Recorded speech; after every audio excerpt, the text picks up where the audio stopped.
In the Marvel Universe, awakening in a cave in Afghanistan, with a near-death Tony Stark by his side, Lin Xiao felt an unsettling panic. Yet, in the very next moment, a divine sign-in system activated within him. Ding! Host detected at a pivotal moment in the Marvel storyline, the birth of Iron Man. Initial sign-in rewards doubled. Congratulations, host. Sign-in successful, acquired genius-level engineering knowledge. Complete blueprints for an optimized miniature arc reactor and elementary mechanical mastery. While Tony struggled with the creation of a miniature reactor, Lin Xiao effortlessly produced a perfect blueprint optimized tenfold. Tony exclaimed, "You call this just a sketch? Damn, you are the true genius." Ding! You have astonished Tony Stark, earning emotional value 10086. Signing in during the battle in New York, he acquired control over the Space Stone. Signing in at Asgard, he received godly power of the Nine Realms. Signing in on Titan, he obtained Thanos' original Gauntlet, battle-damaged version. When Thanos gathered all the stones and snapped his fingers, only to find the universe unchanged, Lin Xiao had already positioned himself above the river of time, one hand cradling the Tesseract, the other toying with the Reality Stone. Apologies, but this reality beneath your feet is under my jurisdiction. Chapter 1. Transcending into misery, a hellish beginning. Water. Bring me water. A hoarse, weak yet undeniably arrogant voice echoed in his ears. Lin Xiao's consciousness was forcibly yanked from a haze, the indistinct colors before him coalescing into clarity. He found himself in a dim, damp cave. The air was thick with the acrid scent of oil, sweat, and some unknown fuel. Not far away, a middle-aged man was feeding water to none other than Tony Stark. The rudimentary electromagnet affixed to Tony's chest, connected to a car battery, flickered with a familiar yet eerie glow under the dim light. This was Afghanistan, the birthplace of Iron Man, a hell where countless souls had perished. And here he was, a devoted Marvel aficionado who had just watched Iron Man multiple times in theaters, now a hapless captive alongside Tony Stark. He was not merely watching a film. He was ensnared within its narrative. The cold firearms depicted on screen now stood at the cave's entrance, gleaming with lethal glimmers. The terrorists, once mere figments of cinematic imagination, were now outside, fervently shouting in an unintelligible language, each syllable echoing as a death knell. Despair washed over him like a relentless tide, drowning his rationality, and no matter how vivid his memories of the past, they could not shield him from a bullet in this grim reality. "Hey kid, are you alright?" A gentle voice broke through, belonging to Ethan, the noble scientist who had sacrificed his life to buy time for Tony. Lin Xiao opened his mouth, his throat parched as if ablaze, yet not a word escaped. What could he possibly say? Could he reveal that he knew they would be captives for 3 months? Could he confess that he knew Ethan would perish here, while Tony would don his armored suit and escape? Could he divulge that he knew the leader of the outside group would eventually be defeated by Tony in his upgraded armor? If he spoke, he would be deemed insane. If he remained silent, he might be shot dead during a moment of the terrorist's ire. It was a deadlock, a thoroughly lifeless and hellish commencement. Just as Lin Xiao's heart was engulfed by fear and despair, a cold, emotionless mechanical voice unexpectedly resonated within his mind. Detecting a strong resonance between the host's soul waves and the current temporal coordinates. Locating dimensional anchor point. Location successful. Dimensional anchor 001. The birth of Mark I. Location Afghanistan, 10 Rings Cave. Time during Tony Stark's captivity. Dimensional anchor sign-in system activated. Lin Xiao was momentarily taken aback. A system? The quintessential perk of a time traveler, albeit belated, had finally arrived. He was on the verge of tears from overwhelming joy, yet reason quelled this impulse. He simply widened his eyes, concealing the tumult within. This system is a dimensional anchor sign-in system. Trigger mechanism. When a host is present at a dimensional anchor point, specific time, specific location, during critical MCU plot events, the system will automatically activate the sign-in task. Sign-in rules. 1. Basic sign-in. The host merely needs to witness the occurrence of critical plot events to receive guaranteed rewards upon the completion of the plot node. 2. Deep participation. The higher the host's participation in the plot, the greater the sign-in rating D, C, B, A, S, SS, SSS, and rewards. Lin Xiao's heart raced with exhilaration. This system was tailor-made for him, a seasoned Marvel enthusiast. He possessed the ultimate advantage, his familiarity with the plot. What did he require? He sought the strength to survive, to possess a means of self-preservation in a universe where gods clashed and worlds were obliterated. He aimed to navigate the narrative without disrupting its core, leveraging his prior knowledge to enhance his participation. Lin Xiao's gaze transformed instantaneously. The fear and despair were replaced by the fervent flame of ambition. Stark. The iron door of the cave was wrenched open violently, and a tall, one-eyed man entered. Raza. Behind him trailed several armed henchmen, exuding menace. Razia's gaze swept over the weakened Tony and then contemptuously regarded Lin Xiao, as if appraising an inconsequential insect. My boss holds you in high regard. He wishes for you to recreate a Jericho for us. Razia's voice dripped with an air of unassailable command. Leaning against the wall, Tony panted, yet managed to muster a signature, sardonic smile. I'm an arms dealer, not a baker. I don't take orders, especially in a hellhole like this. Razia's expression darkened. He slowly approached Tony, crouching down, a cruel glint flickering in his eye. Do you truly believe you have a choice? Look at you, the esteemed Tony Stark, now reduced to a mere waste clinging to life through a car battery. His gaze shifted to Lin Xiao, the derision in his expression intensifying. Then there's you yellow-skinned brat. You're hardly worth a battery if your illustrious friend chooses not to cooperate. Tell me, will your head be the first to be pierced by a bullet, or will it be tossed to the wolves? Lin Xiao's heart tightened, yet a surge of indignation mingled with exhilaration welled up within him. He recognized that this was the opportune moment to immerse himself in the unfolding narrative. Raising his gaze to meet Laz's, he spoke with the audacity of a fearless novice, his voice clear and resolute. He will. All eyes converge upon Lin Xiao. Laza appeared momentarily taken aback, seemingly surprised that this terrified Asian youth had the audacity to speak. Tony cast him a bewildered glance. Lin Xiao continued, his voice soft yet imbued with unwavering determination. He will create for you, but not here, not with this refuse. That he gestured towards the antiquated weapon parts littered within the cave, remnants of Stark Industries. Provide him with a proper laboratory and the requisite materials, and he can forge something 100 times more formidable than the Jericho. But with this scrap metal? Lin Xiao smiled, his expression tinged with just the right amount of disdain. You will only receive a heap of junk that could potentially blow us all to smithereens. This proclamation was directed partly at Laza and partly at Tony Stark. He was reminding Tony, do not forget, you are a genius. You possess the ability to transmute the mundane into the extraordinary. Simultaneously, he was showcasing his own involvement to the system. Ding.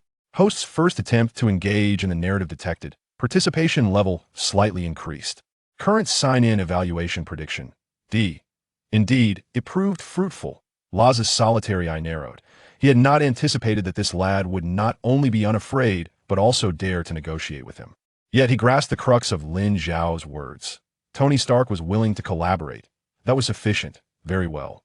Laza rose, his tone icy that we shall provide materials to the best of our ability. However, the laboratory will remain here. Remember, my patience is finite. With that, he turned and departed, his minions in tow, the iron door slamming shut with a resounding clang. Silence enveloped the cavern once more.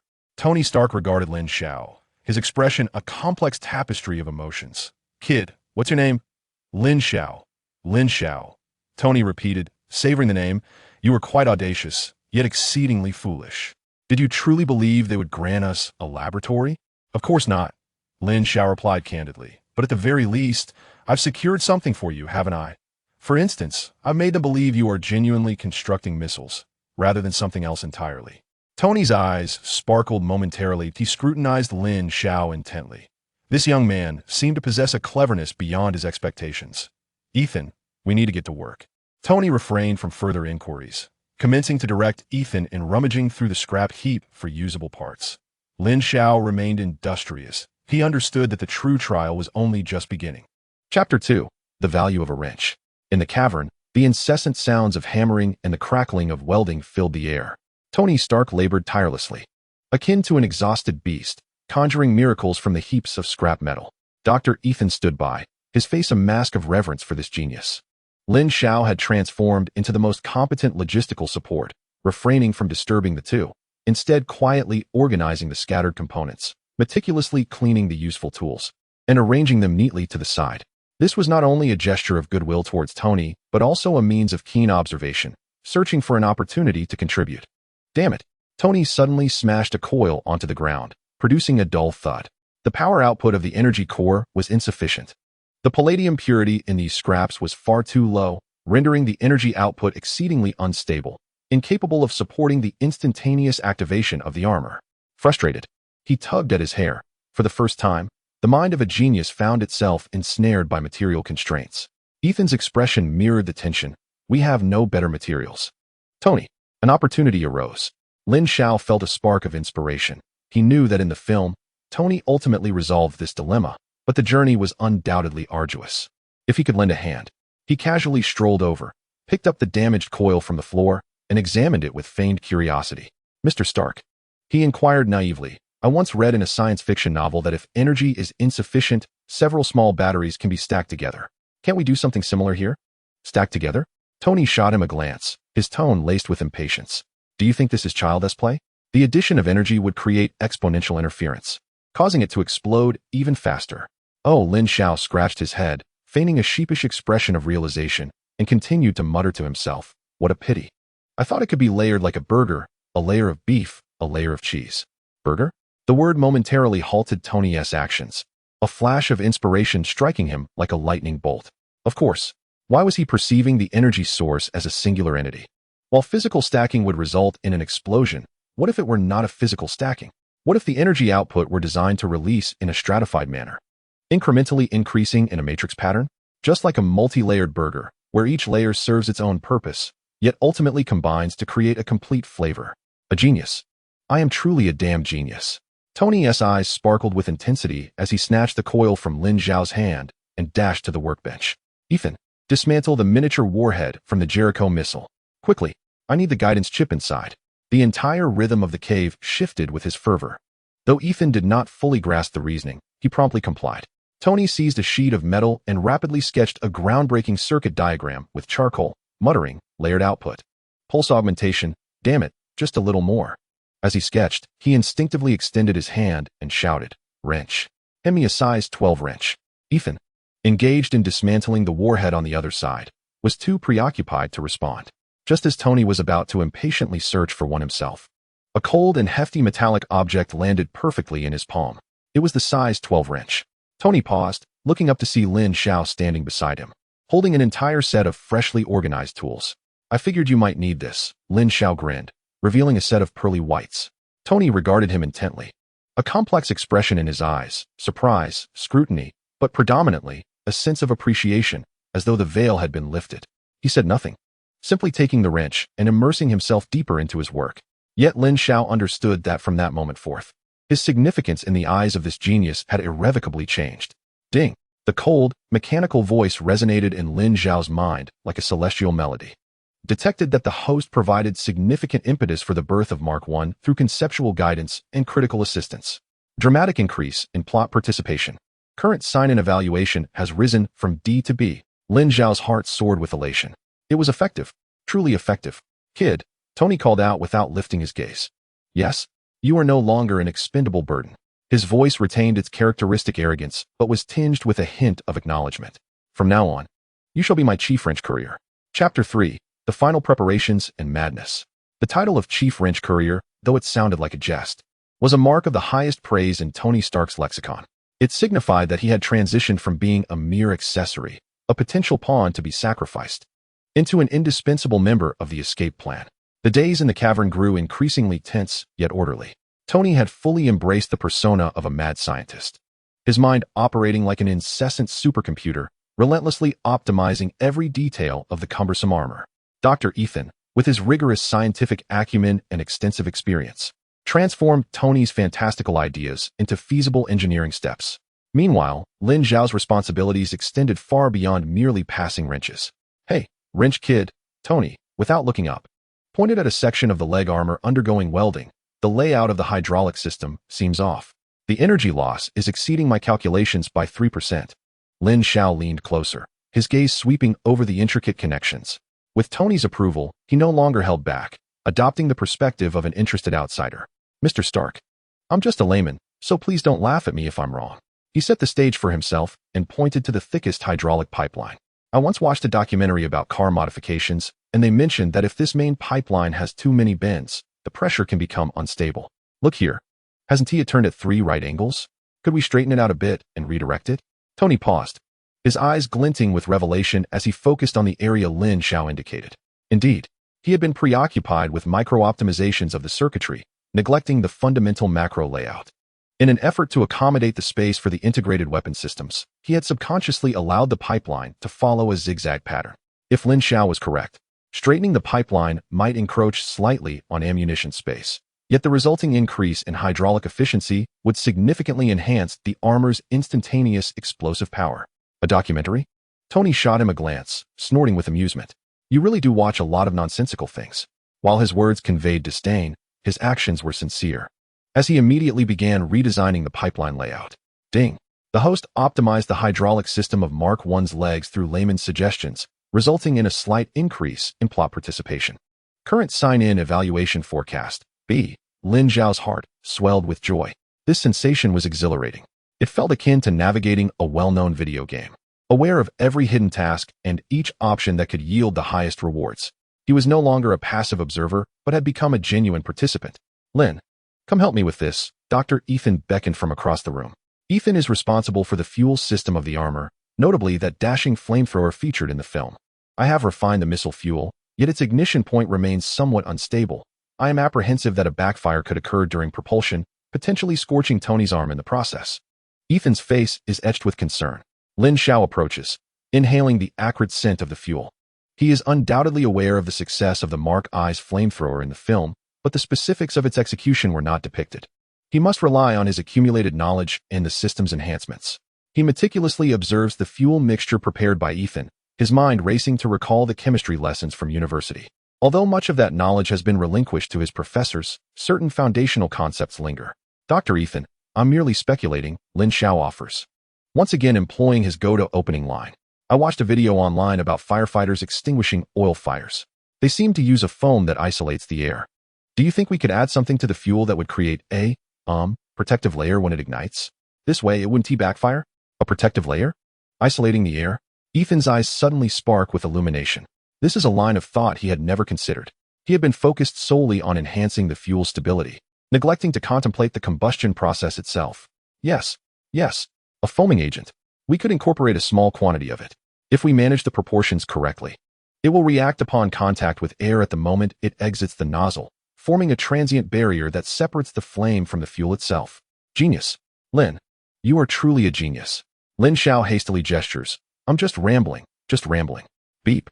The host has proposed a pivotal concept, addressing a significant safety concern within the Mark I weapon system, enhancing plot engagement.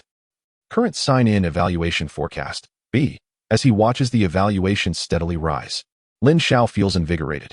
Days pass, and the heap of scrap metal in the cave is visibly transforming into a grotesque humanoid monstrosity. It is rough, unsightly, with jagged welds. Yet within that metallic frame lies the roar of freedom and the embryonic form of a superhero. Tony Stark has lost considerable weight, his eyes sunken, yet they shine brighter, reminiscent of the pulsating arc reactor in his chest.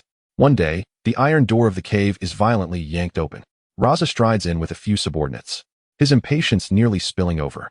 Stark, my boss has been waiting for nearly 3 months. Where's your Jericho? Raza's single eye scans the armor that has begun to take shape, filled with skepticism and menace. Tony wipes the grease from his hands, lazily leaning against the armor, offering a weary smile. Big guy, everything takes time, doesn't it? Precision instruments cannot be rushed. Precision instruments? Raza scoffs, stepping forward to rap on the heavy chest plate, producing a dull thud. This doesn't appear very precise. Appearance is merely a facade. Lin Xiao steps in at the right moment, having become the spokesperson for the team. He points to a device on the armor's arm that resembles a launcher, beginning to concoct an elaborate tale. Mr. Raza, observe here. This is our multi-target automatic locking system. Once launched, the micro-warheads will disperse, targeting all heat sources within a 50-meter radius. We call it the Rain of Goddesses. He gestures towards the armor's legs, and here, we have installed an electromagnetic adsorption stabilizer, allowing missiles to launch from any rugged terrain, ensuring absolute precision. This employs Stark Industries' most advanced technology, a significant challenge to implement with this scrap. Raza appears momentarily taken aback. Although he lacks technical expertise, terms like automatic locking and electromagnetic adsorption sound impressive. He gazes at Lin Xiao with a mix of skepticism and intrigue. Really? Absolutely. Lin Xiao's expression radiates sincerity. Mr. Stark, to demonstrate his commitment, even designed the missile's core propulsion system to fit within his own suit for easy adjustments. You see, he points to the reactor in Tony's chest. This is the missile's heart, powerful, stable, ensuring the Jericho's might is amplified tenfold. Tony, overhearing, nearly bursts into laughter. This kid truly is a talent, able to spin even death into life. Raza's demeanor softens slightly. Although still skeptical, Lin Xiao's explanation is seamless. And the fact that Tony Stark is willing to incorporate the missile's core into his own suit speaks volumes about the confidence in the endeavor. Very well, Raza nods. My boss has stated that we shall grant you one final week. In 1 week, I expect to see this thing capable of leveling that mountain outside. Otherwise, he leaves the sentence hanging, but the menace in his singular I conveys everything. Your heads will join this heap of scrap metal, never to leave here. With that, he turns and departs, the iron door slamming shut behind him, plunging the cave back into silence. Ethan exhales deeply, his back soaked with cold sweat. Lin, you should consider a career in acting, Ethan remarks with a wry smile. Tony approaches, clapping Lin Xiao on the shoulder with considerable force. Well done, chief spokesperson. He grins broadly. Reign of Goddesses? I like that name. Lin Xiao massages his shoulder, returning the smile. If we can stall for a week, that would be ideal. We have no week left. Tony's smile fades, his expression turning grave. He glances at the nearly completed Mark I, then at Ethan and Lin Xiao. They have grown suspicious. Next time, they may not be so accommodating. Tony's voice lowers, powerful and resolute. We cannot wait for a week. Doctor. Ethan's expression grows serious. What do you mean? Tony inhales deeply, his gaze sweeping over the steel form, as if admiring his most perfect creation. Tomorrow. We will activate it, and then we will break free. Chapter 4, Freedom. Tomorrow. Tony sets down the welding gun, his fatigued expression illuminated by a fervent excitement. Tomorrow. We will activate it, and turn this hellhole upside down. Dr. Ethan finally reveals a long-awaited smile, filled with hope. Yet Lin Xiao feels a sinking sensation in his heart. Tomorrow marks the day of escape, but also the day of Ethan's potential demise. He cannot forget the scene from the film, where Ethan sacrifices himself to buy time for Tony, ultimately collapsing in a pool of blood, urging Tony not to waste his life. No. Lin Xiao clenches his fists discreetly within his sleeves. If even this great scientist, who saved Tony Stark and granted him a second chance at life, cannot be rescued, then his own existence as a traveler would be utterly futile. Save him. I must save him. Once this thought arises, it cannot be suppressed. Mr. Stark. Lin Xiao gazes at the colossal suit, feigning nonchalance. Is this truly going to work? Those people outside are armed. Of course. Tony pats the cold armor as if caressing his child. This armor is made from bulletproof steel. Ordinary rifle bullets cannot penetrate it. Moreover, I've outfitted it with 2 miniature rockets and a flamethrower on the arms. Their firepower is insufficient. However, Lin Xiao pointed to the back of the battle armor, indicating that its activation would require some time, correct? I noticed that you devised a rather intricate startup procedure. What if they storm in while we are in the midst of initiating it? This query caused Tony's smile to falter momentarily. Indeed, it posed a significant dilemma. The Mark I was exceedingly rudimentary, devoid of an intelligent system. Its activation relied entirely on manual input and necessitated a certain duration. Ethan, too, expressed his concern. Yes, Tony. We must assign someone to hold them off and buy you some time. No. Lin Xiao promptly rejected this suggestion, fixing his gaze on Ethan with an unwavering tone. The 3 of us shall venture out together. Both Tony and Ethan were taken aback, staring at Lin Xiao. Taking a deep breath, Lin Xiao began to articulate the plan he had contemplated throughout the night. We cannot afford to wait passively until they realize something is amiss.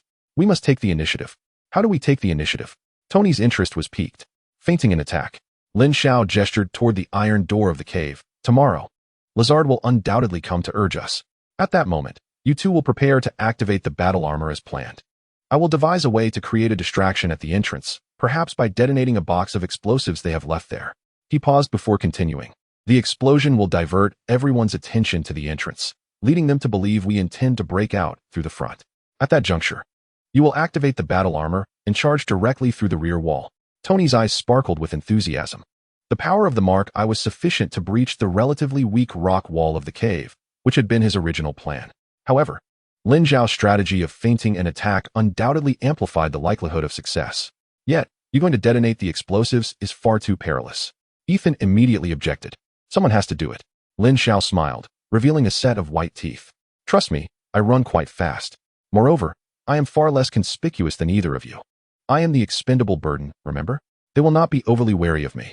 Tony regarded Lin Xiao intently. This young man consistently surprised him at the most unexpected moments. From the hamburger theory to the precise delivery of tools, and now this escape plan, he was no longer a burden, but rather a partner. Very well, Tony declared decisively. That is the plan. However, kid, if you dare to perish out there, I swear I will turn your ashes into a toilet brush. Though it was a cruel jest, Lin Xiao discerned the underlying concern. Rest assured, Mr. Stark, Lin Xiao grinned. I am looking forward to you granting me the highest salary in the world once we get out of here. And thus, the plan was finalized. The following day, the atmosphere within the cave was tense to the utmost degree. Tony and Ethan conducted the final inspections beside the battle armor, while Lin Xiao quietly connected a lengthy wire he had salvaged from the scrap, attaching it to the positive and negative terminals of a car battery. His intention was to use this rudimentary device to ignite the cache of weapons stored by the terrorists at the entrance. Clang! The iron door was violently yanked open, and Lazard strode in with several henchmen. Stark, my boss has grown quite impatient. Where is your Jericho? Lazard's single eye swept across the cave, and upon spotting the massive Iron Man suit, his pupils dilated in shock. What in the world is that thing? A surprise. Tony emerged from behind the battle armor, a mocking smile upon his face. A grand surprise for your boss. Lazard instantly sensed something was amiss. He raised his hand, poised to give a command. Now, attack. Tony bellowed. Ethan immediately dashed toward the activation switch of the armor. Simultaneously, Lin Xiao brought the two ends of the wires he held forcefully together. Zing! A spark of electricity leapt forth, igniting the fuse he had discreetly inserted into the explosives box at the entrance. Boom! A deafening explosion erupted at the mouth of the cave. A powerful shockwave, mingled with flames, sent several terrorists at the entrance flying. The entire cave trembled violently, debris and dust cascading down. Outside, a cacophony of gunfire and screams ensued. Success! Lin Xiao felt a surge of elation. Hurry! Activate it now! Tony shouted at Ethan. But just then, a terrorist, enraged by the explosion, did not charge toward the cave entrance.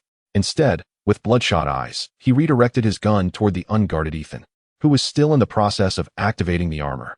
Lin Xiao's pupils constricted to the size of pinpricks. He was 5 or 6 meters away from Ethan, far too distant to offer aid. The narrative of the film was altered due to his intervention, yet Ethan's peril had arrived in another form. What to do? In the blink of an eye, Lin Xiao's mind raced. He spotted a heavy hammer on the nearby workbench. Without a moment's hesitation, Lin Xiao summoned all his strength and hurled the hammer at the terrorist. He did not expect to hit him. He merely aimed to divert the man's attention. The terrorist was indeed startled by the flying hammer, instinctively sidestepping to avoid it. This was the opening. Bang! A gunshot rang out. The bullet did not strike Ethan, but instead ricocheted off the thick armor of the suit, sending sparks flying. Before the terrorist could fire a second shot, Tony reacted swiftly, delivering a powerful kick that sent him sprawling to the ground. Ethan was saved. Lin Xiao exhaled heavily, feeling the sweat drench his back. Lin, well done. Ethan shouted his gratitude, hastening his actions. The system is booting up. 50%, 70%, 100. A deep, resonant hum emanated from the arc reactor embedded in the chest of the battle armor. A blue light flared to life, illuminating the entire cave. The mark I had come to life. Put it on. Tony shouted at Ethan. Wait, what? Lin Xiao was taken aback. In the film, didn't Tony don the suit himself? No time for chatter. I know this thing better than you. As Tony spoke, he assisted Ethan in donning the heavy armor. You handle the primary firepower. I will manage the support. Lin Xiao finally comprehended. Tony was relinquishing the safest position to Ethan. This arrogant, infuriating man held a surprisingly tender heart deep down. The three of them worked in unison, swiftly securing Ethan within the mark eye. Remember, the left hand is the flamethrower, and the right hand is for the rockets. Tony gave a final pat on the helmet of the armor, shouting, Now, take us out. Hold on tight. Ethan's voice resonated from within the armor, carrying a metallic timbre. In the next instant, the mark eye took heavy strides forward, like a colossal steel beast awakening. Disregarding the hail of bullets raining down from outside, turning instead to face the rock wall at the back of the cave. For freedom. Boom. Chapter 5. SSS Level Evaluation and Divine Rewards. The mark eye collided with the cave's rock wall, like an out-of-control heavy truck. Boom. The sound of shattering stone echoed as dust filled the air. The rock wall was forcefully breached, creating a gaping opening through which blinding sunlight poured in, causing Lin Xiao and Tony, accustomed to the darkness, to squint involuntarily. We did it. We are out, Tony shouted with exhilaration. The terrorists outside were evidently unprepared for the escape from this direction, momentarily left in a state of shock. Now's our chance. Open fire, Tony commanded while patting the back of Mark-I. Acknowledged. Ethan's voice resonated from within the armor. Mark-I raised its left arm, unleashing a searing torrent of flame from its jet, instantly igniting a nearby pickup truck and several terrorists in close proximity. The cacophony of screams, explosions, and gunfire melded into a chaotic symphony. This way, Lin Xiao yanked Tony, who was still somewhat dazed, pointing towards a relatively safe slope. We need to move in this direction and increase our distance from them. Tony quickly regained his composure, following Lin Xiao as they began to retreat towards the outskirts. Utilizing the terrain and the cover provided by Mark-I, Mark-I resembled a humanoid tank. Ordinary rifle bullets merely sparked uselessly upon impact. Each of its counterattacks, whether through flamethrowers or powerful rockets, created utter mayhem. The terrorists found themselves retreating in disarray, crying out for mercy. This is exhilarating. Tony beamed with uncontainable fervor as he watched his creation wreak havoc. However, Lin Xiao was less optimistic. He was acutely aware of Mark-I's limitations. Mr. Stark, its energy won't last much longer. Moreover, the hydraulic system is under immense strain. We must leave here at once, he urged loudly. Indeed, at that moment, Mark-I's movements began to slow, white steam billowing from its joints. Damn it, the hydraulic oil is overheating, Ethan shouted anxiously from within the armor. The control system also exhibiting delays. Run towards that dune. Lin Xiao pointed to a massive dune in the distance. Once they crossed it, they would lose their pursuers. The trio, accompanied by their metal companion, had a singular objective: to escape. After Mark-I emptied its ammunition for the last time, temporarily suppressing their pursuers. The three exerted every ounce of strength to sprint towards the dune. The heavy Mark-I trudged through the desert with great difficulty, each step sinking deeply into the sand. I can't go on. Tony, you should leave me behind. Ethan's voice was laden with exhaustion. This machine is too heavy for me to move. Shut up. None of us are getting left behind, Tony shouted back, flanking Lin Xiao as they hoisted Mark-I's cumbersome arms, resolutely dragging it forward.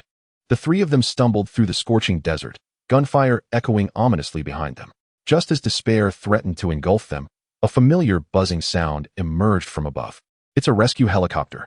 A black military chopper appeared in their line of sight, its cabin door flung open as a soldier in uniform, a black man, waved frantically at them. It's Colonel Rhodes. Tony. Rhodes's voice boomed through the loudspeaker, brimming with relief. We're saved. The moment they spotted the helicopter, the tautness in their nerves dissipated, overwhelming fatigue washing over them. Mark-I finally expended its last vestige of energy, crashing to the ground in several large pieces.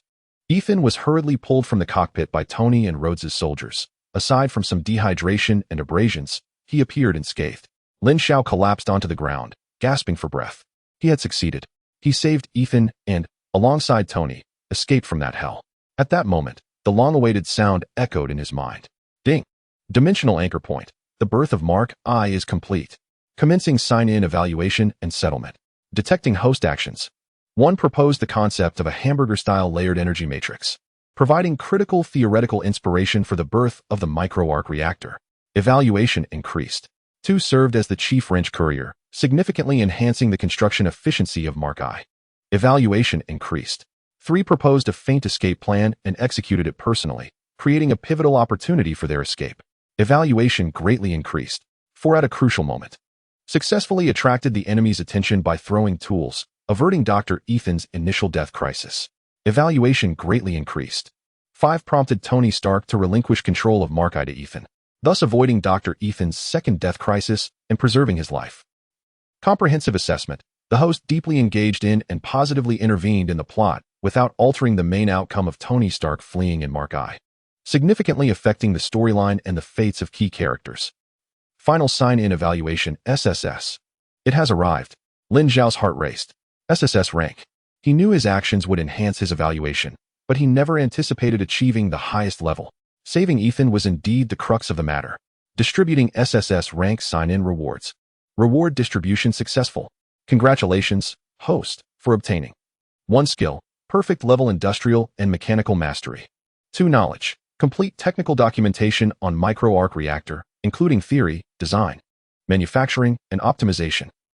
Boom. The moment the system notification concluded, An indescribable torrent of immense information surged into Lin Xiao's brain, akin to a flood breaking its dam. Countless insights regarding machinery, industrial principles, material properties, and design inspirations flooded in, from the simplest screw to the most intricate aircraft engine. From ancient steam engines to futuristic quantum engineering, the quintessence of human industrial civilization seemed to be compressed into a data packet and forcefully crammed into his mind. He could even visualize every component of Mark I, every circuit, and every weld. He instantly comprehended why the hydraulic system overheated, understood the fundamental cause of the control delays, and even conceived at least 17 optimization solutions in a flash. Following that flood was the entirety of the micro arc reactor's technology. This transcended mere knowledge. It became an instinct. He felt that if he had the materials, he could construct an arc reactor even more stable, powerful, and perfect than the one in Tony's chest. With his eyes closed, the deluge of information was overwhelming and terrifying. Lin Xiao felt as if his head might explode. Darkness enveloped him, and he collapsed backward. "Hey, kid!" Just before losing consciousness, he heard Tony's exclamation. Upon regaining consciousness, Lin Xiao discovered himself lying on a soft bed, surrounded by white walls and the scent of disinfectant. It was a hospital. He moved his fingers, feeling somewhat weak, but his mind was clearer than ever. The vast array of knowledge had been perfectly digested, absorbed, and integrated into his being. He now felt like a humanoid supercomputer. Any problem related to industry and machinery seemed as straightforward as 112. "You're awake?" A familiar voice broke through, revealing Tony Stark seated in a chair nearby, holding a cup of coffee, looking significantly more revitalized, though his complexion remained pale. He had changed into a clean hospital gown, but the area over his chest was slightly bulging, indicating that the arc reactor sustaining his life was still present. "How long have I been asleep?" Lin Xiao opened his mouth, only to find that his voice was somewhat hoarse. A day and a night had passed. Tony took a sip of coffee and remarked that the doctor had stated it was merely exhaustion compounded by dehydration, nothing serious. "But frankly, kid, you startled me." "Perhaps it was just too much excitement," Lin Xiao offered as an excuse. "What about Ethan? How is he?" His concern lay more with this. "Yes, well, just in the next room. Rhodey is keeping him company." Tony curled his lip. "The military folks always eager to extract something from us, especially regarding you. They're insatiably curious." "Me?" Lin Xiao was taken aback. "Of course, you." Tony laid down his coffee cup, leaning forward to fixate on Lin Xiao's eyes. An unremarkable Chinese lad, a mere guest at Stark Industries' weapons demonstration, yet he was kidnapped alongside Tony Stark and ultimately managed to escape unscathed. Can you imagine how the Pentagon and the CIA will react? Lin Xiao fell silent, aware that trouble was brewing. "They will scrutinize you thoroughly," Tony continued, "delving into your family, your school, your friends, your entire life history. If they discover any discrepancies, where do you suppose they would invite you for tea?" Lin Xiao's heart sank. He was a time traveler, an illegal resident, utterly unfit to withstand such an extensive investigation. But rest assured, Tony suddenly shifted his tone. An all too familiar, mischievous grin returning to his face. "I've already taken care of it." "Taken care of it?" "Indeed." Tony reclined in his chair, pride radiating from him. "I told them you are my secretly hired technical consultant, specifically responsible for, well, some projects that cannot be made public. This trip to Afghanistan was also at my behest. As for your identity background, I have instructed my legal team to manage it. They will provide you with a brand new, impeccable identity. From now on, you belong to me, Tony Stark." Lin Xiao gazed at Tony, his emotions a tangled web. This man, though arrogant, egotistical, and sharp-tongued, was undeniably fiercely loyal to his own. Therefore, Tony stood, moving to the window to gaze outside. "And now, I formally extend an invitation to you, Lin Xiao. Join Stark Industries. I'll offer you the position of vice president of the corporation, with a salary you may dictate, and I can even allocate you a share of the company. What do you say? Accompany me, and together we shall reshape the world." This was an offer no one could refuse. Wealth, status, prestige, all within reach. However, after a brief contemplation, Lin Xiao shook his head. "Thank you, Mr. Stark, but I cannot accept."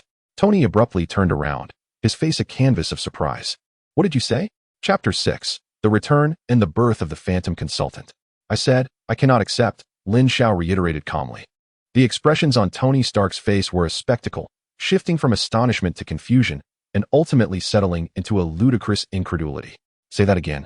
"I might have damaged my ears in that cave." He dug at his ears, incredulity etched across his features as he regarded Lin Xiao. "Mr. Stark, you heard me correctly." Lin Xiao sat up on the hospital bed, looking earnestly at him, I truly appreciate everything you've done for me. I really do. However, I cannot join Stark Industries. Why? Tony's voice rose, struggling to comprehend. I offer you a vice presidency, shares, infinite funds. Tell me, what other company in the world can present you with better terms? Or do you believe that I, Tony Stark, cannot provide what you desire? To him, this was utterly unfathomable. For the first time, he had extended such a sincere invitation to someone, only to be met with refusal. No, it's not about the money. Lin Xiao shook his head, knowing he had to provide a reasonable explanation. Mr. Stark, have you ever considered what allowed us to escape this time? It was me. A genius. Tony answered without hesitation. Yes, relying on your genius, along with that hunk of metal you created. Lin Xiao continued. Now, the whole world knows that you, Tony Stark, constructed a functional suit from a heap of scrap metal in a cave. Can you guess what the Pentagon and those lurking in the shadows are most eager to discover? Tony furrowed his brow. Lin Xiao pressed on.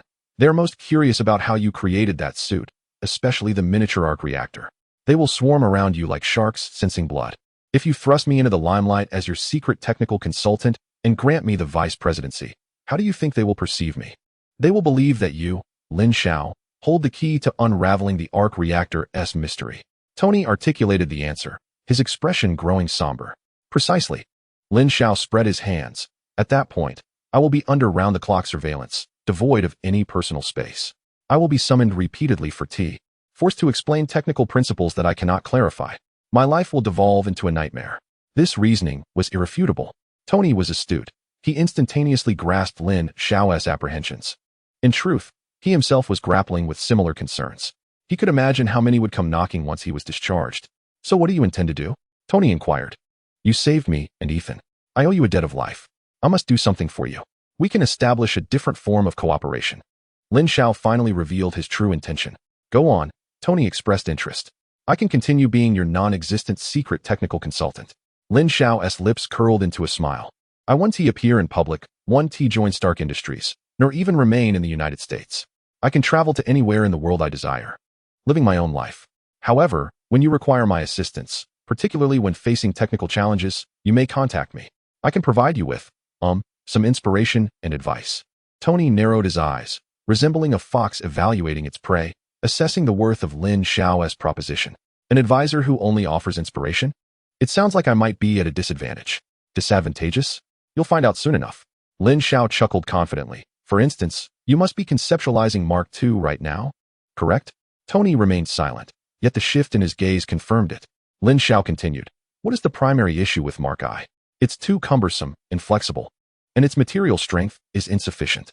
Therefore, for Mark II, you will undoubtedly utilize lighter, sturdier aerospace materials, such as titanium alloy. The design will be more streamlined, conforming to aerodynamics, am I right? These are all apparent directions for improvement, and Tony found nothing unusual about it. However, Lin Xiao pivoted. You will soon encounter a new problem. When you soar to high altitudes, your armor will ice over, leading to system failures. Movies, science fiction novels portray this scenario. The icing issue? Tony was momentarily taken aback. He had been preoccupied with flying higher and faster, never truly considering the effects of high altitude. Low-temperature environments. The problem Lin Xiao introduced pierced through his cognitive blind spots like a needle. This issue can be effectively resolved with your existing technology, Lin Xiao stated leisurely. Simply by altering the titanium alloy's formula and incorporating a bit of gold to create a gold-titanium alloy. This alloy not only possesses greater strength, but also perfectly addresses the high-altitude icing problem. Of course, the manufacturing cost will be exceedingly high. However, you shouldn't be overly concerned about such trifles, should you, Mr. Stark? Tony was rendered utterly speechless. Titanium alloy? What a brilliant idea. His extraordinarily powerful mind began to rapidly calculate the feasibility, strength, and manufacturing costs of this alloy. The conclusion was unequivocal, entirely viable, and the results would be surprisingly excellent. How on earth did this young man know? He hadn't even begun sketching his designs. What do you think? Lin Xiao observed the astonished expression on Tony's face, knowing that he had successfully gambled on this opportunity. Am I worth the salary you're willing to pay as your ghost consultant? Absolutely. Tony snapped back to reality, and the look in his eyes shifted entirely. Kid, you're nothing short of a monster. I'm starting to question whether you're an alien. You can consider me your lucky star, Lin Xiao joked. Very well, I accept your proposal. Tony decisively proclaimed, you shall be my ghost consultant. I will establish a secret Swiss bank account for you, depositing an annual salary sufficient for you to purchase a small island. Should you require any resources that do not contravene the law, feel free to let me know. However, I have one condition. What condition? We must maintain contact. Tony's expression grew grave, not through email, nor phone calls. I need a means to reach you at any time. I require a friend with whom I can converse openly. Friend. The words spoken from the lips of Tony Stark carried an extraordinary weight. Lin Xiao gazed at him, detecting a glimmer of unusual trust forged in the cavern. No problem. Lin Xiao nodded. I will provide you with an encrypted means of communication. The two exchanged smiles, marking the inception of an entirely new and peculiar partnership. A few days later, Tony Stark, accompanied by Colonel Rhodes, convened a press conference. Meanwhile, Lin Xiao and Dr. Ethan watched the live broadcast from the hospital room. During the conference, Tony unexpectedly disregarded the script prepared for him by Pepper Potts and instead announced a shocking revelation. Stark Industries would permanently cease its weapons manufacturing division. I have witnessed our weapons being employed inappropriately. Tony's demeanor was unprecedentedly serious. I do not wish for my legacy to be a collection of tools for murder. Stark Industries will pivot toward an entirely new domain. The audience erupted in astonishment. In the hospital room, Dr. Ethan beamed at the television screen, a sense of relief washing over him. He has done it, Ethan murmured. He hasn't squandered his life. Lin Xiao smiled as well. He understood that a new era, an era belonging to Iron Man, had officially commenced at that very moment. He would no longer be a mere observer, but rather the most pivotal driving force hidden behind the scenes. Following the press conference, Tony's legal team efficiently handled all the formalities for Lin Xiao and Ethan. Dr. Ethan graciously declined the lucrative job offer from Tony. He simply wished to return to his hometown. Tony bestowed upon him a sum sufficient to ensure his financial security for the rest of his life, even arranging a private jet to escort him home. As for Lin Xiao, he received a brand new identity along with an anonymous bank card. Tony accompanied him to the airport, patting his shoulder before parting.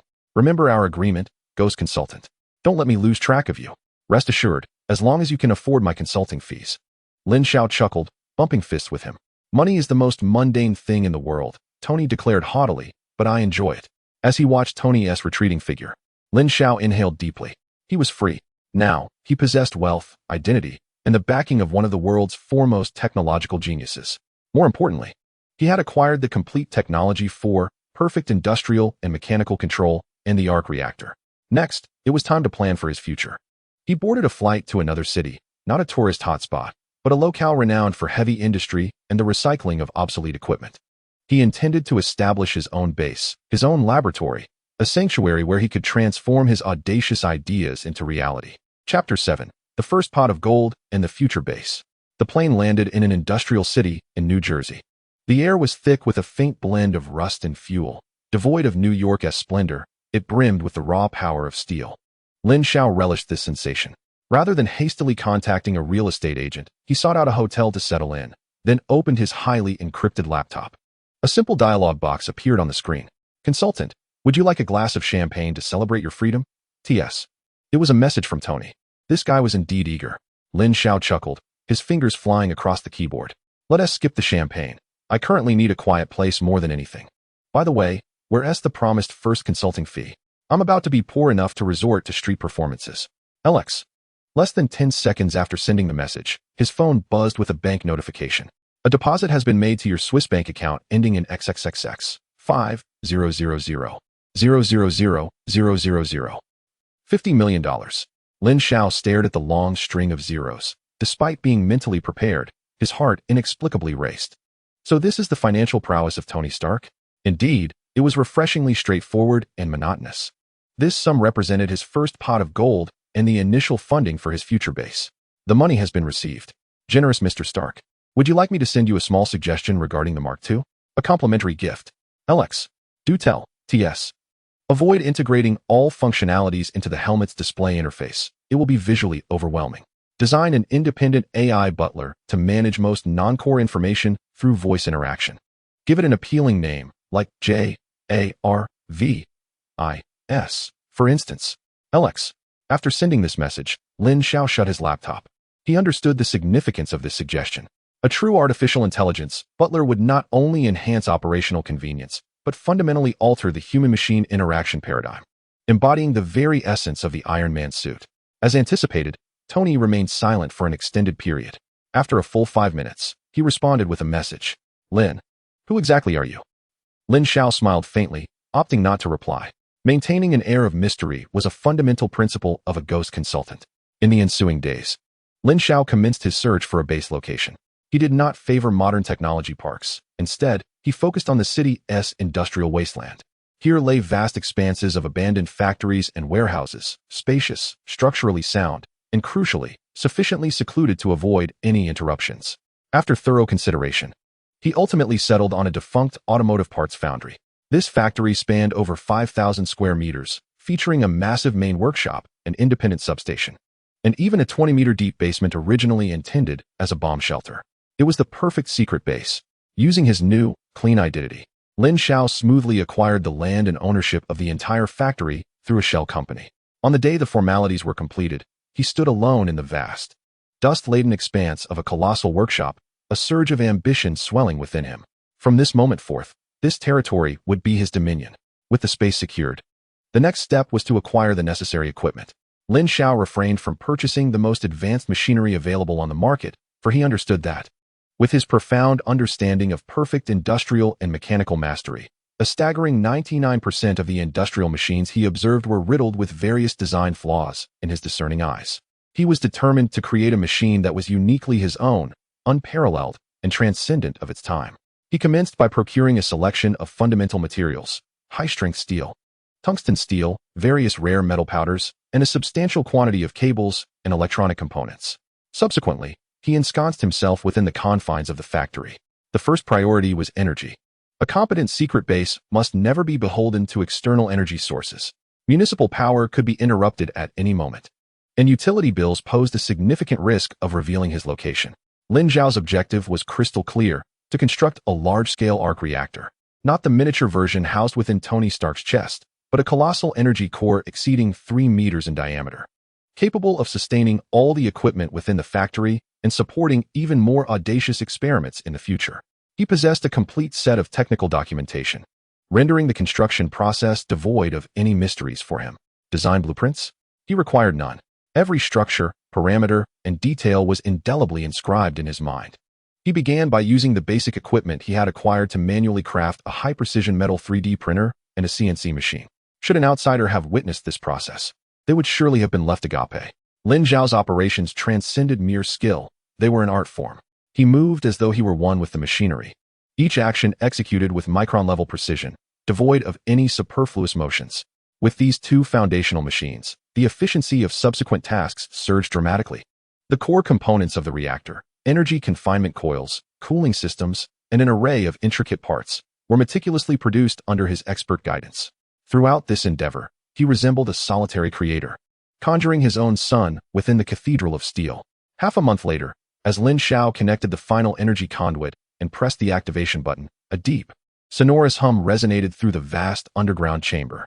The immense circular apparatus at the center of the basement erupted in a circle of soft, luminous blue light. The glow was stable and enduring, transforming the entire subterranean space into a dreamlike azure ocean. Success. Gazing at this flawless creation before him, Lin Xiao exhaled a long sigh of relief. With this invention, he had finally secured the means to establish himself in this world. He named this formidable entity Pangu. With the near-infinite energy provided by the Pangu reactor, the pace of Lin Xiao's base construction accelerated exponentially. More advanced and astonishing equipment was fabricated, one after another. A supercomputer array endowed with self-learning and optimization capabilities, a micromanufacturing platform capable of manipulating atoms for precision sculpting, and a materials laboratory capable of simulating various extreme environments. In the span of a mere month, this abandoned foundry had been transformed internally into a super laboratory, boasting technological advancements that surpassed global standards by at least 2 decades. And all of this remained unbeknownst to the outside world. On this particular day, as Lin Xiao was fine-tuning his latest invention, a modular industrial robot capable of transforming freely, his encrypted computer chimed. It was Tony. Consultant, I am in trouble. Lin Xiao raised an eyebrow. This was the first time Tony had used the term trouble. Speak. Obadiah Stane, an old friend of my father's, the second-in-command at Stark Industries. I suspect he is secretly selling the company's weapons to terrorists behind my back. I need evidence. Lin Xiao's gaze sharpened instantly. Munger, Obadiah Stane. The plot was finally unfolding. You need to infiltrate Stark Industries' database, correct? Precisely. But I cannot do it myself, as that would leave traces. I require a clean, untraceable ghost to procure the data for me. A trivial matter. Send me the physical address of the server and the network topology. Additionally, for this consultation fee, I want 100 of Stark Industries' latest model servers delivered to a warehouse of my choosing. Deal. I knew I could count on you. As he closed the dialog box, Lin Xiao approached his supercomputer array. It was time to stretch his legs, he mused to himself. His fingers danced over the virtual keyboard. Lines of code cascading across the screen like a waterfall. Infiltrating Stark Industries? For him now, it was not an invasion. It was akin to returning home. Chapter 8. Infiltration of Stark Industries. New Jersey, an abandoned foundry, underground base. Lin Xiao gazed at the message Tony had sent on his computer screen. A playful smile gracing his lips. Stretching his limbs? He murmured to himself as he retrieved a chilled can of cola from a nearby cooler. Popping the tab and taking a hearty sip, the icy liquid slid down his throat, banishing the last vestiges of drowsiness. He approached the supercomputer array, composed of a multitude of large screens. This was the nerve center of the entire base, his true throne. Some screens displayed real-time operational data from the Arc Reactor. Its gentle blue energy flow stable as a slumbering dragon, while others showcased the energy distribution, security systems, and environmental monitoring of the entire base. Everything was under his control. This sensation was far more exhilarating than mere wealth. All right, Tony, let me see how well your network security holds up. Lin Xiao settled into an ergonomic chair, his hands hovering above a virtual keyboard composed entirely of light and shadow. This was his own design, an operating system entirely based on neural sensing and gesture recognition. Vastly more efficient than any physical keyboard. The information Tony provided included the physical address of Stark Industries' main server and the topology of the company's internal network. This information was highly classified. Acquiring it indicated that Tony had invoked his highest authority as CEO.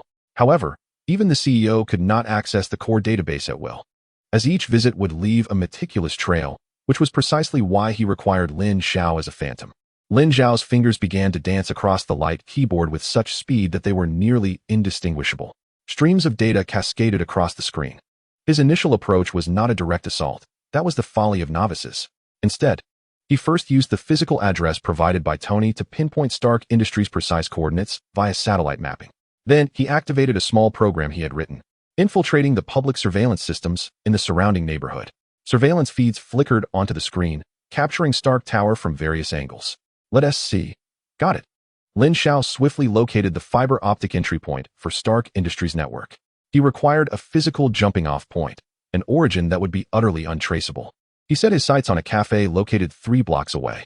This cafe offered complimentary Wi-Fi, attracted a bustling crowd, and its data flow was a perfect disguise. With a gentle tap of his fingers, a line of code was entered. Done. He had quietly obtained the highest level of access to the cafe's router. Now, all of his online activities would appear to originate from an ordinary patron sipping a latte in that cafe. The next step, infiltration. Stark Industries' network firewall is one of the most advanced in the world, personally designed by Tony Stark, with a dedicated team maintaining it around the clock. Attempting a frontal assault would be akin to chasing phantoms. Yet, Lin Xiao had never considered a direct breach.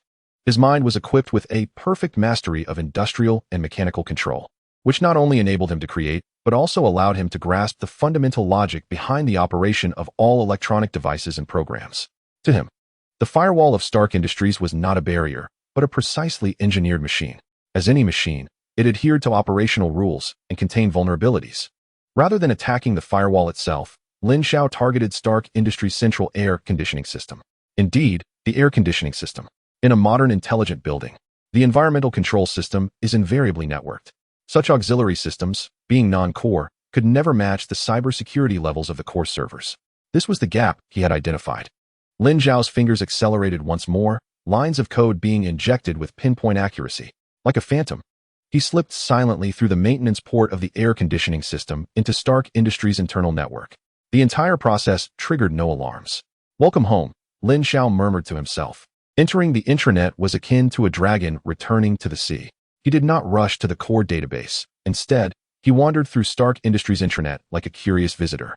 He first slipped into the Human Resources Department, pulling up the files of all employees. Upon seeing the profile of Pepper Potts, he whistled softly. In the photograph, Pepper appeared competent and intellectually alluring, even more captivating than she did in the films. Tony, this guy, truly was oblivious to his good fortune. He shook his head and made a secure backup of Pepper's file, not out of any malice, but simply because he thought it might prove useful later. Next, he meandered into the research and development department. Here lay the true treasure trove. Various cutting-edge weapon designs, experimental data, and unpublished technological patents were on display. Oh, the electromagnetic cannon prototype, laser weapon experimental data, swarm drone combat systems. Any one of these could trigger a seismic shift in the arms industry if leaked. However, Lin Xiao merely glanced at them before losing interest. In his mind, enhanced by perfect mastery of industrial and mechanical control, he perceived these designs as riddled with flaws. His standards had risen too high. Finally, he reached his destination, the Weapon Transportation and Sales Records database. This database was encrypted to the highest degree, even featuring a separate physical isolation firewall. Intriguing. Rather than feeling daunted, Lin Xiao grew excited. It was akin to unraveling a captivating puzzle. He did not attempt to crack the password. Instead, he directly invoked the highest privileges of the database administrator, which he had just acquired from the Human Resources Department. However, when he attempted to log in, an alert box popped up. Warning, remote login detected. Please enter the dynamic security code. The administrator's phone would receive a dynamic code that refreshed every 60 seconds. Quite thoughtful indeed. Lin Xiao chuckled and typed a new set of commands on the virtual keyboard. Almost simultaneously, in an office far away in the Stark Tower, the database administrator, idly perusing a newspaper, felt his phone vibrate. Picking it up, he found a message from the telecommunications company. Dear user, due to system upgrades, your communication network may experience a brief interruption in the next 5 minutes. Thank you for your understanding. The administrator shrugged it off and returned to his newspaper. Meanwhile, a progress bar rapidly loaded on Lin Xiao's computer screen. What was he doing? He was exploiting a vulnerability in the communication base station to briefly replicate the SIM card information of that administrator's phone. 30 seconds later, copy complete. A software interface displaying a dynamic security code identical to that on the administrator's phone popped up on Lin Xiao's computer. He glanced at the continuously changing 6-digit code, then leisurely entered it. Verification successful. Welcome, Mr. Administrator. The gates to the database swung open for him. Lin Xiao reclined comfortably in his chair and took another sip of cola. The entire process flowed seamlessly, devoid of any hint of chaos. For someone endowed with the Pangu supercomputer and godlike knowledge, hacking had transcended mere skill to become an art form. He began scouring the vast sea of data in search of Obadiah Stane's whereabouts. He directly entered keywords: 10 rings, Afghanistan, clandestine transport. Soon, a plethora of documents marked as top secret or destroyed were filtered out. Shocking transport manifests, photographs of arms transfers taken in Afghanistan, encrypted phone call recordings, evidence, indisputable and compelling. Obadiah Stane, the second-in-command at Stark Industries and a close friend of Tony's father, had been exploiting the company's transportation channels to sell the most advanced weaponry to the very terrorists who had once kidnapped Tony. He even discovered a folder that sent a chill down his spine. It was titled Project Munger. Upon opening it, he found numerous design blueprints and experimental data. A steel suit, grotesquely larger and more fearsome than the Mark I, loomed on the screen. Munger. Lin Xiao's gaze turned icy. He knew of this entity from the film, but seeing the intricate designs firsthand evoked a sense of overwhelming dread. He realized that Obadiah's team was progressing faster than depicted in the movie. They seemed to have solved the energy crisis. Lin Xiao zoomed in on a design blueprint for the energy core. He saw that Obadiah and his team were attempting to replicate Tony's large arc reactor. Although their design was exceedingly crude, filled with flaws, and massive in size, it indeed held the potential for success. So that was it. Lin Xiao understood immediately. Obadiah's urgency to eliminate Tony was not merely about seizing control of the company. It was also about appropriating the technology behind the Arc Reactor. He compiled all evidence regarding Obadiah and the designs for Munger, encrypting and sending them to Tony's secret email. After completing this task, he did not leave immediately. He gazed at the Munger designs, and a bold idea sprouted in his mind. Simply providing the evidence to Tony, allowing him to confront Obadiah, would certainly be the easiest approach. However, what if things went awry? In the film, Tony had nearly been crushed by Munger. Had it not been for Pepper's decisive action to blow up the reactor, the outcome could have been dire. Now, as Tony's ghostly advisor, he was intertwined with Tony's fate. If Tony fell, he would lose his greatest ally in the world. No, he needed to secure a safeguard. Lin Xiao's gaze fell upon the intricate lines of code within the Iron Tyrant's complex operating system. His fingers danced once more across the illuminated keyboard. This time, he was not engaged in data theft. Rather, he was implanting code. He intended to establish a backdoor within the Iron Tyrant's operating system, one that only he could control, a remote locking program of the utmost priority. This program's code was remarkably concise, cleverly disguised as a redundant system environment check, ensuring that even the most adept programmers under Obadiah would detect no anomaly. It would slumber quietly, exerting no influence over the system. Yet, upon Lin Xiao's activation through a specific encrypted command, it would instantaneously seize control of the Iron Tyrant's entire system, rendering the lethal machine a mere heap of immobile scrap. Task accomplished. Lin Xiao struck the final character, then smiled as he erased all traces of his presence. The entire operation, from entry to exit, transpired in under 10 minutes, unnoticed by Stark Industries' cybersecurity division. He was like a true specter, arriving silently and departing just as quietly, leaving behind evidence potent enough to destabilize the entirety of Stark Industries, along with a surprise that could determine the outcome of events. Severing his connection with Stark Industries, Lin Xiao sent a message to Tony. I have sent the materials to your inbox. Additionally, my dear Mr. Stark, when can I expect the 100 servers we agreed upon? My warehouse is on the verge of growing weeds, LX. After dispatching the message, he waited patiently, knowing that Tony, upon viewing those documents, was unlikely to be in high spirits.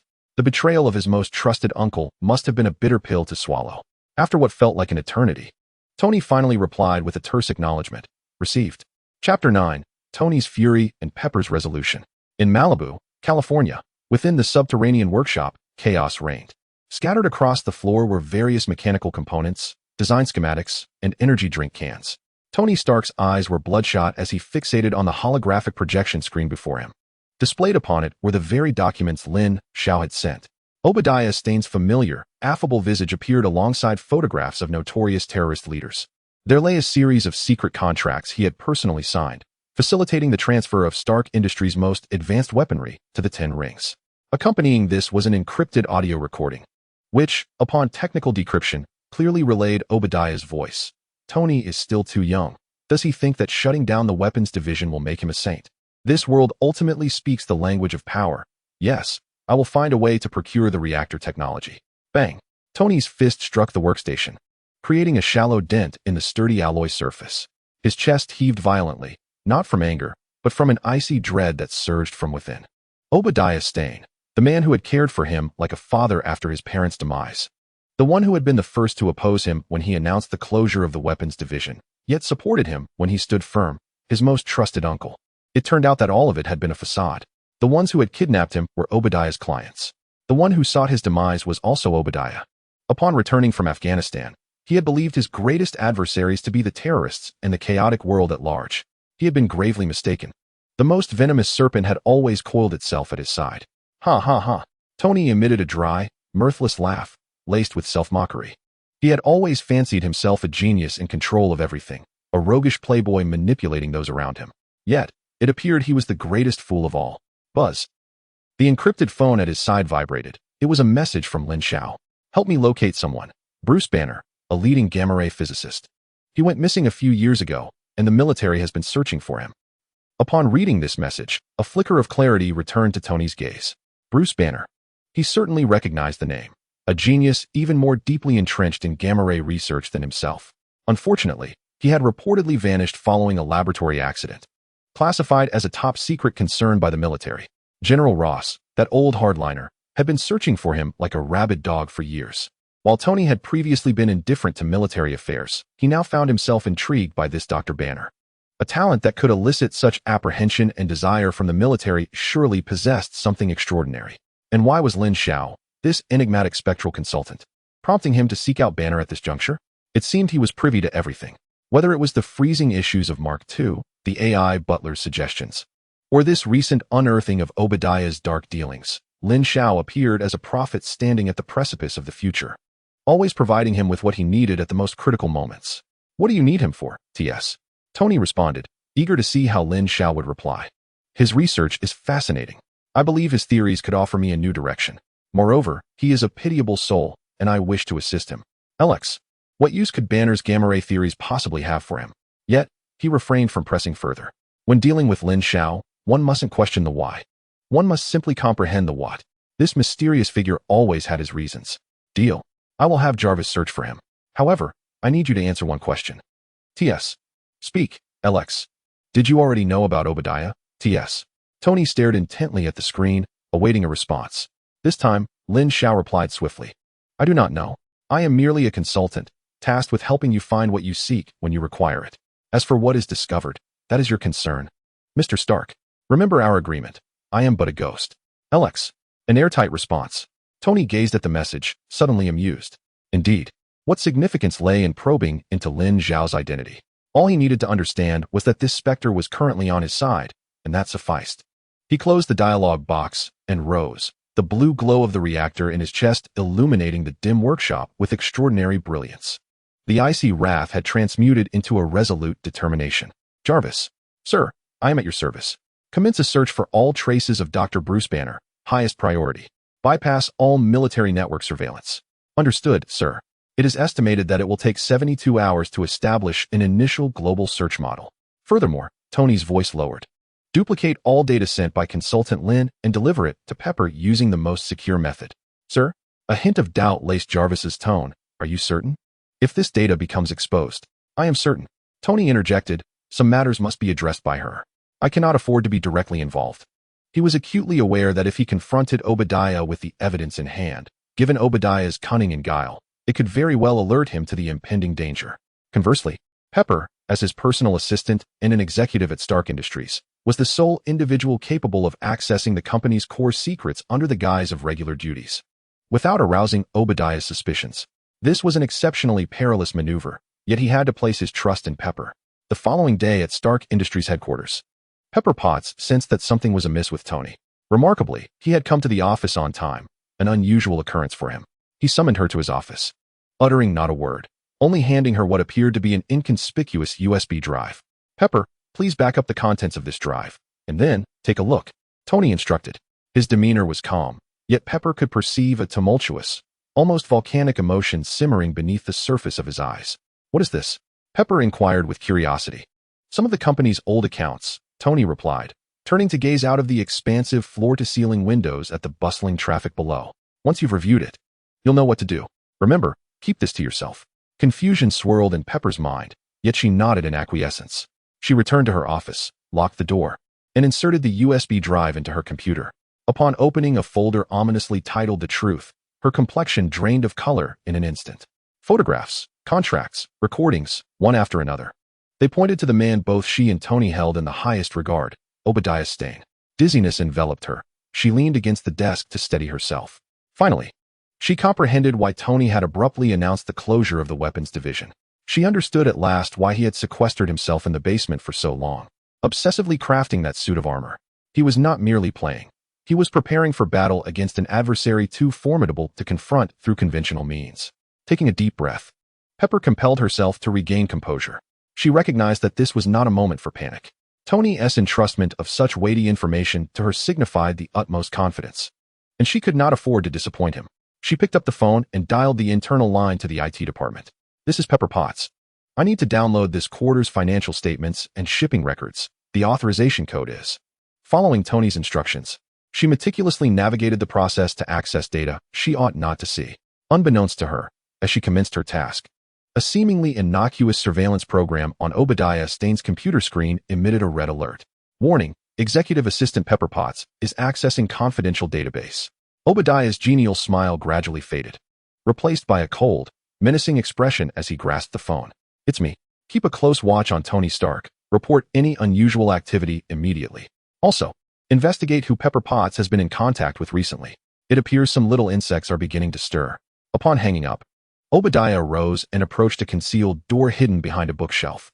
After entering a password and undergoing an iris scan, the door creaked open to reveal a vast, clandestine laboratory. At the center stood a colossal, grotesque suit of armor, the Iron Munger. Almost ready, Obadiah murmured, caressing the cold armor with fervent eyes. Tony, my dear nephew, soon all that belongs to your father will be mine. Meanwhile, far away in New Jersey, Lin Xiao was orchestrating several large engineering robots to transport brand new servers emblazoned with the Stark Industries logo into the underground base's computer room. A full 100 of them. All the latest models, top-tier products virtually unavailable in the market. Hey, guys, be careful. These are treasures, Lin Xiao remarked. patting one of the servers as if admiring a perfect work of art.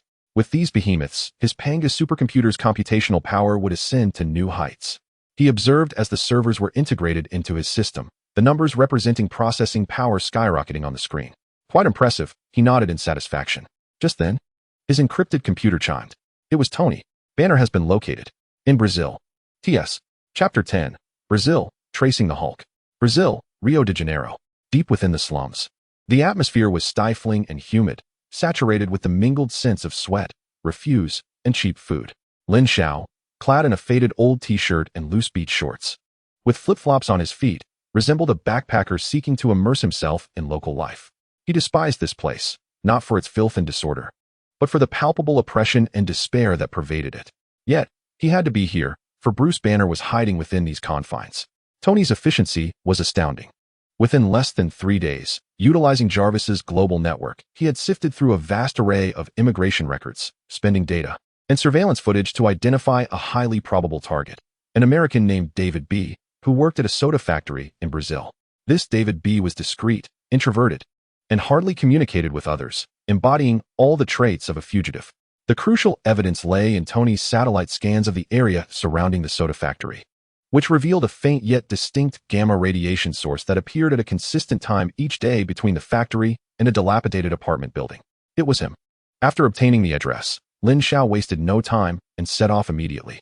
Rather than boarding Tony's private jet, he purchased a standard commercial airline ticket, arriving in Brazil under his newly minted, clean identity, quietly. He was acutely aware that military and SHIELD personnel might also be monitoring this location, necessitating extreme caution. He did not approach Banner directly. Instead, he rented a small, rundown room in the slums, positioned diagonally across from the apartment building where Banner resided. The room contained nothing but a bed and a table. From his seemingly ordinary backpack, Lin Xiao retrieved several items: a signal receiver disguised as a power bank, several coin-sized adhesive cameras, and a device resembling an old radio but functioning as a high-precision gamma-ray detector. These were all gadgets he had meticulously crafted in his base using state-of-the-art technology. As night fell, Lin Xiao slipped out of his humble abode like a wraith. Skillfully avoiding all potential eyes, he affixed the tiny cameras to the corners of the walls beneath Banner's apartment, by the stairwell, and near the back door of the soda factory. Completing this task, he returned to his room and activated the power bank.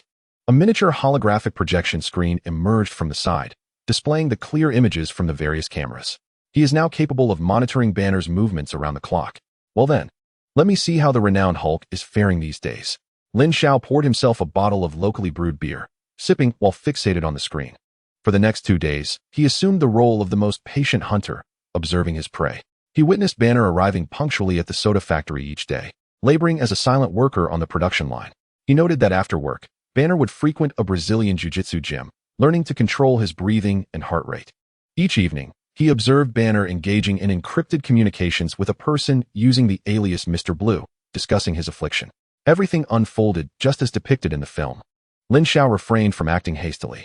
He understood that confronting Banner directly, proclaiming, "Hey, I know you are the Hulk, and I can help you," would merely brand him as a lunatic. He sought an opportunity, one that would enable him to intervene seamlessly and instantly gain Banner's trust. He was waiting for the fateful incident triggered by a drop of blood. According to the film's plot, this event was destined to occur within days. Indeed, on the third afternoon, Lin Xiao's gamma-ray detector emitted a faint beeping sound. The graph representing gamma radiation levels displayed a slight, abnormal fluctuation. The source of this fluctuation emerged from the direction of the soda factory. Shortly thereafter, his camera, positioned at the factory's rear entrance, captured the moment when Banner inadvertently cut his finger while working, causing a drop of blood to fall into a bottle of soda. It's happening. Lin Xiao's spirits soared. He knew that the tainted soda would soon be shipped to America, destined for some unfortunate soul to consume, subsequently alerting the military. General Ross's forces would undoubtedly descend upon this place swiftly. He had to make contact with Banner before the military made their move. Lin Xiao sprang into action. Rather than heading to the factory, he proceeded directly to the apartment building where Banner resided. He did not ascend the stairs, but lingered downstairs. Posing as a local youth with nothing to do, leaning against the wall, engaging in idle chatter with a few other ne'er-do-wells. Yet his gaze remained fixed on the entrance of the apartment. As evening fell, Banner returned from the factory, dragging his weary frame. His pallor was poor, evidently still troubled by the earlier incident. With his head bowed, he hurried into the apartment building. Lin Xiao refrained from following him inside. He recognized that Banner's anxiety was palpable. The approach of any stranger could easily provoke him. What he required was a serendipitous encounter. Lin Xiao turned and entered a nearby convenience store, purchasing some bread and water. He then ascended the apartment stairs, arriving at Banner's door. Instead of knocking, he gently placed the bread and water at the threshold. Afterward, he descended the stairs, disappearing into the night. Inside the apartment, Banner sat at his computer, messaging Mr. Blue. I made a mistake today, an irreversible one. Calm down, David. Breathe deeply. Tell me what happened. My blood contaminated a product. They will find me. They will come for me soon. Banner's heart rate escalated, the crude monitor on his wrist displaying frantic numbers. 120, 130, 140. He felt a surge of heat within his body, as though a green light pulsed beneath his skin. No, not here. He forced his eyes shut, striving to recall the breathing techniques taught by his jiu-jitsu instructor. Inhale, exhale. The rise in his heart rate gradually subsided. Just then, he heard a faint rustling outside the door. Banner's body tensed instantly. Have they come? So soon? He crept to the door, peering through the peephole. The corridor lay empty. However, at his doorstep, a paper bag awaited him, containing fresh bread and a bottle of water. Banner stood frozen. Who could it be? Cautiously, he opened the door, snatched the paper bag, and swiftly retreated into his room. He inspected the contents. The food and water appeared untainted. He could not fathom who, in this unfamiliar place, would perform such a benevolent act. A neighbor, perhaps? With bewilderment, he consumed the bread. Meanwhile, Lin Xiao observed the entire scene through a miniature camera placed at the staircase. The first step was complete. Lin Xiao smiled. His objective was to gradually diminish Banner's wariness through these inadvertent, small acts of kindness, letting him know that, in this perilous world, there may be allies amidst the adversaries. For the following 2 days, Lin Xiao consistently left a simple meal at Banner's doorstep before his return home. Sometimes it was bread, other times fruit. He never revealed himself. Akin to a true Cinderella, Banner's initial caution gradually transformed into a habit of curiosity. He began waiting at his door, eager to discover the identity of this mysterious benefactor. Yet Lin Xiao always managed to elude him perfectly. This cat-and-mouse game subtly eased Banner's taut nerves, leading him to feel, perhaps, he was not entirely alone. On the 5th day, Lin Xiao sensed the moment had nearly arrived. Military personnel could appear at any moment. He needed to initiate first contact. This time, he refrained from leaving food at Banner's door. Instead, he affixed a small note in Portuguese to the battered wooden door. The note contained but a single sentence. I know you are in trouble. Perhaps I can help you, if you are willing. Meet me tonight at 10 p.m. at the 3rd warehouse in the docks. Come alone. Having completed this task, Lin Xiao departed, confident that Banner would indeed come. For what he offered was the very thing Banner needed most, hope. Chapter 11. I can help you control it. Under the night sky at the Rio docks. The sea breeze carried a briny scent. The abandoned 3rd warehouse lay shrouded in darkness, with only a few beams of moonlight filtering through the damaged roof, illuminating the dust swirling in the air. Bruce Banner stood alone in the center of the warehouse, his heart unwittingly racing. The numbers on the heart rate monitor on his wrist fluctuated between 90 and 100, a precarious range. He questioned why he had come. The mysterious note seemed more like a trap. Yet akin to a drowning person grasping at any floating straw, he had arrived, drawn by the promise of assistance. You came. A calm voice emerged from the shadows of the warehouse. Banner's body tensed instantly as he spun around to face the source of the voice. A figure emerged slowly from behind a stack of containers. It was the seemingly idle Asian youth he had occasionally seen downstairs over the past few days. It's you? Banner's voice was somewhat hoarse, laced with caution. Who are you? What do you want? My name is Lin Xiao. Stepping into the moonlight, Lin Xiao extended his hands in a gesture of goodwill. As for what I wish to do, I aim to assist you, Dr. Banner. Upon hearing the title Dr. Banner, his pupils dilated sharply. It had been a long time since anyone had referred to him in such a manner. I don't know you. You must have mistaken me for someone else, he instinctively denied. No, I have not erred. Lin Xiao's tone remained calm. Virginia, Culver University. You were once among the 7 foremost physicists there, specializing in gamma-ray research, until that unfortunate incident occurred. Banner's complexion shifted dramatically. This information was known only to the military and scarcely anyone else. Are you with the military? His voice turned cold, body slightly leaning forward, adopting a defensive posture. No, I am not. Lin Xiao shook his head. If I were, this place would not be surrounded by just me, but rather an entire reinforced company. General Ross is not a man of patience. At the mention of General Ross, a flicker of fear and anger flashed in Banner's eyes. Then who exactly are you? How do you know all of this? I am merely someone who harbors a keen interest in your research. Lin Xiao decided to drop a bombshell. I am fascinated by how you applied the Stark Banner effect to the subject of cellular regeneration. Unfortunately, during that experiment, your dosage calculations went awry. Stark Banner effect. The term struck Banner's mind like a bolt of lightning. This was a theoretical conjecture he had proposed during early correspondence with Tony Stark regarding the benign stimulation of cells through low doses of gamma rays. This theory existed solely in his private emails with Stark and had never been publicly disclosed. How could this individual possibly know? Was he sent by Tony Stark? Did Tony send you? Banner probed cautiously. One could say that, Lin Xiao replied, knowing that invoking Tony's name would be the quickest way to gain trust. Tony admires your talent. He believes you should not continue to hide away, squandering your brilliance. Banner fell silent. Tony Stark, the man who, like him, was hailed as a genius. If it were him who knew his secret, it seemed plausible. His guard was lowered by half. What do you want from me? As I said, I wish to help you. Lin Xiao took a few steps closer, meeting Banner's gaze directly. I know you have been attempting to control the other you within your body. You've been practicing yoga, martial arts, meditation, trying to suppress it through heart rate control. But that is merely a temporary fix. Banner struggled to articulate his thoughts. This young man seemed to see through him entirely. You regard it as an enemy, a monster to be eradicated. But have you ever considered that it is, in fact, a part of you? Lin Xiao's voice carried a peculiar guiding quality. The more you resist it, the stronger it becomes. The more you fear it, the more it spirals out of control. What do you suggest I do? Banner's emotions flared, his heart rate rising again. Should I embrace it? You know it has destroyed everything. My life, my love, my career, everything it has obliterated. Calm down, doctor. Lin Xiao promptly interjected. Look at your watch. Banner glanced down.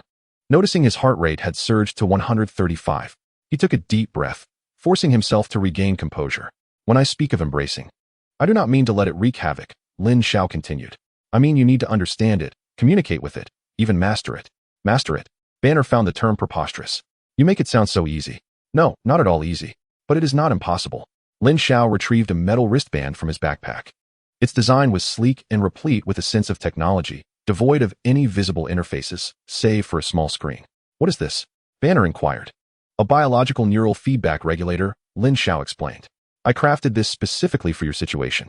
It can monitor your heart rate, blood pressure, adrenaline levels, and cerebral cortex activity in real time. How does it differ from this? Banner gestured towards the rudimentary monitor on his wrist. The difference is substantial. Lin Xiao smiled. Your device merely monitors. Mine intervenes. He pressed a button on the side of the wristband, and the screen illuminated with a soft blue halo. Inside this regulator is a miniature neural pulse generator.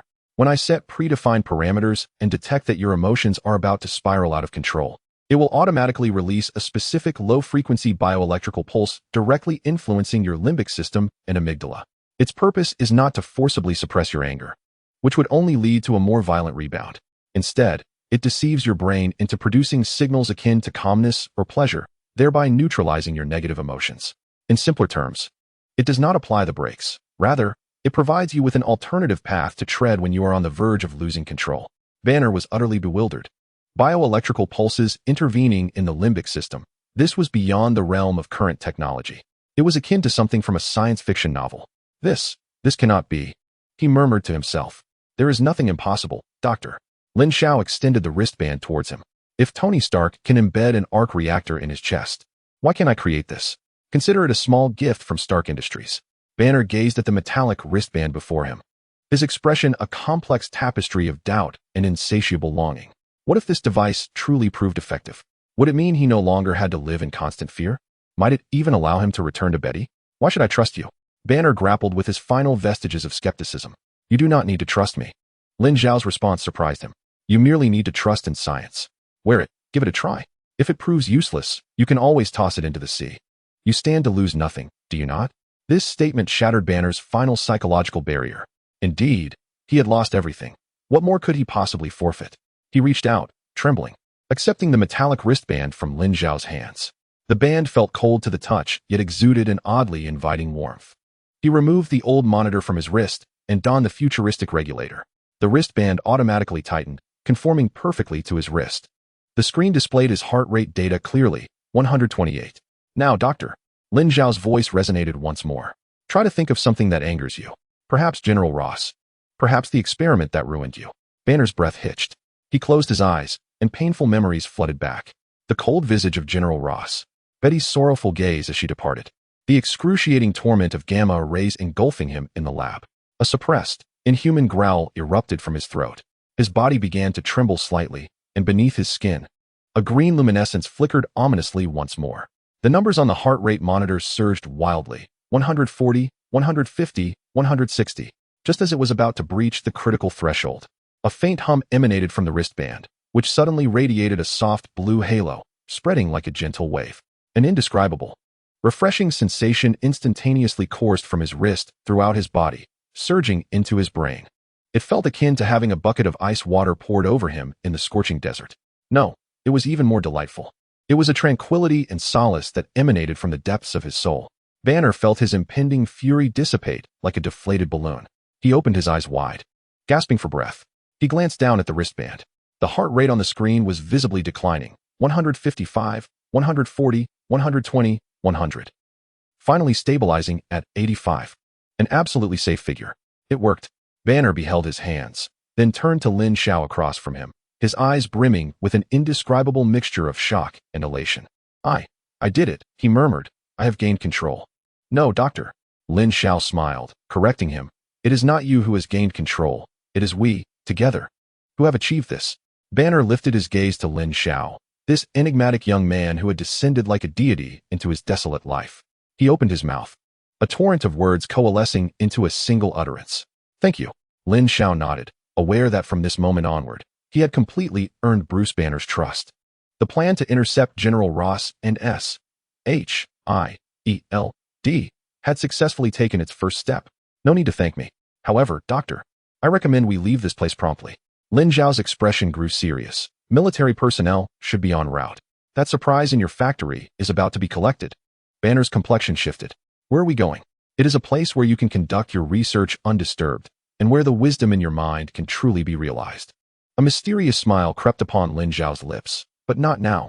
You still have matters to complete. Chapter 12, Obadiah's Malice. Stark Industries, top floor office. Tony. Obadiah muttered this name, his eyes narrowing with a palpable malice. Those who ascend to high positions are not fools. Pepper Potts' unusual behavior would undoubtedly draw his attention. That damn kid. Obadiah slammed his fist onto the desk. His original plan had been to wait until the iron Munger armor was fully perfected and the energy issue resolved. Then orchestrate an unfortunate accident to make Tony vanish from this world. But now, he could not afford to wait. Tony had already begun to retaliate. He had to act immediately, preemptively crushing Tony before he could strike. Obadiah's gaze drifted to the bookshelf against the wall. His expression turned frenzied and resolute. You have forced my hand, Tony. You have pushed me to this. He strode quickly to the hidden door behind the bookshelf, unlocking his secret laboratory. The massive iron Munger armor stood silently in the center. Its chest had been hollowed out, awaiting its heart's installation. William, how is the energy core calibration progressing? Obadiah bellowed at a researcher within the lab. The chief scientist, William, wiped the sweat from his brow, responding nervously, Mr. Stain. We are still attempting to extract technical data from the Stark Tower's primary reactor. There are numerous gaps, and we cannot independently manufacture a stable miniature reactor. Its energy output is highly unstable if we force it to start. I do not wish to hear possibilities. Obadiah interrupted him harshly. I demand results. I want to see it operational tonight. But sir, this is far too dangerous. We lack the core technology for the miniature reactor in Tony Stark's chest. It is akin to a black box. William attempted to argue. Lacking? A sinister smile crept onto Obadiah's face. Who says we lack it? He turned and exited the laboratory, making his way directly to Tony's office. Since Tony was already aware of the truth, there was no need to maintain the facade of a benevolent uncle. He would personally extract the heart from Tony's chest. Meanwhile, at the Malibu beachfront villa, Pepper Potts paced anxiously in the living room, following Lin Xiao's instructions relayed through Tony. She had copied Obadiah's incriminating evidence onto a USB drive for SHIELD. An agent named Phil Coulson had received her and assured her that action would be taken immediately.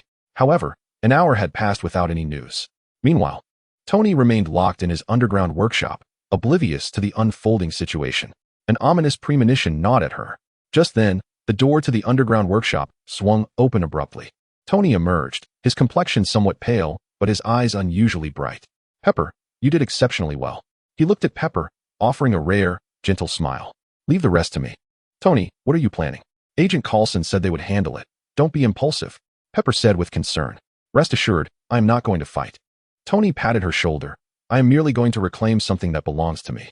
As he spoke, he prepared to leave. Just then, the front door of the villa was violently pushed open from the outside.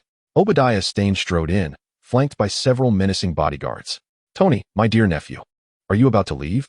Obadiah wore a disingenuous smile, but his eyes glinted like a wolf, fixated on Tony.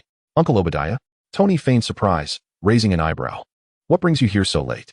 Is there a problem with the company? The company is doing just fine. Obadiah advanced, step by step, yet personally. I have a few minor issues that require your assistance. His gaze fell upon the arc reactor in Tony's chest, his greedy expression unabashed. Tony's heart sank. He knew the worst had come to pass. I'm afraid I can't help you. Tony took a step back, shielding Pepper behind him. I'm feeling a bit tired today. I wish to retire early. That won't do. Obadiah's smile morphed into a sinister grin. You're going nowhere today? He waved his hand. The bodyguards behind him immediately produced a peculiar circular device, aiming it at Tony. A high-frequency sound wave surged through the living room. Tony felt as though his head had been struck by a massive hammer. Darkness enveloped him, his ears rang with pain, and he instantly lost all strength, collapsing to the ground. This was a sonic weapon specifically designed to exploit his vulnerabilities. Obadiah had long since discerned all his weaknesses. Tony, Pepper gasped in horror, attempting to rush forward, only to be restrained by two bodyguards. Obadiah approached the incapacitated Tony, crouching down as if admiring a work of art, gazing at the glowing arc reactor in his chest. What a masterpiece, Tony. He extended his hand and gently tapped the reactor's outer casing. The very thing your father failed to accomplish in his lifetime has been constructed by you, a mere dandy. How utterly ironic. You traitor. Tony gritted his teeth and said with great difficulty. Traitor? Obadiah laughed. No, Tony. I am merely reclaiming what rightfully belongs to me. Stark Industries was built by your father and me. Why should it be handed over to you, a worthless creature who knows only indulgence, upon his death? He ceased his idle chatter and produced a specially designed tool from his pocket. He was about to take action. He intended to violently extract the very core that sustained Tony's life. No, stop. Pepper screamed, struggling desperately in hopeless despair. All of this was being transmitted live through the security cameras in the villa to that underground base in New Jersey. Lin Xiao watched the unfolding events on the screen with an expressionless demeanor. His finger hovered over a red virtual button, poised to activate the backdoor he had left within the Munger system at any moment. Yet, he refrained from doing so. The Munger had yet to make its appearance. Now was not the time. He had to wait. Wait for the opportune moment. Wait for a time that would maximize his interests. On the screen, Obadiah had pried open the reactor's securing clasp. Tony's complexion began to turn a shade of blue due to oxygen deprivation. Lin Xiao narrowed his eyes. With his other hand, he typed rapidly on the illuminated keyboard. An encrypted message was dispatched. Recipient, Phil Coulson. The message was succinct, consisting of a live screenshot and the villa's precise coordinates. The screenshot depicted the moment Obadiah was about to extract Tony's heart. Coulson, I can assist you no further, Lin Xiao murmured to himself. Whether you arrive in time depends on the efficiency of your S.H.I.E.L.D. agents. Having completed this, he continued to stare at the screen. He knew Colonel Rhodes should be arriving shortly. Tony must have contacted him before leaving. Everything was still within his calculations. Although the process was perilous, the main storyline remained intact. Ultimately, Obadiah would secure the reactor, and Tony would inevitably replace it with the old heart, preserved by Pepper. Before donning his armor to confront that fateful duel, leaning back in his chair, Lin Xiao poured himself a glass of whiskey. Come on, Obadiah. Let me see just how powerful your Monger truly is. And let me witness whether you will appreciate the surprise I have prepared for you. He raised his glass towards the screen in a distant salute. Tonight was destined to be a sleepless night. Chapter 13, Munger. In the main control room of Stark Industries, the massive arc reactor hummed with energy. Coulson arrived just in time, explained his purpose to Pepper, and led the S.H.I.E.L.D. agents to locate the scientist, Dr. William, who had been locked away by Obadiah. He has taken the reactor. He has lost his mind. He will destroy us all, William exclaimed incoherently. Pepper's heart sank. She gazed up at the enormous arc reactor powering all of Los Angeles. A frenzied thought surged in her mind. Mr. Coulson, is there a way to overload this reactor? Coulson paused. Miss Potts, do you realize what you're suggesting? This would trigger an unprecedented blackout. I know. Pepper's gaze was resolute. But this is the only way to stop him. Meanwhile, with Colonel Rhodes' assistance, Tony had managed to return to his workshop with great difficulty. Rhodes looked at the hollow cavity in Tony's chest and the dimly glowing old reactor encased in glass beside him, his face etched with shock. Tony, you.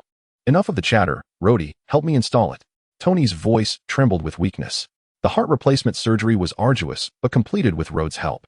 As the old reactor was re-embedded in his chest, a faint blue glow flickered to life, and Tony exhaled deeply, feeling as if he had been resurrected. All right, old friend. It's our time to shine. He strode towards the already prepared suit, gleaming in red and gold. Mark III. Boom. With a thunderous roar, the red and gold figure soared into the sky, racing towards Stark Industries. On the highway, vehicles were embroiled in chaos due to the blackout. Obadiah's Ironmonger wreaked havoc, trampling through the traffic with heavy steps. It effortlessly overturned cars, its massive mechanical hands tearing metal roofs apart as if they were mere paper. Ha ha ha. This is true power. Obadiah cackled maniacally in the cockpit. The reactor stolen from Tony provided his war machine with a continuous flow of energy. He felt like a god. At that moment, a red and gold streak descended from the heavens, crashing forcefully into the Ironmonger. Bang! The massive Ironmonger staggered backward, carving deep ruts into the ground. Obadiah, Iron Man hovered in midair, his voice cold beneath the helmet. The game is over. Tony.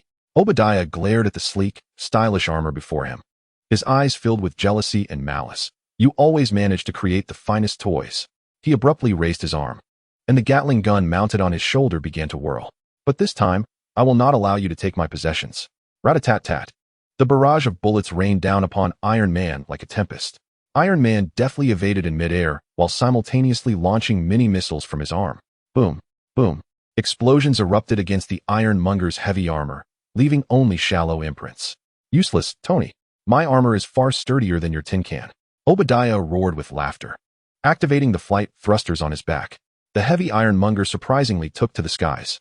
The two armored titans engaged in an unprecedented chase and battle across the night sky of Los Angeles.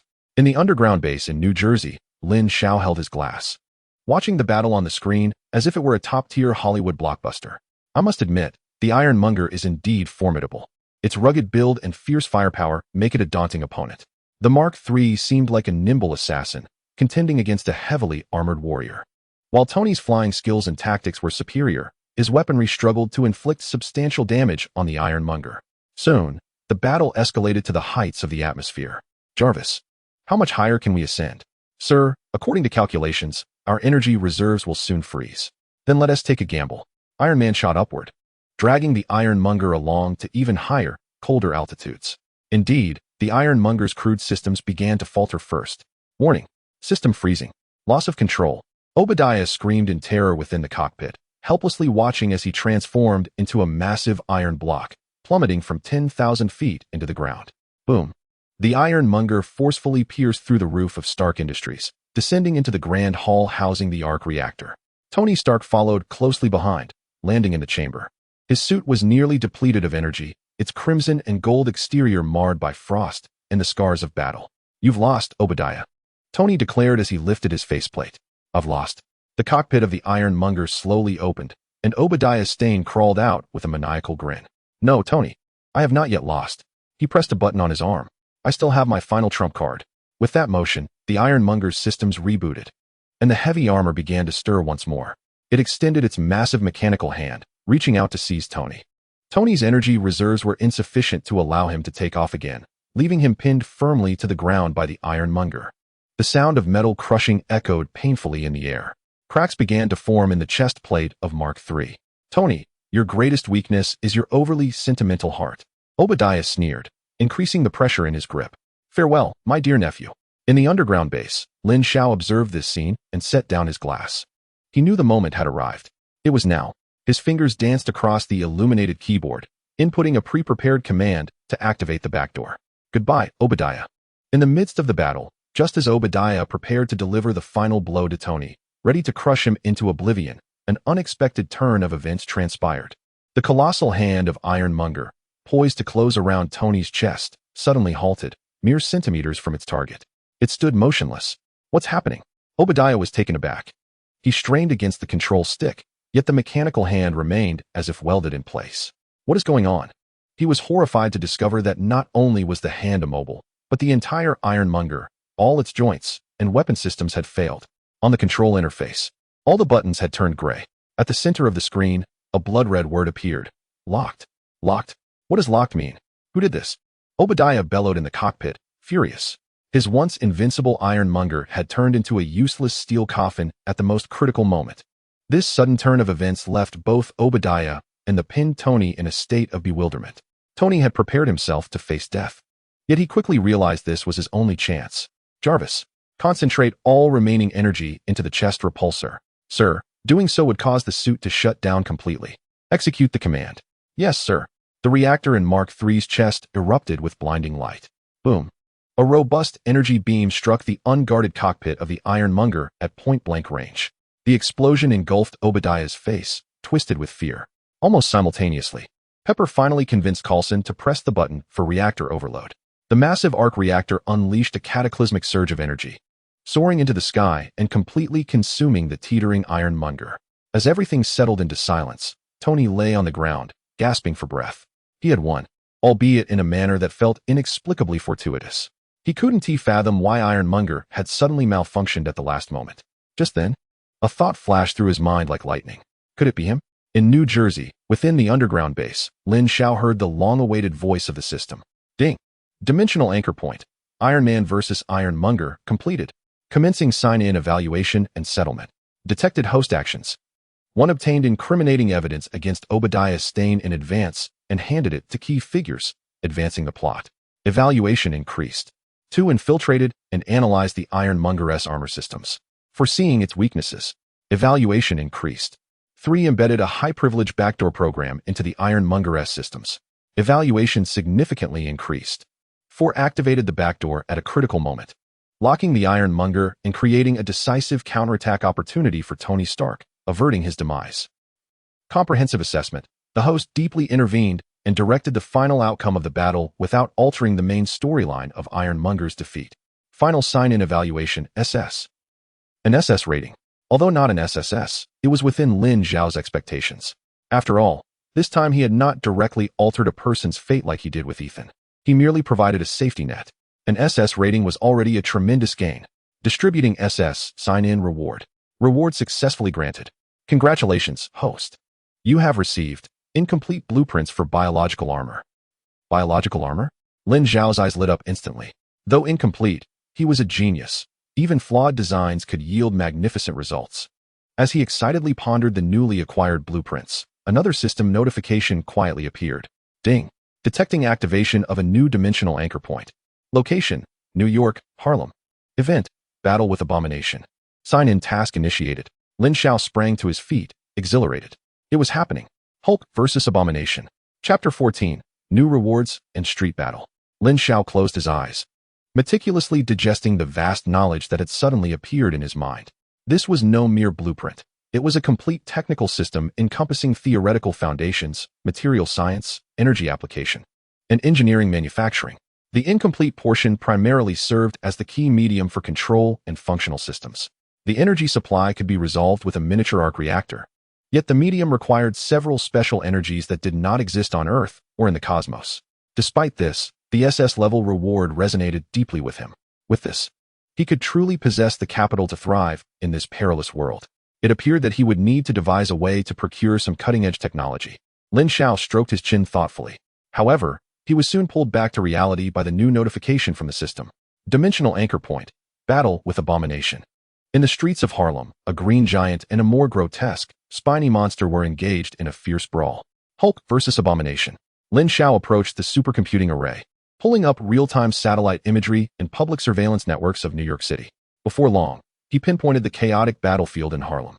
From the surveillance footage, the scene resembled a catastrophe, with Abomination, the monstrous transformation of Emil Blonsky, rampaging and wreaking havoc indiscriminately.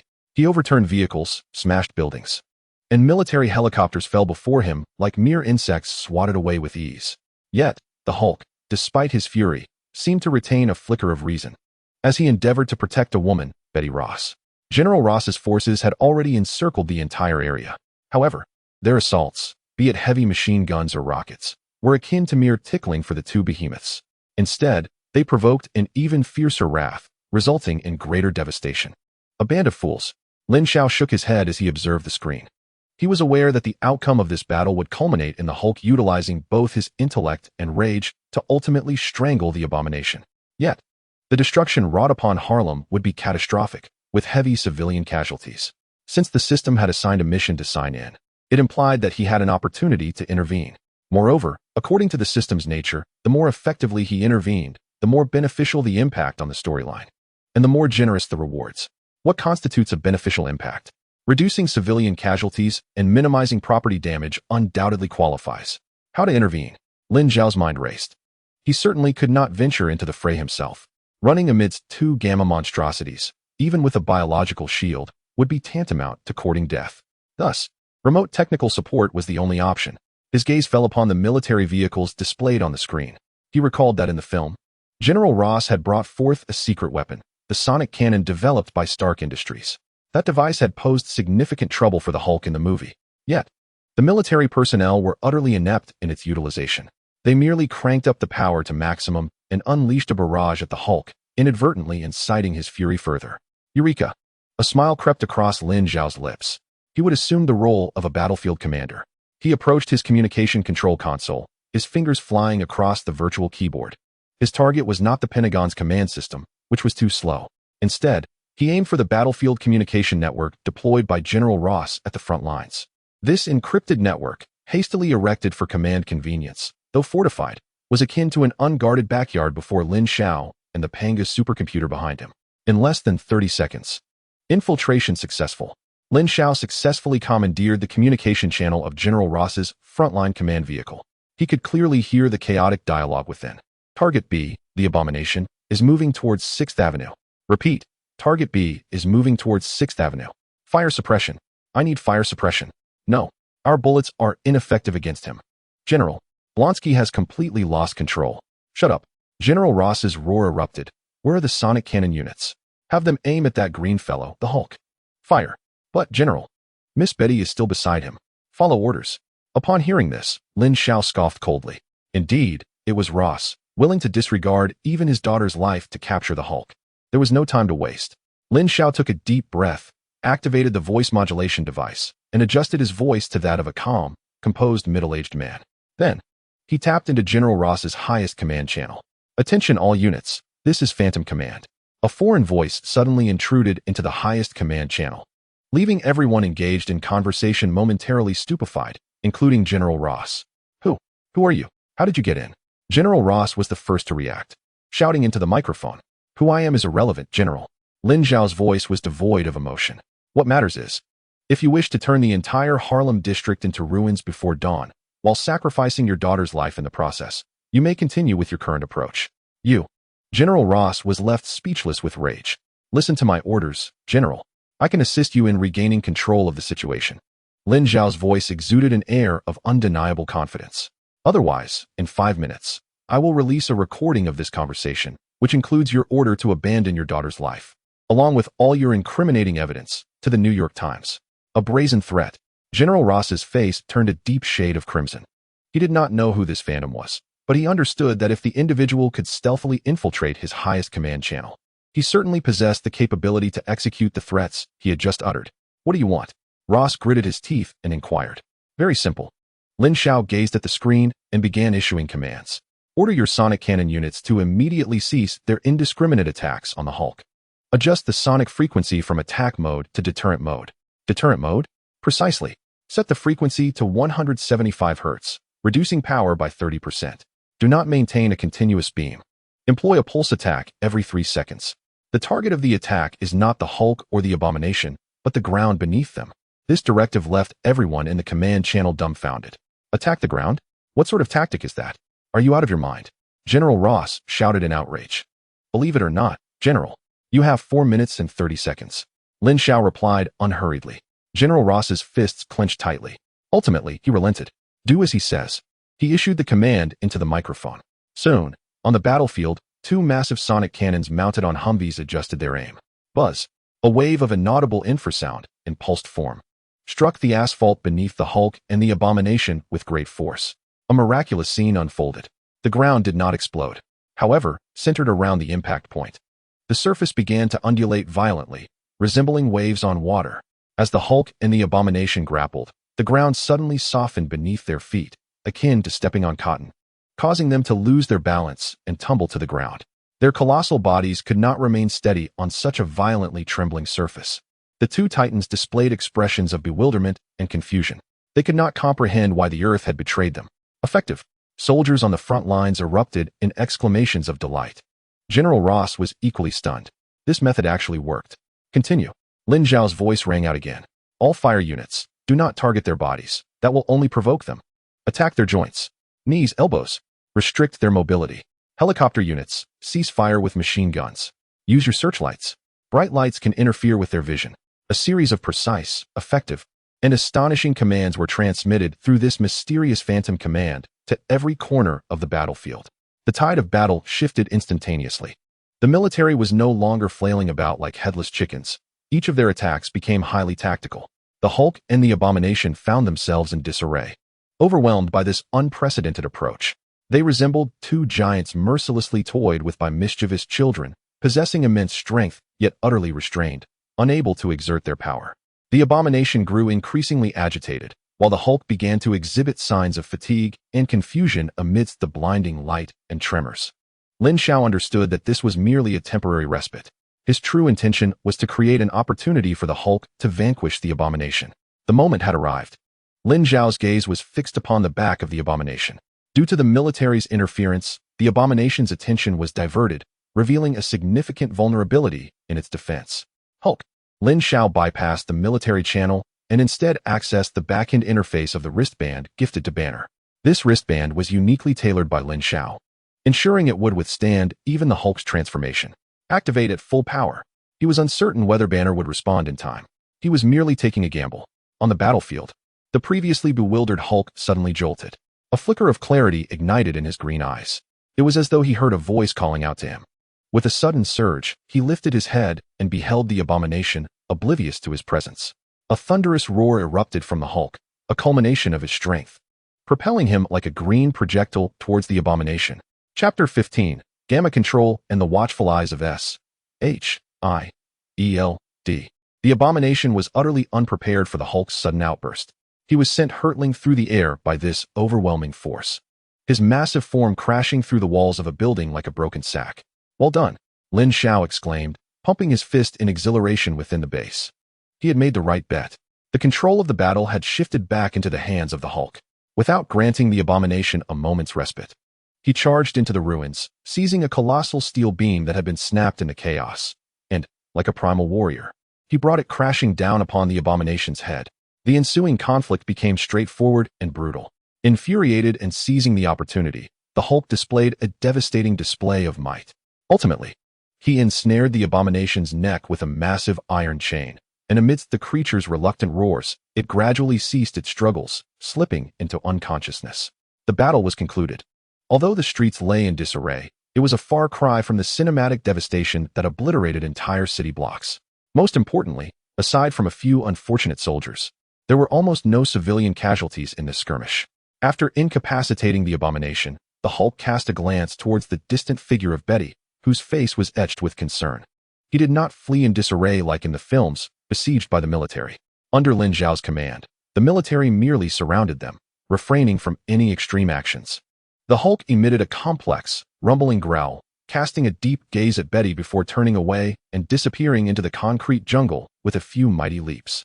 General Ross watched the Hulk's retreating figure, then glanced at the unconscious Abomination on the ground, his expression darkening, though he ultimately refrained from issuing a pursuit order. Find him. Utilize all resources. I must unearth this phantom, Ross bellowed at his subordinates. In a subterranean base in New Jersey, Lin Xiao let out a long sigh of relief. Just then, the system notification chimed in, as anticipated. Ding. Dimensional anchor point. Battle with the Abomination completed. Processing sign-in evaluation settlement. Detected host actions. 1. Infiltrated military battlefield communication networks, gaining command over the battlefield. Evaluation greatly enhanced. 2. Proposed and guided the military in executing non-lethal tactics, significantly reducing civilian casualties and property damage. Evaluation greatly enhanced. 3. At a critical moment, directed the Hulk to seize the opportunity, culminating in the end of the battle. Evaluation enhanced. Comprehensive assessment. The host, as the covert commander, perfectly orchestrated the battle, significantly influencing the plot while preserving the primary outcome of the Hulk's victory over the abomination. Final sign-in evaluation, SSS. Another SSS. Lin Xiao's heart raced with excitement. He knew it. Saving civilians was undeniably the most effective method for enhancing his evaluations. Distributing SSS-level sign-in rewards. Reward distribution successful. Congratulations to the host for obtaining passive ability, gamma ray control. Passive ability? Lin Xiao was momentarily taken aback. Almost immediately, a peculiar, warm energy materialized within his body, swiftly integrating into every cell. He felt as though his body underwent a microscopic metamorphosis. Each cell became more resilient, brimming with vitality.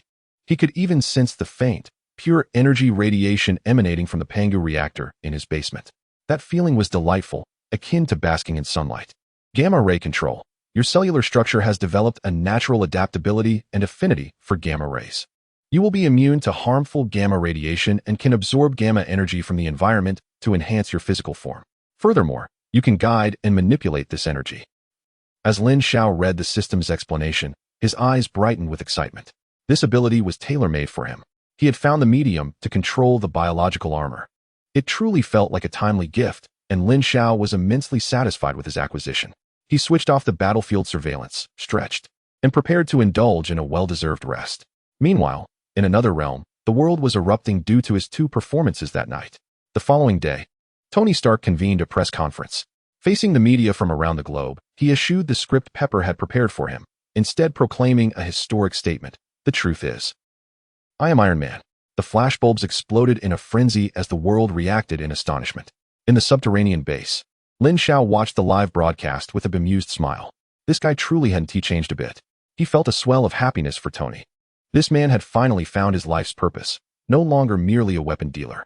He believed Tony would become an even greater hero than depicted in the films. Lin Xiao turned off the television, feeling elated, and set off for the laboratory to continue crafting his biological armor. At that moment, however, his highly encrypted computer, isolated from the outside world, suddenly lit up on its own. The screen did not display a dialog box from Tony. Instead, a symbol gradually emerged, an eagle perched within a circle. The emblem of S-H-I-E-L-D. Lin Xiao's pupils constricted in an instant. This computer was his highest level of secrecy, physically disconnected, with one-way encrypted satellite communication. Theoretically, no one in the world besides him could connect to it. Yet now, the emblem of S-H-I-E-L-D boldly appeared on the screen, signifying that he had been located. A cold sweat trickled down Lin Xiao's back. He dashed to the supercomputer array, his hands flying over the holographic keyboard as he initiated a reverse trace on the signal source. Data cascaded like a waterfall. However, the outcome weighed heavily on his heart. The signal source originated from a synchronous orbit satellite, 36,000 kilometers above him. A ghost satellite, unregistered to any nation, with no records whatsoever. S-H-I-E-L-D possesses such a level of advanced technology. Just as he was grappling with his astonishment, the emblem of S-H-I-E-L-D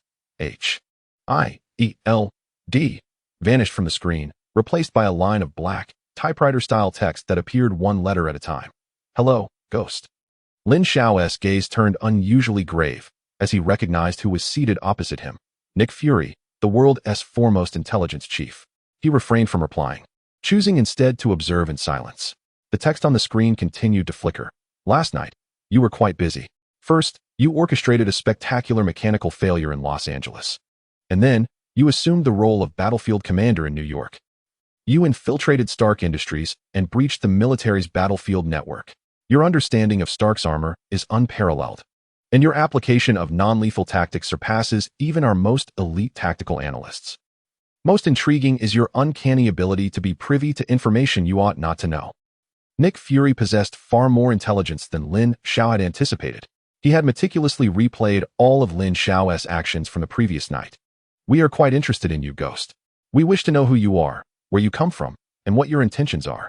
The fact that the other party had chosen to converse in this manner, rather than dispatching a squad of special forces to surround him, indicated that there remained room for negotiation. Nick Fury had ulterior motives. Lin Xiao's fingers finally rested upon the illuminated keyboard. He deleted all the text on the screen and responded with just 2 words. What is the price? He sought to turn the tables. transforming this interrogation into a negotiation.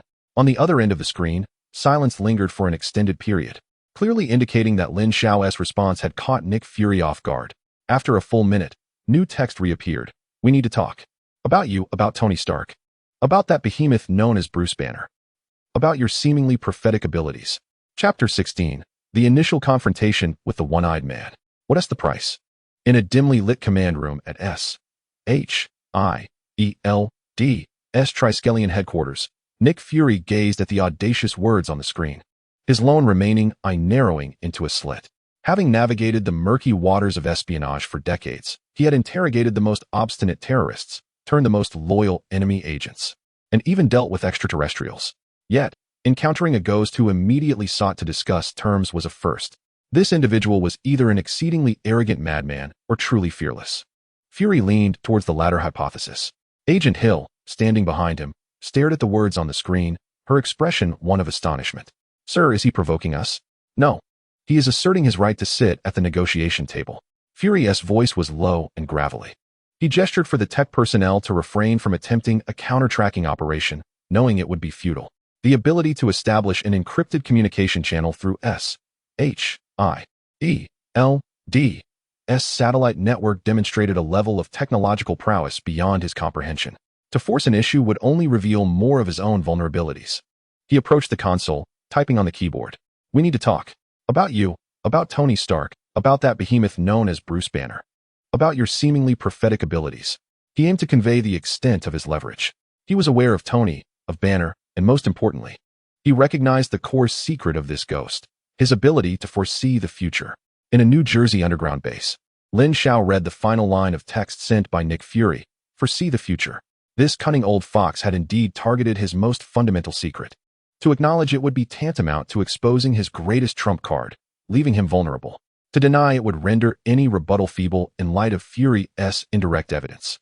Engaging with someone like Nick Fury meant that the slightest hint of trepidation would invite him to pounce like a shark sensing blood, leaving nothing but bones. He needed a plausible persona, one that could explain everything without revealing his core secret. A powerful, enigmatic identity that would instill a sense of trepidation even in Nick Fury. Lin Xiao's eyes sparkled with inspiration as an ingenious plan began to crystallize in his mind. His fingers danced across the keyboard, producing lines of text on the screen. Foreseeing the future? No, Director Fury, you underestimate me. I do not foresee the future. I merely catch glimpses of some alternate possibilities. What? At the Triskelion headquarters, Fury stood abruptly from his chair upon reading that line. Alternate possibilities? What could that mean? Parallel universes? Multiverse timelines? Such concepts had only been speculated by a select few within S.H.I.E.L.D.'s upper echelons. Yet, those were merely conjectures. This ghost had articulated it so nonchalantly. Lin Xiao did not grant Fury the luxury of contemplation, continuing to type. I saw a possibility where Obadiah Stane's conspiracy was not timely uncovered, and Tony Stark was nearly crushed by his shoddy armor in the reactor chamber. I saw a possibility where General Ross's foolish command turned Harlem into an inferno, resulting in countless civilian casualties, while Hulk, in a whirlwind of rage and despair, was captured by the military, rendered a specimen in a cage.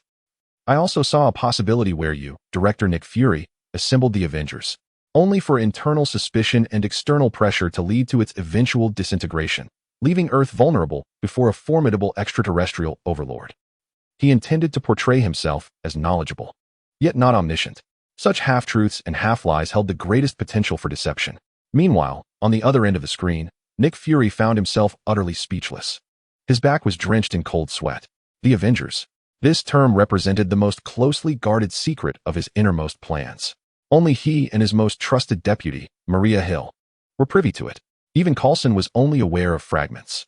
How did this ghost come to know? Fury felt exposed before this mysterious individual, as if he were an unclothed child, with all his secrets laid bare. This transcended mere intelligence gathering. Sir, Agent Hill's voice trembled slightly. Fury raised his hand, silencing her. He forced himself to regain composure and return to his chair. He realized that today, he may have come into contact with an entity far beyond his imagination. He needed to reassess this ghost's level of danger and potential utility. Who are you really? Fury typed this question, his tone shifting from interrogation to inquiry. Who I am is of little consequence. Lin Xiao's response retained that enigmatic tone of his. You may regard me as an observer who is not fond of witnessing tragedies unfold. I assist Tony because I believe he has the potential to become a great hero, rather than a pitiful wretch who meets his demise at the hands of his uncle. I aid Banner because I feel he ought not to be confined as a monster. His brilliant mind still holds value for this world. As for you, Director Fury, my willingness to converse with you stems from your Avengers initiative. Although it harbors numerous foolish and naive elements, its overarching direction is commendable. This universe is far more perilous than you can fathom. You must be prepared. Employing the rhetoric he had gleaned from his past life's online experiences, Lin Xiao artfully crafted a narrative.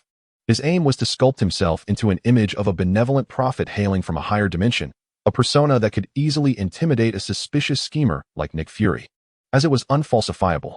Indeed, Fury remained silent for an extended period. Lin Xiao could almost envision the frantic activity occurring beneath his bald, obsidian dome. As his mind processed every utterance made, Fury's voice finally broke the silence, gravelly, elevating the threat level of the ghost to its zenith. Codename, Prophet. All information regarding him was to be classified. Yes, sir.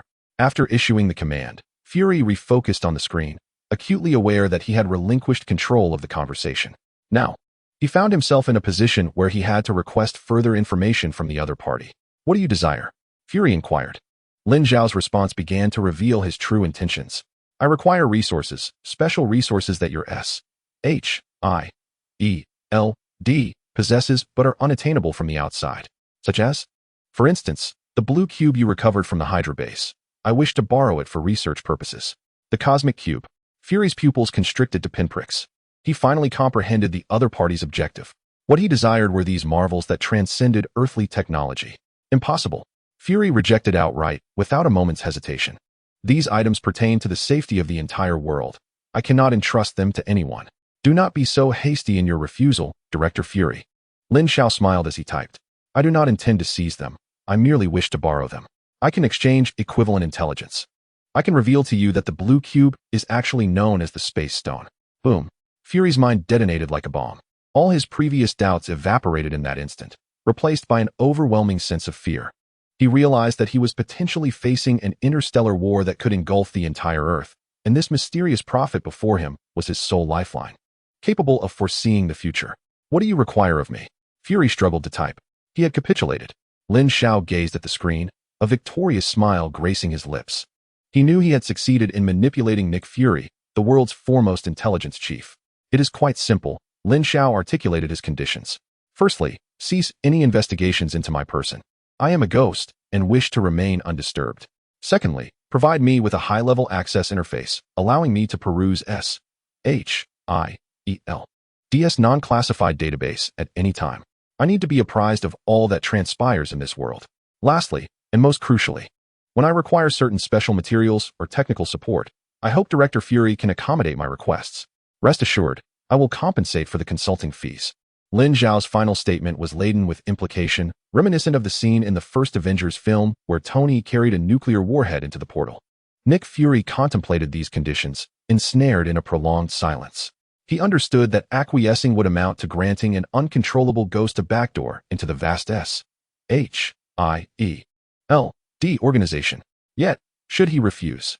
Ultimately, he typed his response, I need time to consider. Of course, Lin Xiao replied. However, I suggest you act swiftly, for the time at your disposal is limited. With that proclamation, Lin Xiao severed the communication unilaterally. The screen reverted to darkness. The fruits of this negotiation were substantial. He had not only temporarily stabilized S.H.I.E.L.D., but also paved the way for his future endeavors. Chapter 17, Symbiont. After disconnecting from Nick Fury, Lin Xiao leaned back in his chair, exhaling deeply. Engaging with that old fox proved to be exceedingly taxing. Each word had to be meticulously chosen, presenting enough shocking bait while concealing his true cards. He recognized that from this day forth, S.H.I.E.L.D. would serve as a temporary protective umbrella. As long as he could continue to provide valuable prophecies, Nick Fury would regard him as an essential and not easily offended partner. Regarding the cosmic cube, that was merely a strategic bluff. He understood that, given Fury's suspicions, it was improbable that he would relinquish such items at this juncture. Nevertheless, the seed had been sown, and opportunities would abound in the future. Now, he had more pressing matters to attend to. 3 months later, Lin Xiao traversed the brightly lit corridors. Arriving at the core area of the base, the biological laboratory, this space starkly contrasted with his garage, cluttered with mechanical parts and servers. The laboratory radiated a clean, futuristic aesthetic, awash in pristine white, with the faint scent of disinfectant permeating the air. Precision instruments, whose names eluded Lin Xiao but possessed capabilities far surpassing the era, operated silently. At the heart of the laboratory stood a colossal, transparent cylindrical incubation chamber, filled with a pale green nutrient solution, with several mechanical arms suspended within, poised for action. This was the birthing chamber he had prepared for his new toy. Incomplete schematics, biological armor, passive ability, gamma ray affinity. Lin Xiao closed his eyes, the images of these SSS and SS level rewards resurfacing in his mind. The schematics for the biological armor represented a vast and intricate technological system. Unlike traditional steel armors, it was a construct capable of deep integration with its user, a hybrid of life and machinery. It possessed self-repair, morphing capabilities, and energy conduction among various traits.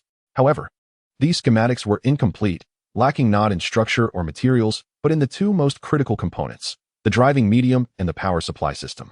In simpler terms, there was no suitable fuel or engine. Originally, this posed a monumental challenge. The recommended driving mediums outlined in the schematics were rare energies from the cosmos, such as the embers of Phoenix Force or fragments of stellar cores, items that sounded unattainable on Earth. Yet, the emergence of the passive ability, gamma ray affinity, flawlessly resolved this dilemma. Gamma ray affinity. Your cellular structure exhibits a natural adaptability and affinity for gamma rays. You shall possess immunity against low doses of harmful gamma radiation, gradually absorbing the gamma energy from your surroundings to fortify your physical form. Moreover, you will have the ability to manipulate this energy at will, the capacity to control energy. This is precisely the driving medium he requires.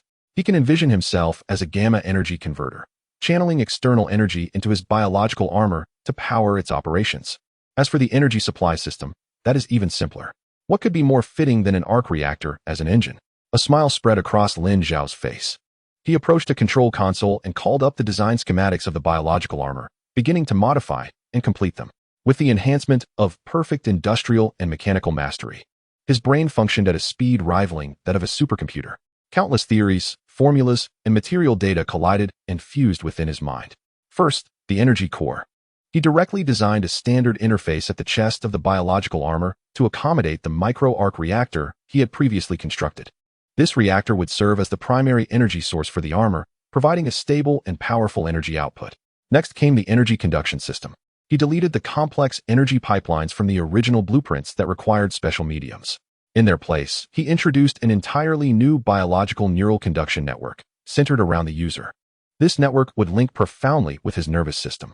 When he stimulated his affinity for gamma rays, the pure energy produced by the arc reactor would first undergo gamma transformation through his body and then be transmitted to every corner of the armor via this network. Consequently, he would no longer be merely a pilot. He would become the true heart and brain of the biological armor.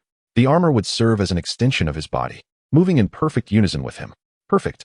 Lin Xiao gazed at the modified design, nodding in satisfaction. This was no longer the original incomplete blueprint, but a brand new, bespoke, one-of-a-kind armor, which Lin Xiao named the Symbiote. He uploaded the final design to the laboratory's main computer. Pengu, commence manufacturing. Command received. Initiating construction of the Symbiote prototype. The main computer emitted a soft electronic voice. The massive cultivation chamber at the center began to operate.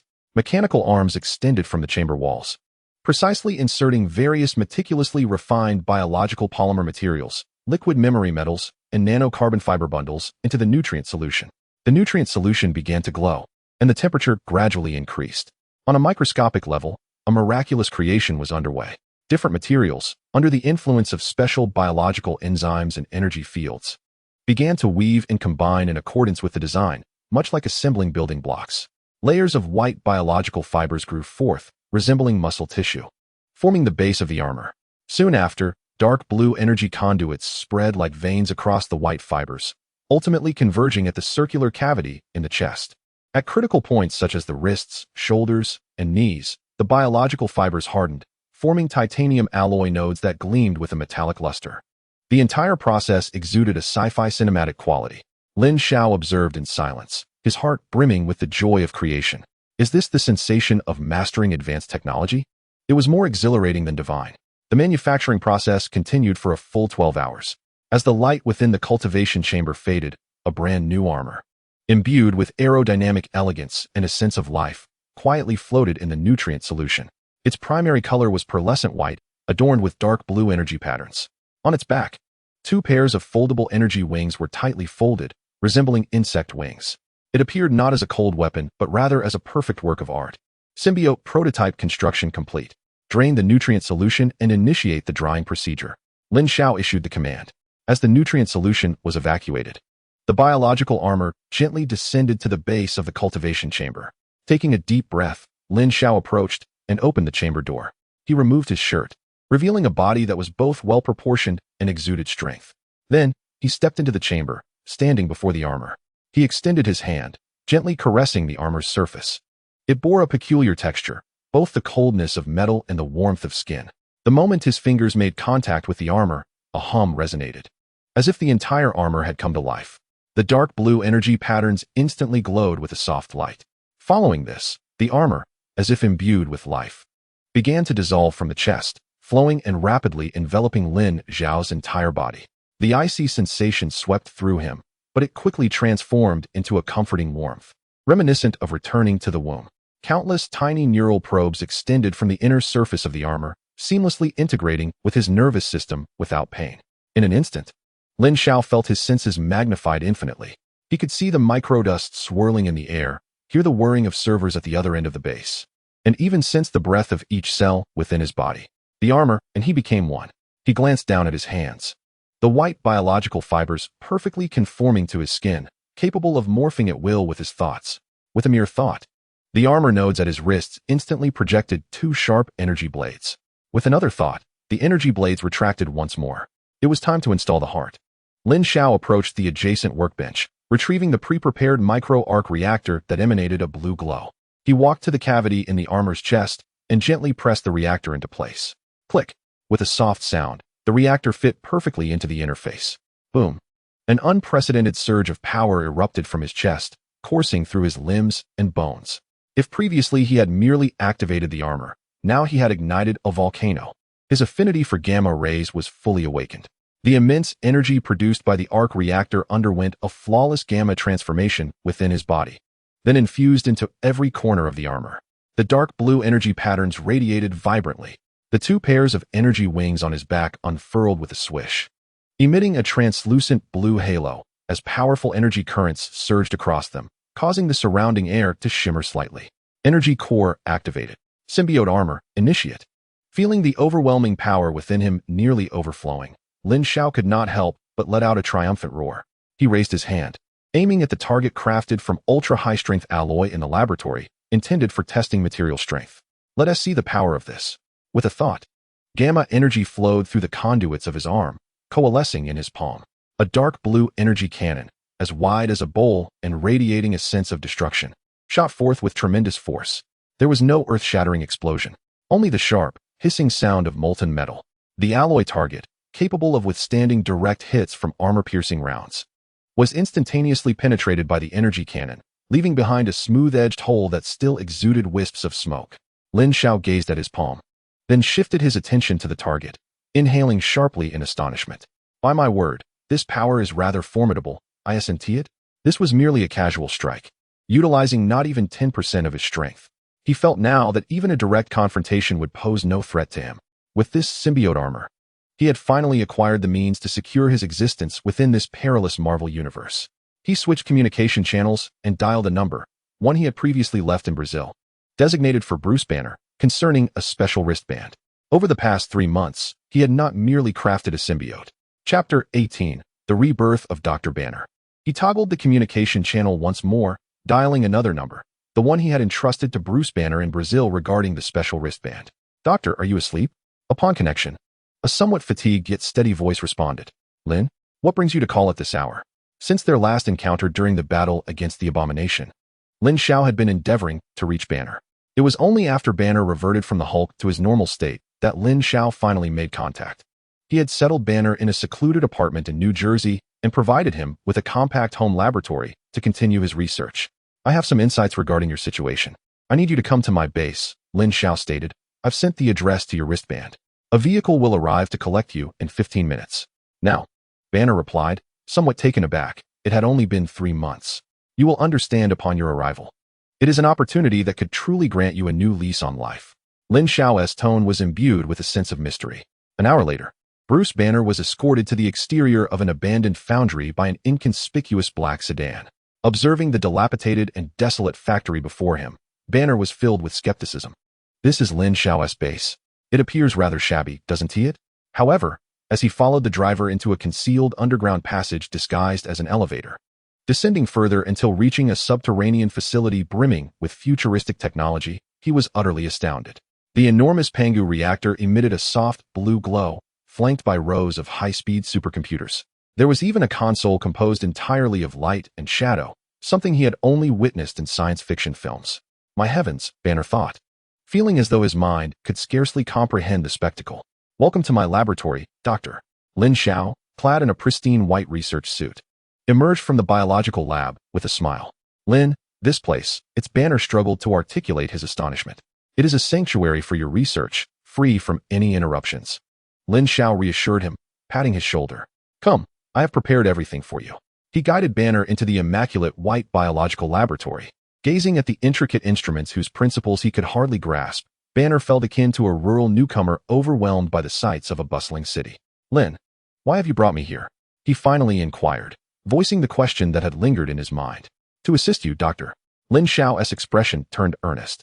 This is not merely a temporary fix with that wristband. We aim to fundamentally address the issues concerning you and the entity within you. You mean, the Hulk? Banner's complexion shifted slightly. Precisely, Lin Xiao affirmed, nodding. I previously mentioned that you must not regard it as an adversary. You need to understand it, communicate with it, and even master it. But I cannot, Banner lamented, shaking his head bitterly. Every time it emerges, my consciousness is consumed. I have no idea what it desires or what it does. That is because a bridge is lacking between you two. Lin Xiao pointed to the massive medical pod situated at the center of the laboratory. And I am here to construct that bridge for you. What do you intend to do? A hint of trepidation arose within Banner. A rather straightforward experiment, Lin Xiao replied with a smile. Do you recall the Stark Banner effect I mentioned during our first encounter? The beneficial stimulation of cells by low doses of gamma radiation? Of course, Banner recalled. That experiment failed due to uncontrolled dosage, resulting in your current predicament. Lin Xiao's gaze sharpened. But what if we could precisely regulate the dosage? Employing a gentle and controllable gamma radiation to re-stimulate your cerebral cortex? What might transpire? Banner's breath quickened as realization dawned upon him. Lin Xiao intended to artificially and proactively awaken the Hulk within him. You've lost your mind. Banner instinctively recoiled. What if it spirals out of control? If I transform here, it could obliterate everything. Fear not. Lin Xiao's confidence gradually reassured Banner. First, the walls here are composed of a special alloy capable of withstanding tactical nuclear strikes. Even if the Hulk were to rage, it would merely leave a few dents. Second, Lin Xiao pointed to his own chest. Do you recall my ability to control gamma radiation? I can guide and soothe gamma energy, essentially pacifying the Hulk. Most importantly, Lin Xiao gestured towards the medical pod. This neural interface chamber amplifies your brainwaves, enabling you to delve into your subconscious while retaining self-awareness. There, you will confront him, a genuine face-to-face exchange. Banner fell into profound silence. Lin Xiao's plan was audacious, almost insane, yet undeniably enticing.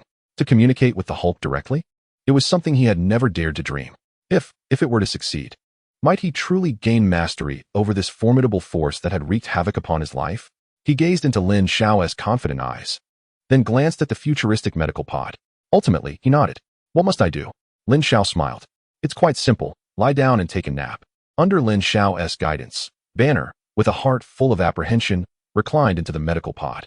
The chamber doors slowly closed. Soft lights illuminated the interior as a specialized calming gas began to permeate the pod. Banner's eyelids grew heavier, and soon he succumbed to slumber. Pangu, commence. Lin Xiao directed as he approached the control console. Command received. Initiating bridge project. Above the medical pod, a precise instrument extended. At its apex, an exceedingly faint beam of gamma radiation, nearly imperceptible to the naked eye, was meticulously directed at Banner's temple. The console's screen displayed Banner's brainwave patterns, which began to fluctuate dramatically. A stable waveform representing Banner's consciousness appeared alongside a chaotic waveform symbolizing the Hulk's awareness. Excellent. He has entered, Lin Xiao remarked, placing his hands on the biological sensors of the console. He closed his eyes, channeling his innate affinity for gamma radiation.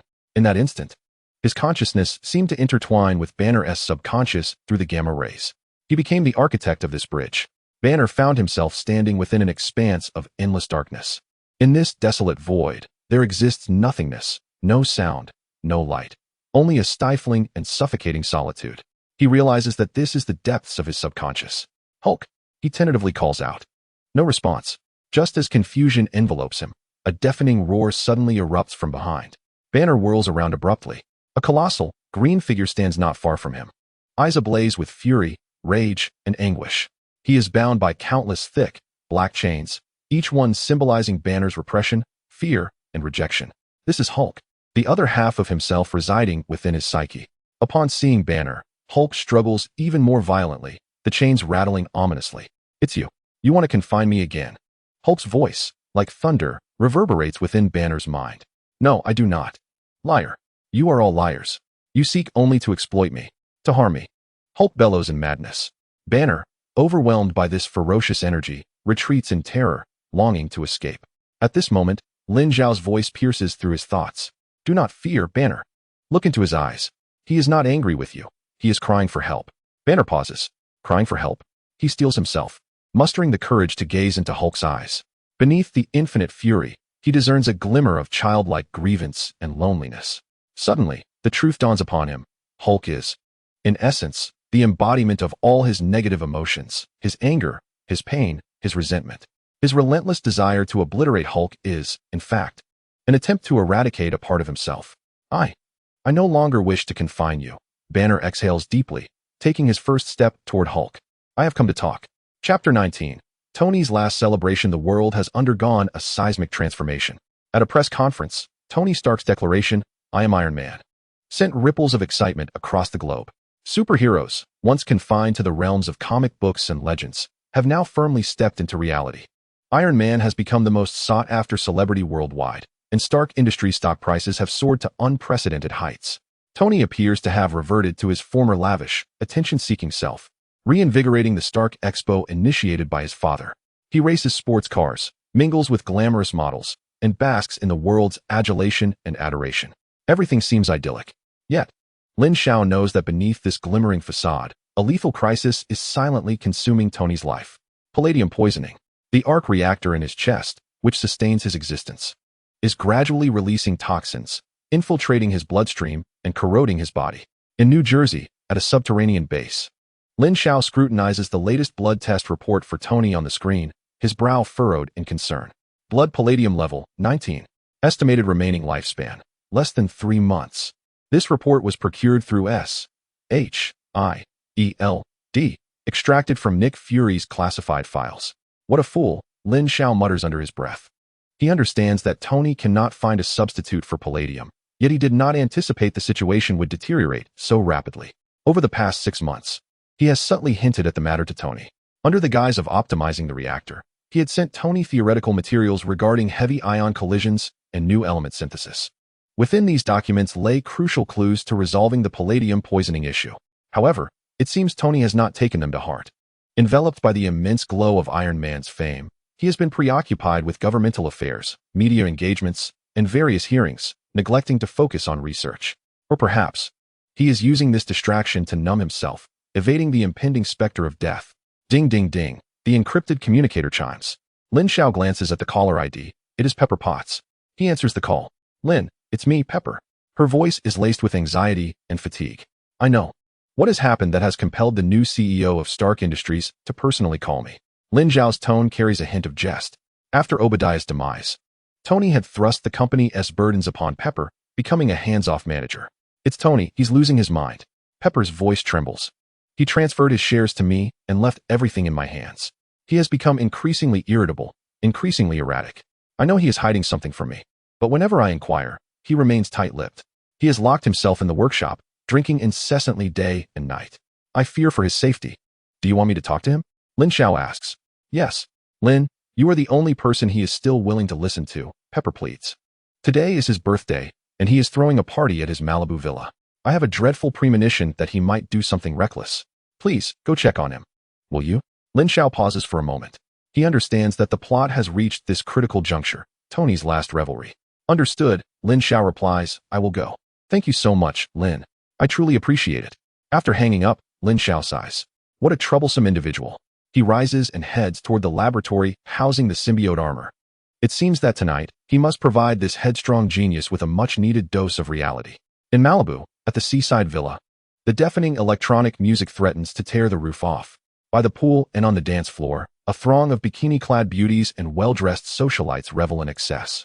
Champagne, fine wines, and gourmet delicacies abound. The entire party exudes an atmosphere of opulence and indulgence. Meanwhile, the guest of honor, Tony Stark, clad in his red and gold Mark IV armor, stands at the DJ booth, gyrating like a true rock star. He clutches a bottle of expensive champagne, intermittently pouring it down his throat. The visor of his armor is raised, revealing a face distorted by alcohol and despair. His eyes are bloodshot, brimming with frenetic emptiness. He bellows into the microphone, sharing a series of unfunny jokes, eliciting hollow laughter and shrieks from the onlookers. Not far away, his friend, Colonel James Rhodes, dressed in a crisp military uniform, observes the absurd spectacle with a pallid complexion. He strides to the DJ booth and snatches the microphone from Tony's grasp. Enough, Tony. Look at what you've become. Rhodes shouts. The music dampens slightly, and all eyes turn toward the two of them. Hey, Rhodey, my old buddy. Tony drunkenly slings his arm around Rhodes' shoulder.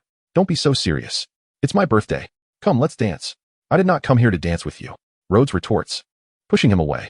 What do you take this armor for? A toy? It represents responsibility. It is a weapon to protect this nation, not merely a tool for you to indulge in drunken revelries and flirtations. A weapon? Tony erupted in laughter, as if he had heard the most absurd joke. Indeed, it is a weapon. Moreover, it is the most formidable weapon in existence. And I am that weapon. As he spoke, he suddenly raised his hand, aiming at the watermelons floating by the poolside. Bayou, bayou, bayou. Several energy pulses shot forth from his palm, precisely obliterating the watermelons one by one. Juice splattered everywhere, eliciting shrieks and cheers from the surrounding beauties. Tony, have you lost your mind? Rhodey was thoroughly incensed. I am not mad. I am completely lucid. Tony's gaze turned icy. Do you covet this armor? The military dreams of it, do they not? Come on. If you have the guts, try to take it off me. The atmosphere grew tense, fraught with hostility. Rhodey looked at his friend who had spiraled out of control, disappointment and heartache etched in his eyes. He knew he could no longer allow him to misbehave. He turned on his heel and strode towards the underground workshop. He intended to don the silver-gray war machine armor that Tony had prepared for him. He would put an end to this farce himself. At that moment, a calm yet distinctly audible voice resonated, breaking through the tumult. How could such a lively party not include me? The crowd turned towards the source of the voice. An Asian young man dressed casually strolled in through the villa's entrance, exuding a leisurely demeanor. With a sunlit smile on his face and a seemingly ordinary gift box in hand, he appeared as if he were merely visiting a neighbor, rather than attending a chaotic party. It was Lin Xiao. Upon seeing Lin Xiao, Tony's intoxication seemed to dissipate halfway. Lin, what brings you here? It's your birthday, naturally. I must present you with a gift. Lin Xiao shook the box in his hand as he approached. However, it seems you hardly need my gift.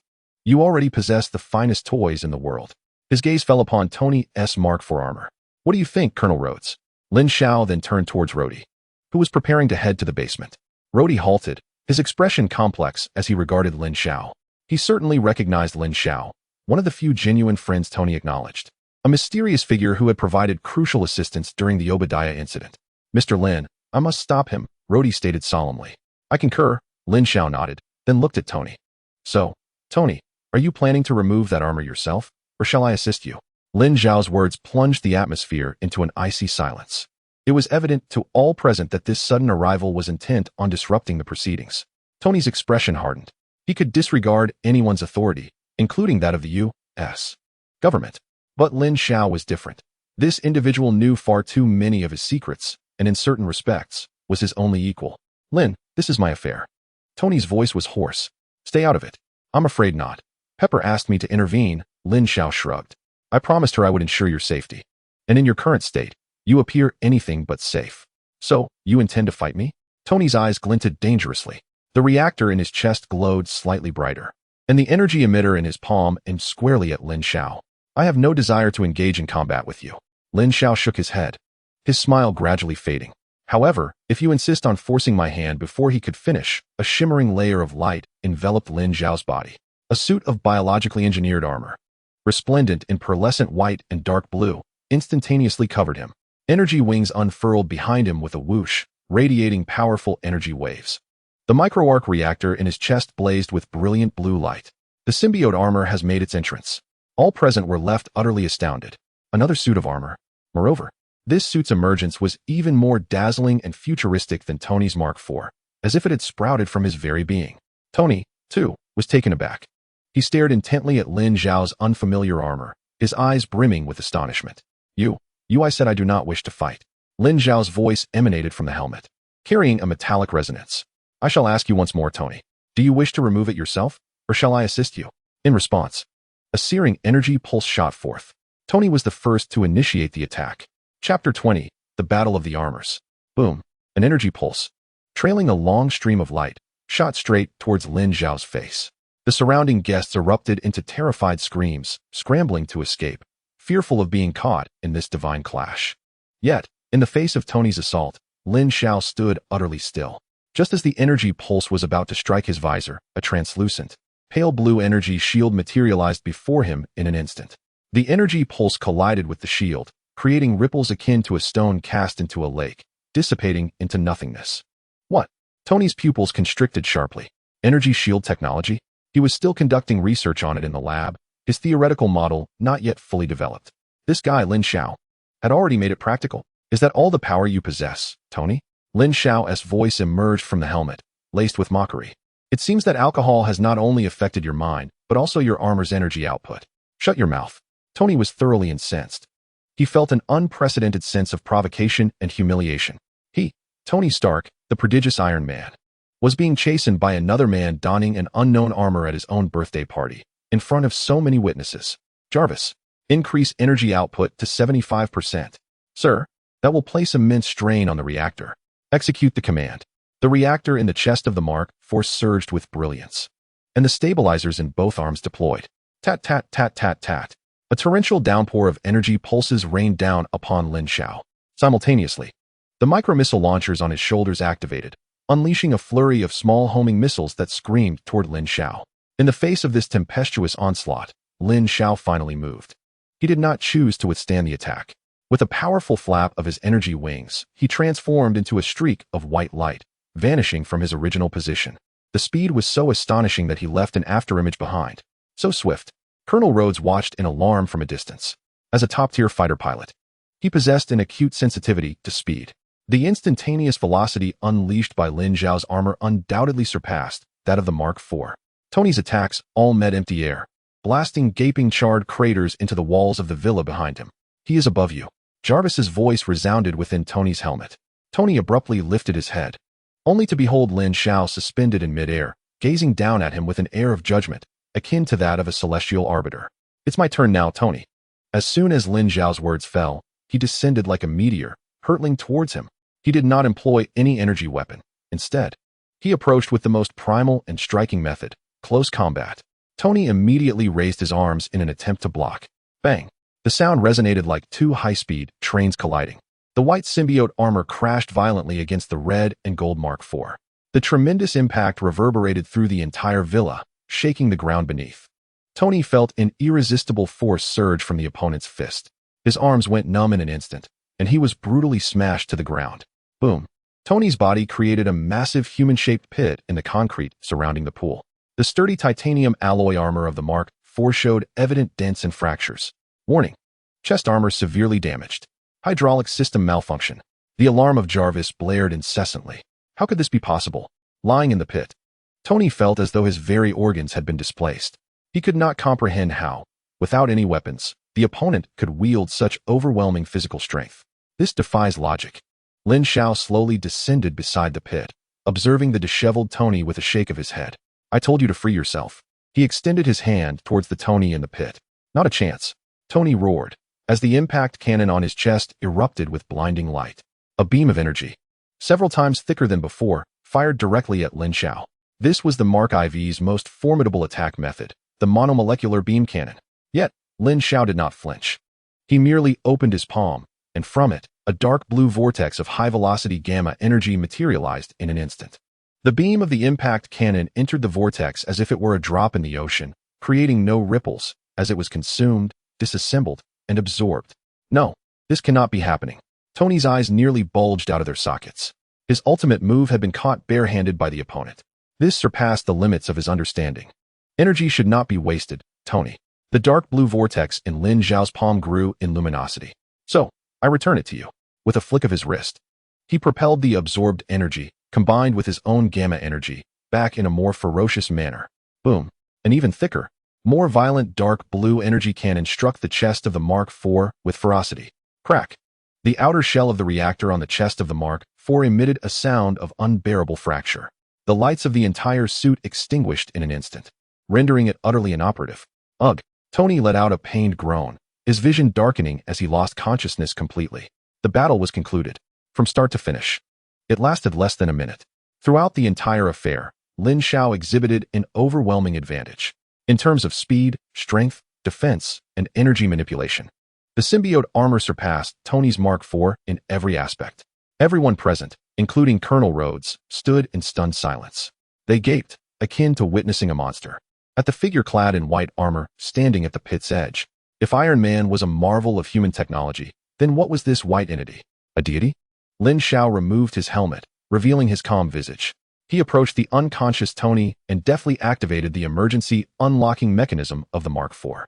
With a mechanical hiss, the armor detached from Tony. Lin Xiao lifted Tony from the pit and handed him over to the pale-faced Rhodes, who was still in shock. Colonel Rhodes, please take him to the bedroom to rest. Additionally, the party is over. Instruct everyone to leave. Oh, right. Okay. Rhodes finally snapped back to reality, hastily accepting Tony. Lin Xiao surveyed the ravaged villa and the still trembling guests, sighing. He walked to the DJ booth and picked up the microphone that Rhodes had discarded. Ladies and gentlemen. His voice resonated throughout the villa. I sincerely apologize for interrupting your evening. Tonight's festivities have encountered a minor mishap. Our protagonist, Mr. Tony Stark, has indulged a bit too much and is now resting. For everyone's safety, I declare the party concluded. Stark Industries will bear all damages. Please exit in an orderly fashion. As his words concluded, the guests, as if granted a reprieve, immediately dashed towards the exit, eager to leave the scene of the duel between two Iron Men. Soon, the once boisterous villa lay deserted, a mere remnant of chaos remaining. Lin Xiao observed this scene, shaking his head. He knew that the tale of tonight's confrontation would soon spread across the globe. A mysterious white Iron Man had bested Iron Man himself at Tony Stark's birthday party. This news would undoubtedly eclipse the revelation of Tony's identity as Iron Man. However, he remained indifferent. This was precisely the effect he desired. He aimed to make everyone aware that Iron Man was not invincible. He sought to awaken Tony Stark from his fabricated halo. Moreover, he intended to compel certain shadowy figures, such as the American government and Nick Fury, to reassess their strength and significance. He, Lin Xiao, was no subordinate of Tony Stark. He was an independent entity capable of standing alongside him, even surpassing him. As he turned to depart, Rhodes descended the staircase. Mr. Lin, he called out to Lin Xiao. Just call me Lin. Thank you, Lin. Rhodes's gaze was sincere. If it weren't for you, I truly wouldn't know how to handle the situation. It's nothing. I was tasked by Pepper, Lin Xiao replied nonchalantly. What exactly is wrong with Tony? Rhodes hesitated before asking. He has always enjoyed himself, but never has he lost control like this before. Lin Xiao regarded Rhodes, remaining silent for a moment. He understood that Rhodes was Tony's closest friend, a trustworthy individual. He is dying. Lin Xiao ultimately decided to reveal part of the truth. What? Rhodes gasped aghast. The thing in his chest is slowly killing him. Lin Xiao gestured towards the upstairs, palladium poisoning. His time is limited. Rhodes swayed slightly, nearly losing his balance. He finally comprehended the reason behind Tony's erratic behavior in recent times. It was not indulgence, but rather despair. Is there a way to save him? Rhodes's voice trembled. There is, Lin Xiao nodded, but he must seek the answer himself. What we need to do is give him a push. What should I do? When he awakens, take him to a certain place. Lin Xiao sent an address to Rhodes' phone. This is the last legacy Howard Stark left for his son. After speaking, Lin Xiao did not linger, turning to exit, his figure gradually fading under the moonlight. Only Rhodes remained, standing in a daze, absorbing the series of shocking revelations that could overturn his worldview. Chapter 21, The Father's Legacy. The following morning, sunlight streamed through the expansive floor-to-ceiling windows. illuminating the disheveled living room of the Malibu seaside villa. Tony Stark roused from a tumultuous slumber, his head throbbing from the effects of last night's excesses. He found himself sprawled on the king-sized bed, clad in his pajamas. Fragments of the previous night flooded his mind. The wild party, Rhodes' accusations, and that ethereal figure, Lin. Tony murmured the name, jolting upright in bed. He rushed to the mirror, confronting his haggard visage, bloodshot eyes staring back at him. Dark, circuit-like markings marred his neck, spreading ominously. These were signs of palladium poisoning. The specter of death clung to him like a parasite, suffocating his spirit. He had always believed he could find a solution. He was Tony Stark, the most intelligent man in the world. No problem was insurmountable for him. Yet this time, he had faltered. He could not find a substitute for palladium, powerless to prevent his slow march toward demise. Thus, he opted for indulgence, drowning himself in alcohol and revelry to numb the pain, desiring one last bout of madness in the twilight of his life. But Lin Xiao's arrival struck him like a resounding slap, shattering the illusion of self-deception. That white armor, that palm effortlessly absorbing the impact of his repulsor blasts, that overwhelming force rendering him utterly defenseless. Tony's heart brimmed with frustration. He had always taken pride in the Iron Man he had created, believing it to be the pinnacle of technology, a testament to his intellect alone. Yet Lin Xiao had demonstrated, through undeniable evidence, that he was mistaken. There existed individuals in this world who were not only more brilliant, but also more formidable than he. Knock, knock, knock. The bedroom door was rapped upon. Tony, are you awake? It was Rhodes' voice. Come in, Tony replied, his tone hoarse. Rhodes entered, his gaze flickering with concern upon seeing Tony's condition. How do you feel? Terrible. Tony replied with a self-deprecating chuckle, as if he had been run over by a truck. Lin was a bit too heavy-handed, Rhodes remarked. No, he was right. Tony shook his head, to Rhodes' surprise. If not for him, I might have truly demolished that house. He approached the bar and poured himself a glass of water, downing it in one go. I'm dying, Rhodes, Tony stated calmly, as if discussing an unrelated matter. Lin has already informed me. Rhodes' eyes darkened. Palladium poisoning. Tony paused, then bitterly smiled. That guy really can't keep anything under wraps. So, are you here to gloat? I'm here to help you. Rhodes' expression turned serious. Help me? How? By arranging a grand funeral for me? No, by taking you to a certain place. Rhodes retrieved his phone, displaying the address Lin Xiao had given him. Stark Industries. Old archive storage. Tony frowned. What do we want to go there for? To reminisce about the past? Lin said there's something your father left for you. Something that could save your life. My father? Tony's expression grew complex. Howard Stark. The name was both familiar and foreign to him. In his memories, his father was always the stern, cold man who was never satisfied with him. He poured all his energy into his career, his Stark Industries, and S.H.I.E.L.D., yet withheld any semblance of affection from his own son. What could he possibly have left for him? A pile of outdated, worthless documents? I'm not going, Tony rejected without a second thought. Tony, Rhodes' voice grew more forceful. I know your relationship with your father is strained, but this is not the time for tantrums. This is your only chance. Do you really want to give up? Tony fell silent. Give up? No. He, Tony Stark, never surrendered. Even in that damned cave in Afghanistan, he had crafted an arc reactor from scrap metal, creating the Mark I and carving a bloody path to freedom. How could he simply sit idly by now? All right, he finally relented. I'll go. I want to see what treasures that old man left for me. Stark Industries. Old archive storage. The place was dark and damp, the air thick with the musty scent of mildew. Towering shelves were lined with dusty boxes, each containing the lifetime-s work of Howard Stark. Tony coughed as he rummaged through the boxes. Rhodes handed him one labeled, Stark Expo, 1974. Tony opened the box to find old film reels, design blueprints, and an archaic model of a city. This is the model from the 1974 Stark Expo? Tony recognized it. He picked up a reel, found a functioning projector, and set it up. After a crackling noise, the screen flickered to life. A youthful, vibrant man, bearing a resemblance to Tony, appeared on screen. It was the young Howard Stark. All I can offer are these.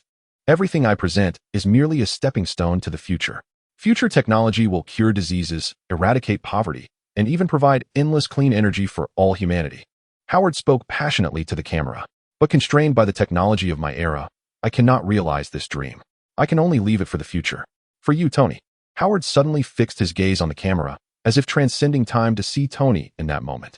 His eyes, no longer filled with the sternness and coldness Tony remembered, were imbued with a profound, unexpressed paternal love and expectation. You are my greatest creation. With that, the footage ended. Tony stood rooted in place, his eyes unwittingly moistening. So, his father had always taken pride in him. It was just that he had never voiced it. Tony, Rode gently patted his shoulder. I'm fine. Tony wiped his eyes. Taking a deep breath, he understood that what his father had left him was far more than a poignant confession. The answers must lie within these items. His gaze returned to the model city, watching the footage repeatedly, observing his father's fingers as they pointed and traced across the model. In the realm of future technology, an inexhaustible source of clean energy sparked an epiphany in Tony's mind. It was as though he had struck upon a profound realization. He rushed toward the model, scrutinizing it closely. This model was not merely a representation, it was an atomic structure diagram. The entire layout of the exposition grounds was, in fact, a model of the atomic structure of a new element. How enlightening, how illuminating. A look of ecstatic joy spread across Tony's face. He was not constructing a park. He was unveiling the structure of a new element. This element was the perfect core for the Arc Reactor. It was stable, efficient, and non-toxic. I have found it. Rhodey, I have discovered it. Tony exclaimed with exuberance. Marvelous. Rhodey genuinely rejoiced in his friend's success. However, Tony's elation was soon eclipsed by another quandary. I comprehend the structure. But how do I create it? This necessitates a particle accelerator. Where am I to procure a particle accelerator? This thought also crossed Lin's mind. Rhodey chuckled, handing Tony a tablet. On it was an email from Lin Xiao. The message was brief, containing only a structural blueprint of Stark Industries. A location beneath Tony's home studio was circled in red, accompanied by a line of text. Your father prepared everything for you long ago. LX. Tony stared at the blueprint, completely taken aback. Beneath his house lay a secret laboratory. He immediately took Rhodey and hurried back to his Malibu villa. Following the instructions on the blueprint, they lifted the studio floor and indeed uncovered a concealed entrance. Descending, they beheld a vast laboratory, brimming with a vintage technological aesthetic. At the center stood a small, yet entirely intact, particle accelerator, quietly poised. On the adjacent workbench lay Howard's research notes from years past. As Tony surveyed the scene before him, a torrent of emotions surged within him. His father had long since paved the way for him, and Lin Xiao, that enigmatic figure, had already perceived everything. He was like a guiding light, leading him step by step to this final hope. All right, Rhodey, enough dawdling. Tony rolled up his sleeves, his gaze regaining its confidence and brilliance. We have work to do. Here, he would personally synthesize the new element of the future. He would forge for himself a brand new, more powerful heart. A life-and-death scientific endeavor was officially underway. Chapter 22. A thrilling race in Monaco. With a resonant and powerful hum of energy reverberating, the small particle accelerator in Tony Stark's secret laboratory beneath his Malibu villa successfully ignited. A blue particle beam spiraled through the circular acceleration tube at nearly the speed of light, colliding with fervor. Before the control console, Tony's eyes shone with fervor as his fingers deftly danced across the illuminated keyboard, meticulously adjusting every parameter.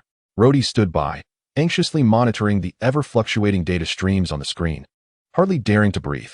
Over the past few days, he had witnessed the birth of a miracle. Tony, who often appeared flippant, transformed into an omnipotent scientific savant when he focused. In less than 3 days, he had repaired and activated this long-dormant particle accelerator, deriving the synthesis formula for the new element based on his father's atomic structure diagram. Such capacity for learning and creation had utterly surpassed Rhodey's comprehension. Now is the moment. Tony suddenly shouted, slamming his hand down on a red button on the console. Inside the acceleration tube, 2 beams of particles collided with perfect precision. Boom. A muffled thud resonated as the entire laboratory was engulfed in a blinding white light. When the brilliance dissipated, a small, stable triangular energy core radiating a gentle blue glow hovered quietly at the target position of the accelerator. Success. New element synthesis complete. Jarvis's voice resonated appropriately. I did it.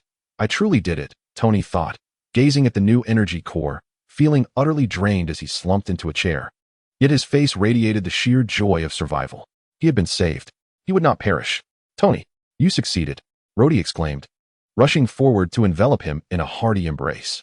Of course, Tony gasped for breath, his face reverting to that signature, mischievous grin. I am Tony Stark. With utmost care, he retrieved the new element core using his mechanical arm. Without hesitation, he removed the old palladium reactor that had been poisoning him.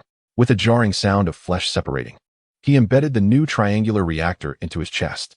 In an instant, an unprecedented surge of pure, formidable power coursed through his veins. The toxic black veins on his neck visibly receded at a rapid pace. He felt reborn. How do you feel? Rhodey inquired with concern. Unprecedentedly well.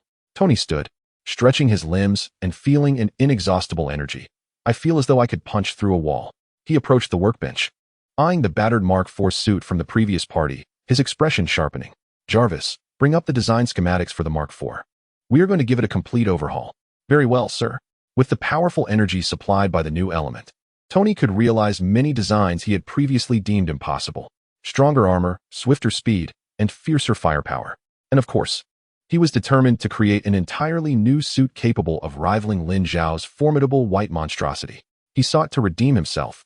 A month later, Monaco, Monte Carlo. This coastal city, renowned for its opulence and F1 racing, was awash in a sea of revelry. The annual F1 Grand Prix was about to commence. Beside the racetrack, in the VIP viewing area, Lin Xiao donned a casual suit and sunglasses, leisurely sipping champagne. Beside him stood the elegantly attired Pepper Potts. Lin, I am truly grateful to you. Pepper raised her glass, sincerely expressing, if not for you, I cannot fathom what Tony would have become. No need for thanks. We are friends, are we not? Lin Xiao smiled, adding, I merely nudged him. The true saviors were he and his father. Regardless, I must thank you, Pepper remarked. Gazing at the red car emblazoned with the Stark Industries logo racing down the track, her eyes filled with warmth. He has finally reverted to that confident Tony we all knew, though he was a bit insufferable. Indeed, Tony Stark is back to his old antics. After successfully developing a new element and upgrading his Mark VI armor, the first decision he made was to announce his intention to personally pilot one of Stark's racing cars in the Monaco Grand Prix. This declaration once again ignited a media frenzy worldwide. The man truly could not remain idle for even a moment. Lin Xiao observed Tony on the racetrack, exchanging flirtatious glances with the racing girls, and chuckled while shaking his head. He had previously warned Tony over the phone to temper his flamboyance, cautioning him to be wary of lurking enemies. He was acutely aware that Ivan Vanko would undoubtedly be present today. The race commenced, with the roar of engines resounding through the air. Dozens of race cars surged forth like arrows released from a bow. To everyone's surprise, Tony's driving skills were exceptional. He maneuvered his red car with remarkable speed, quickly securing the lead. Everything seemed perfectly normal until, as the cars approached a high-speed corner, an unexpected turn of events occurred. A man clad in a racetrack maintenance uniform suddenly vaulted over the barrier and onto the track. He brandished two long plasma whips, crackling with blue electricity. With a resounding crack, the plasma whip struck the ground, instantly cleaving a deep trench into the asphalt. It was none other than Ivan Vanko. He was clad in a rudimentary yet powerful exoskeleton, with a makeshift arc reactor pulsating ominously at his chest. Stark! Ivan Vanko roared, swinging his plasma whips menacingly towards the speeding Tony. Chaos erupted on the racetrack. Several trailing cars collided in a violent explosion. Flames shot skyward. Damn it! Tony yanked the steering wheel, executing a breathtaking drift that narrowly evaded the deadly lash. The plasma whip, however, struck a nearby car, slicing the multi-million-dollar vehicle in half as if it were made of paper. Happy, bring me the case. Tony shouted into his communicator. His bodyguard and driver, Happy, immediately reversed onto the track. At the moment of their intersection, Happy tossed a red briefcase to Tony. Tony leaped from his car and landed atop the briefcase. With a series of mesmerizing mechanical transformations, the case rapidly disassembled, reconfigured, and enveloped Tony in his armor. The Mark V suitcase armor was now equipped. Your performance is over. Vanko, Tony declared, rising to his feet with his palm-mounted energy emitter aimed at Ivan Vanko. My performance has only just begun. Ivan Vanko sneered, brandishing his electric whips as he charged forward once more. Thus commenced a duel of steel and electricity, under the gaze of the entire world. In the VIP viewing area, Lin Xiao watched intently, his brow furrowed. He refrained from intervening immediately, as the system's alert had yet to sound. This indicated that the dimensional anchor point had not been fully activated. Moreover, he had faith in Tony's ability to manage the situation. Although the Mark V was an emergency suit with relatively weak defenses and firepower, it should suffice against Ivan Vanko's rudimentary whips. His task was to prevent any unforeseen incidents. He stepped into an unoccupied corner and lightly tapped his wristwatch several times. Infiltration successful. He had silently taken control of the security and broadcasting systems of the entire Monaco racetrack. All security personnel, please evacuate all spectators immediately. Repeat, evacuate all spectators immediately. All vehicles on the track, please shut off your engines and remain stationary. A series of commands, transmitted through Lin Xiao's ghostly command, reached every corner of the venue. The previously chaotic scene began to regain order. Meanwhile, the battle between Tony and Ivan Vanko intensified. Ivan's electric whips struck with tremendous force, exhibiting astonishing power. Yet Tony's Mark V was far more agile. He utilized the suit's mobility, continuously dodging and weaving, searching for an opening. Finally, as Ivan Vanko swung and missed, Tony seized the opportunity. He lunged forward, ensnaring Ivan's electric whips with both arms. The tremendous current coursed through the Mark V, electrifying its surface. Warning: energy overload. Armor is about to sustain damage. Jarvis's voice alarmed him. Now, Tony unleashed the new element's core at full power. A blinding beam shot towards Ivan Vanko, followed by a chilling scream. Boom. Ivan Vanko was thrown violently, crashing to the ground, unconscious. The battle concluded. Thanks to the new element's advantages, Tony achieved a far more resounding victory than in the original story, just as he believed everything had come to a close. In a secret laboratory of Hammer Industries in New York, Justin Hammer watched the footage of Ivan Vanko's defeat with fury. Incompetent fool. Utterly worthless. He dialed his informant within the Monaco police. Get Ivan Vanko out immediately, no matter the means. That man possesses what I desire most. Chapter 23. Despair of Ivan Vanko. The Monaco racetrack was shrouded in smoke. Tony Stark stood amidst the wreckage, his Mark V armor showing numerous signs of damage. Yet his gaze radiated the brilliance of a victor. Police and medical personnel swiftly surrounded the unconscious Ivan Vanko. Everything seemed to settle into silence. Tony deactivated his armor and let out a long sigh of relief. It appears your new armor proved quite effective. Lin Xiao's voice resonated from the stands behind him. Tony turned to see Lin Xiao and Pepper approaching. Of course, Tony raised an eyebrow. Beaming with pride, I am Tony Stark. That was too dangerous. Pepper stepped forward. Her eyes filled with concern as she gazed at the burn marks on his skin. Hey, I'm fine. Tony grinned, attempting to pull her in for a hug. But Pepper pushed him away forcefully. We're done, Tony. Pepper's expression was resolute. I can no longer endure this life of worry. I cannot keep watching you recklessly put yourself in danger. With that, she turned and walked away without looking back. Tony's smile froze on his face. He watched her retreating figure, opening his mouth to speak, but no words emerged. Women, Lin Xiao approached, patting his shoulder with an understanding look. Sometimes, it's just so complicated. Shut up. Tony's mood plummeted. He had won the battle, but lost the love. This deal seemed to have come at a loss. Monaco, Monte Carlo prison. In the dim and dank confines of a solitary cell, Ivan Vanko lay upon the frigid concrete bed, his vacant gaze fixated upon the solitary, flickering yellow bulb that adorned the ceiling. He had faltered. Under the scrutiny of the entire world, he was effortlessly vanquished by the dashing Tony Stark, wielding a ludicrous, suitcase-like suit of armor. A disgrace. An interminable humiliation gnawed at his soul like a venomous serpent. Thoughts of his father, Anton Vanko, plagued his mind. The same prodigy whose honor was usurped by Howard Stark, ultimately succumbing to poverty and alcohol in a pitiful demise. In his final moments, his father grasped his hand, summoning the last vestiges of strength to impart a dire warning. The Stark family had pilfered everything that rightfully belonged to them. He sought vengeance.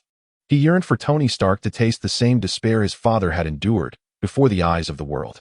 For this purpose, he dedicated 2 decades of his life, painstakingly recreating his father's masterwork, the miniature Arc Reactor, within the dilapidated confines of a Moscow apartment, and fashioning the indomitable plasma whips. Yet, what was the outcome? He was cast aside like a jester, unceremoniously booted from the stage after a farcical performance. Stark, Ivan Vanko's teeth ground together in seething rage. Just as he wallowed in his fury and despair, the iron door of his cell emitted a faint click. 2 men clad in prison guard uniforms entered. Inmate, it's time for your meal. One of the guards hurled a tray onto the ground with a thud. Ivan Vanko did not even glance at it. However, the other guard approached his bedside, leaned down, and whispered in a tone audible only to the 2 of them. Your performance was quite remarkable, Mr. Vanko. Someone wishes to see you. Ivan Vanko's body stiffened. He swiftly turned to face the guard. Though his features were unremarkable, a steely professionalism glimmered in his eyes. Whose man are you? Ivan Vanko rasped. I am someone who can offer you a better stage, the guard replied, straightening up and signaling to his companion by the door. The other guard nodded and suddenly drew a handgun from his waist, aiming it at the surveillance camera in the corridor. Bang! A faint sound echoed as the camera sparked and went dark. Instantly, a shrill alarm erupted throughout the prison. Fire! Block C is ablaze. Quickly, evacuate the inmates. The corridor erupted into chaos. The 2 guards exchanged glances and swiftly unlocked Ivan Vanko's cell door. Come with us. Without a moment's hesitation, Ivan Vanko leaped from his bed. He knew not who these men were, But he recognized this as his sole opportunity. Concealed by the pandemonium, the trio navigated through the smoke-filled corridor, evading the genuine prison guards, until they reached a secluded rear wall. There, a gaping hole cut by a laser awaited them. A black luxury vehicle idled just outside. Ivan Vanko clambered into the car, the door slamming shut behind him as it sped away without delay. Inside, a man adorned in an impeccably tailored suit, his hair slicked back and exuding an air of superficial charm, smiled at him. "Mr. Ivan Vanko, it is a pleasure to finally meet you. Allow me to introduce myself, Justin Hammer, CEO of Hammer Industries." Ivan Vanko regarded the man before him with a wary gaze. Hammer Industries. He was well aware of it, a second-rate company perpetually overshadowed by Stark Industries, scraping by in the arms industry through imitation and counterfeit Stark technologies. "What do you want with me?" Ivan Vanko inquired coldly. "Collaboration." Justin Hammer adjusted his gold-rimmed glasses, his demeanor amiable. "We share common adversaries, do we not?" "I require no collaboration with anyone." Ivan Vanko's voice was imbued with a Siberian chill. "Oh, is that so?" Hammer remained unfazed, snapping his fingers. The screens within the vehicle flickered to life, displaying a video. The footage appeared to be captured from a mobile phone, depicting a party scene. In the frame, a white bio-armored figure was soundly defeating a red and yellow mech. "Who is that?" Ivan Vanko inquired in a low voice. "We do not know," Hammer shrugged. "But he is a mysterious individual closely associated with Tony Stark, and it is rumored that his recent armor upgrades are linked to him." Hammer paused before continuing. "Mr. Vanko, times have changed. We are no longer in Howard Stark's era. Tony Stark does not fight alone. He has Iron Man, this enigmatic figure, and even the Shield backing him." "What are you implying?" "What I mean is, you cannot defeat him alone." Hammer's gaze sharpened. "But what if we were to join forces? You possess core technology that rivals, even surpasses Stark's. I, on the other hand, command the resources of all of Hammer Industries, including production lines and a vast R&D team. I can provide you with the finest laboratories, cutting-edge equipment, and the most exceptional engineering team. All you need to do is transform your intellect into tangible, mass-producible weaponry. Imagine, Mr. Vanko, a steel army, designed by your own hand, armed with plasma weaponry. They shall eclipse Stark, becoming the new darlings of the U.S. military, and you will reclaim the glory that rightfully belonged to your father." Ivan Vanko fell silent. Hammer's words struck at the most vulnerable and yearning corners of his heart. Glory. He gazed at the screen, watching the Hulk being manipulated by the ghostly figure, and recalled the red and gold armored Tony Stark, brimming with vitality on the Monaco racetrack. Hammer was right. Tony Stark was no longer alone. He did not merely need assistance. He sought a platform to fully unleash his talents, and Hammer Industries could provide that platform. He would leverage Hammer's resources to forge his true army of vengeance. As for Justin Hammer, that fool, once he had outlived his usefulness, he would be disposed of as easily as crushing a cockroach. "I require a laboratory. All equipment must be of the highest caliber." Ivan Vanko finally spoke. "No problem," Hammer exclaimed, elated. "All my research. No one shall interfere, including you." Ivan Vanko's gaze was as sharp as a blade, slicing into Hammer's face. Of course. You are the artist. Artists require creative freedom." Hammer nodded vigorously, entirely unperturbed by Ivan's rudeness. And Ivan Vanko paused, a frigid, cruel smile gracing his lips. "I need a bird." "A bird?" Hammer was taken aback. "A white Australian parrot." Ivan Vanko replied coolly. "I need something to converse with while I work." Though Hammer was baffled, he readily acquiesced. He knew he had successfully caged the Siberian tiger within his own enclosure. He could already envision Stark Industries beneath his heel, Tony Stark kneeling in supplication. Yet, he was unaware. He was not ushered in by a tame beast, but rather by a demon poised to drag him, along with the entire cage, into the depths of hell. The vehicle sped towards Hammer Industries' clandestine research facility. Chapter 24. The Fangs of the War Machine. During this period, Lin Xiao had been diligently fine-tuning the symbiote, fully aware that a new checkpoint was imminent. 3 months later, in New York, at the Stark Expo, on the grand stage, the lights dazzled. Justin Hammer, clad in an ostentatious white suit, pranced about like a clumsy magician, showcasing his masterpiece to the world. "Ladies and gentlemen, now comes the moment to witness a miracle," Hammer proclaimed, arms outstretched, as rows of steel soldiers slowly ascended from behind the stage. The Army, Navy, Air Force, and Marines, various models of unmanned drones manufactured by Hammer Industries appeared in perfect formation before the audience. Their design bore a resemblance to Iron Man, yet exuded an aura of ruggedness and clumsiness. "I present to you the Hammer drones," Hammer announced with pride. The audience responded with polite applause. Backstage, Ivan Vanko sat in a dimly lit control room, observing Hammer's smug visage on the screen, his eyes filled with disdain. "Fool," he muttered under his breath. Before him, a white Australian parrot busily preened its feathers. "Am I right, my little bird?" Ivan addressed the parrot, which tilted its head, ignoring him. Unperturbed, he gently tapped on the keyboard, silently activating the backdoor programs he had implanted within the Hammer drone systems. On stage, Hammer's performance continued. Of course, drones alone are not sufficient. We need a true hero to lead them. Now, let us warmly welcome the pride of the American military, Colonel James Rhodes, and the war machine he pilots. Accompanied by stirring music, Rhodes descended in his silver-gray war machine armor, adorned with an array of heavy weaponry, landing heavily at the center of the stage. Thanks to Lin Xiao's enhancements, this iteration of the war machine armor was significantly more numerous than its predecessor. Boom! A thunderous sound reverberated, shaking the stage. The audience erupted into thunderous applause and cheers. This was what they had come to see, a genuine steel soldier. Rhodes lifted his visor and saluted the crowd, yet his heart was burdened with complex emotions. Following the Monaco incident, the U.S. government had felt unprecedented anxiety and anger towards Tony Stark's uncontrollable nature. They forcibly confiscated the Mark II suit from Tony and handed it over to Hammer Industries for weaponization. Thus, the war machine was born.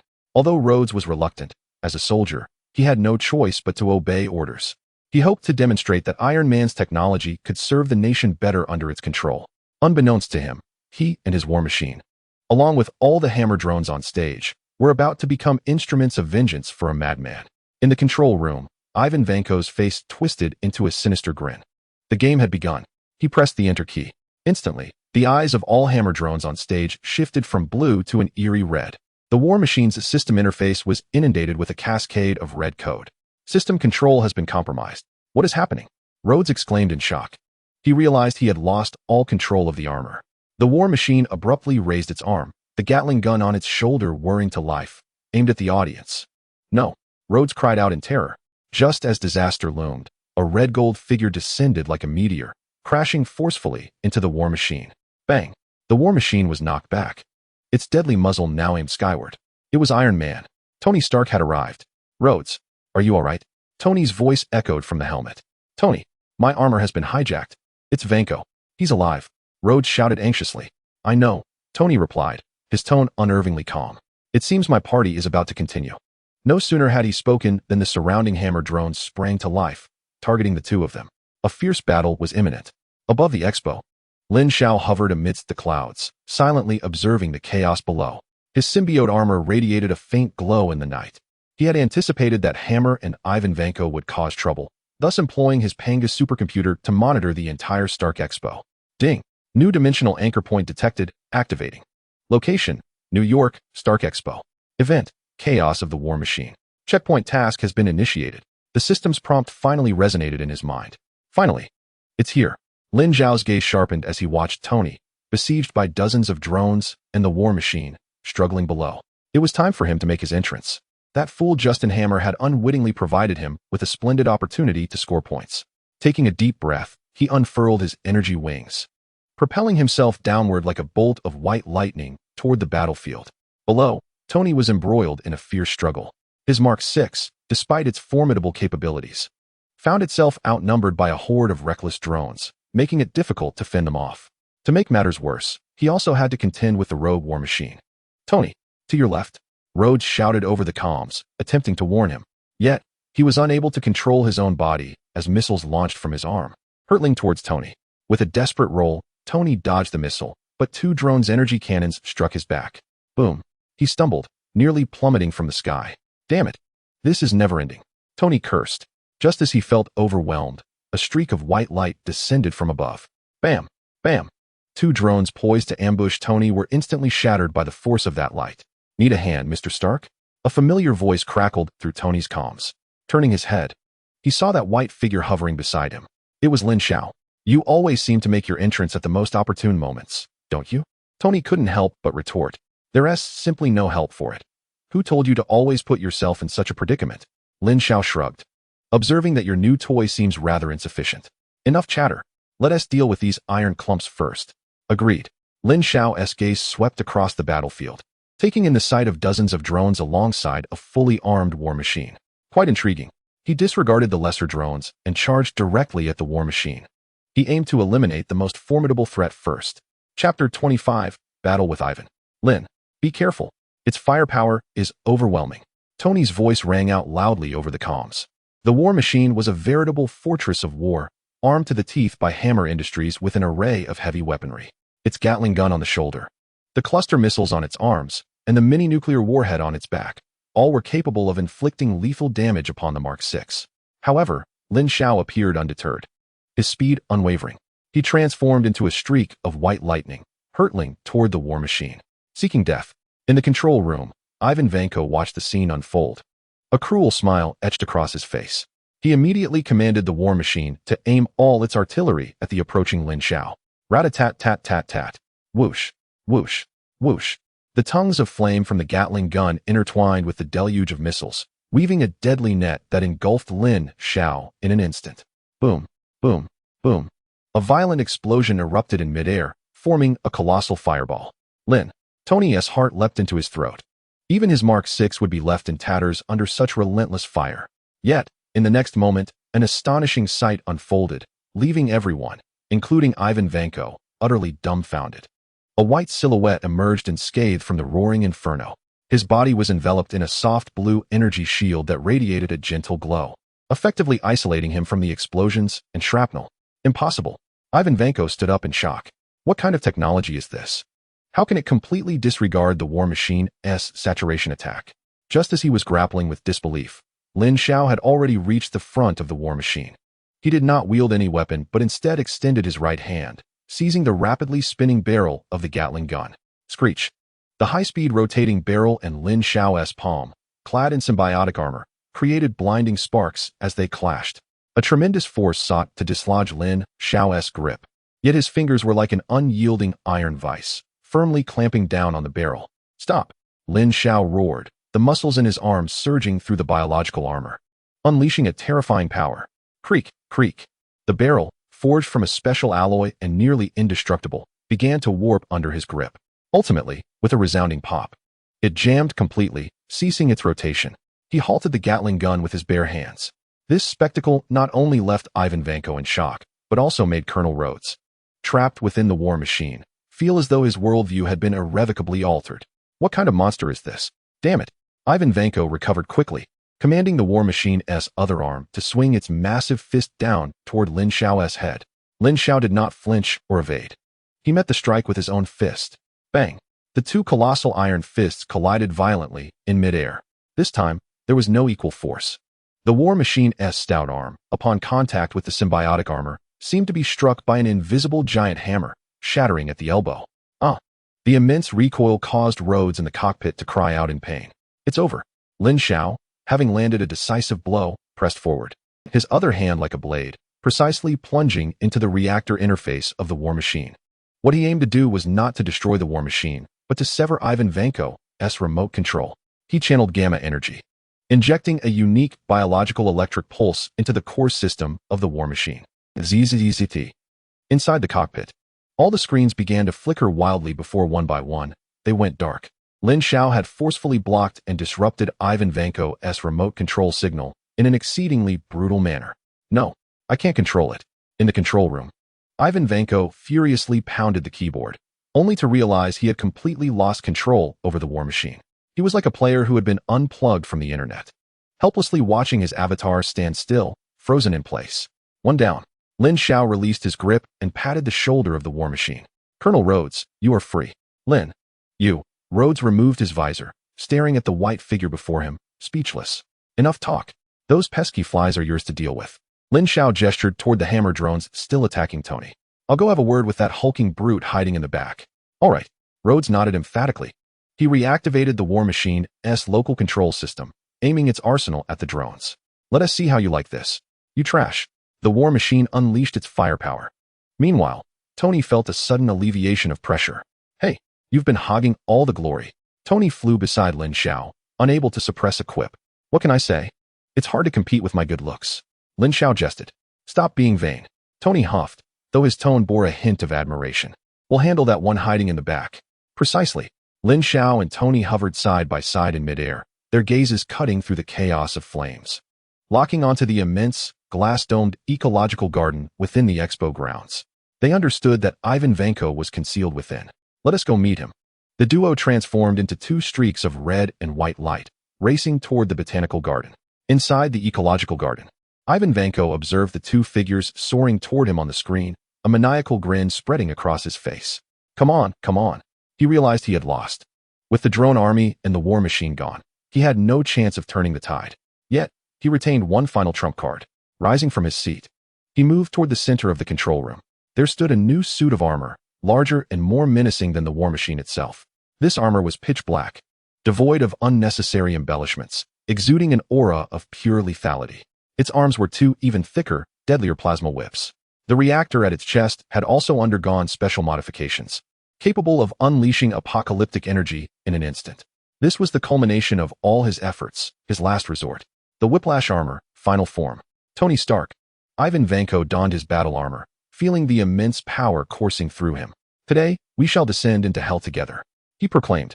With a deft maneuver of the whip-like armor, he shattered the control room's walls and strode into the verdant jungles of the greenhouse. Here, he would await his arch-nemesis for their final confrontation. Boom. The greenhouse's glass dome was violently shattered by two figures. Tony Stark and Lin Xiao descended into the heart of the garden. Welcome to my garden, Stark, echoed Ivan Vanko's voice from all directions. Almost immediately, a colossal black silhouette emerged from the thicket. Vanko. Tony's gaze fell upon the pristine battle armor, his expression grave. Long time no see. Ivan Vanko lifted his helmet, revealing a face etched with hatred. I have prepared a special gift for our reunion. As his words lingered in the air, a series of urgent alarms blared throughout the expo grounds. Roddy's anxious communication followed. Tony. Lin. This is bad.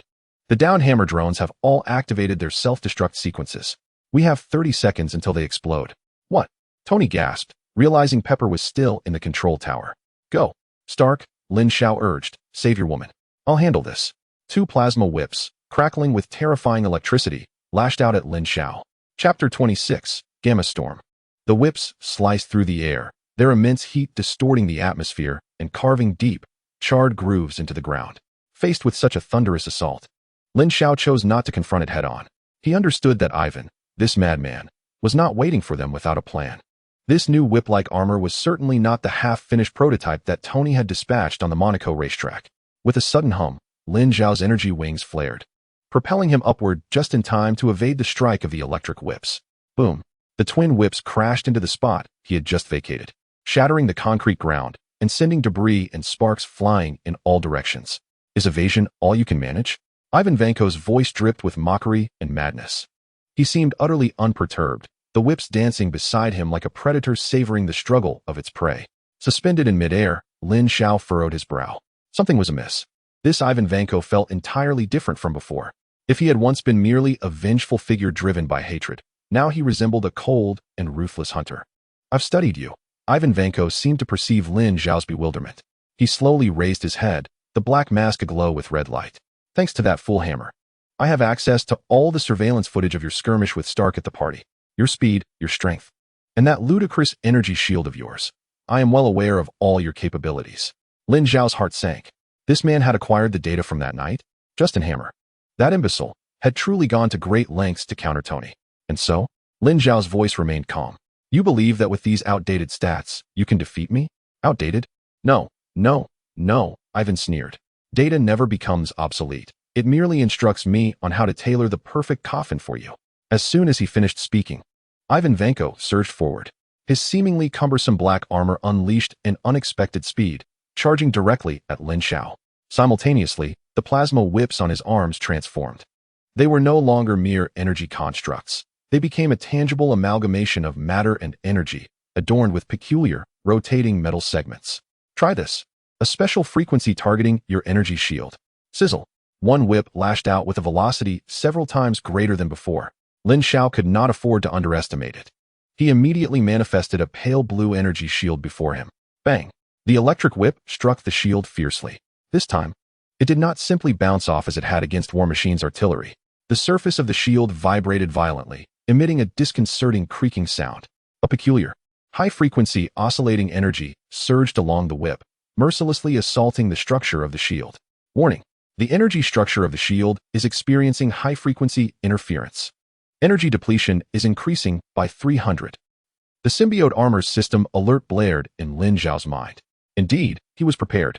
Lin Xiao's heart raced, and he promptly severed the shield's energy supply, retreating swiftly to create distance. Ha! Do you see? Your shell is worthless before me. Ivan Vanko's triumphant laughter echoed. He had succeeded.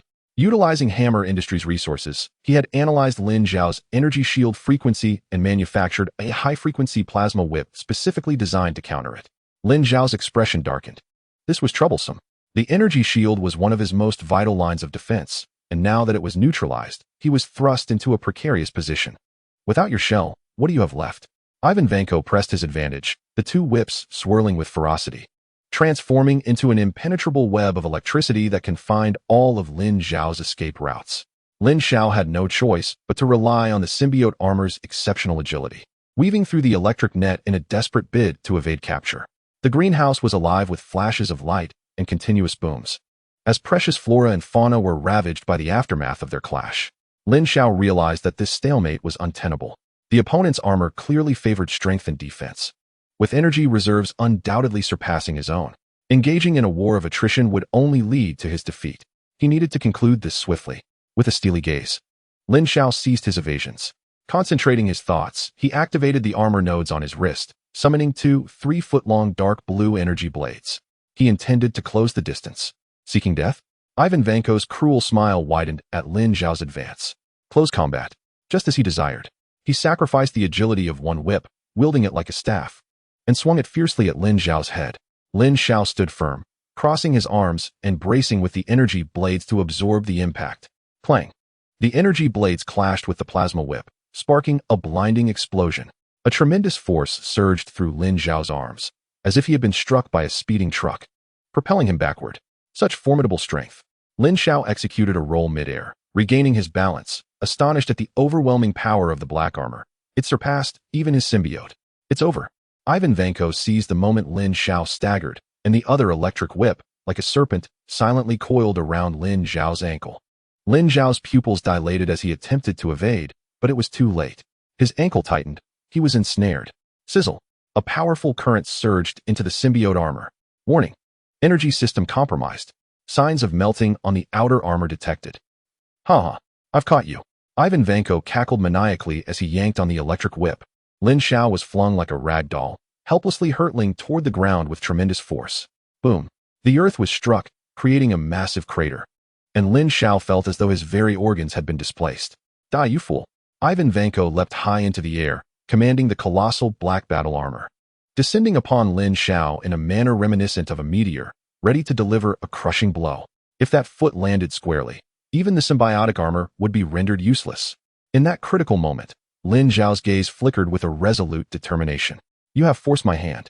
The arc reactor embedded in his chest flared with an intensity that surged to its zenith. Gamma storm. He bellowed, unleashing a torrent of chaotic, invisible energy that erupted violently from his being. This was neither an energy cannon nor an energy blade, but a pure, cataclysmic storm wrought from highly concentrated gamma energy. A visible wave of dark blue shockwaves radiated outward instantaneously. At the forefront was the descending Ivan Vanko.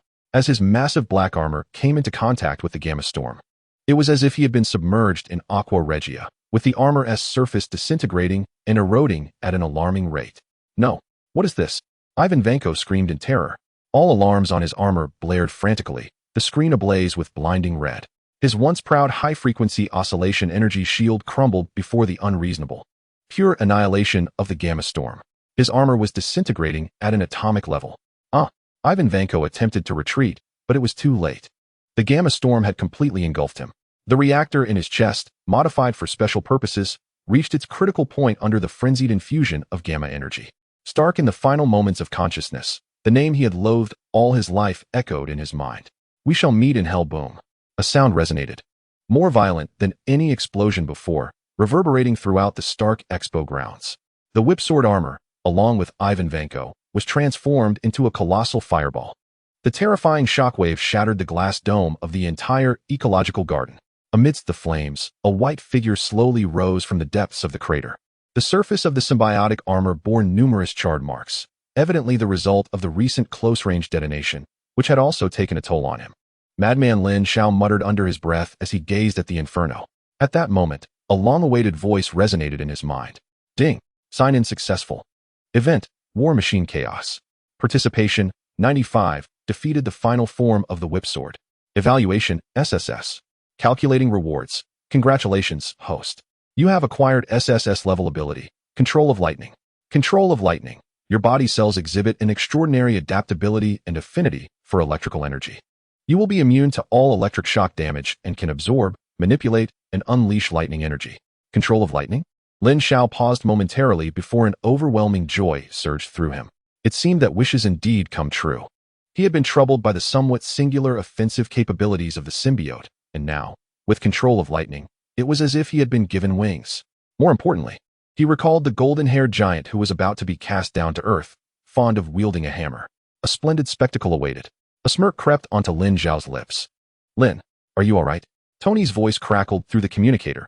He had already flown to safety with Pepper. I'm fine, the party's over. Lin Xiao deactivated his armor, surveying the wreckage of the garden, shrugging slightly. However, Mr. Stark, you might be facing quite a hefty bill. Chapter 27. A hammer falls from the sky. The turmoil at the Stark Expo ultimately culminated in the demise of Ivan Vanko. This upheaval, instigated by Hammer Industries and Ivan Vanko, not only failed to undermine Tony Stark's position, but instead elevated both his and the enigmatic White Spectre's reputations to unprecedented heights. News of Iron Man and the White Spectre thwarting a terrorist attack spread across the globe. While people marveled at Iron Man's new armor and formidable prowess, curiosity and speculation about the elusive and powerful White Spectre ran rampant. Some posited that he was a secret assistant trained by Stark. Others believed him to be an independent genius, while some even suggested he was an extraterrestrial visitor. Opinions were as varied as they were plentiful. Meanwhile, the other principal player in this saga, Justin Hammer, emerged as the greatest loser. Not only did he fail to secure military contracts, but his collaboration with terrorists resulted in significant casualties and property damage, leading to his joint arrest by SHIELD and the military, facing countless charges. Hammer Industries, the second-rate company that had long sought to overshadow Stark Industries, collapsed overnight. Amidst all this, Lin Xiao paid little heed. Like a chivalrous figure who fades away after the battle, he vanished from everyone's sight post-conflict. He returned to his underground base in New Jersey, intent on studying the new ability he had acquired through the sign-in, Control of Lightning. Pengu. Analyze the compatibility of Control of Lightning with my body and establish a new ability model. Lin Xiao commanded in the biological laboratory, addressing the air. Command received. Initiating full body scan, a gentle blue light swept from head to toe, scanning Lin Xiao's form. The console's large screen displayed a flurry of complex data streams flashing rapidly. Scan complete. Compatibility 987. Body cells have undergone preliminary adaptation modifications for electrical energy. Calculations indicate that the host can now withstand direct currents of up to 500,000 volts without harm. Ability model established. Current available abilities. 1. Palm Lightning. 2. Electromagnetic Barrier. 3. Bioelectric Acceleration. Lin Xiao nodded in satisfaction at the analysis results displayed on the screen. Truly, SSS-level abilities possess immense potential. Palm Lightning, as the name suggests, allows for the release of electrical currents from the palm. While the name may appear somewhat pedestrian, its practicality is undeniable. The electromagnetic barrier serves as a variant of the energy shield, specifically designed to defend against physical attacks, such as bullets and shrapnel, effectively conserving energy from the Arc Reactor. As for bioelectric acceleration, it particularly caught Lin Xiao's attention. This ability can stimulate his bioelectricity, significantly enhancing neural response speed and muscle explosiveness for a brief duration. Coupled with the symbiotic armor, his speed would undoubtedly ascend to a new echelon. It seemed there was a need for another upgrade of the symbiote. Lin Xiao mused, stroking his chin thoughtfully. Just as he reveled in the joy of acquiring new abilities, a piercing alarm blared throughout the base. Alert! High-intensity spatial energy reaction detected. The urgent electronic voice of Pengu echoed, heightening the tension in the air. Energy source, outside the Earth's stratosphere. Energy characteristic analysis, unknown. However, it bears some resemblance to the energy fluctuations of the cosmic cube recorded in the database. Warning. Energy is penetrating the spatial barrier. Anticipated landing site, North America. New Mexico. Lin Xiao's gaze sharpened instantly. It has arrived. After waiting for so long, the moment has finally come. the hammer-wielding figure descending from the heavens. Pengu. Immediately lock onto the landing coordinates. Retrieve all satellite imagery of New Mexico. Coordinates locked. Retrieving real-time satellite footage. On the large screen, images flickered rapidly before finally settling on a desolate expanse of desert in New Mexico. In the footage, a vibrant pillar of light descended from the sky like a spear of divine retribution, forcefully striking the ground. Boom. Even the silent satellite imagery allowed Lin Xiao to envision the cataclysmic impact. As the light dissipated, a massive, smoothly edged circular pattern remained on the ground, accompanied by a profound crater. Not only had the hammer arrived, but beings had come as well. Lin Xiao gazed at the circular pattern, recognizing it as the teleportation mark of the Rainbow Bridge. Without a moment's hesitation, he resolved to meet our future colleague. He hurried towards the laboratory housing the symbiotes. He aimed to seize the initiative before the agents from SHIELD swarmed like sharks sensing blood. He needed to assess the situation. This marked the beginning of the Thor saga, a significant dimensional anchor point. If he could become deeply involved, the rewards for signing in would undoubtedly be substantial. Near the town of Puente Antiguo, New Mexico, the night was as dark as ink, and a dilapidated cargo van struggled through the desert. Inside, astrophysicist Jane Foster excitedly observed the data on her computer screen. Did you see that, Eric? I told you there was something here. This energy fluctuation is identical to the Einstein-Rosen bridge phenomenon we previously observed. Her mentor, Dr. Eric Selvig, stifled a yawn, responding dismissively, Yes, you're right. But it's the middle of the night. Can we please find somewhere to sleep? In the back seat, intern Daisy Louise munched on chips, voicing her frustration. So, we drove out to this godforsaken place in the middle of the night just to see an aurora? Just then, Jane pointed out the window, exclaiming, Look, what is that? In the distance, a colossal, colorful storm cloud rapidly formed in the sky. Quick, drive closer, Jane urged excitedly. With a resigned sigh, Eric pressed the accelerator, steering towards the storm cloud. However, they hadn't traveled far when bang. A dull thud echoed as the van jolted violently to a halt. The trio jumped in alarm and quickly exited the vehicle to investigate. Before them lay a muscular man with blonde hair and striking blue eyes, resembling a bodybuilder, sprawled motionless in front of their van. Oh my God, we hit someone. Daisy gasped, her face pale. He looks like he fell from the sky. Jane observed the man's peculiar garb, reminiscent of a medieval stage play, with a puzzled expression. Just as they stood there, flummoxed, Daisy suddenly remembered something and pulled a stun gun from her pocket. Let me see if he is faking it. She approached the man, pressing the device against his neck and activating it. Zap. Yet, contrary to expectations, the man did not convulse. Instead, he merely grunted softly, slowly opening his eyes, a look of confusion crossing his face. Asgard, my father, where am I? On a distant hill, a white figure hovered quietly in midair, observing everything unfold below. Lin Xiao watched the man, who had endured the stun gun without significant consequence, and couldn't help but internally scoff. Truly a divine physique, remarkably resilient. However, a grand figure like the god of thunder being incapacitated by an intern's stun gun. If word of this reached Asgard, it would be utterly humiliating. He refrained from revealing himself immediately. He witnessed Jane and Eric lifting the still-dazed Thor into their vehicle, transporting him to the town's hospital. He also noticed, not far from them, a massive crater housing an ancient, glowing warhammer, quietly embedded in the earth. The hammer of the god of thunder, Mjolnir. What a remarkable find. As Lin Xiao drew near the hammer, his control over lightning resonated in a peculiar manner. He could sense an immense reservoir of electrical energy contained within the hammer. This was not merely ordinary electricity. It was a higher order of divine power imbued with the essence of law. He needed to devise a method to study it thoroughly. Lin Xiao contemplated his next steps. He understood that SHIELD operatives would soon arrive. At that point, the area would be sealed off. However, for him, this presented an opportunity. He would allow SHIELD to scout the area, establish their laboratory, and set up security measures. Then, he could stealthily infiltrate and reap the benefits. It was settled. Lin Xiao's figure seamlessly melded into the shadows of the night. Before long, several black SUVs roared into the area. Doors swung open, and a man in a black suit with a receding hairline stepped out. It was Agent Phil Coulson. He surveyed the crater and the peculiar hammer within, adjusted his sunglasses, and pulled out his phone. Sir, we have found it. You should come see for yourself. Chapter 28. Infiltrating SHIELD to steal a hammer. In the days that followed, the small town of Puente Antiguo, New Mexico, became exceptionally lively. An influx of black SUVs and engineering vehicles continuously streamed into the desert. Under the pretext of meteorological research and geological exploration, SHIELD swiftly cordoned off the area surrounding the Hammer of Thor, erecting a massive, white temporary research facility above the crater. Towering walls, a network of surveillance cameras, and armed agents on patrol all underscored the stringent security measures in place. The local residents buzzed with speculation regarding the sudden appearance of these government officials. Some claimed they were secretly studying extraterrestrials, others believed they had discovered a new energy source, while yet others insisted that the hammer in the crater was King Arthur's sword in the stone.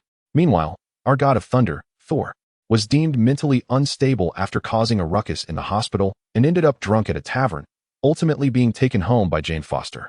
He struggled to adjust to his newfound mortal identity, attempting to explain to Jane that he was a god from Asgard. Naturally, no one believed him. Everything unfolded just as it did in the cinematic narrative. Lin Xiao, on the other hand, remained an unseen observer, quietly monitoring all developments through the Panga's supercomputer. Every camera, every sensor within the facility became his eyes and ears. He listened intently to every conversation between Coulson and Nick Fury. "Sir, we have tried every method despite attempts to use a winch, a truck, and even explosives. The hammer remained immovable, as if it were rooted to the ground." Coulson, on the phone, reported his frustrations to Fury. "Continue the efforts. I require all its data, composition, density, energy response, everything." Fury's voice remained as steady as ever. Lin Xiao, overhearing their conversation, nearly laughed aloud. A cadre of mere mortals believed they could unsettle the divine enchantment of Odin? How naive. However, SHIELD's endeavors had indeed alleviated some of his burdens. At the very least, they had secured the hammer well and constructed a fully equipped laboratory. "It was time to retrieve my research materials," Lin Xiao mused, sensing that the moment was ripe. Night descended once more. The SHIELD base was ablaze with light, its defenses more formidable than during the day. Infrared scans, motion sensors, and acoustic detectors rendered the place nearly impregnable. Yet, to Lin Xiao, these defenses were mere illusions. A white figure emerged like a specter, silently manifesting in the shadows surrounding the base. "Pangu, take control of the base's security system. Create a 3-minute surveillance blind spot and delay the sensors." Command received. Infiltrating SHIELD's temporary network, bypassing the firewall, acquiring permissions. Infiltration successful. Surveillance system under control. 3-minute countdown initiated. A virtual countdown began to tick before Lin Xiao's eyes. Without a moment's hesitation, he leaped over the towering wall. His movements were as light as a feather, utterly silent. The cameras he passed momentarily stuttered, replaying footage from mere seconds earlier. Infrared and motion sensors seemed to malfunction collectively, rendering him invisible. He traversed the layers of defenses with ease, arriving at the core area of the base. It was a vast, semicircular white tent. Inside lay Thor's hammer. Mjolnir. 2 fully armed agents stood guard at the entrance, their eyes scanning the surroundings with vigilance. Lin Xiao opted against a frontal assault. Instead, he circled to the back of the tent, his energy blade flicking out from his wrist, slicing silently through the thick canvas to create a modest opening. He slipped inside. The interior of the tent was brightly lit. Various intricate instruments were arrayed around the space, countless wires connecting to a small pit at the center. In that pit, Mjolnir stood, quietly embedded in the earth. Its surface shimmered with a faint glow, runes flickering in and out of visibility. The air was suffused with a peculiar freshness reminiscent of rain-soaked grass, laced with a hint of ionization. Lin Xiao's affinity for lightning surged the moment he entered the tent. His cells seemed to rejoice, yearning to draw near that immense source of energy. Stay calm, he reminded himself. He understood that this hammer was no mere trinket. It bore Odin's enchantment of ownership. Anyone with ulterior motives or insufficient worth who dared to touch it would meet dire consequences. "I certainly do not wish to be electrocuted by Odin from across the 9 realms." He refrained from attempting to lift the hammer. Instead, he slowly extended his right hand, hovering above it. Closing his eyes, he activated his ability to control lightning. A faint arc of bioelectricity, generated from his own body, stretched from his fingertips, like a probing tendril, gently resting on the hammer's surface. His intention was not to control it or absorb its energy, but to glean insights into its internal energy structure and enchantment principles, much like a hacker attempting to breach a secure database. The moment his arc made contact with the hammer, a deep rumble erupted within the tent. Mjolnir flared to life like a startled beast, emitting a blinding blue light. The ancient runes on its surface ignited one after another, radiating an overwhelming and majestic aura. Instantly, all instruments across the base malfunctioned. Lights flickered wildly. Computer screens erupted in static, and piercing alarms echoed throughout the camp. What is happening? All systems are down. The energy source is in the central lab. Move. Outside. Chaos erupted. Footsteps thundered toward the tent in a frenzy. Lin Xiao cursed inwardly. What the hell? Such a dramatic reaction. He hadn't anticipated that his mere touch would unleash such a hornet's nest. Meanwhile, far away in Asgard, in the realm of the gods, Odin, deep in slumber, felt his closed eye tremble. Heimdall, guardian of the Bifrost, instantly opened his all-seeing eyes, peering through the vast void toward the desert of Midgard, Earth. He observed an unfamiliar yet pure form of electricity making contact with the mark left by the All-Father. This energy did not belong to Thor, nor to any known force of Midgard. It pulsed with vitality, as if it were alive. A new player has entered the fray. Odin's ancient and authoritative voice resonated in Heimdall's mind. My king, an intriguing variable. Heimdall strengthened the protective sigil of the destroyer. I sense that this trial in Midgard may be more intricate than I had anticipated. As you command, my king. Back on Earth, at the S-H-I-E-L-D base, Lin Xiao remained unaware that his actions had captured the attention of the All-Father. His only thought was to flee. He had miscalculated, and things had spiraled out of control. He severed the energy connection with the hammer, and, just a second before Coulson and his team burst in, slipped out through the opening he had created. He dared not linger, unleashing the full extent of his symbiote's speed, vanishing into the vast night. When Coulson and a throng of agents stormed into the tent, they were met with a scene of utter devastation. All the equipment lay ruined from the sudden surge of electricity. As for the hammer, it had returned to its tranquil state, as if everything that had transpired was merely an illusion. Report. Coulson shouted into his communicator. Sir, no signs of an intruder detected. All surveillance footage failed in that instant. Coulson gazed at the hammer standing silently, his brow furrowed in deep contemplation. What on earth is this thing? Meanwhile, Lin Xiao, having successfully evaded capture, hovered several kilometers above the ground, breathing heavily, still shaken. That was terrifying. I almost got trapped inside. Nevertheless, despite the perilous journey, the rewards were immense. In those brief seconds of contact, he had successfully copied a small portion of the divine energy model from Thor's hammer. Though the data may be incomplete, it is nonetheless sufficient. Odin's enchanting technology, along with this divine power, truly proves to be remarkable. A look of exhilaration spread across Lin Xiao's face as he gazed at his white, symbiotic battle armor. A bold thought surged within him. It is time for a transformative upgrade. Chapter 29, Symbiote, Thunder Overload. Upon returning to the underground base in New Jersey, Lin Xiao scarcely had a moment to rest before plunging into the laboratory. His mind was in a state of heightened excitement. The divine energy model copied from Thor's hammer, although merely the tip of the iceberg, held within it principles and constructs of energy that opened a doorway to an entirely new realm. Pengu. Initiate a comparative data analysis and fusion simulation between this energy model and the symbiote's design. Objective: to develop an entirely new overload mode. Standing before the colossal holographic control panel, Lin Xiao's hands moved over the light-patterned keyboard, leaving a cascade of afterimages in their wake. His intention was not mere imitation. Instead, he aimed to achieve a flawless amalgamation of Asgardian divine technology with his own biotechnology, gamma energy, and the cold fusion technology of the Arc Reactor. It was a reckless yet audacious plan. Command received. Commencing data fusion. Warning: fundamental conflicts exist between the divine energy model and gamma energy. Forcible fusion carries a 57 probability of energy annihilation, a 32 chance of reactor overload, and an 11 risk of unknown mutations. The warning from Pengu reverberated throughout the laboratory. It was indeed not as straightforward as anticipated. One energy belonged to divinity, while the other was a mutated form of gamma radiation. Both constituted the pinnacle of cosmic powers. The challenge of ensuring their harmonious coexistence, let alone collaboration, was daunting. Where lies the root of the conflict? Lin Xiao inquired. The core of the divine energy model embodies order and principles. Conversely, the essence of gamma energy is chaos and mutation. The two are fundamentally opposed in terms of energy frequency and waveform. Order and chaos?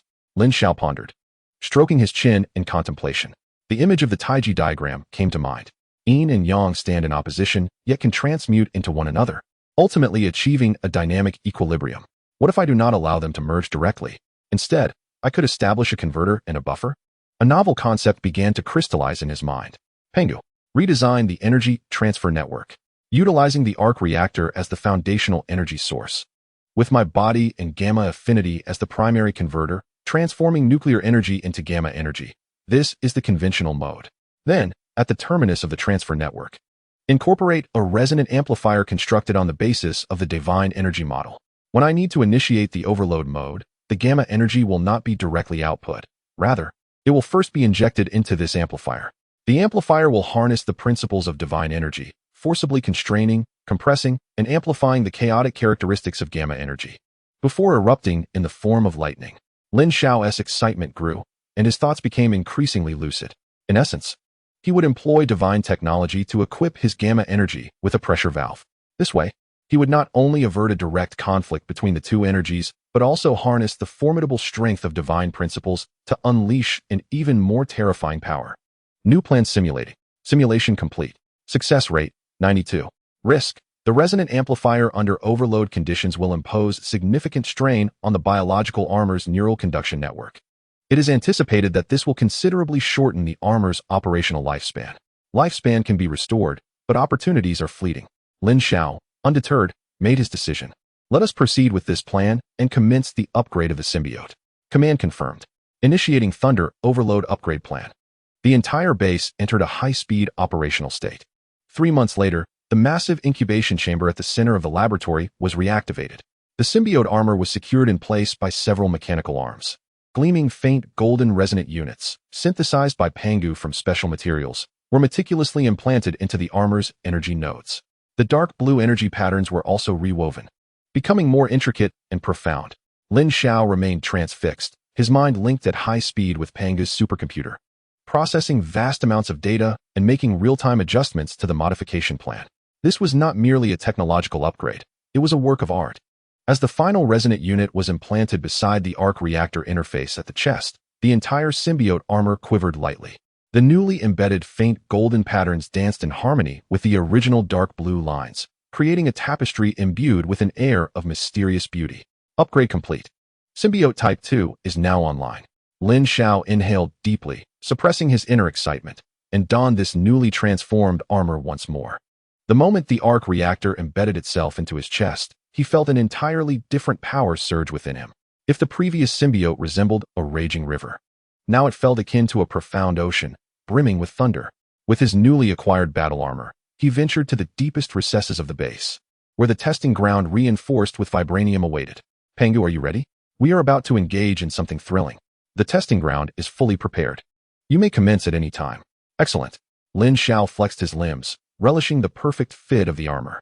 Activate Thunder Overload. With a mere thought, he issued the command. Boom. An unprecedented torrent of ferocious power erupted from the reactor at his chest. Gamma energy surged wildly into the newly implanted divine resonant units. Zzz. The sharp crackle of electricity rang throughout the chamber. The surface of the symbiote armor was instantly enveloped in a resplendent white-blue electric glow, as thick bolts of lightning danced like silver serpents across its surface. The energy wings behind him transformed from a soft blue halo into 2 pairs of tempestuous wings crafted purely from lightning. The entire testing ground was illuminated as if it were day, suffused with this savage energy. Lin Xiao felt as if he had truly become the thunder god incarnate. Warning. Energy output increased by 217. Warning. Heart rate exceeds 300. Adrenaline levels are critically elevated. Warning. Overload mode will impose significant strain on the user's body. Recommended duration not to exceed 90 seconds. 90 seconds? That will suffice. Lin Xiao reveled in the explosive power surging within him, letting out a triumphant roar. With a powerful push against the ground, he vanished from his spot in an instant. So fast, Lin Xiao himself was astonished by this speed. He was not flying. Rather, he was executing short-range lightning jumps. His figure became a series of Z-shaped flashes within the testing ground, too swift for even afterimages to capture. Let us test the strength. He halted, facing the 1-meter-thick testing wall forged from vibranium with determination, and unleashed a fierce punch. His fist was enveloped in a visibly chaotic sphere of lightning. Bang! A deafening roar reverberated through the air. The vibranium alloy wall, capable of withstanding tactical nuclear bombardments, was mercilessly struck, resulting in a deep imprint, 1 meter in depth, edged with charred cracks. I, Lin Xiao, gazed at my fist and then at the wall, drawing in a sharp breath. The magnitude of this power had far surpassed my expectations. This was no mere physical assault. It was a triad of forces, amalgamating gamma energy, divine lightning, and kinetic energy. Next, I decided to test a ranged attack. I raised my palm, aiming at another corner of the testing ground. This time, I refrained from launching an energy cannon. Instead, I concentrated the overloaded lightning energy into my palm. A lightning spear. With a crackle, a lance, more solid and swifter than any previous energy cannon, entirely composed of lightning. Shot forth. The spear traced a brilliant arc of electric light through the air, instantly striking the target in the distance. There was no explosion, only annihilation. The target, crafted from a special high-temperature ceramic, along with the wall behind it, was pierced through and vaporized, leaving not even a trace of dust. Is this the power of lightning overload? It had elevated all my abilities by over 200%. This was no simple upgrade. It was an evolution. This would become my strongest trump card. As I marveled at my newfound strength, a red alert suddenly flashed on the screen in the control room. Emergency alert. High-intensity energy response detected. Location, Puente Antiguo, New Mexico. Energy signature matched, the destroyer. The electronic voice of Panga resonated. The smile on Lin Xiao's face vanished instantaneously. He lifted his gaze to the screen. In the image, the sky above a quaint town was being torn asunder. As a colossal, metallic humanoid weapon, exuding an aura of slaughter, slowly descended from a kaleidoscope of light. Lin Xiao's expression turned icy and sharp. Just in time. The lightning surrounding him had yet to dissipate. Let us see how my new power fares against you. Chapter 30. The Arrival of the Destroyer. Puente Antiguo, New Mexico. The once tranquil and serene afternoon was shattered by a thunderous crash. The sky appeared to have been rent apart as a massive humanoid weapon, gleaming with metallic luster, descended from a spectrum of light, crashing heavily onto the main street of the town. Boom. The earth trembled, the pavement instantly cracked, and shockwaves sent nearby vehicles soaring while glass windows shattered. The townsfolk erupted into terrified screams, scattering in all directions. This descending monstrosity, crafted from an unknown silvery gray metal, bore a surface etched with ancient and mysterious runes. It lacked facial features, possessing only a single, cyclopean visor that could open and close. Its mere presence radiated an overwhelming, suffocating aura of pure carnage. It was none other than Asgard's ultimate weapon, the Destroyer. All units, stand by. All units, stand by. Unidentified armed target detected. Repeat. Unidentified armed target detected. The agents of S.H.I.E.L.D. reacted swiftly, immediately securing the area and attempting to engage the Destroyer with their weapons. Open fire. Bullets, grenades, and even small rockets rained down upon the Destroyer like a torrential downpour. However, this firepower, sufficient to obliterate a small military outpost on Earth, failed to even spark against the Destroyer-S form. Its URU metal shell was impervious. The Destroyer slowly lifted its head, the cyclopean visor gradually opening. A searing, golden beam of energy erupted from its visor. Wherever the beam passed, cars, buildings, and the cover of S.H.I.E.L.D. agents melted and vaporized as if sliced by a hot knife through butter. Retreat. Retreat. Our weapons are ineffective against it. Agent Coulson, hiding behind an overturned police car, shouted frantically into his communicator. For the first time, his face bore an expression of horror and helplessness. The creature before him had entirely surpassed their comprehension. This was no technology, it was mythology. Just as the town was on the brink of engulfment in flames and despair hung in the air, a white streak of light, akin to lightning cleaving through the dark, descended from the heavens. Boom. The white figure landed heavily before the Destroyer, its feet leaving 2 deep impressions on the hard asphalt. The immense impact created a visible shockwave that blew away the surrounding flames and smoke. The arrival was none other than Lin Xiao, clad in symbiote armor. Hey, big guy. Lin Xiao looked up at the towering metallic giant, 2 heads taller than himself, and casually whistled. On someone else's turf, making such a grand demolition. Did you consult the Homeowners Association? The Destroyer appeared devoid of emotion, seemingly oblivious to his banter. It merely fixed its lethal single eye upon this sudden new target. Sir, it's the White Phantom. An agent shouted excitedly to Coulson. Coulson, gazing at the familiar white figure, felt a surge of mixed emotions. He picked up the communicator, hesitated momentarily, yet connected Lin Xiao's public channel. This is Agent Coulson. Evacuate immediately. You are in an extremely dangerous war zone. Relax, Coulson. Lin Xiao's voice crackled through the communicator, laced with mockery. I'm here to sort out the trouble. You ordinary folks should keep your distance. I wouldn't want to splatter you with oil. With that, he severed the communication. His gaze intensified as he focused on the destroyer. Pengu, scan the opponent's data. Scan complete. Target composition, unknown URU metal. Energy source, unknown divine power. Warning, its shell exhibits high resistance to energy attacks. Indeed, a tough adversary. Lin Xiao understood clearly that this creation was Odin's handiwork. Conventional energy cannon attacks would be akin to mere tickling. The destroyer's visor opened once more. Without the slightest warning, the golden energy beam erupted forth. Lin Xiao was prepared. With a flash, he vanished from his position, reappearing at the destroyer's flank. The energy beam missed, piercing through a nearby 3-story building, causing it to explode. Boom. The entire structure collapsed in a violent detonation. Quick reflexes. Lin Xiao did not pause. He aimed to test the physical defenses of this entity.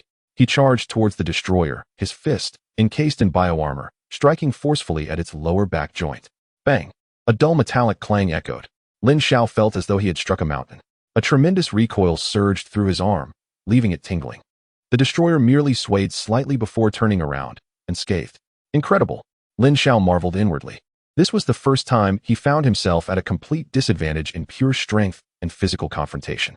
The destroyer pivoted, its robust arms slicing through the air with a howling wind directed at Lin Xiao. With a powerful flap of his wings, Lin Xiao soared into the sky, narrowly evading the onslaught. Suspended in the air, he gazed down at the metallic behemoth, reminiscent of a fortress, while his mind raced to identify its vulnerabilities. The joints, the energy conduits, and that single eye, these must be its weak points. He resolved not to waste time on further probing. Pengu, energy output at 70. Gamma energy cannon. Triple fire. Lin Xiao spread his arms wide, as the reactors in his palms and chest ignited with a brilliant dark blue glow. 3 energy cannons, each as wide as a bowl, formed a character pin shape, sealing off all the destroyer's escape routes before unleashing a ferocious barrage. Boom, boom, boom. The violent explosions engulfed the destroyer in an instant. The entire town seemed to tremble from the shockwave of the blasts. However, as the smoke dissipated, the destroyer stood there quietly, not a scratch upon its surface. Instead, the runes etched upon it appeared even more luminous than before. What? Lin Xiao's pupils constricted. His gamma energy cannon, powered at 70%, was entirely ineffective against it. Just as he stood in shock, the destroyer suddenly transformed. Its runes erupted with blinding golden light. An overwhelming pressure, magnitudes greater than before, radiated from its form. The metallic body emitted creaking sounds, as if its internal structure was undergoing a reformation. Its movements, once stiff, now flowed with remarkable fluidity and swiftness. This is bad. Lin Xiao's mind screamed in alarm. Unbeknownst to him, this was a contingency left by Odin, triggered by his examination of Mjolnir. When the destroyer faced a sufficiently powerful foe, the protective seal left by the All-Father would activate, channeling divine energy to supercharge it. This was the second phase of the destroyer. Now supercharged, the destroyer's speed was astonishing. It launched off the ground, transforming into a silver streak, and in an instant, it was before Lin Xiao. Too fast. Lin Xiao barely had time to react. He could only cross his arms in front of him, exerting all his strength to block. Bang! The destroyer's fist, the size of a cauldron, struck Lin Xiao's arms with tremendous force. Crack! Lin Xiao heard the agonizing sound of his armor fracturing under the immense strain. He was sent hurtling backward like a cannonball, crashing into a nearby restaurant. Boom! The wall crumbled, and tables and chairs splintered. Lin Xiao lay amidst the wreckage, feeling as if his bones were about to disintegrate. Warning! Left arm armor severely damaged. Warning! Energy shield generator compromised. Integrity at 45. A cacophony of alarms blared in his mind. Coughing, he struggled to rise from the debris. Good heavens, this power is akin to cheating. He gazed at his deformed left arm armor, a bitter smile etched upon his face. This was the first time since becoming a symbiote that he had been so thoroughly bested. However, the destroyer granted him no respite. After landing a successful blow, it did not pursue Lin Xiao, but instead slowly turned away. Its cold, emotionless eye locked onto the terrified group of civilians within the restaurant. Jane Foster, Eric Selvig, Daisy Louise, and the once mighty Thor, now rendered a mere mortal without his divine powers. The destroyer's mask gradually opened. A cataclysmic golden light began to coalesce within, targeting these unarmed innocents. Chapter 31. Mortal flesh, standing alongside the divine. Within the mask of the destroyer, the golden radiance intensified. its terrifying energy fluctuations causing the surrounding air to warp. In the restaurant, all were paralyzed with fear, unable to move under the weight of impending doom. Jane Foster's face turned pale as she instinctively shielded Thor. Daisy and Eric clung to one another, eyes shut tight, bracing for the inevitable. No. Thor watched in horror, his eyes aflame. His heart felt as though it were gripped by an invisible hand, squeezing so tightly he could scarcely breathe. These people were in peril because of him. Jane, the kind and intelligent woman who had introduced him to this world. Eric, the scholar whose sharp tongue masked a kind heart. Daisy, the slightly eccentric yet endearing in turn. They were all innocent.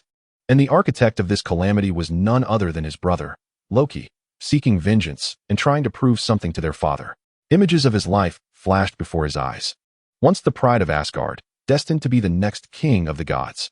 He had been valiant, confident in his invincibility, craving war and glory through the blood of his foes. He believed that was strength. But now he understood. When he saw Jane, this fragile mortal woman, unhesitatingly standing before him, and the white warrior risking his life to protect this town against the destroyer, he finally grasped the lesson their father had always sought to impart. True strength is not about conquest, slaughter, or glory. It is about protection. It is the willingness to sacrifice everything to defend the weak, embodying that awareness and courage. Loki, my brother. Thor slowly emerged from behind Jane. His gaze, once filled with confusion and anger, now radiated an unprecedented calm and resolve. I know you can see and hear me. He lifted his head, as if addressing the heavens and his brother far away in Asgard. Whatever wrong I have done to incur your hatred, I apologize. But these mortals are innocent. Their lives should not be the sacrificial pawns in our brotherly feud. Spare them. You seek me. Come, let us end this. With that, he resolutely stepped forward from the ruins of the restaurant. One step at a time, he approached the cold, lethal machine gathering its energy. He bore no weapon, no divine power, not even a semblance of armor. He was merely a mortal, a flesh and blood mortal. Thor, no, come back. Jane cried out desperately from behind. Yet Thor did not turn back. His figure appeared so diminutive beneath the vast shadow of the destroyer. Yet, he stood so tall and imposing. On the opposite side of the restaurant, Lin Xiao, rising from the ruins, observed this scene, understanding that it was Thor's trial, the final test set by Odin himself. He must personally endure despair, experience helplessness, and grasp the essence of sacrifice to truly deserve that hammer and the title of God of Thunder. Lin Xiao refrained from intervening. He merely watched in silence. The destroyer seemed momentarily taken aback by Thor's unexpected act. Its accumulated energy hesitated for a brief moment. However, it was ultimately just a soulless killing machine, programmed to eliminate all threats. It raised its massive arm, opting not to employ its energy cannon, but instead delivered a contemptuous slap across Thor's face. The sound echoed sharply. Thor's body was sent flying like a ragged sack, tumbling several times before coming to rest. Blood trickled from the corner of his mouth, and every bone in his body felt as if it had shattered, causing excruciating pain. Yet, he struggled to prop himself up on his elbows, gazing defiantly at the destroyer without a hint of retreat in his eyes. He chuckled, a laugh filled with remarkable composure. In that moment, he relinquished all pride and obsession. He was ready to embrace death. The destroyer raised its enormous metallic hand, poised to deliver the final blow to this oblivious mortal. Just then, from afar, at the temporary base of Hydra, the hammer of the god of thunder, which had been silently embedded in the earth, suddenly began to tremble violently. The air resonated with an unprecedented, high-pitched sound. It sensed its true master, the soul transformed and imbued with the heart of a king. What is happening? Coulson at the base stared, aghast, at the instrument displaying an energy reading that had spiked off the charts. In the next moment, boom! The hammer of Thor erupted into a silver-blue streak of lightning, soaring skyward. It shattered through the base's roof, obliterating all obstacles in its path. It sliced through the sky at supersonic speed, leaving a magnificent trail behind.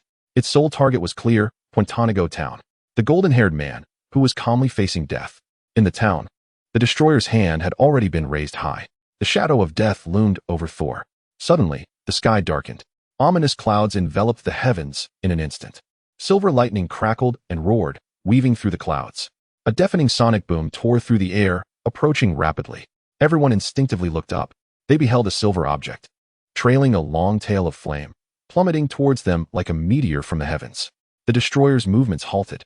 Thor, too, was momentarily stunned. He gazed at the familiar object drawing ever closer, disbelief filling his eyes. He instinctively extended his right hand, as if welcoming an old friend long missed. Time appeared to slow at that moment. Amidst the astonished gazes of all, the silver object traced a perfect arc, landing precisely in his bloodied and dirt-streaked mortal hand.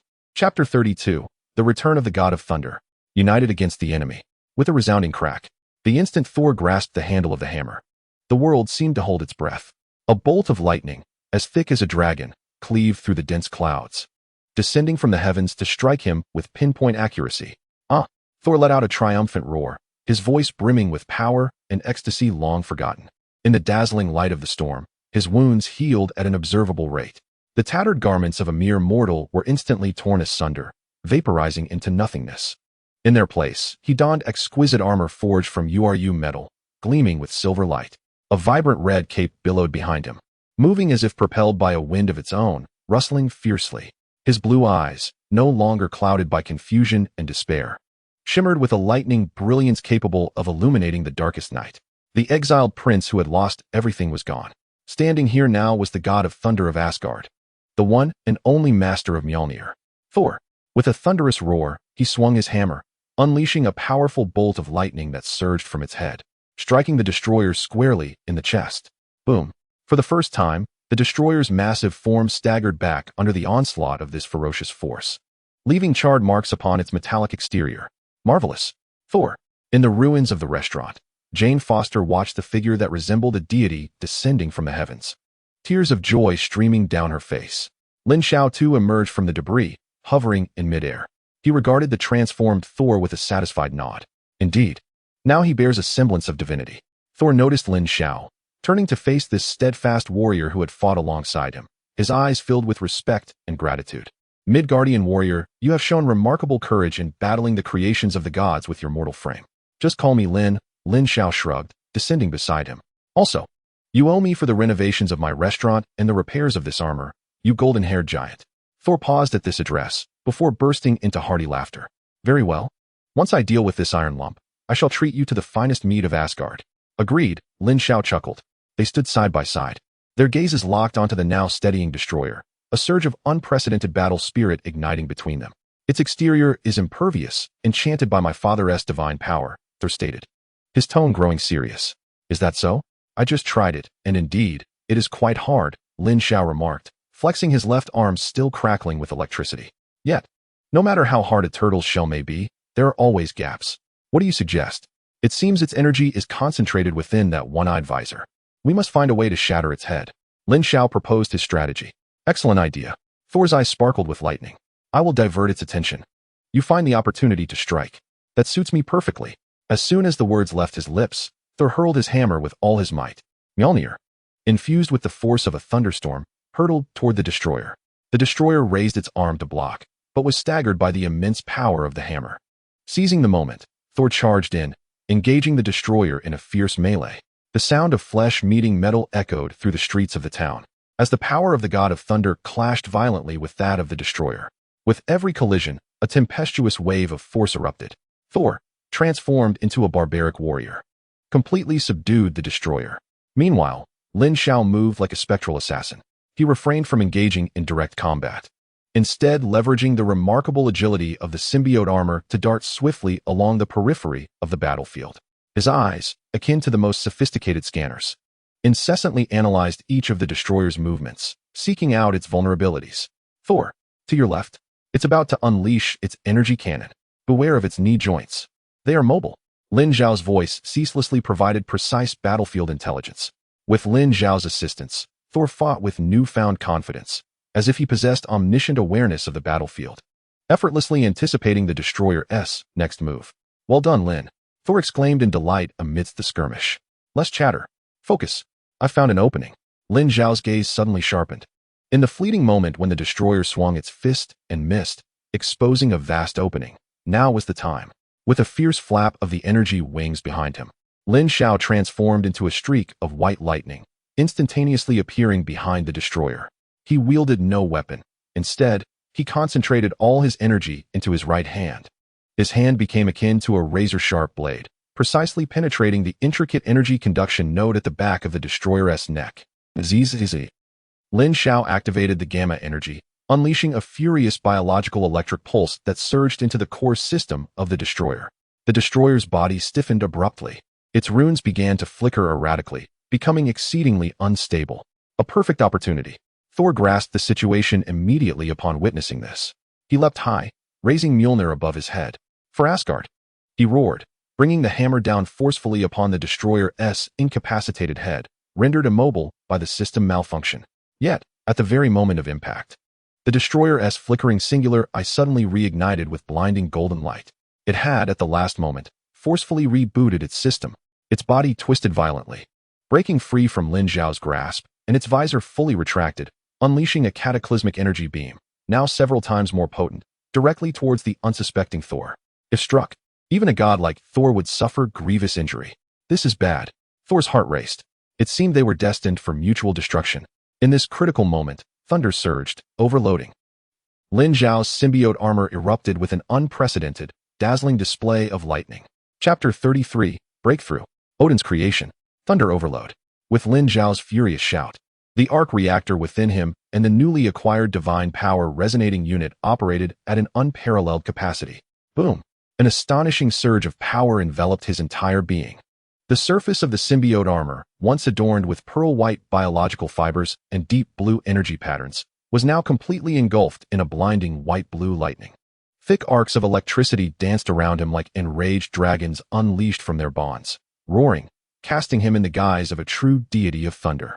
The sheer force distorted the surrounding space, lifting debris and dust from the ground, forming a miniature storm eye. Warning: energy output has reached peak levels. Exceeded critical point 315. Warning: biological armor structure is collapsing. Neural links are overloaded. Countdown initiated. 90, 89. The voice of Pangu echoed in his ears. But Lin Xiao could hardly care for such matters. His focus was solely on the looming destroyer, which was unleashing a lethal beam at Thor. He chose not to target the destroyer's head, for time was an enemy. In an unexpected and wildly reckless move, he spread his arms wide, allowing his overloaded body to directly confront the cataclysmic golden beam.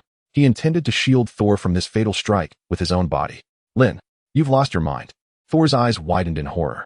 He wished to retract his strike to save Lin Xiao, but it was too late. He could only watch helplessly as the white figure was engulfed by the beam capable of melting mountains. No, time seemed to freeze in that instant. However, the anticipated scene of Lin Xiao being vaporized did not transpire. Instead, a spectacle more astonishing than anyone could fathom unfolded.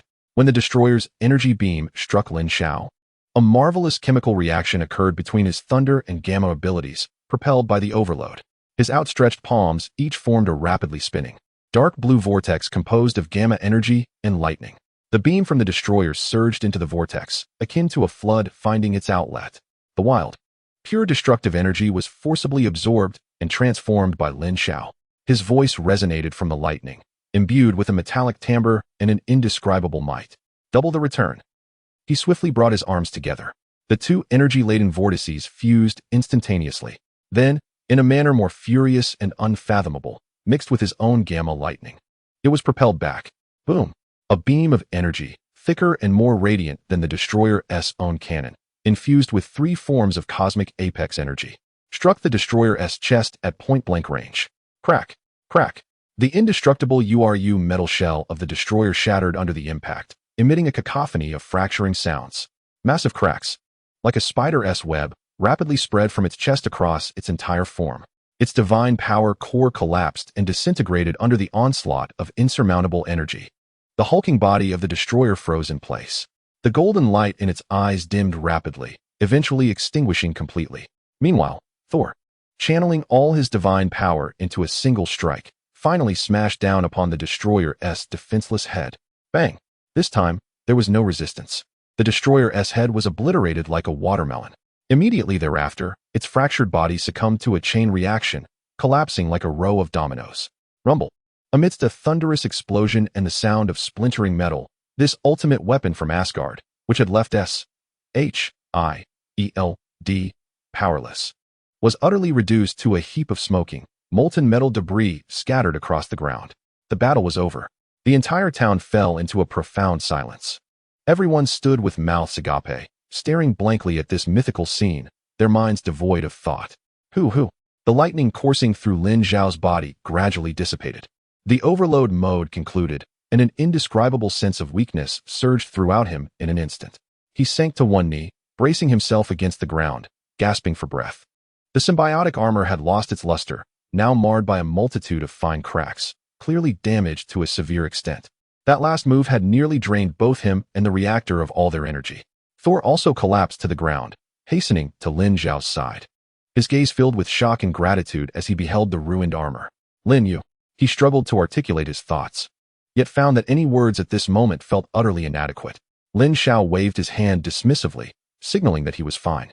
He lifted his head, forcing a smile that was more grotesque than tears. I told you, I'm here to handle the trouble. No sooner had he spoken than the long-anticipated voice finally rang out in his mind. Ding. Sign-in successful. Event, the Destruction's arrival. Participation, 120, defeated the destroyer. Assisted Thor, saved civilians. Evaluation, SSS. Lin Xiao glanced at the evaluation, feeling a slight sense of relief wash over him. Thankfully, that desperate maneuver had not been in vain. An SSS rating promised rewards of exceptional merit. Chapter 34, Sign in. Asgardian Power. Calculating SSS rating rewards. Congratulations, host. You have received the SSS reward, Asgardian Power. Asgardian Power, your cellular density, bone strength, and metabolic rate have significantly increased. You have gained strength, endurance, and longevity far exceeding that of ordinary humans. Your understanding of divine power is unparalleled, and your divine essence touches the very source. An SSS reward. Lin Xiao's spirit surged as he read the information that appeared on the system panel. This was no mere skill or equipment. It represented a fundamental transformation at the very essence of his being. He was destined to become a superhero, just as his heart swelled with excitement. A warm and powerful golden energy silently surged from the depths of his body. This energy was neither as violent as gamma rays nor as forceful as lightning. It was gentle, substantial, and imbued with the essence of life. Like a spring rain nourishing the earth, it revitalized every cell in Lin Xiao's body that had been exhausted from the overload. He could distinctly sense his muscles, bones, and organs fortifying and strengthening under the influence of this golden energy. The internal injuries caused by forcibly absorbing and rebounding the destroyer's energy rapidly healed beneath this newfound power. The sensation was utterly euphoric. Lin Xiao felt so good, he almost moaned with pleasure. It was more satisfying than receiving a dozen luxurious massages. Lin, how are you? Thor observed the remarkable transformation in Lin Xiao's complexion, which visibly shifted from pale to rosy, prompting him to ask with concern. I'm fine, feeling great, Lin Xiao replied, rising to his feet and stretching his body, invigorated yet slightly hungry, yearning for 10 bowls of rice. He shed the tattered symbiotic armor, revealing his true form. The armor melted back into his skin, retracting into his being. Thor gazed at Lin Xiao's unscathed physique, his astonishment deepening. To withstand an attack from the destroyer and still exude such tremendous strength, merely appearing a bit fatigued? What kind of creature was this Midgardian? At that moment, the sky was once again torn asunder. A radiant beam of a rainbow bridge enveloped them. Sif and the 3 warriors of the Valkyrie emerged from the light. They stood agape, surveying the remnants of the destroyer scattered about, alongside the unharmed Thor and the casually dressed Lin Xiao. Thor, you defeated the destroyer? Sif asked incredulously. It was us, Thor replied with a smile, patting Lin Xiao's shoulder. My new friend, Lin, and I did it together. The 3 Valkyrie warriors regarded Lin Xiao, an ostensibly ordinary mortal, with eyes filled with awe. They were well aware of the destroyer's formidable nature. A war machine capable of quelling a rebellion in Asgard. To think that Thor and a mere mortal could dismantle it together? All right, we can reminisce later, Lin Xiao interjected, interrupting their reunion. The S.H.I.E.L.D. agents are on their way. Thor, what are your plans? Thor cast a glance at Jane Foster, rushing toward him with tears staining her face, his expression softening with determination. I must return to Asgard. Loki has erred, and I must rectify his mistakes. But I promise. Jane, I will return. He approached Jane and gently kissed her. After a cataclysmic battle, a love that spanned the cosmos finally found its resolution. In the distance, Coulson arrived with a throng of agents. Upon witnessing the pile of destroyer parts, he was momentarily at a loss.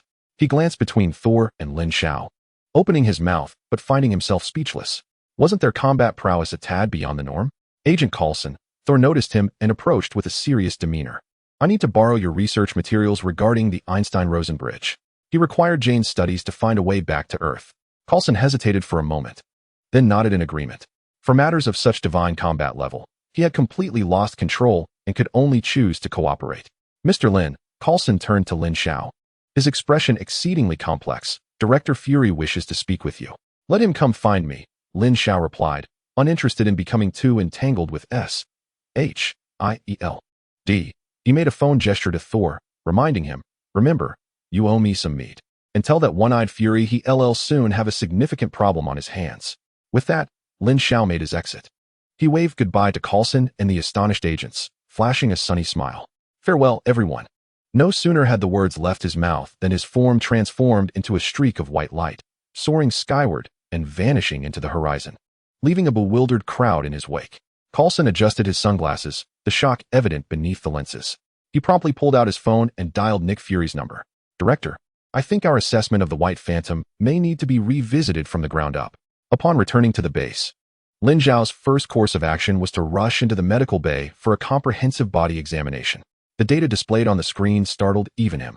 Name, Lin Xiao. Race, human. Strength, 15. Ordinary adult male is 1. Speed, 12. Endurance, 18. Mental, 25. Abilities, perfect level industrial and mechanical control, gamma control. Lightning control, Asgardian power. My heavens, Lin Xiao exclaimed, unable to contain a curse upon seeing his own data. Moreover, it seemed that these various abilities could enhance one another. He discovered that the divine power of Asgard acted like an exceedingly stable chassis, allowing his gamma energy and electrical energy to operate with enhanced stability and efficiency. He attempted to activate the lightning overload mode. Warning, overload mode may adversely affect the user's body. Before Panga's warning could conclude, Lin Xiao was pleasantly surprised to find that the previous sensation of nearly having his body torn apart had significantly diminished. He estimated that he could now extend the duration of the lightning overload to at least 30 minutes. Moreover, its power was even greater than before. This was akin to upgrading from a birdshot to a cannon. Ecstatically, Lin Xiao paced back and forth in the laboratory, feeling an unprecedented surge of strength. At that moment, his encrypted communicator rang. Caller ID, Cyclops. Lin Xiao raised an eyebrow and answered the call. On the other end, Nick Fury's signature deep, gravelly voice resonated. Lin, can we talk? What about Director Fury? Shall we discuss the inefficiency of your subordinates or the glaring vulnerabilities in S-H-I-E-L-D-S security system? Lin Xiao leaned back in his chair, crossing his legs, his tone as relaxed as if chatting with an old friend. Nick Fury fell silent for a moment. Lin Xiao could almost envision his expression darkening. A god from Asgard, a robot capable of annihilating half a town with a single blow, and you, Lin. Your voice betrays no emotion, yet you know the mess you've stirred up. Do you have any idea how many reports I need to suppress this incident? No need to thank me. I'm always happy to help, Lin Xiao replied with a grin. I saved a town and, by extension, perhaps even the world. If you truly wish to express your gratitude, how about awarding me a Nobel Peace Prize? We're forming a team, Fury stated solemnly. A team composed of the world's most exceptional and unique talents to address crises that ordinary individuals cannot handle, such as the recent Annihilator incident. Lin Xiao's thoughts were as clear as day. The recruitment for the Avengers had finally come around to him. He feigned surprise and inquired, a team? Sounds like a rock band. Who's in it? A playboy in a tin can? A green giant with anger management issues? And a centenarian just thawed from ice? Fury fell silent once more, aware that Lin Xiao was privy to secrets he ought not to know. Yet, each time, he remained astonished by Lin Xiao's seemingly prescient abilities. It seems you already know my plans, Fury remarked with a hint of resignation. I don't know your plans. I merely enjoy reading comics, Lin Xiao chuckled, then shifted the conversation. However, Director Fury, I have no interest in joining any boy band. I am accustomed to operating independently and dislike being managed. He longed to join the Avengers, the central ensemble of the Marvel Universe, the epicenter of countless pivotal narratives, a splendid platform for accruing rewards. Yet, he could not agree so readily. He sought to maintain control and join the team as a partner, not as a subordinate. I'm not here to control you. Fury seemed to anticipate his reaction. We are in a collaborative relationship. I provide intelligence and logistical support, while you and your team members tackle the challenges. We share a common goal, to protect this world. Sounds good, Lin Xiao nodded, but I still need to think it over. You know, I've been quite busy lately. Saving the world and researching new technologies. My schedule is packed. He was raising his asking price, ensuring Fury understood that Lin Xiao was not a mere mercenary at his beck and call. He had his own worth and his own cards to play. Very well. Fury sighed, knowing that with someone like Lin Xiao, patience was essential. You can take your time to consider. However, I hope you remember that when a true crisis arises, no one can remain unscathed. I understand that principle. Lin Xiao's tone grew more serious. That's why I'm giving you a heads up. What reminder? That blue cube in your possession? You'd better keep a close watch on it, Lin Xiao said coolly. That object poses a danger to Earth. With that, he abruptly ended the call, fully aware that his words would leave Nick Fury, the ever-suspicious head of S.H.I.E.L.D., restless throughout the night. Meanwhile, he successfully positioned himself as a crucial player in the grand chess game of the Avengers. After hanging up, Lin Xiao stretched lazily and rose from his chair. He proceeded to the training ground of the base, eager to thoroughly test his newfound powers. He chose not to don the symbiote armor, wishing to ascertain what he could achieve relying solely on the divine power of Asgard. Approaching a 5-ton hydraulic press designed for strength testing, he took a deep breath, summoned his strength, and lifted with a mighty shout. With a grunt, he hoisted the massive steel machine from the ground. Although it required considerable effort, with muscle straining, he had accomplished it. Wow! Lin Xiao was astounded himself. This was a 5-ton object. He had essentially become a small crane through sheer physical prowess. Next, he sought to test his speed and endurance. He began to sprint around the training ground at high velocity, feeling as light as a feather, his legs brimming with explosive power. He ran for a full hour, his speed unwavering, yet his heartbeat and breath remained steady. This sensation was nothing short of extraordinary. Was this what it felt like to be a god? He paused, reveling in the continuous surge of power within him, filled with an unprecedented confidence. Approaching the main control panel, he accessed the repair and upgrade plan for the symbiote armor. The previous battle had left the armor severely damaged. Seizing this opportunity, he intended to overhaul it entirely with his newly acquired strength and knowledge. He aimed to integrate the characteristics of Asgardian power into the armor's design, striving to craft a suit that was truly a divine armor. Chapter 36, The Divine Armor, Reborn. Lin Xiao stood before the vast holographic control panel, his hands dancing across the light keyboard, leaving a blur of shadows in their wake. Before him hovered a 3-dimensional schematic of the symbiote armor, with every biological fiber and energy node distinctly visible. During the confrontation with the Annihilator, the armor had been pushed to the brink of destruction, particularly due to the forced absorption and rebounding of the Annihilator's energy, which caused extensive internal structural collapse. Yet, in this moment, Lin Xiao felt no regret. Rather, he was filled with exhilaration. From destruction comes rebirth. Without breaking, there can be no standing. This battle damage presented him with a perfect opportunity to fundamentally transform the symbiote. Pengu, commenced the final simulation. Lin Xiao issued a directive to replace the existing bioenergy framework with a novel energy model derived from the divine powers of Asgard, embarking on an endeavor that could only be described as audacious. His objective was to elevate a mere mortal creation into a divine artifact forged by the hands of gods. Command received. Commencing final fusion simulation.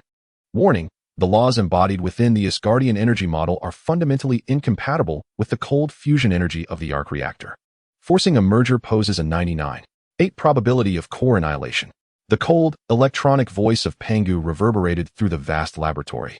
Lin Xiao was acutely aware of the risks. His hands remained undeterred. He had no intention of merging them directly. Who said that deities cannot utilize a power bank? A groundbreaking idea crystallized in his mind: redesign the energy circuit. The Arc Reactor would no longer serve as the core of the armor, but would function as an external energy module. The new core would be himself, his body, infused with the Asgardian power that had become an integral part of him. With his divine power as the foundation, he envisioned a completely new energy circulation system. Gamma energy and lightning energy would no longer be independent capabilities, but rather branches of divine power, integrated into this new system. Lin Xiao's gaze glimmered with astonishing brilliance. He intended to transform himself into the true essence of the armor, while the Arc Reactor would be relegated to a mere power source, enabling the divine power to operate with sustained vigor. Thus, not only would this masterfully resolve the conflicts between disparate energy systems, but it would also maximize the extraordinary attributes of Asgardian power. New scheme simulation in progress. Simulation complete. Success rate, 97. 3. Risk assessment. The new structure will incur substantial and continuous consumption of the host's mental and physical stamina. Consumption? At this moment, I am abundantly endowed with stamina and mental fortitude, Lin Xiao thought with a confident smile. Following his acquisition of Asgardian power, his endurance and mental attributes had seen explosive augmentation. He felt that not only could he operate a suit of armor, but even donning it to run a marathon would likely lead him to victory. Proceeding with this plan, the upgrade for the symbiote was initiated. Codename, Symbiote Type 3. Command confirmed. The Divine Armor upgrade plan is officially underway. The entire underground base surged into a frenzy of activity. Countless precise mechanical arms extended from the walls of the incubation chamber, carefully disassembling the damaged symbiote armor. Charred biological fibers were excised, and damaged energy nodes were replaced.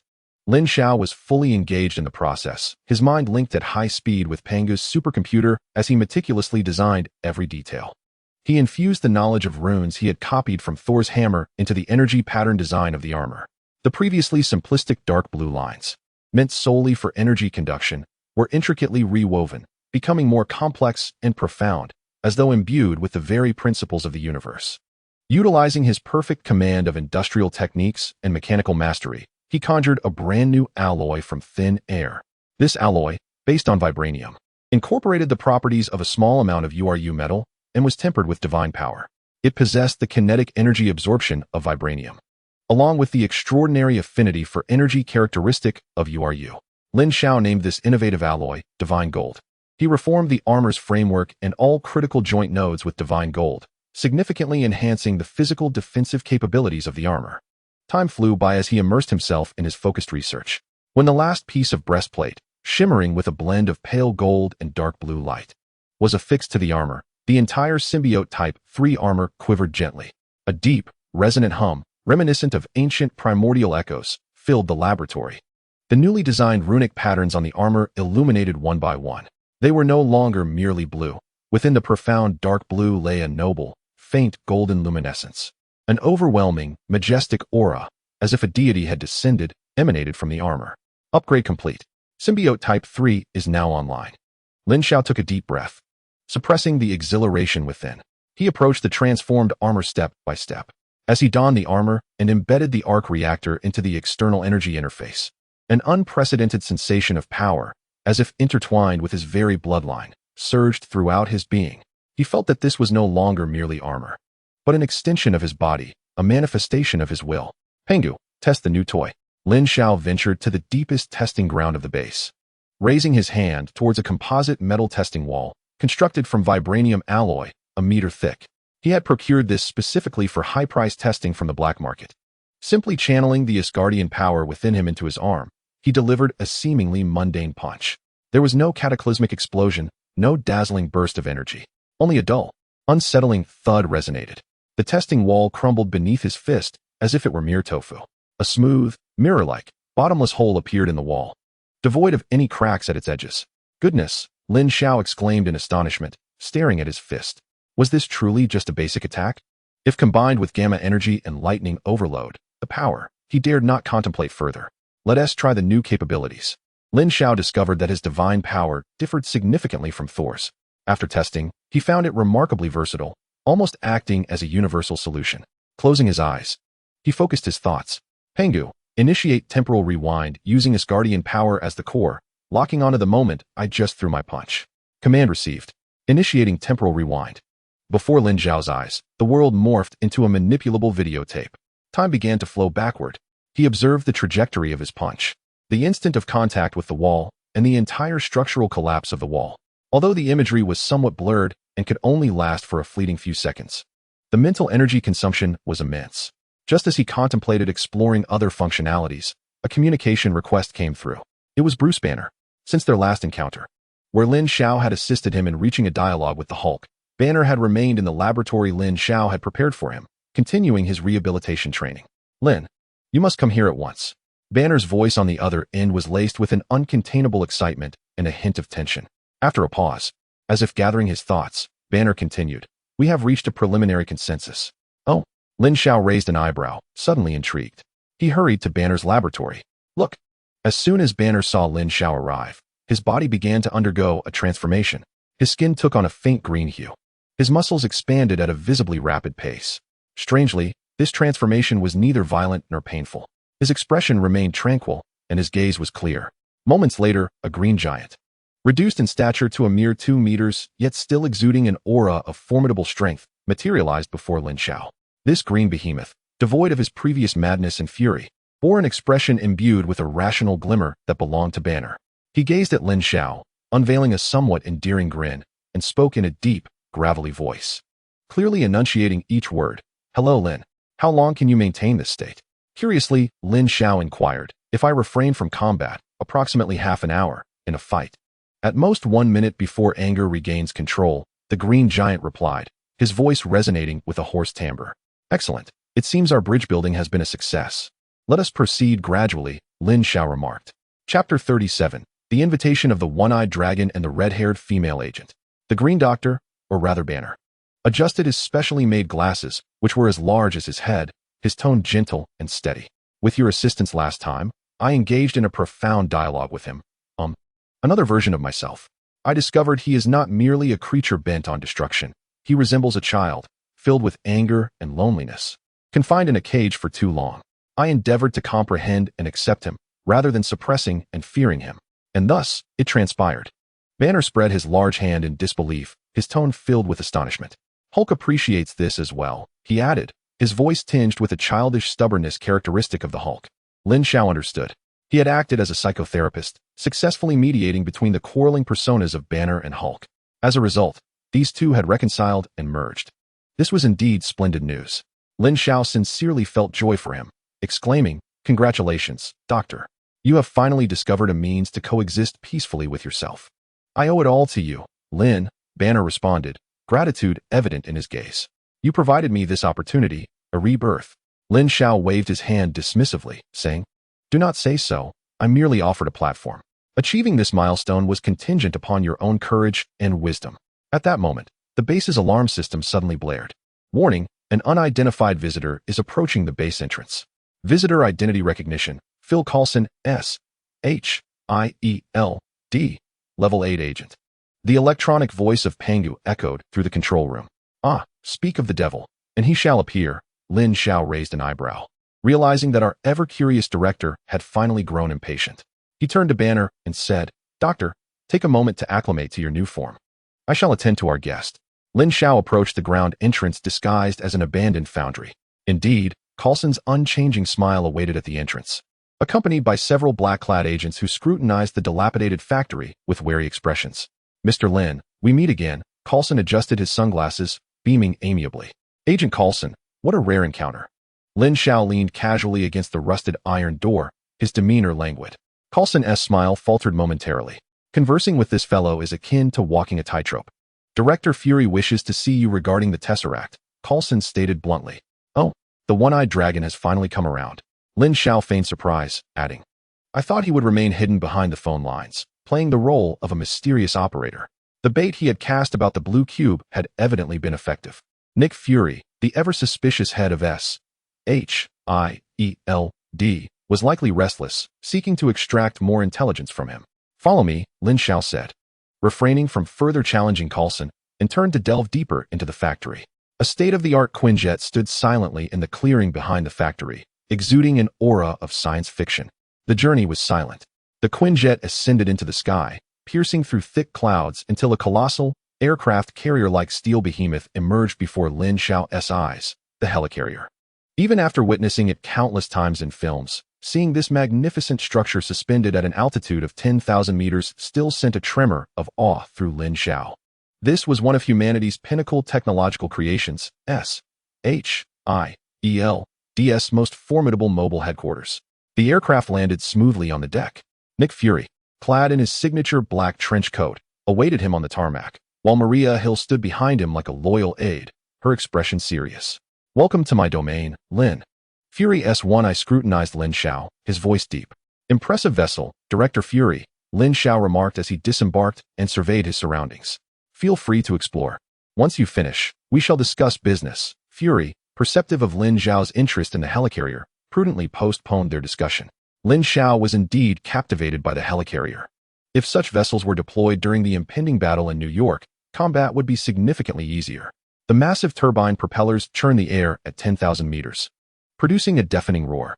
Standing at a safe distance, Lin Xiao felt the oncoming wind whip around him, causing his clothes to flutter. This is the place. He recalled vividly how, in the film, Loki's minions had sabotaged Engine 3, causing the helicarrier to plummet. It was here that Tony Stark, the Iron Man, had heroically pushed the massive blade with his own flesh and blood, saving the entire warship.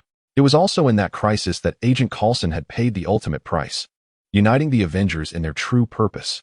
"Are you the ghost?" A cool yet slightly raspy female voice suddenly pierced the air beside him. The abruptness of her voice felt as if it had emerged from thin air. Lin Xiao's heart raced. Lost in memories, he had failed to notice any footsteps approaching. He snapped back to reality and turned his head. A striking figure in red caught his eye. The woman boasted a cascade of iconic red hair, dampened slightly at the tips from an intense training session, with a few strands clinging to her smooth forehead and alabaster neck. Clad in a form-fitting black combat suit, her meticulously honed physique was accentuated, each muscle line brimming with vigor. She wore no makeup, yet her natural beauty far surpassed any elaborate adornment. Her green eyes resembled an unfathomable lake, quietly appraising him, sharp and filled with scrutiny. Natasha Romanoff, the Black Widow. Lin Xiao could not help but smile subtly. "Fury mentioned you were young. I didn't expect you to be this youthful." Natasha's gaze swept over his face, her tone neutral, devoid of emotion, still an Asian. "I see. I too am surprised that the renowned Black Widow is even more enchanting in person than in her dossier," Lin Xiao replied, returning her smile, meeting her gaze with unflinching confidence. Natasha's brow arched ever so slightly. "Flattery will get you nowhere," she retorted, her tone cooling a fraction. "I hope your skills are as formidable as your silver tongue. Fury has sent me to inform you that the tour has concluded. It is time for business. Follow me."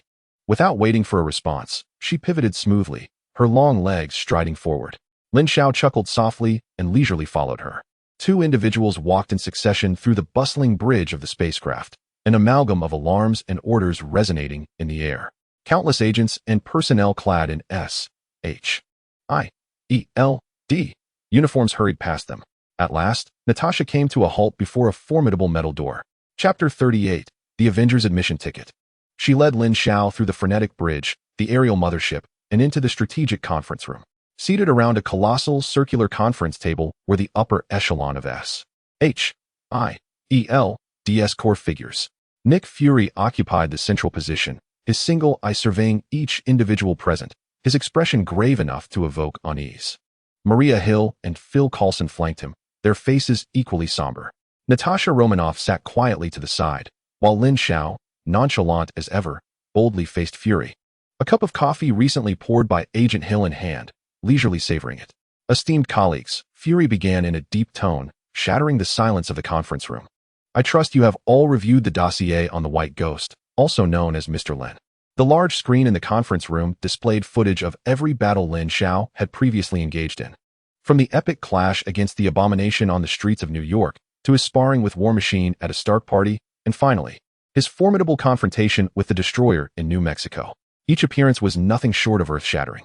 The S.H.I.E.L.D. senior officials present gazed at the white figure on screen, their faces etched with astonishment. His combat prowess was irrefutable. A man in a suit, appearing to be the head of the analytical division, adjusted his glasses and remarked, "According to our assessment model," while donning that white armor. His comprehensive combat power index surpasses that of any known individual weapon, even exceeding Tony Stark's Iron Man suit. However, a general, adorned with the emblem of the military and clearly a representative of the armed forces, furrowed his brow and interjected, "His origins are unclear, the source of his abilities unknown. And his intentions even more so. We have no knowledge of him. Integrating him into the Avengers initiative poses too great a risk. We cannot control him."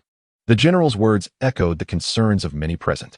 Lin Xiao's existence was akin to an unpredictable variable appearing from thin air.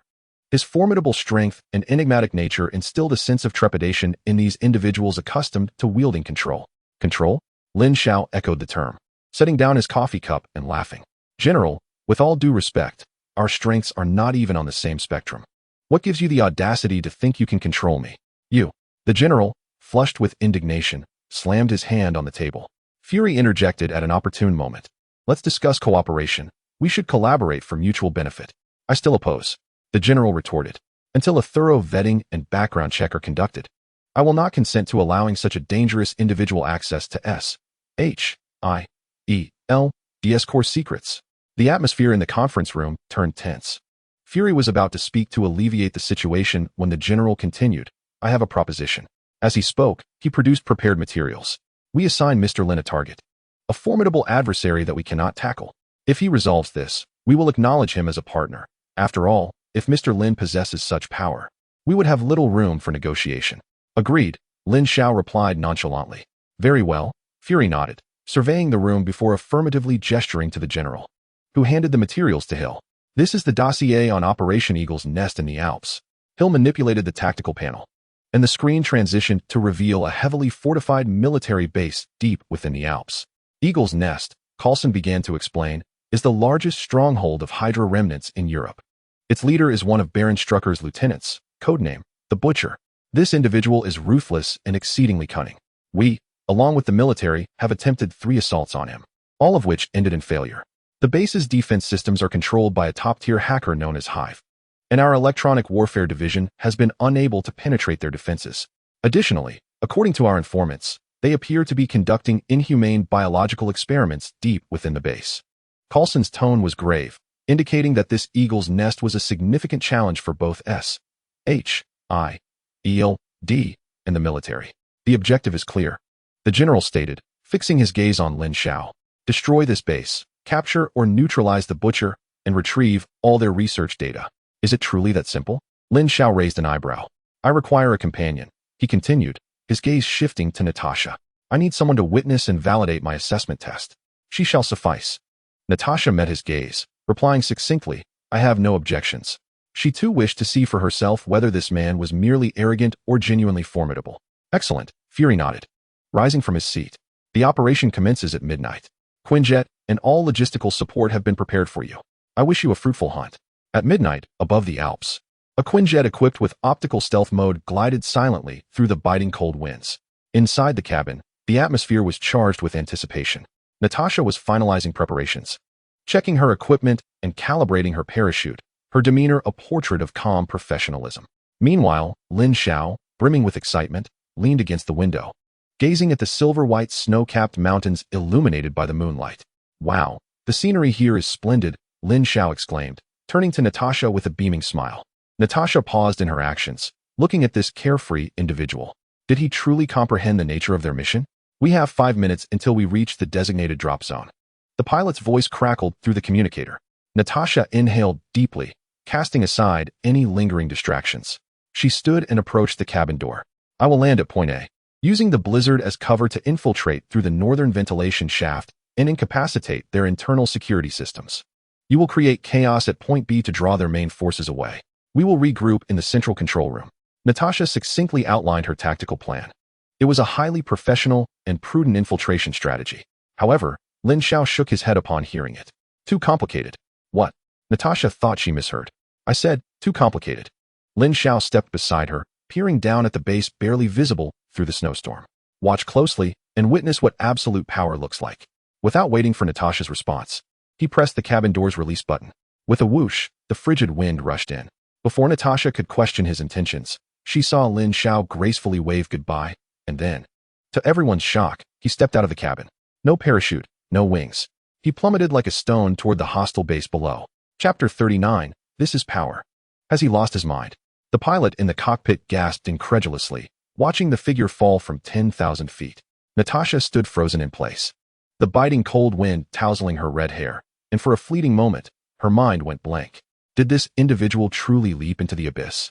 In the command center of the aerial mothership, everyone present rose from their seats in shock as they witnessed the scene transmitted in real time from the Quinjet. What was he doing? A suicide? A military general exclaimed in disbelief. No, Fury singular eye fixated intently on the screen. The true spectacle was only just commencing. As Lin Xiao's form plummeted toward the thick clouds below, a radiant pearl-white light erupted from within him. The Type 3 symbiote armor enveloped him instantaneously.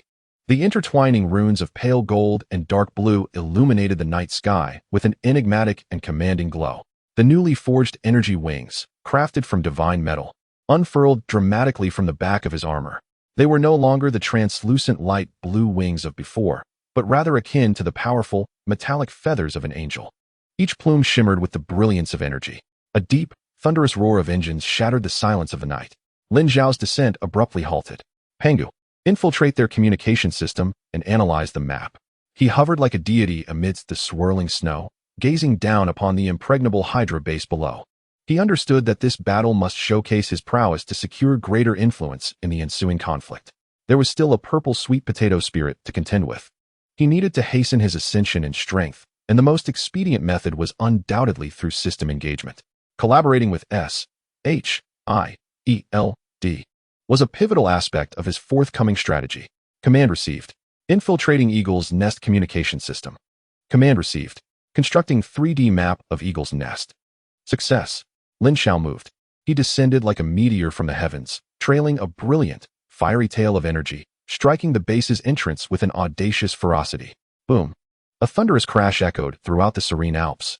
The massive gate, forged from specialized alloys capable of withstanding tank fire, crumbled under Lin Xiao's impact as if it were mere parchment, instantly torn and melted away. A tremendous shockwave formed a visible white air surge, sweeping away the accumulated snow within a radius of several dozen meters. The entire Eagle's Nest base seemed to tremble from the violent collision. Inside the base, chaos erupted instantaneously. Enemy attack. Enemy attack. The main entrance has been breached. All units, immediately proceed to the main entrance for support. Countless soldiers clad in Hydra uniforms surged from various corridors, rushing toward the gaping hole, still belching thick smoke. As the dust began to settle, a white figure, radiating a sacred glow, stood serenely amidst the ruins. Open fire. A Hydra squad leader bellowed, his voice strained to the limit. A torrential downpour of bullets rained down upon Lin Xiao. Yet as they approached within a meter of his form, they collided with an invisible barrier, ricocheting helplessly to the ground without even igniting a spark. Lin Xiao slowly raised his right hand. His palm ignited with a blinding light, a dazzling fusion of gold and blue. Boom. An energy cannon, as wide as a bowl, was unleashed. This energy blast was no longer merely pure gamma energy, but a triad of divine power, lightning, and gamma energy. The air itself twisted in its wake. The dozen or so Hydra soldiers standing in its path were vaporized before they could even utter a scream, leaving not a trace of ash behind. The energy cannon continued its relentless trajectory, crashing violently into the internal wall of the base. Boom. The entire wall, along with several adjacent rooms, was obliterated. The sheer might of the strike was terrifying. All the advancing Hydra soldiers instinctively halted, their faces etched with horror and dread. In the Quinjet high above, Natasha observed the first-person perspective of Lin Xiao on the tactical panel, her hand poised to pull the parachute's release cord, now suspended midair. Her mind once again succumbed to a state of paralysis. At this rate, it seemed he could truly dismantle the entire base single-handedly. In the command center of the aerial mothership, an eerie silence enveloped the room. The stillness was so profound that one could hear a pin drop. Everyone stared in disbelief at the figure on the large screen, resembling a deity descended from the heavens. The general's expression darkened, his lips trembling imperceptibly. Hill, gazing at Lin Xiao on the screen, finally grasped why the director had so resolutely insisted on recruiting this man. He was no mere scalpel, he was a precision-guided, unlimited yield, human nuclear bomb. Is there anyone still opposed? Fury's voice resonated calmly. No one responded. Oppose? With what? Their heads? A barely perceptible smirk tugged at the corners of Fury's mouth. He understood that from this day forth, the white ghost would become an undeniable presence within S-H-I-E-L-D and the world at large. And he, Nick Fury, would be the sole individual capable of conversing with this nuclear entity. Within the confines of the Eagle's Nest base, Lin Xiao's performance continued unabated. He strode through the interior with the grace of a butcher, leaving chaos in his wake. At times, a mere flick of his wrist unleashed a golden shockwave of divine energy, sending entire squads of soldiers sprawling like bowling pins. At other moments, a tiny arc of electricity sprang from his fingertips, incapacitating an entire array of electronic devices, erupting into sparks. The Hydra soldiers succumbed to utter despair. They began to flee, abandoning their posts. In a matter of minutes, the entire base was decimated, save for those core personnel hidden in the deepest recesses, yet to reveal themselves. Lin Xiao clapped his hands together. All right, now it's time to find that fellow known as the Butcher. Suddenly, he frowned. Where's Natasha? It dawned on him that he had an eyewitness to locate. He activated his communicator. Agent Romanoff, if you can hear me, please respond. The ground has been cleared. You may descend. Silence echoed from the communicator. Natasha? Lin Xiao's heart sank. A sense of foreboding washed over him. He promptly commanded Pangu, take control of the Quinjet and ascertain Natasha Romanoff's location. Command received. Connecting to Quinjet. Warning. Quinjet has lost communication. Last signal registered 3 minutes ago. Warning. Extreme fluctuations of spatial energy detected at the last known location of the jet. Lin Xiao's expression darkened instantly. Something had gone awry. Chapter 40. The Vanished Black Widow. Something had indeed gone awry. Lin Xiao's expression instantaneously transformed into a frigid glare. Natasha was missing. Moreover, she had vanished aboard a Quinjet. That aircraft was equipped with the most advanced technology of Hydra, featuring optical cloaking and radar evading systems, coupled with Natasha's own vigilance. How could she possibly have met with misfortune without a trace? Unless, of course, the adversary possessed an overwhelmingly superior force. Pengu. Immediately activate the maximum range temporal rewind. Centered around Asgardian power. The target, the missing Quinjet. I demand to see what transpired there. Command received. Initiating wide area temporal rewind. Warning. This operation will impose a tremendous mental strain on the host. Execute. A surge of formidable divine power erupted from within him, resonating wondrously with the fabric of space itself. Before his eyes, the world abruptly shed its color, morphing into a gray-white realm composed of countless lines of light and shadow. Time, under his will, began to flow backward at an incredible pace. 1 minute ago, 2 minutes ago, 3 minutes ago. Found it. Within the gray expanse. The silhouette of the Quinjet materialized distinctly. Lin Xiao's consciousness, akin to a specter, penetrated the aircraft's exterior and entered the cabin. He beheld Natasha, her face etched with shock as she gazed at the tactical display, showcasing her own prowess in combat. At that moment, an unforeseen anomaly erupted. A blue, lightning-like phantom, appearing without warning, pierced through the Quinjet's metallic shell and manifested within the cabin. The speed of this apparition was astonishing. So swift that even Lin Xiao's temporal rewind could merely capture a series of indistinct afterimages. Natasha hadn't even had time to react before the blue phantom seized her by the shoulder. Then, in a flash of blue light, both Natasha and the phantom vanished from the cabin without a trace. The entire ordeal transpired in less than 1/10 of a second, so rapid that even the Quinjet's alarm system failed to activate. Lin Xiao gritted his teeth against the waves of pain surging through his mind, decelerating the rewind footage by several hundred times in a desperate attempt to discern the true visage of the blue phantom. At last, in a frame nearly frozen in time, he beheld it clearly. It was a youth who appeared to be no older than 17 or 18, with silvery short hair and piercing blue eyes. A cruel smirk dancing upon his lips. Pietro Maximoff. Quicksilver. A heavy weight settled in Lin Xiao's heart. How could he possibly be here? According to the original storyline, Quicksilver and Scarlet, which were supposed to be in Sokovia, undergoing secret experimentation by Baron Strucker. How did he end up at this base in the Alps? Moreover, judging by his demeanor, it seemed he had been aware of Natasha and himself arriving, having set an ambush in wait. Hydra, Baron Strucker. A multitude of thoughts raced through Lin Xiao's mind. He understood now. This was not merely an assessment of capabilities. It was a trap, a meticulously orchestrated snare aimed specifically at him and the Black Widow. The military general's vehement opposition, the perfectly timed mission at the Eagle's Nest base, and this unexpected appearance of Quicksilver, all were part of Hydra's machinations. They had manipulated S.H.I.E.L.D. and Nick Fury, all to lure him, the greatest variable, into this very location. What were their intentions? Capturing the Black Widow to extract intelligence from S.H.I.E.L.D., or was their true objective himself? Damn it, Lin Xiao muttered under his breath. He had been too complacent, relying on his knowledge of the storyline. He had assumed everything was under his control, yet he overlooked the fact that his presence, while not diverting the main plot, had spawned a new subplot. Pengu. Analyze the energy trail left by Quicksilver. Lock onto his position. Command received. Analyzing residual spatial energy. Target speed is exceedingly rapid. Energy trail is extremely faint, making tracking exceptionally difficult. Tracking successful. Target's approximate location locked. Situated 7 levels below the base, within a secret laboratory shielded by LED panels. Excellent. Lin Xiao's form transformed into a streak of light as he surged deeper into the base. Boom, boom, boom. In the command center of the airborne aircraft carrier. When the alert of the Quinjet's disappearance echoed, the entire command center was enveloped in an eerie silence. What is happening? Report the situation. Fury's bellow shattered the stillness. Report, sir. We have lost all signals from Agent Romanoff and the Quinjet. It's as if they vanished into thin air. A technician, drenched in sweat, reported anxiously.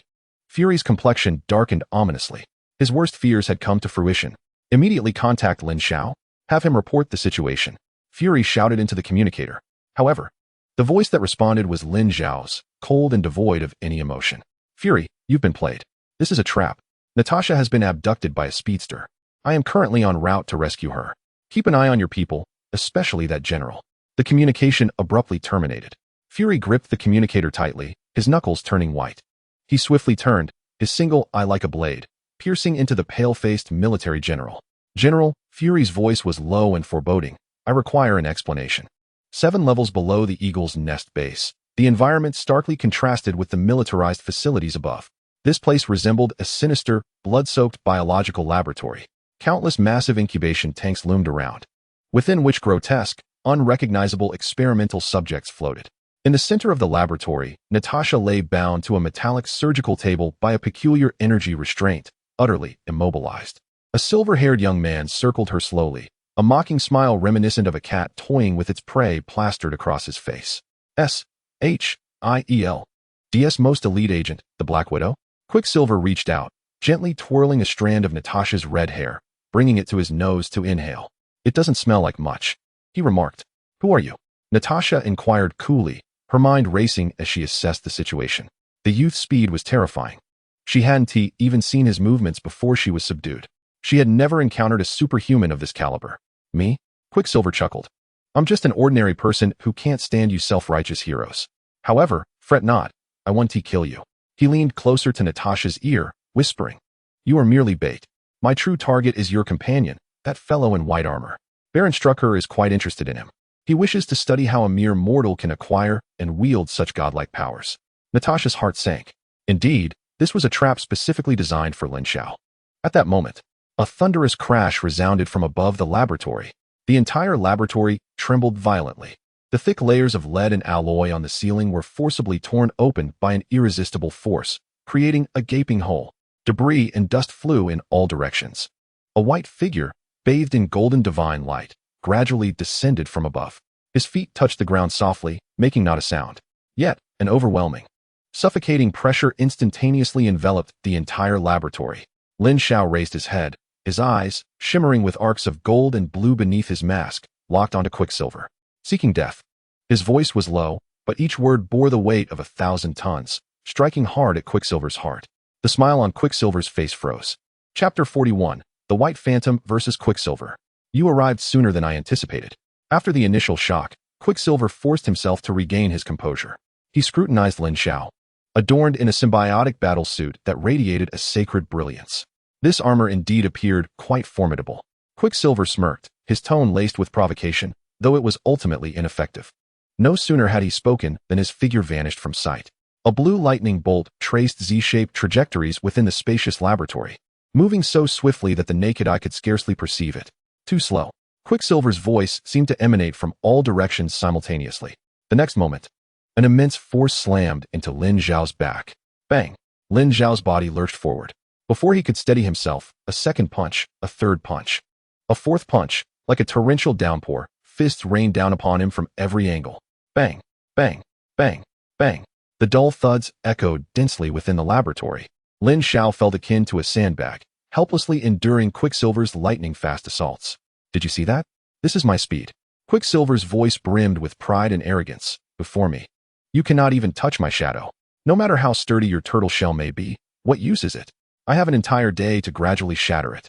Bound to the operating table, Natasha watched the scene unfold with mounting anxiety. She understood that Lin Xiao possessed immense strength, but against an utterly unreasonable speedster. Sheer power was futile if it could not land a hit. At this rate, he would inevitably be worn down to nothing.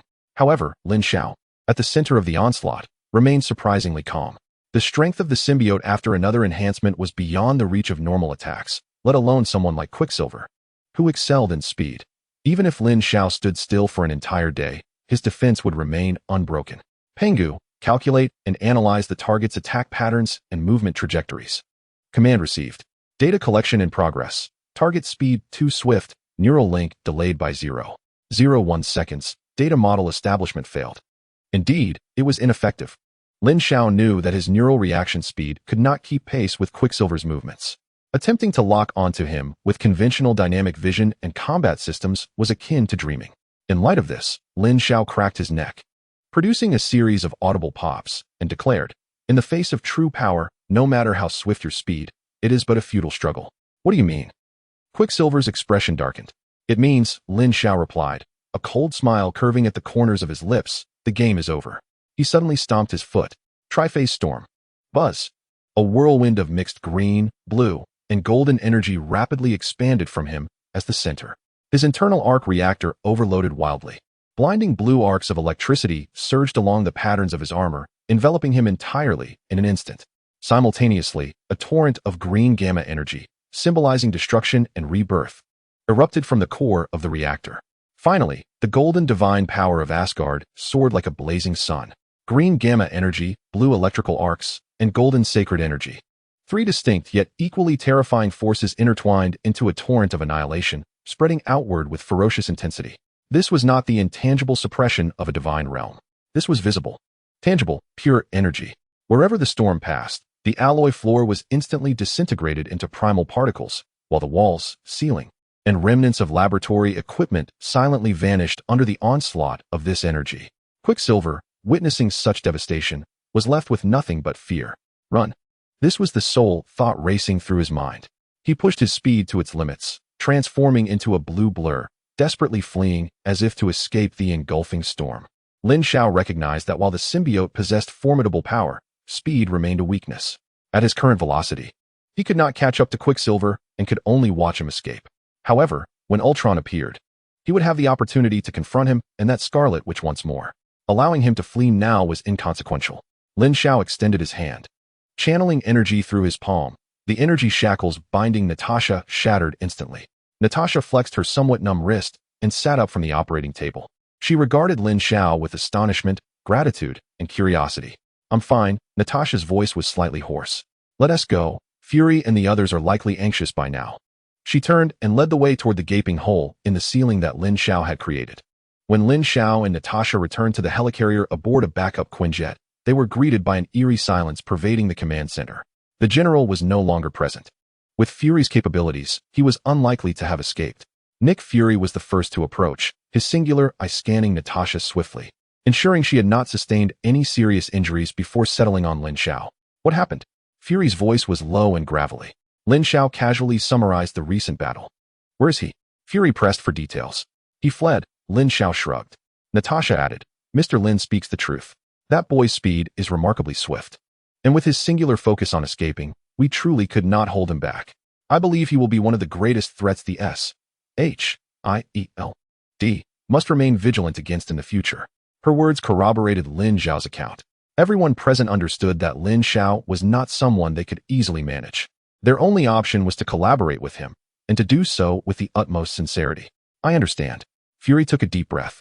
Realizing it was time to make a final decision, he stepped before Lin Xiao and extended his hand. Mr. Lin, on behalf of S.H.I.E.L.D., I formally welcome you to join us. From this day forth, you will hold the highest rank as a special advisor, with authority second only to mine. You will participate in all core discussions regarding the Avengers initiative and will be the first Avenger. S.H.I.E.L.D. will provide you with all the resources and support you require. Our collaboration officially begins. Fury's singular eye brimmed with sincerity. A pleasant cooperation, Director Fury, Lin Xiao remarked, fully aware that he had achieved his objective. Chapter 42, Black Widow. The mission concluded, and the turmoil subsided. Lin Xiao declined Fury's offer of a luxurious suite aboard the aerial mothership, insisting on returning to his dilapidated foundry. In his own words, a gilded nest or a silvery roost cannot compare to one's humble abode. Just as he prepared to depart, Natasha called out to him. Hey! She approached Lin Xiao, today shedding her military attire for casual garb, exuding less of an agent's sharpness and more of a woman's gentleness. What is it, Miss Natasha? Is there something else? Lin Xiao inquired. Thank you for today, she replied. I owe you a life. A life? That is rather steep. I fear you may find it difficult to repay. Lin Xiao jested. Currently, I cannot repay you, but I can treat you to dinner as a token of gratitude, Natasha smiled. I know a restaurant in Washington that serves exceptional steak. Very well, Lin Xiao conceded readily. In Washington, D.C., they found themselves at an inconspicuous Italian eatery. The restaurant's location was obscure, devoid of signage, and its decor was quaintly antiquated. Upon entering, Lin Xiao was met with an unexpected sight. Natasha was not clad in a dazzling evening gown, but rather in a simple beige cashmere sweater paired with jeans, her red hair casually tied back in a ponytail. As they savored their steaks and sipped wine, the atmosphere was far more relaxed and pleasant than Lin Xiao had anticipated. They conversed like ordinary friends, sharing their stories. Yet, it was predominantly Lin Xiao who spoke, with Natasha listening intently. Lin Xiao recounted amusing anecdotes from his past life, subtly reframing them as his own experiences. His tales, a blend of truth and fiction, were imbued with a genuine yearning for freedom and a profound love for life. Natasha listened quietly, her beautiful green eyes fixed upon him. Unblinking, she sensed that this man was unlike anyone she had ever encountered. He possessed a vibrancy of life she had never before witnessed. "What about you?" Lin Xiao queried, taking a sip of red wine. "Do you have any stories to share?" Natasha fell silent. Her own story? There was nothing in her past that could be recounted over a candlelit dinner. "I have nothing of interest to say." Natasha's gaze dimmed. "Is that so?" Lin Xiao observed her without pressing further. He was acutely aware of the harrowing experiences that had defined the Black Widow. Natasha, orphaned and raised by the Soviet secret organization known as the Red Room, had undergone brutal training in espionage and assassination. As an adult, she had become the Red Room's most elite operative, the Black Widow, executing countless assassination missions. Eventually, under Hawkeye, Clint Barton's influence, she betrayed the Red Room and joined Hield. Yet even now, she remained ensnared by her past until she and her sister Yelena dismantled the Red Room's base, liberating all controlled Black Widows and achieving her own redemption. Lin Xiao set down his finished knife and fork, drained the remaining red wine in his glass, and resolved to gently guide this red-haired beauty. In truth, everyone bears a ledger marked with indelible crimson. Natasha's pupils constricted slightly. Lin Xiao rose, dabbed his mouth with a napkin, and continued, "But the crux lies not in how to erase it, but in the color you choose to inscribe the subsequent chapters. Thank you for dinner, Miss Natasha. The steak was exquisite." Lin Xiao turned to leave, leaving Natasha in contemplative silence. When Lin Xiao returned to his underground base, cleverly disguised as an abandoned foundry, the dawn had yet to break. No matter how opulent the suite aboard the aerial mothership, it could not compare to the security of the steel sanctuary he had crafted with his own hands. He shed his coat, tossing it onto the sofa, poured himself a glass of ice water, and drank deeply. The icy liquid coursed down his throat, tempering the heated thoughts stirred by his conversation with Natasha. "Everyone's ledger bears some indelible crimson," he murmured, reflecting on his own words. This was not merely a message for Natasha, it was a reminder for himself. He was no saint, and in the chaotic times that loomed ahead, to survive and protect those he cherished, his hands would inevitably bear stains as well. He simply hoped that the chapters he penned in the future would be worthy of his conscience. At that moment, the main control screen of the base flickered to life. A blue halo representing the Panga's supercomputer suddenly illuminating the room, an encrypted communication request unexpectedly appearing, the caller ID displaying only the visage of a one-eyed dragon. It was Nick Fury. Lin Xiao raised an eyebrow. What was the chief of agents doing awake at such an hour? He approached the control panel and pressed the answer key. However, the voice that resonated through the communicator was unprecedentedly grave, laced with a hint of suppressed fury. "Lin Xiao, something has happened." Chapter 43, Thanos and Loki. Half a year ago, in the unfathomable depths of the cosmos, amidst a field of asteroid belts, floated a throne constructed of unknown metals and jagged rocks. Upon this throne sat a figure of imposing stature, suffocatingly formidable. His purple skin was etched with deep lines, reminiscent of ancient inscriptions from the dawn of the universe, and his jawline was as resolute as a mountain range. He was Thanos, the Mad Titan, as he was dubbed by the denizens of the cosmos. Before him knelt a slender figure on one knee, his countenance betraying a hint of humility. Yet beneath it simmered an uncontainable ambition and resentment. "Loki, so, you desire a throne." A low, gravelly voice, as if capable of crushing stars, resonated within Loki's mind. This was not transmitted through the air, but rather a pure exertion of will. The being kneeling before Thanos was not Loki's true self, but a projection of energy. Even so, the pressure emanating from the apex of the cosmic food chain left him trembling with trepidation. Indeed, great Titan, Loki endeavored to infuse reverence into his tone. "Midgard, that blue planet known as Earth, is weak, chaotic, yearning for dominion. They require a god to guide them toward true order." "Order?" Thanos' tone betrayed no emotion. But Loki sensed the surrounding void momentarily solidify. "My order is balance. And you, Loki, seek only power." "Power is the prerequisite for achieving all," Loki replied, raising his gaze. "I shall retrieve the Tesseract, that coveted blue gem you desire. In return, I require an army and a key potent enough to breach the planet's hardened exterior." Thanos did not respond immediately. His gaze seemed to penetrate Loki's energy projection, glimpsing the innermost desires buried within. Beneath the throne, a pallid, stooped figure emerged silently. The leader of the Chitauri, the other, hissed, "He is weak and incompetent, great master. He cannot even conquer his foolish brother." Loki's expression darkened at once. He clenched his fists but refrained from lashing out. Yet he was aware of the Tesseract's hiding place. Thanos' voice resonated once more, this time tinged with a hint of intrigue towards Loki's proposition. His veins coursed with the blood of Asgard, a melange potent enough to serve as an impeccable pretext for our intervention in the Nine Realms.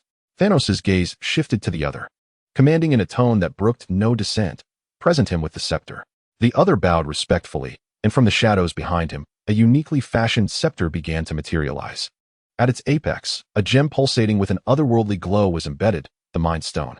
This scepter not only grants access to Earth, but also empowers you to manipulate the thoughts of mere mortals. Thanos' voice carried a hint of amusement. "Go forth, Prince of Asgard, and utilize it to reclaim a world for yourself, and for me." A flicker of ecstasy ignited in Loki's eyes as he reached out to grasp the scepter. Yet, just as it was on the verge of passing into his hands, Thanos' movement abruptly halted. The Mind Stone, upon encountering Loki's energy projection, flickered ominously, as if disturbed by an unknown force. Thanos' brow furrowed slightly. His perception, capable of discerning the cosmos, had detected a faint yet hauntingly familiar energy fluctuation that should not exist within this timeline. A portent? An intriguing variable, Thanos mused quietly, a weighty seriousness emerging in his previously tranquil demeanor. He had presumed this operation against Earth would be a mere game, but it now appeared that this diminutive planet harbored secrets yet unseen by him. "Master?" the other inquired, puzzled by Thanos' sudden silence. Thanos slowly retracted his hand, leaving the scepter suspended in midair. He extended a massive finger, gently tapping the Mind Stone. A resonant hum echoed as a power far greater and more malevolent surged from Thanos' fingertip into the gem. Instantly, the gem's light deepened, transforming into a chasm capable of devouring all consciousness. Subtle black veins flickered within the stone. "I have infused it with some energy," Thanos' voice returned. "It now allows you to exert enhanced control once, disregarding distance. Use it wisely." Loki accepted it with reverence. "What of the army?" Loki inquired, voicing his most pressing concern. "The other will muster the Chitauri forces for you," Thanos replied steadily. "As per our original plan, I shall provide you with a fleet."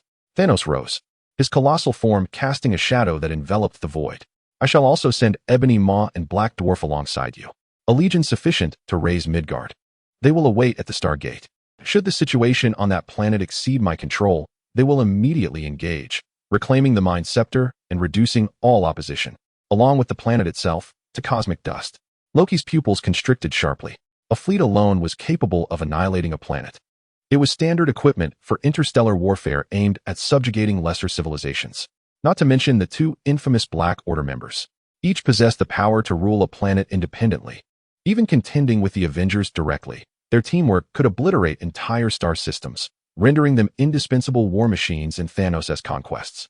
What could this mad titan possibly fear? "Go forth," Thanos commanded, resuming his throne and waving his hand dismissively, as if shooing away a fly. "Do not disappoint me, or you shall learn that falling into the abyss is not the most excruciating fate." Loki's energy projection twisted and ultimately dispersed into motes of light within the void. Silence reclaimed the throne room. The other cautiously raised his head and asked, "Master, why go to such lengths? Is there truly a presence on that planet warranting your vigilance?" Thanos offered no reply, instead lifting his left hand slowly. On that hand, adorned with intricate patterns of power, was a golden, empty infinity gauntlet.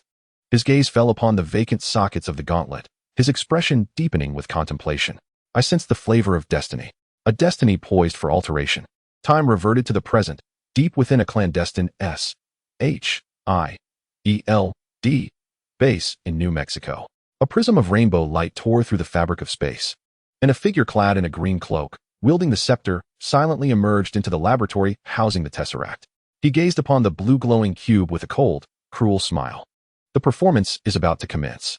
Chapter 44, The Avengers Assemble. Inside a subterranean Hydra base, blaring alarms echoed through the corridors. "Doctor, the energy readings are spiraling out of control. Quickly, initiate the emergency cooling protocol." Scientists were in disarray within the laboratory. At the center, the Tesseract erupted with blinding blue energy, distorting the very air surrounding it.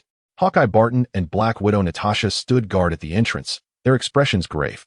Suddenly, the Tesseract unleashed a surge of light that coalesced into a beam, violently striking the laboratory walls. An unstable portal tore open. A figure wielding the Mind Scepter, wearing a sinister grin, stepped through. It was Loki. Don't move. Barton reacted instantly, aiming his bow at Loki. Natasha drew her twin guns, targeting the unwelcome intruder. Yet Loki paid no heed to their weapons. With a mere wave of his scepter, an energy wave radiated outward. Barton and Natasha felt a sharp pain in their heads, their eyes glazing over as they relinquished their weapons and shuffled behind Loki like soulless marionettes. Loki smirked in satisfaction, approaching the central table to retrieve the Tesseract contained within a briefcase. He then strode out of the chaotic facility, accompanied by the controlled Barton and Natasha, along with the similarly ensnared Dr. Selvig. And so it unfolds. Fury's voice sounded weary. Loki, Thor's brother, has absconded with the Tesseract. He has also seized control of Barton and Romanoff. Lin Xiao's expression darkened. Natasha, too, has been compromised. The narrative had veered off course due to his appearance. Natasha had not sought out the Hulk this time, but had instead stood guard over the Tesseract with Barton. Thus, he had saved Natasha, yet ensnared her in another peril. What do you wish me to do? Lin Xiao inquired. The Avengers initiative. Fury's voice was resolute. I need you, Lin Xiao. I need you to bring the others into the fold. At that moment, a chilling system prompt echoed in Lin Xiao's mind. Beep. New dimensional anchor point detected and activating. Location, New York, Manhattan. Event, Battle of New York. Sign-in task has commenced. Beep. Detected that the variables of this mission are exceedingly high. Completion will yield divine rewards. Finally, it has arrived. Lin Xiao inhaled deeply, suppressing his excitement. This marks the most significant event of the earlier phase. Tony Stark, you share a close relationship with him? Fury remarked. We need him. I will go persuade him. Lin Xiao paused momentarily before continuing. Leave Dr. Banner to me as well. Fury hesitated briefly before responding. Very well. Ding. The host has proactively planned the Avengers recruitment strategy, resulting in a slight increase in narrative engagement. After hanging up on Fury, Lin Xiao immediately dialed Tony's encrypted communication line. Hey, Lin, calling this late. What's the matter? Tony's voice came through the communicator. Lin Xiao succinctly briefed him on the situation. A god? All right, Lin. I'll join. But not for any nonsense shield or some boys club. I simply don't want my building to be demolished during an alien brawl. And I'm curious about that cosmic cube you mentioned, Tony said, gazing at the design schematics on the screen, which prominently displayed the words anti-Lin armor. With Tony on board, Lin Xiao then reached out to Dr. Banner, who was engaged in yoga. Meanwhile, Steve Rogers, the Captain America who had been frozen for 70 years, stood in a training room, furiously pummeling a punching bag. His fists moved with lightning speed, each strike bursting the bag and sending sand cascading to the floor. Yet, his expression was one of confusion and anguish. The world felt alien to him. Skyscrapers, aircraft, and those peculiar electronic devices made him feel like an antique discarded by time. Utterly out of place, Nick Fury stood quietly at the doorway with a tablet in hand, observing him. Did you sleep well, Captain? Fury inquired after Steve obliterated the final punching bag. I am not your soldier, Steve replied, wiping sweat with a towel, his tone somewhat brusque. I know, Fury nodded, handing over the tablet, but this world needs you. It needs a hero. The video displayed Loki wreaking havoc on a helicarrier. I thought after World War II, we wouldn't see such things again. Steve's gaze turned icy. There are always madmen who wish to dominate the world, Fury replied solemnly. 70 years ago, you defeated Hydra and saved the world. Now, a new threat has emerged, one more powerful and perilous than Hydra. Fury handed Steve a classified document. This contains information about the cosmic cube. It was stolen by a fellow named Loki. He intends to use it to open a gateway for an alien army to invade Earth. As Steve perused the document, his pupils dilated sharply upon seeing a familiar image of the blue cube. We thought it had sunk to the ocean's depths, he murmured. We were all mistaken. Fury shook his head. Captain, I understand that you feel disoriented in this era. However, some things remain unchanged. For instance, freedom and the resolve to protect it. The world needs you, Captain Rogers. We require you to don that suit once more, to fight again for the nation you once safeguarded with your life. Steve fell silent, contemplating the document in his hands. He then looked up and stated, that suit may be a tad outdated. Fury finally allowed a hint of a smile to emerge. Ding. The host has successfully persuaded Bruce Banner, significantly influencing key narrative characters, leading to a substantial increase in sign-in evaluation predictions. Narrative engagement has markedly increased. Current sign-in evaluation prediction, B. Chapter 45, Tracking and Pre-War Preparation. On the bridge of the helicarrier, the atmosphere was taut with tension. The founding members of the Avengers were gathered for the first time in earnest. Tony Stark, clad in an expensive casual suit, sat with arms crossed, legs casually draped over the table. Steve Rogers stood rigidly beside Nick Fury, embodying a pillar of resolve. Dr. Bruce Banner, wearing a slightly oversized purple shirt, was manipulating controls on a machine. "Hey, Lin, so this is your alliance?" Tony finally broke the silence. "I thought it was just the two of us. Why do we need an antique and a doctor?" His gaze landed last on Lin Xiao, who leaned back in a chair, holding a cup of coffee procured from unknown origins. "That's enough, Stark," Steve interjected, furrowing his brow. "This isn't the time for jokes. We have more pressing matters at hand." "Oh, such as listening to this one-eyed man spin tales?" Tony retorted dismissively. "With all due respect, Captain, I find S.H.I.E.L.D. itself far more suspicious than whatever Loki has planned." "All right, let us keep it brief," Fury interjected, rubbing his temples. He turned his attention to Dr. Banner, asking gravely, "Doctor, have we obtained any results?" All eyes turned to Banner, who pointed to a holographic world map where a red dot pulsated frantically in Stuttgart, Germany. "The cosmic cube is a clean energy source with minimal radiation signatures. However, Loki's scepter, used to open the portal, continuously emits weak but distinct gamma rays," Banner explained. "I've constructed a tracking model based on the decay pattern of these rays. It's right here." "Stuttgart." Fury's one eye glinted with intensity. "What does he intend to do? Host a party in the city center?" "Whatever his intentions, we must stop him," Steve asserted decisively. "I'll lead the team. Agent Coulson, you're with me." "Stark, I still need you." "At your service, Captain," Tony shrugged. "And you, Lin?" Fury turned to Lin Xiao, who had remained unusually calm throughout. "I want to be going," Lin Xiao replied, setting down his coffee cup and shaking his head. Confusion rippled through the group. Lin Xiao smiled enigmatically. "Capturing Loki is merely a warm-up. You all will suffice. I have more critical matters to attend to." "More critical?" Tony frowned. Lin Xiao did not answer directly. "I need time to prepare for the impending war." Fury fell silent, recalling every prediction Lin Xiao had made previously. Perhaps he truly knew things yet unknown to them. Steve wanted to say more, but was halted by Fury's raised hand. "I understand," Fury nodded. "What do you require?" "Nothing at all," Lin Xiao stated. "Before I contact you again, do not let anyone disturb me." "Understood," Fury agreed without hesitation. "Hey, Lin," Tony protested. "What on earth are you up to?" Lin Xiao turned to Tony, revealing a mysterious smile. "When I return, I will have a surprise for you." With that, he disregarded the varied expressions of the others and strode confidently away, following S.H.I.E.L.D. agent towards the landing pad.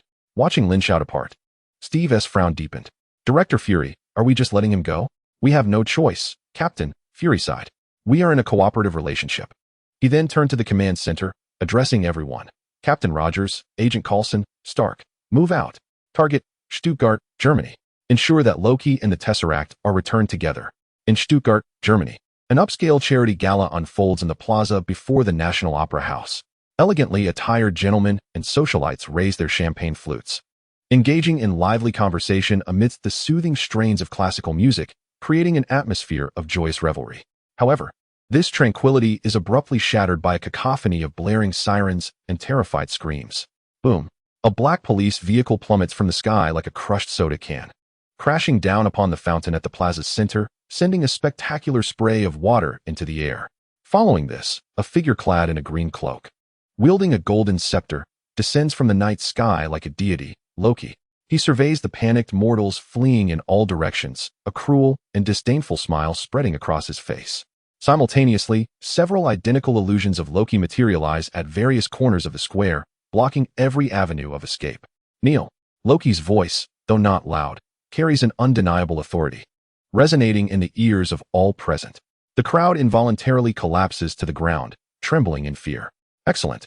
Loki nods with satisfaction, relishing the power he holds over these mortals. "You were born this way, were you not? You crave servitude, yearning to shed the burdens of freedom. You have created countless gods, willingly surrendering your right to choose into our hands." He opens his arms wide, resembling a monarch delivering a grand address.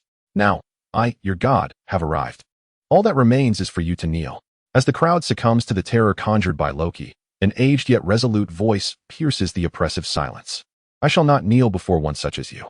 From within the throng, a venerable elder rises slowly, fearlessly meeting Loki's gaze, his eyes devoid of fright, only filled with profound disdain. Loki's smile falters, astonished that a mortal would dare defy his will. One such as you? He strides towards the elder, the tip of his scepter beginning to radiate a perilous blue energy. There is no one like you in this world. I have seen many like you. The elder replies calmly. Look around you, behold these cowardly mortals. Loki gestures with his scepter towards the kneeling crowd. Do you truly believe you are different from them? I am but a mortal, the elder shakes his head. But you are certainly not a god. Loki's fury ignites, and he raises his scepter, a lethal beam of energy poised to be unleashed. At that critical moment, a resounding clang echoes. A circular object, adorned in blue, white, and red, descends from the heavens like a meteor, perfectly intercepting the elder and deflecting Loki's energy beam back towards him. Loki stumbles back, astonished, as a man clad in a tight-fitting combat suit and wielding a star-spangled shield lands firmly before him. The last time I was in Germany, I encountered someone who sought to dominate all. Captain America, Steve Rogers, coldly gazes at Loki. In the end, we drove him away completely. Loki regards this unexpected intruder with disdainful laughter. The two engage in fierce combat, Steve leveraging his super soldier strength and martial prowess to hold his own against the Asgardian god. Just as their battle intensifies, a red and gold streak, reminiscent of a meteor, plummets from the sky, hovering elegantly before unleashing a repulsor blast directly into Loki's chest. Boom. Loki is forcefully propelled backward, crashing heavily to the ground. Tony Stark aims all weapon systems at the rising Loki, declaring, "Listen closely, Horned One, the game is over. Now, relinquish your scepter and come with us." Loki, unfazed by the two heroes before him or the Quinjet hovering above, reveals a peculiar smile. He slowly raises his hands, allowing his scepter to clatter to the ground. I surrender. What? Both Tony and Steve are taken aback, unable to fathom that this once mighty trickster would capitulate so readily. I said, I surrender, Loki repeats, his expression now tinged with a mischievous glint. Steve and Tony exchange wary glances, each sensing the other's uncertainty. They approach and secure Loki with specially designed handcuffs, escorting him onto the Quinjet. As the aircraft descends, heading towards the helicarrier, Loki sits firmly bound in his seat, silently observing the Avengers around him with an amused curiosity, as if they were mere playthings. Suddenly, a violent thunderclap reverberates outside the jet. The sky darkens ominously, thick clouds swirling as powerful lightning bolts dance through the atmosphere. What is happening? The weather forecast didn't mention a thunderstorm. Tony furrows his brow, peering out at the unsettling scene. This is no ordinary storm. Steve's expression turns grave. Before he can finish, a thunderous roar erupts from above the Quinjet. Boom. The entire aircraft shudders violently, as if struck by an unseen force. The cabin door is wrenched open with tremendous force, and a golden-haired behemoth, clad in red, bursts in wielding a hammer, resembling a celestial being descended from the heavens. Loki, Thor, the god of thunder, has arrived. He seizes Loki by the collar, disregarding the stunned onlookers, and hurls him from the Quinjet, vanishing into the clouds below. By the gods, Tony is the first to regain his composure. Who is that? That would be Loki's brother, Thor, the god of thunder, Coulson replies. Another god? Steve queries, perplexed. What is this? A kidnapping? Whatever his intentions, he cannot take Loki. Tony's gaze sharpens. J-A-R-V-I-S. Follow that golden-haired giant. Yes, sir. Tony leaps from the cabin, plummeting toward the ground just as a red and gold suit streaks towards him, enveloping him instantly. This suit is an upgraded version of the Mark armor, inspired by Lin Xiao's symbiotic transformations. The red and gold armor swiftly alters course, darting after Thor's retreating figure. Stark, you need backup. Steve calls through the communicator. Not necessary, old ice pop. You just sit back and enjoy the show. Tony's voice rings out from a distance. Watch how I teach this ill-mannered god a lesson. This insufferable fool. Steve grits his teeth in frustration. He glances at Coulson, who nods reassuringly. Grabbing a parachute pack, Steve leaps from the Quinjet without hesitation. In a forest somewhere in Norway, Thor slams Loki to the ground, glaring down at him. What in the name of Asgard do you intend, Loki? Do you not comprehend the chaos you have wrought upon the 9 realms? Chaos. Loki rose from the ground, dusting off his attire, and with a sardonic smile, declared, My dear brother, I am merely reclaiming what rightfully belongs to me. You have lost your mind. Thor retorted, to which Loki passionately countered, I am not mad. It is Odin who has gone mad. He has been deceiving us all along.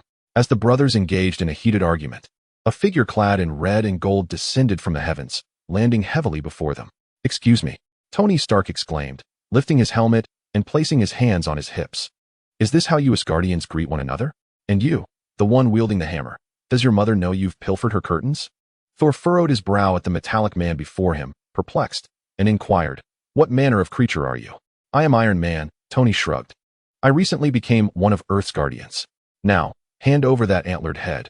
He must return with us to face judgment. Loki is an Asgardian. His crime should be judged by Asgard. Thor raised his hammer defiantly, proclaiming, Mortal, do not meddle in the affairs of gods. Gods? Tony scoffed, to me. You appear merely as a large brute in costume wielding an oversized hammer. No sooner had he spoken than an energy cannon erupted from his palm. Thor swung his hammer, effortlessly deflecting the attack. You seek your own demise, mortal. Thor summoned lightning, hurling it directly at the armored man. Sir, power level at 400%. Jarvis's voice resonated within the helmet. Tony raised his chin, saying, It seems we are on the right track, Jarvis. He unleashed 3 formidable energy blasts at Thor, sending him sprawling backward. Seizing the advantage, Tony pursued Thor, and soon the two figures were embroiled in a fierce clash within the forest. The energy blasts and missiles of Iron Man collided with Thor's lightning and hammer, creating violent shockwaves that severed trees in their wake. Just when it seemed neither would yield to the other, a shield, adorned in blue, white, and red, whistled through the air, striking precisely between Thor's hammer and Tony's chest plate. The immense force sent both men reeling. Captain America, Steve Rogers, landed firmly between them. Cease at once, he commanded, glaring at the two. We are allies, not enemies. Do you wish to eliminate one another before vanquishing the true foe? Tony and Thor halted, gazing in astonishment at the unexpected peacemaker. Loki, perched on a nearby hill, watched with cold amusement, a smile twisting ever more sinister. Ultimately, under Steve Rogers' strong mediation, the absurdity of their divine skirmish was temporarily quelled. Tony Stark and Thor, both equally proud and powerful, begrudgingly agreed to escort Loki back to the S.H.I.E.L.D. helicarrier before deliberating their next course of action. Upon their return to the colossal airborne vessel, they were met with Nick Fury's countenance, darker than the bottom of a pot. Well done, everyone, Fury remarked. We have brought Loki back, Director Fury, Steve stated solemnly. Now we should concentrate on deciphering his next move. Indeed, Fury nodded, then turned to Agent Hill beside him, issuing orders to confine Loki within a specialized containment unit. Double the guards. No one is to approach. Yes, sir. Soon, Loki was escorted by several fully armed S.H.I.E.L.D. agents to the depths of the helicarrier. There, a transparent cylindrical prison, crafted from a special alloy, hung silently in midair. Below it lay an unfathomable abyss of 10,000 meters. Should the emergency mechanism be activated, the entire prison would plummet freely from the helicarrier. As Loki entered the cell, he exhibited no fear. Rather, he surveyed his surroundings with the intrigue of one exploring their own bedroom. What a splendid cage, he remarked to the surveillance camera, a playful smile gracing his lips. However, I suspect it cannot hold me. You might want to worry about yourself first, Fury's voice echoed through the intercom. Loki ceased his speech, gracefully positioned himself at the center of the prison, closed his eyes, and began to meditate. In the command center of the bridge, the Avengers once more gathered, yet the atmosphere was markedly more unsettling than before. Tony Stark busily tapped away at a transparent tablet he had brought, seemingly oblivious to the world around him. Dr. Banner stood beside Loki's scepter, meticulously analyzing its energy composition. He operated various instruments with care, the malevolent energy emanating from the scepter making him uneasy. Thor, resembling a statue, crossed his arms and stood before the prison's surveillance screen, fixated on his brother. Fury, now that we have captured him, it is time for you to provide me with the research data on your cosmic cube, Tony interjected suddenly. Fury gestured for his staff to relay the information to Tony. After perusing the documents, Tony erupted with a derisive laugh. He projected the contents of his tablet onto the command center's main screen. On display were a series of documents marked as top secret, their title boldly proclaiming, Phase 2 Weapon Development Plan. Each weapon design was unmistakably based on the energy technology derived from the cosmic cube. Fury, Tony demanded. What kind of rubbish have you given me? These were what I found after breaching your firewall. Your documents did not contain these. You better have a good explanation. Fury had not anticipated that the federal government's most advanced firewall would crumble so easily before Tony. Stark, I doubt you would share your armor's secrets with anyone either. Fury retorted defiantly. Moreover, these weapons are our trump cards. Since Thor brought his iron toy, the Destroyer, to Earth, we have recognized a grave reality. We are not the only intelligent life in the universe. And it seems our neighbors are not entirely friendly. His gaze shifted to Thor. If one alien can wreak such havoc on Earth, what if an entire army arrives? What shall we use to defend ourselves? Rely on you? A group of heroes who cannot even manage themselves? Tony, if you join us, join us. H-I-E-L-D. I will provide you with all the data free of charge. Tony could not contain his laughter. Ha! Do you truly think I am a child? I entered for Lin's sake. What do you think you are? To me, you are merely a bunch of cosplay enthusiasts. And what you rely on is nothing but a heap of scrap metal. My power will only be used to protect the peace of Asgard and the 9 realms. And you, a mere mortal, dare to challenge me? Where's Lin? Bring him to me. Thor's fury escalated as he rebuked their exchange. Is that so? Fury scoffed. Then what of your brother, who delights in causing trouble wherever he goes? You. Thor stammered in rage. Enough. Steve once again stepped forward in an attempt to quell the escalating altercation, asserting that we must unite against our common foes rather than indulge in mutual accusations. Unite? Tony scoffed. With a deceitful master of espionage? With an extraterrestrial who might crush us at any moment? Everyone, please calm down. Doctor. Banner sensed the tension in the air and endeavored to ease the discord among them. The device given to him by Lin Xiao emitted a series of urgent beeps. His heart rate was spiraling out of control, prompting Banner to focus and manage his mental strain. The atmosphere in the command center plummeted to a freezing point. The Avengers, these heralded guardians of Earth, found themselves embroiled in fierce internal strife during their inaugural assembly, driven by suspicion, falsehoods, and a profound lack of trust. No one noticed the golden scepter resting quietly in the laboratory, its mind stone emanating an increasingly sinister glow. An invisible energy, saturated with negativity, silently enveloped the entire aerial mothership, amplifying the doubts, anger, fear, and arrogance harbored within each individual. Meanwhile, Loki, confined in his prison, wore a smile that grew ever more frigid and self-satisfied. Stark, you wretched creature. Thor could no longer contain himself, swinging Mjolnir towards Tony. Tony, quick to react, donned the Mark 7 armor in an instant, retaliating with an energy blast. Come on, you overgrown musclehead. Seeing this, Steve immediately raised his shield and charged forward. Attempting to separate the two, stop this at once. Yet the two, blinded by rage, paid no heed to his plea. Thor's hammer and Tony's energy blast even diverted towards Steve. A loud crash followed as Banner was inadvertently struck by Thor's elbow, sending him sprawling into a heap of equipment. Banner could no longer restrain himself. With a thunderous roar, his body expanded at a visible rate, his skin turning a furious shade of green. The rational scientist vanished. Replaced by the embodiment of pure rage, Hulk. Hulk smashed a nearby control panel into smithereens before charging, red-eyed, towards the nearest target, Thor. The room erupted into chaos as the battle spilled outside, transforming the entire mothership into a chaotic arena. S-H-I-E-L-D. Agents fled in terror, while the command system collapsed under the turmoil. Fury's face turned ashen as he shouted into the communicator, Hill, regain control. Now. However, before his words could settle, a violent explosion reverberated from the mothership's flank. The entire vessel shook violently, tilting precariously. Engine 3 is under attack. We're going down. Agent Hill's anxious voice crackled through the communicator. It's Barton and Natasha. They were leading a small team in an external assault on the mothership. Internal strife and external threats. Fury bellowed, quick. Inform Lin Xiao. No need, Director. I'm already here. Lin Xiao, prepared in his symbiote suit, soared onto the mothership. Initially intending to thwart Hawkeye and Black Widow's assault, yet he never anticipated the situation would escalate to such a degree. Hey, can you all pause for a moment? Lin Xiao's voice, though not loud, carried an undeniable authority. However, the four, engulfed by rage and Loki's psychic energy, were impervious to any counsel. With a furious roar, Hulk's colossal fist disregarded Lin Xiao entirely and crashed towards Thor. Thor raised his hammer in defense, the immense shockwave sending nearby equipment flying. Lin, don't interfere, Thor shouted, solely intent on delivering a sound lesson to these oblivious mortals. I'll give you a taste of Earth's specialties. The micro-missile launcher on Tony's shoulder opened, unleashing a barrage at Thor. Stop this now. Steve hurled his shield with great force towards Tony, attempting to quell the insurrection and educate the silver-tongued playboy in the process. Sir, anomalous energy fluctuations detected. The erratic behavior of the individuals appears correlated with this energy, came the cold voice of Pangu. It seemed that a peaceful resolution was beyond reach. Lin Xiao sighed. Since they cannot comprehend reason, I shall resort to a different approach. Pangu, analyze the energy. I will handle them. Chapter 48, One confronts four heroes. Since you cannot understand reason, I shall employ an alternative strategy. No sooner had he spoken than Lin Xiao vanished from sight. In the next instant, he appeared like a specter behind the Hulk, his symbiote armor, interwoven with pearlescent white and dark blue patterns, enveloping him entirely.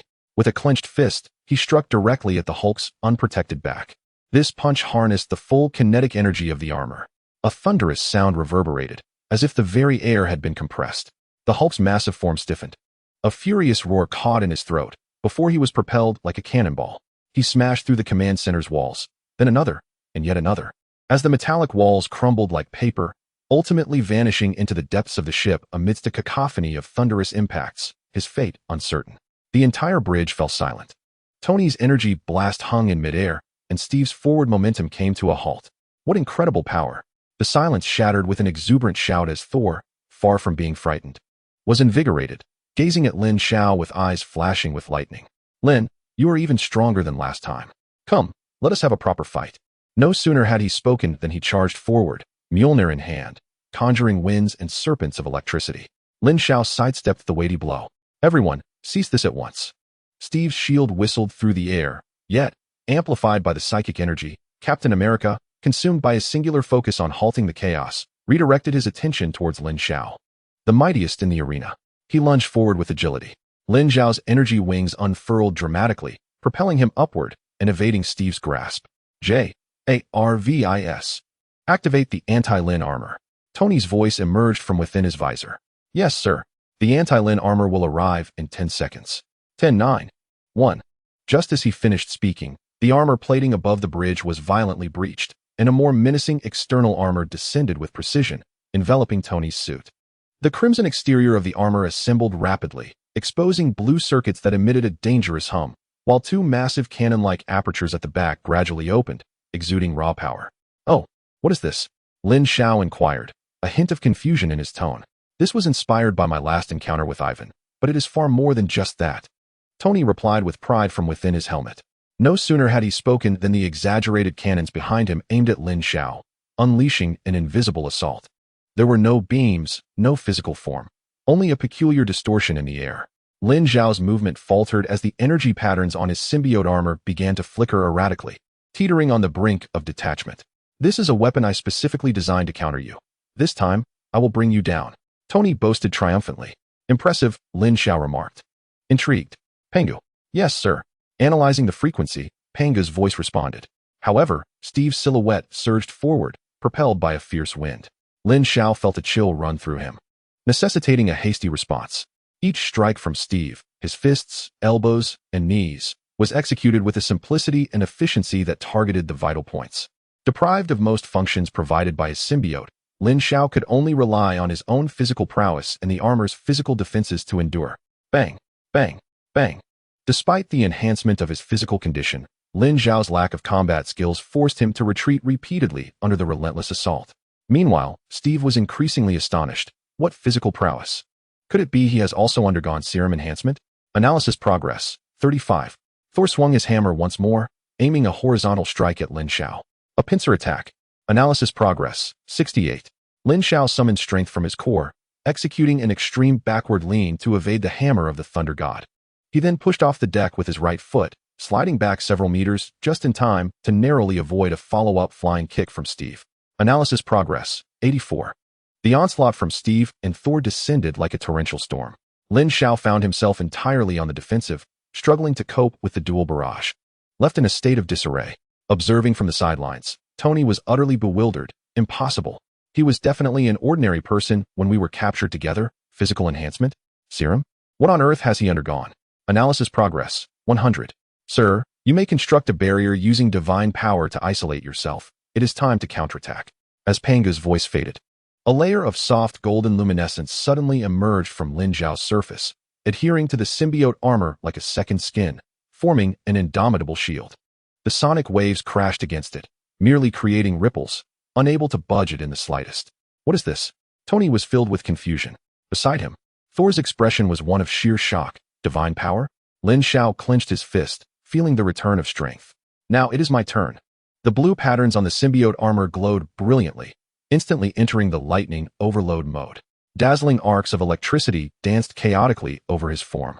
As his power and speed surged dramatically, he kicked toward Thor, the immense force sending him hurtling back, carving a deep trench across the deck. With a swift motion, he sent Steve flying along with his shield. Immediately after, he raised his hand, unleashing 2 robust bolts of lightning aimed directly at Tony. Ha ha ha, bring it on. Tony laughed. And as the laser made contact with his body, the exposed blue circuitry of the anti-Lin armor lit up, absorbing the entire bolt of lightning. More hammers, please, Tony shouted. Just as Thor regained his footing, he raised his hammer, summoning an even more ferocious thunderstrike that struck Tony squarely. Warning, energy overload at 12,000. The reactor is nearing critical levels, Jarvis announced. Then fire. The Arc Reactor in Tony's chest erupted with unprecedented brilliance, releasing a pure white energy beam 10 times thicker than before, channeling Lin Xiao's lightning and Thor's divine thunder, rending the air and instantly engulfing Lin Xiao's figure. A blinding flash of white light and a cloud of explosive smoke obscured everything. In the haze, there was an eerie silence. Did we take him down? Tony gasped. Thor and Steve exchanged puzzled glances, staring at the thick smoke. Just then, an indescribable aura of dread emanated from the heart of the smoke. The fog was violently pushed aside by an unseen force, revealing a figure at its center. Lin Xiao hovered silently in midair. The symbiote, now transformed with divine gold, shimmered with green, blue, and golden hues, forming a layer of constantly swirling energy flames on his surface, a perfect manifestation of the 3 powers intertwined. Is this truly divine power? Even more pure than my father's? Thor exclaimed in disbelief. All present experienced a moment of paralysis. Roar. At that instant, an incredibly furious roar erupted from the breach in the ship's hull, shattering the stalemate. The Hulk, wreathed in smoke, emerged, bearing wounds and an even more ferocious demeanor.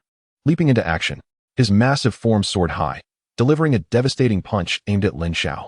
Observing this, Thor hurled his hammer, transforming into a flash of silver lightning. Tony gathered energy anew, firing 3 energy blasts that tore through the air, striking their mark with precision.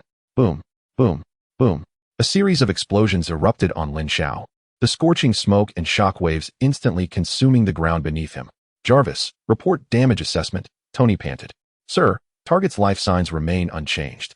As the smoke dissipated, Lin Xiao remained unscathed, extending his left hand, fingers splayed, precisely catching the thundering hammer of Thor. The artifact, bestowed by the All-Father Odin and imbued with the power of the planet's core, halted completely upon contact with Lin Xiao's palm. At the same moment, Lin Xiao's right hand met the Hulk's gargantuan fist. The disparity in size was stark as their fists collided midair. Thud!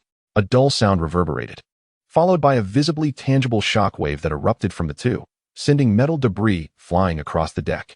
The Hulk, realizing Lin Xiao remained unmoved, felt his anger surge. His muscles tensed, and the specialized deck beneath him buckled under his weight, creating a deep dent. The immense force caused the already tilted mothership to sway violently as he roared, channeling all his strength into another assault. Lin Xiao flung the hammer aside, pivoting to deliver a punch of his own, the 3 colors intertwining as their fists clashed. The Hulk's massive form was instantaneously lifted from the ground, arcing through the air in a green parabola, crashing through the opposite side of the bridge, vanishing from sight once more. Silence reigned. The entire bridge, save for the crackling sparks from damaged equipment, echoed with an eerie stillness. Chapter 49, Aftermath. Silence. The entire bridge, save for the crackling sparks from damaged equipment, echoed with an eerie stillness. What manner of monster is this? This thought flashed simultaneously in the minds of the Avengers present. Sir, energy analysis is complete. Pangu's voice resonated in Lin Xiao's mind, identifying the source of the negative mental energy released by Loki's scepter, which amplifies the negative emotions and obsessions within living beings. The energy frequency has been locked. You may utilize divine power for a wide area countermeasure to neutralize its effects. Then let us commence. As Lin Xiao's words fell, the swirling golden divine energy flames enveloping him surged outward. A gentle ring of golden ripples silently swept across the entire bridge. Time rewound to the onset of the internal strife. Enemy attack. Repeat, we are under attack. Right wing engine 3 has exploded. We are losing altitude. Left wing engine 2 has also exploded. The bridge's communication system is down, unable to contact other departments. The command center of the aerial mothership was chaos. An ear-piercing alarm blaring alongside agents' frantic shouts and the groans of the ship's structure under immense strain, weaving a symphony of doom. Steady. Everyone, hold steady. Nick Fury had escaped the battle scene, rushing toward the main console amid the violent shuddering, bellowing as he attempted to regain control. Hill.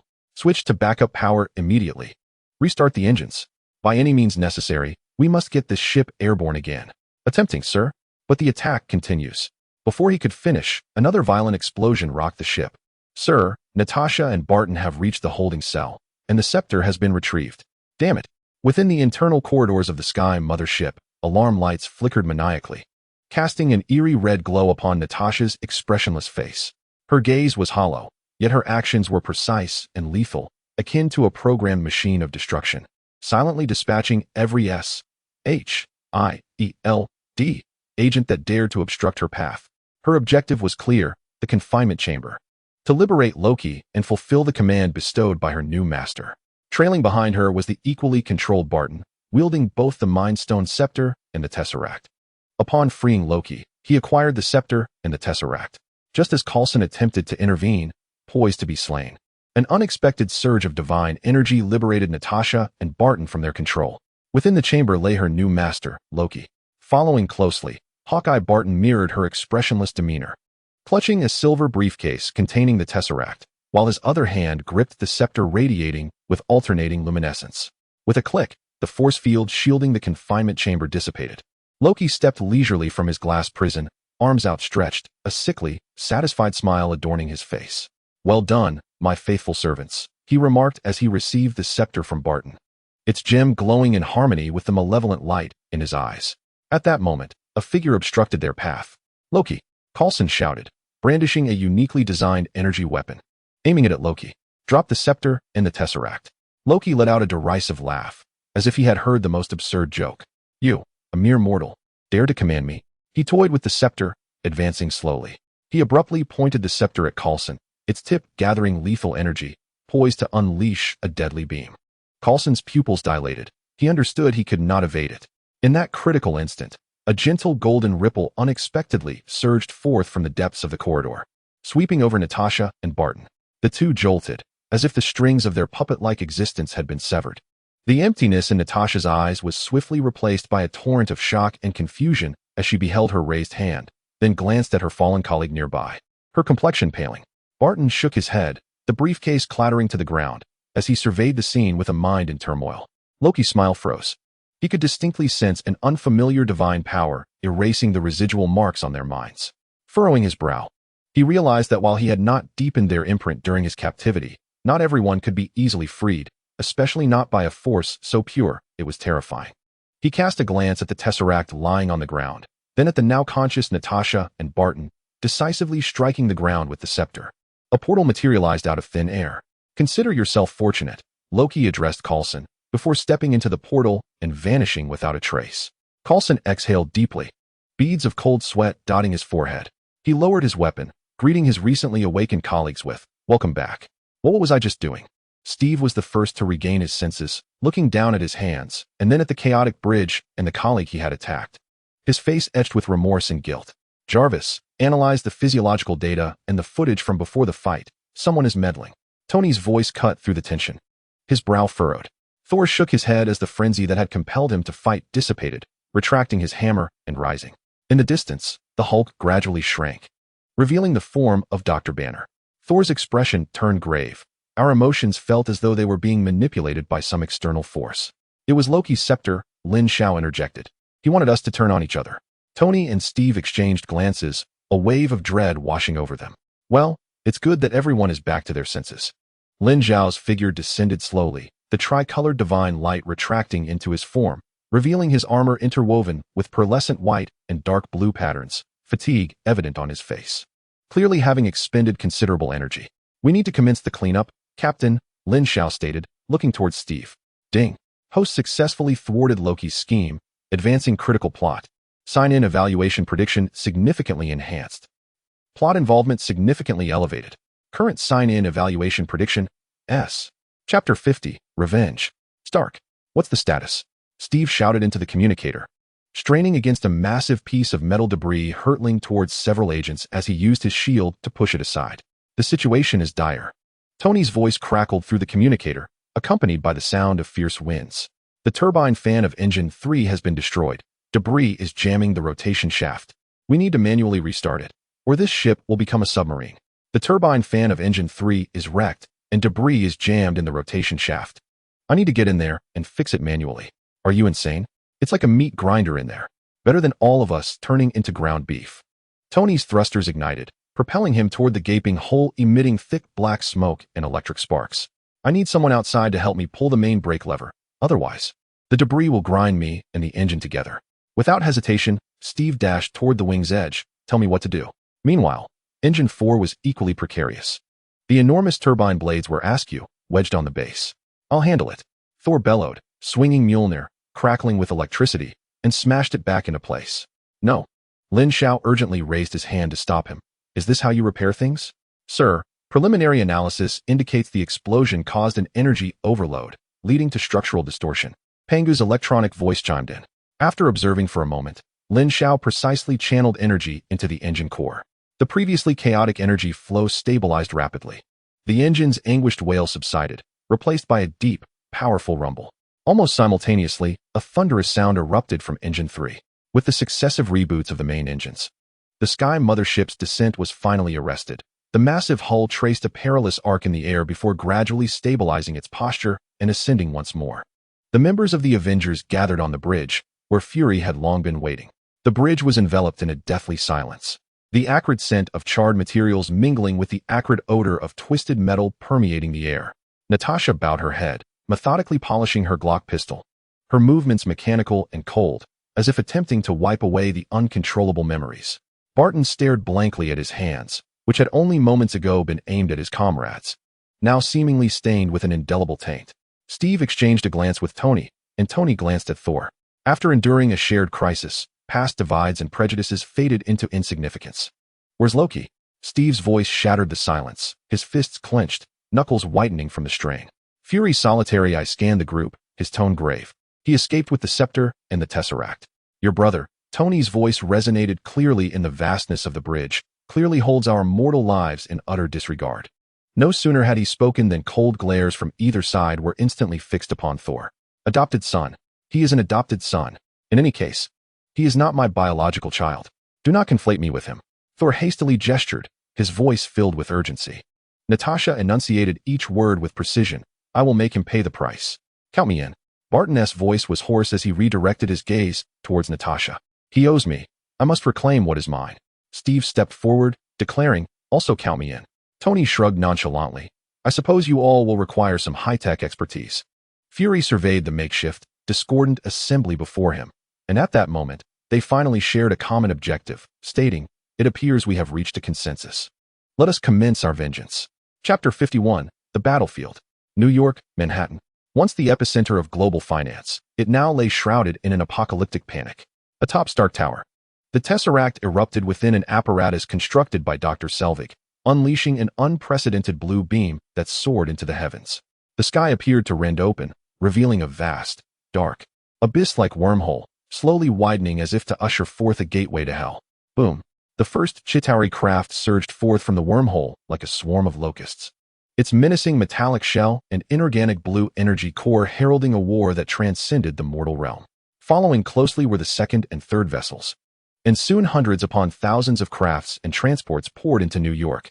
They unleashed torrents of energy beams indiscriminately, shattering glass facades of skyscrapers into scintillating shards while vehicles on the streets were obliterated into smoldering wreckage. The anguished screams of civilians were drowned out by the cacophony of explosions, forcing them to scatter in terror amid the flames. A handful of police officers took cover behind their vehicles, futilely returning fire with handguns. Bullets ricocheted off the armor of Chitauri soldiers, sparking only insignificant embers. One officer, gazing at his empty magazine and then at the seemingly endless host of enemies above, was left with a pallid expression.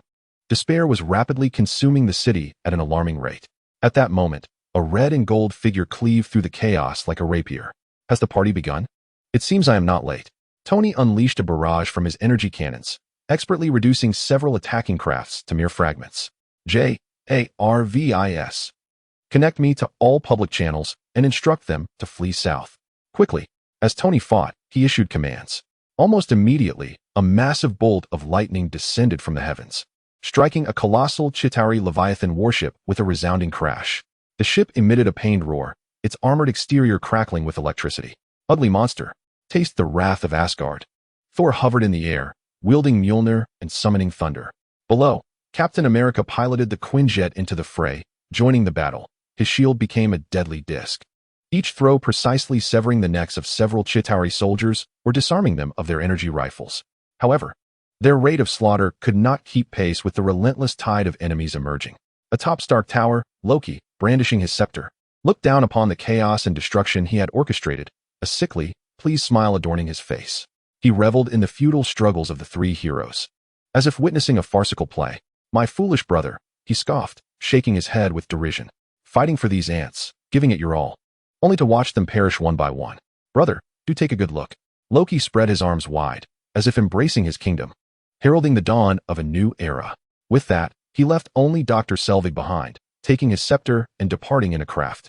A transport vessel forcefully landed, its hatch opening to reveal a squad of Chitauri soldiers rushing towards a half-destroyed pastry shop, where several terrified civilians screamed in despair. "Hey, alien grotesques, look over here," Steve shouted, hurling his shield with vigor. The shield spun and cleaved through several soldiers, ricocheting off a wall before deftly returning to his grasp. Yet, more adversaries had already aimed their weapons at him.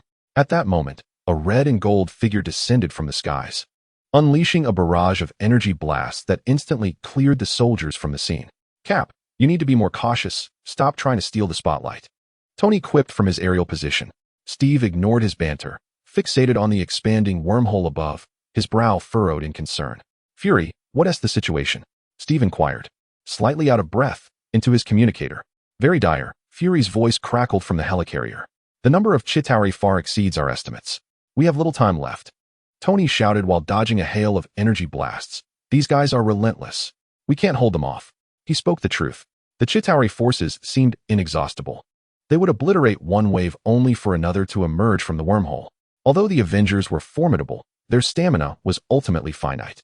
Suddenly, Lin Xiao's voice echoed through all communication channels. "Do not worry, everyone. I am prepared." "Prepared?" Steve blinked in confusion. "What preparation?" "Look up." Everyone, including the civilians fleeing below, instinctively raised their gaze. In the chaotic sky, 10 pearl-white ships, embodying futuristic technological aesthetics, approached. They resembled miniature versions of S.H.I.E.L.D.S. helicarrier, yet were distinctly different. They formed a semicircular formation around the portal as a new wave of Chitauri forces arrived. Countless turrets on the 10 ships opened simultaneously. In the next heartbeat, a torrent of blue energy beams cascaded down like a torrential rain.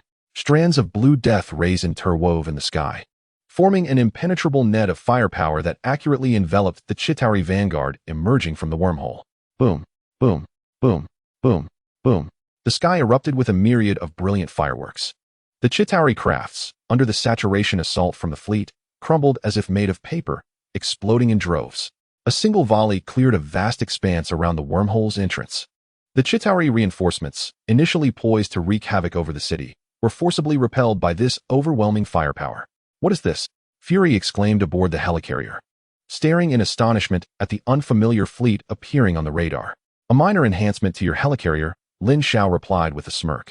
"What do you think, Director Fury? Much more aesthetically pleasing than your clunky behemoth, wouldn't you agree?" My heavens, a fleeing civilian halted, murmuring in disbelief. "Are we saved?" The Avengers were equally astonished. "Now, isn't the pressure significantly alleviated?" Lin Xiao's voice resonated once more. A white figure, bathed in golden divine light, descended gracefully amidst the Avengers. It was Lin Xiao, clad in a symbiote. Ding.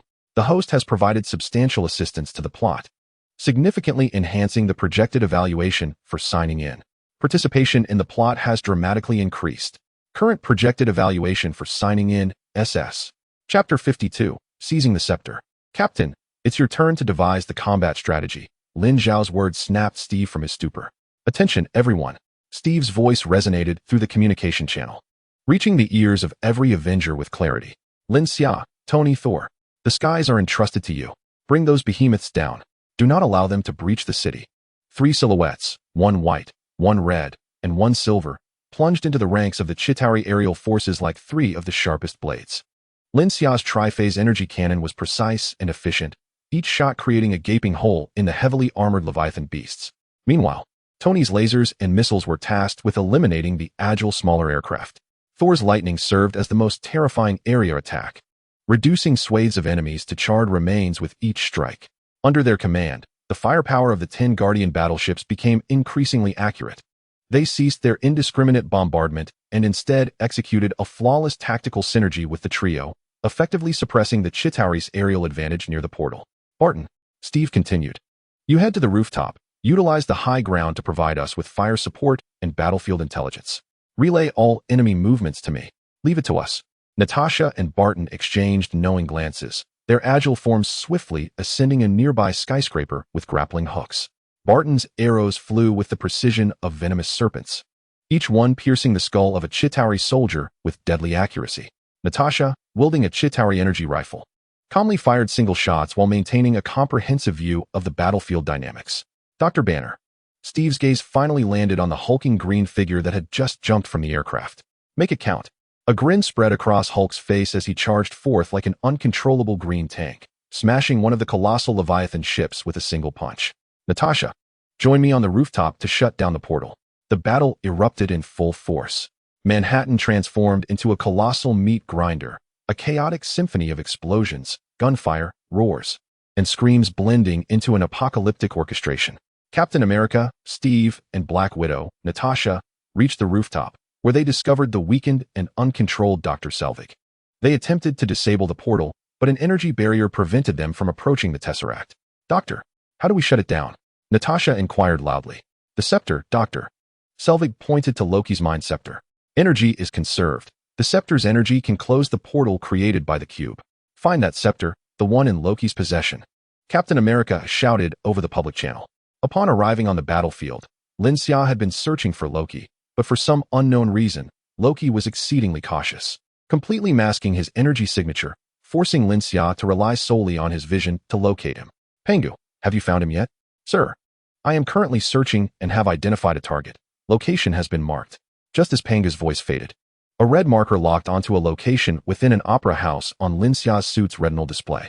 In the next moment, two pairs of energy wings behind him unfurled with sudden force, blue flames bursting forth. With a thunderous boom, the white symbiotic armor transformed into a streak of light, swiftly traversing several blocks. Loki was reveling in the thrill of dominion, immersed in the terror and screams of mortals. Feel this despair, Midgard's ants. I am your destined king. I must say, do you have a misunderstanding of the term king? Loki froze, abruptly turning around. Who are you? A flicker of wariness crossed Loki's eyes, but it was overshadowed by the arrogance befitting a god. Another mortal come to meet their doom? Mortal? Lin Xiao chuckled. I am merely here to help correct your distorted worldview. Arrogant. Loki bellowed, the Mind Stone atop his scepter glowing intensely as dozens of identical phantoms sprang forth, launching toward Lin Xiao from all directions. In Loki's astonished gaze, Lin Xiao's figure wove through his illusionary army like a specter, seizing him by the throat. A god? Lin Xiao hoisted him effortlessly, while his other hand snatched the tightly gripped scepter away. With a resounding crash, he slammed Loki's head against the ground, fracturing the hard composite floor into a spiderweb of cracks. Another forceful strike shattered Loki's helmet, leaving him dazed and reeling. Lin Xiao remained expressionless, akin to a parent disciplining a disobedient child, grasping Loki's ankle and swinging him mercilessly. Pathetic. Loki lay crumpled in the crater he had created, groaning incoherently, his gaze vacant and devoid of resistance, as the crowd dispersed in panic.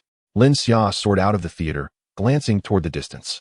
I hope this thing is of decent quality, he murmured, then with a sudden surge of power, hurled the scepter like a javelin, tracing a brilliant blue-gold arc as it accurately struck the rooftop of a distant building. The scepter pierced the ground before Natasha, quivering slightly upon impact. Chapter 53, The Portal Reboot? In the conference room of the World Security Council, several members clad in suits stared impassively at the screen, witnessing the devastation in New York. We can wait no longer, one council member stated coldly. The Avengers have failed. We must resort to the ultimate measure. I object. Fury roared over the communications channel. There are still millions of civilians in New York. This is a necessary sacrifice, Director Fury, another council member replied unemotionally. To prevent this disaster from spreading globally, we have no alternative. The order has been given. Fury abruptly turned to Agent Hill beside him. A fighter jet belonging to S.H.I.E.L.D.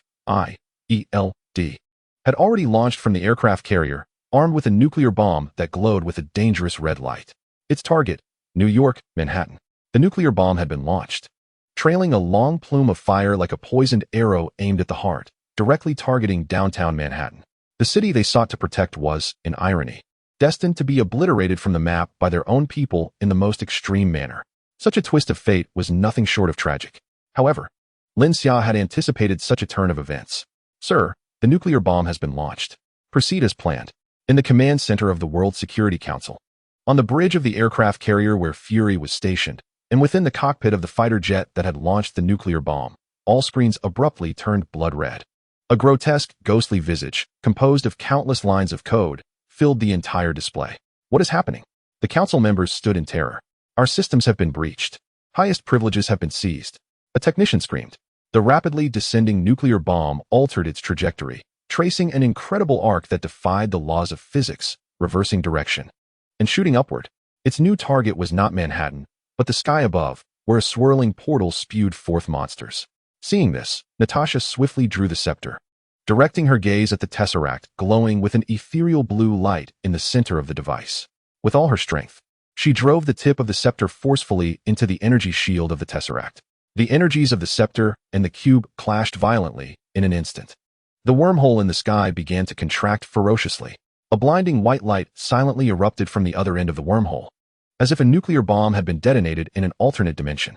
Subsequently, the expanding spatial wormhole abruptly halted, then commenced a rapid inward collapse, twisting and distorting, ultimately sealing shut with a cacophony of agonizing energy shrieks. The sky momentarily returned to tranquility. It's over, Thor gasped heavily, shaking off the soldier in his grasp. However, before his words could fully escape his lips, a flicker of eerie blue light reignited at the freshly healed scar in the sky, akin to a red-hot branding iron piercing through paper, as a minuscule singularity swiftly expanded. The portal had, astonishingly, reopened once more. Natasha, what is happening? Tony's voice thundered through the communication channel. The group turned their gazes back to the portal, where a silver-haired youth, leaning against the scepter with a provocative smile, emerged, none other than Quicksilver. Beside him, Wanda's hands swirled with crimson energy, clearly indicating her role in reactivating the portal. Behind them, dozens of Hydra soldiers clad in black combat gear, adorned with a menacing skull and octopus insignia on their arms, were engaged in fierce combat with Captain America and Black Widow, who were attempting to charge forward. Loki had appeared at the forefront of the portal, his face adorned with his usual feigned smile. Lin Xiao's pupils constricted. Indeed, Quicksilver and Scarlet, which had been altered by the Mind Stone. He should have anticipated this at Quicksilver's sudden appearance. Loki had long since arrived on Earth and brokered an agreement with Hydra, lending them the Mind Scepter in exchange for their assistance in reopening the portal. Damn it, I relied too heavily on the original plot. I never expected such a deviation. At this moment, the portal stabilized, and two figures slowly emerged. One was gaunt and withered, resembling a desiccated corpse, Ebony Maw. The other was massive and imposing, shouldering a gigantic war hammer, Black Dwarf. Ebony Maw disdainfully surveyed the streets of New York, his gaze settling on Loki. Loki, our master has high hopes for you. Yet you cannot even conquer such a primitive planet. Truly disappointing. Loki's smile faltered, yet he dared not retaliate. We must take matters into our own hands. Ebony Maw commanded, addressing the portal. Annihilate all life on this planet. No sooner had he spoken than Black Dwarf surged forth like a cannonball. Boom. With a tremendous crash, the Hulk was sent crashing into a building by Black Dwarf's hammer. Meanwhile, Ebony Maw flicked his fingers, causing the ground to rupture, as twisted rebar snaked through the air like serpents, seeking Thor. Thor swung his hammer, severing a few, but was ensnared by more rebar that struck from behind, violently slamming him against the wall of a nearby building and creating a massive human-shaped dent. Sir, the right side armor has sustained 30% damage. The energy shield is rapidly depleting. Before Tony could react, the concrete beneath him transformed into countless sharp spikes, raining down like a torrential storm, sparking brilliantly against his armor. Damn it, Tony cursed, clumsily tumbling in midair to evade the onslaught. Just then, a white figure descended from above, landing squarely before the two. Ebony Maw squinted, scrutinizing Lin Xiao's sleek, white biological armor. Another fool who does not know their fate. Before he could finish, Black Dwarf charged forward, his colossal hammer whistling through the air, ready to smash down. Clang! The deafening clash of metal erupted, shattering all nearby glass. Black Dwarf's hammer, capable of flattening a tank, was firmly blocked by a relatively slender arm. Where the hammer met the biological armor, a dazzling amalgamation of 3 colors of energy surged forth. Quite strong, Lin Xiao remarked with a smile, twisting his wrist to launch a tremendous force back at Black Dwarf, who staggered backward, his hands tingling from the impact. In the blink of an eye, Lin Xiao vanished from his position, reappearing before Black Dwarf. His fist, imbued with the 3 energies, struck heavily against Black Dwarf's chest. Thud! The mountain-like figure was sent hurtling backward, crashing through 7 or 8 buildings. Ebony Maw's expression shifted, his fingers curling as dozens of cars, buses, and lampposts on either side of the street were uprooted by an invisible force, raining down upon Lin Xiao like a hailstorm of cannon fire. Lin Xiao raised his right arm forward, the energy patterns on his symbiotic armor flaring to life. Arcs of electricity, divine power, and gamma rays intertwined rapidly in his palm, forming a honeycomb-shaped energy shield with a diameter of several meters. Boom! The deafening cacophony of impacts merged into a singular roar. The first yellow taxi collided with the shield, as if slamming into an invisible wall of despair, its front crumpling into a pancake before exploding into a shower of debris. Next came the bus, the billboards, the load-bearing steel beams. Countless scraps of metal and rubble detonated against the energy shield, the violent force causing the asphalt beneath Lin Xiao to fracture, propelling him backward several meters, carving deep gouges into the ground. The surface of the energy shield pulsated with vibrant, intermingling colors. Suspended in midair, Ebony Maw wore a cruel smile, confident that this earthling would soon be crushed into a pulp beneath the relentless steel. Yet, at the peak of the metallic tempest, the white figure sprang into action. Lin Xiao abruptly compressed the shield, transforming it into a sharp, conical shape, and charged headlong into the deluge of steel debris. With a near-barbaric determination, he forged a path through the chaos, his figure rapidly enlarging in Ebony Maw's gaze. Ebony Maw's expression shifted dramatically as he attempted to push himself away with telekinesis, but it was too late. A foot, imbued with the force of a tempest, struck accurately against his chest. Thud! Ebony Maw felt an irresistible force propel him, his body soaring like a golf ball struck with immense power, crashing through the glass facade of a distant skyscraper. Just as Lin Xiao sought to catch his breath, a ferocious gale swept in from his side. Roar! Accompanied by a deafening bellow, Black Dwarf emerged from the rubble, his fury magnified tenfold. Swinging his massive hammer, he vowed to reduce the one who had humiliated him into a mere paste. In the instant the hammer was poised to strike, Lin Xiao unleashed energy from his feet, arching his body at an extraordinary angle, skimming along the ground. Black Dwarf's powerful blow missed its target, causing him to stumble from the force. Lin Xiao slid behind him, twisting his waist to gather momentum, and once more sent Black Dwarf flying with a punch. Despite his continued success, Lin Xiao's expression remained grave. He understood that he could not maintain this tricolored form for long. The intense battles had drained much of his energy.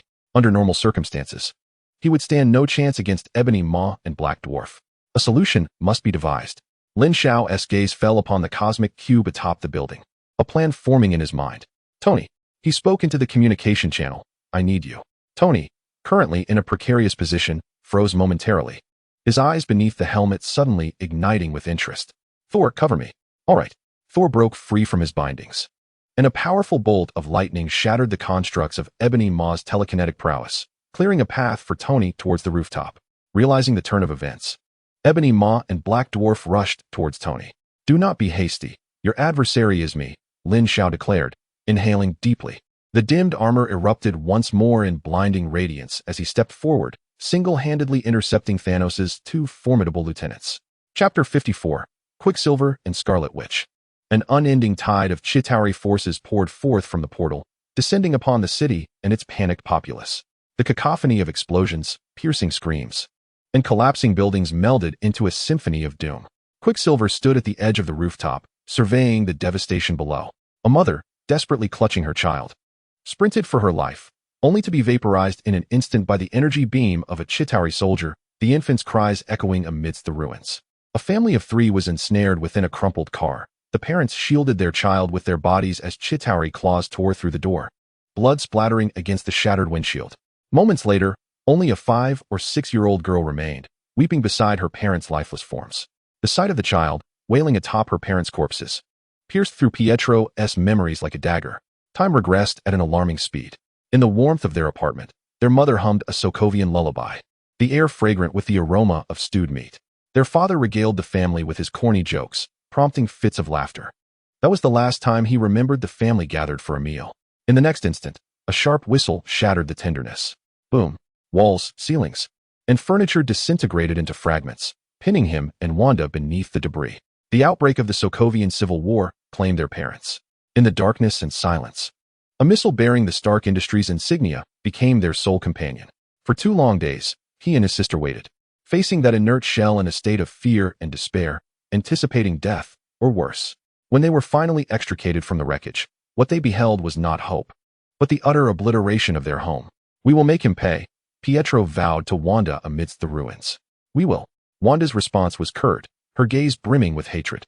Had it not been for the outstretched hand of another, he and Wanda would undoubtedly have cried out in despair beside their parents' cold bodies, eventually consumed by hunger and hopelessness. He had no doubt of that. Those days were hell itself. Once rescued from the ruins, the world had been reduced to just the two of them. They roamed the remnants of the city like wounded wolves, stealing and fighting, using their sharp teeth and claws to protect their meager existence, until the arrival of an elderly man named Gregor. He was a baker, always exuding the delightful scent of fresh bread. When he discovered them scavenging for food in the dumpsters, he neither shooed them away nor expressed pity. He simply placed a still warm rye loaf before them. The following day, at the same spot, another loaf awaited them. On the 3rd day, and the 4th. Finally, on the 5th day, Pietro could no longer contain himself and shouted at the shuffling figure, "What do you want, old man?" Gregor turned, revealing a face lined with wrinkles and a bittersweet smile. "Nothing really. My son was about your age." His son had also perished in that bombing. From that day forth, they took up residence in the small, warm attic above the bakery. Gregor never inquired about their past nor urged them to forget their hatred. He simply baked bread, prepared hearty beef and potato stew, and watched them devour their meals. "Slow down, Pietro. No one is competing with you," the old man would often say, deftly placing the largest piece of meat into Wanda's bowl. Days turned into weeks, and they gradually matured. Pietro's speed increased, allowing him to snatch an apple from a street vendor's stall before the vendor even realized what had happened. "Hey," Wanda would jab him with her elbow, though her eyes held no reproach. "You have plenty, we have but one." Indifferently, Pietro would take a large bite and offer the apple to his sister. "Try it, Wanda. It's nowhere near as good as Gregor's stew." Wanda would take a gentle nibble, her gaze drifting far away. There, occasionally, news from Stark Industries flickered across the decrepit television. The face of that man, his smile, was something they could never forget. Gregor aged, his health declining day by day. He wished to bequeath the bakery to Pietro and find Wanda a suitable partner, dreaming of a life for them akin to that of ordinary folk. Yet he failed. One fateful night, Pietro and Wanda overheard whispers of a clandestine gathering. Hydra, a name shrouded in taboo, was recruiting volunteers for an experiment that could bestow superhuman abilities. Pietro and Wanda exchanged glances, igniting flames of determination within their eyes. "Brother," Wanda whispered, her voice barely above a murmur, yet crystal clear. Pietro grasped her hand tightly. They needed no further words. At dawn the next day, they departed the bakery. On the attic table lay their accumulated savings alongside a note. "Thank you, Gregor, for your bread and stew. We are leaving. Some debts must be settled personally." They did not look back, for they understood that once they stepped through that door, there would be no turning back. Thus, when Hydra approached them, promising them the power to exact vengeance, they accepted without hesitation. The process of transformation was akin to traversing through hell. Every cellular tear and reconfiguration felt like a torment. Yet, the mere thought of the name inscribed upon that missile transformed all agony into motivation. Day after day, they trained within the organization until they overheard Hydra mention that the creator of Stark Industries, Tony Stark, was in New York. Hence, they embarked on their path. Their singular objective was clear: Tony Stark. To make that man pay in blood for all they had lost. This was meant to be a precise act of retribution, solely between them and Stark. However, as the city began to groan beneath them, and the shrill alarms and screams of the populace merged into a blazing inferno, something felt amiss. Glass facades of buildings cascaded like waterfalls, crashing onto the streets below, the shattering sound reverberating painfully in their ears. "Pietro." Wanda's voice trembled. She sensed the city's collective emotion, a vast amalgamation of fear, despair, and anguish, piercing through her psyche like countless needles. This sensation felt eerily familiar. "I know." Pietro's breathing grew heavy as he beheld a Chitauri craft hovering low over the streets, unleashing energy beams that engulfed a fleeing school bus in smoke. The cries of children nearly tearing the heavens asunder. They had become bystanders to another massacre, perhaps even accomplices. It was they who had reopened the portal. Pietro gritted his teeth. This is not what we wanted. I think I know what we must do, Wanda replied, her hands instinctively clenching as tendrils of crimson energy began to emanate from her fingertips, exuding an ominous aura of destruction. Their true hatred should not be directed at Tony Stark, but rather at war, the architects of the chaos that had befallen them. At this moment, the Chitauri army embodied the very essence of war. Just then, a squad of Chitauri soldiers descended from the heavens, surrounding the stranded school bus, brandishing their energy rifles. No. Wanda let out a furious roar, and crimson energy erupted from her fingertips, akin to an invisible hand that fiercely grasped several Chitauri soldiers. Crack! The crisp sounds of metal distortion echoed as the soldiers' armor, along with their flesh and blood, was mercilessly crushed into a mound of scrap. Almost simultaneously, Pietro's figure vanished from sight. A silver flash cut through the dust as he sprinted to the side of the bus, seizing a Chitauri soldier attempting to climb through the window, and with supersonic speed, hurled him violently against the adjacent building's wall. Boom!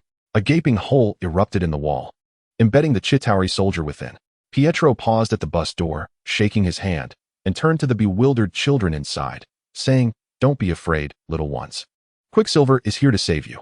A brave little boy peeked out and asked, Are you the Flash?" "No," Pietro grinned, revealing a dazzling smile. "I'm faster than him." Before he could finish speaking, he flickered and had already relocated a dozen children and the driver to a relatively safe subway entrance several hundred meters away. When he reappeared beside Wanda, a peculiar exhilaration adorned his face. "Hey, Wanda, how are you feeling?" Wanda did not respond, but the surging crimson energy in her eyes spoke volumes. Hatred needed an outlet. Yet the innocent souls, like themselves, displaced by war, should not be its target. At that moment, a red-gold figure appeared atop the building. Tony hovered in the air, observing Pietro and Wanda's betrayal with a perplexed expression. "Hey, whose side are you on, anyway?" Chapter 55, Overwhelmed by Ebony Maw. On the rooftop, Tony landed steadily. Noticing that the two were ignoring him, he approached the teleportation device directly, raising his hands towards its core. Countless data streams unfolded before his eyes. Fortunately, having previously reviewed SHIELD's research on the Tesseract, he anticipated that the modifications would not be overly complicated. "Jarvis." "Yes, sir." Lin Xiao, observing Tony's initiation, called out, "Pengu, you assist as well." "Understood, sir." Loki, having sensed the dire situation, had already grasped the Mind Stone and made a hasty retreat. "Put down the scepter." Thor initially intended to cover Tony, but with Wanda and Quicksilver's defection, the necessity for protection vanished. Thus, he let out a thunderous roar, transforming into a streak of lightning, pursuing Loki's fleeing figure. Steve and Natasha, perfectly in sync, swiftly subdued the remaining Hydra agents, thoroughly eliminating the threats surrounding Stark Tower. Meanwhile, Loki, clutching the scepter, raced to Ebony Maw, who was entangled with Lin Xiao. "Sir, current progress is at 30%. Pengu's voice resonated in Lin Xiao's ear as he delivered a powerful punch, sending Black Dwarf flying several meters away. Black Dwarf crashed against the wall, shattering it with spiderweb-like cracks. "Damn Earthlings!" Black Dwarf rose from the rubble, purple blood seeping from his mouth. Ebony Maw, witnessing this, quickly retreated, forming an invisible barrier in the air with his telekinesis to block Lin Xiao's pursuing punch winds. "Your strength indeed surpasses my expectations. But the game should come to an end. Loki, hand me the scepter." Ebony Maw eagerly stretched out his hand, sensing the immense power contained within the scepter. "Here."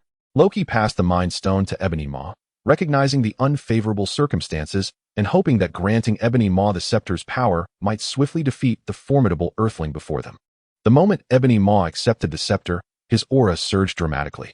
The gem atop the scepter radiated blinding light, and a powerful psychic force expanded outward like a tidal wave. He was already a master of mental manipulation, and with the Mind Stone's amplification, his invisible psychic power skyrocketed exponentially. Buzz, a psychic shockwave, 100-fold stronger than before, surged toward Lin Xiao's mind like a tsunami. Thor, caught off guard, was immediately rendered dazed. "Is it not finished yet? We're running low on energy." "Sir, hold on.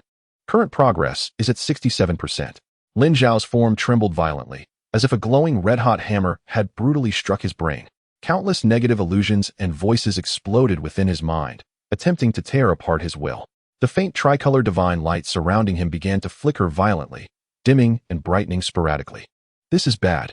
Wanda's face paled. She could distinctly sense that familiar, nauseating psychic energy. She knew that if Lin Xiao, their strongest asset, fell, everything would be over. Without a moment's hesitation, she raised her hands, and crimson chaotic magical energy surged forth, forming a psychic barrier in midair, precisely shielding Lin Xiao. Ebony Ma emitted a soft gasp, surprised that this newly turned young woman could interfere with him. Yet that was all. Overestimating yourself. With the Mind Stone's support, even the simplest application significantly elevated his power. He snorted coldly, intensifying the energy output of the Mind Stone. Wanda let out a muffled groan, a trickle of blood escaping her lips, clearly struggling to counter both Ebony Ma and the Mind Stone simultaneously, a tremendous burden for someone newly mastering chaotic magic.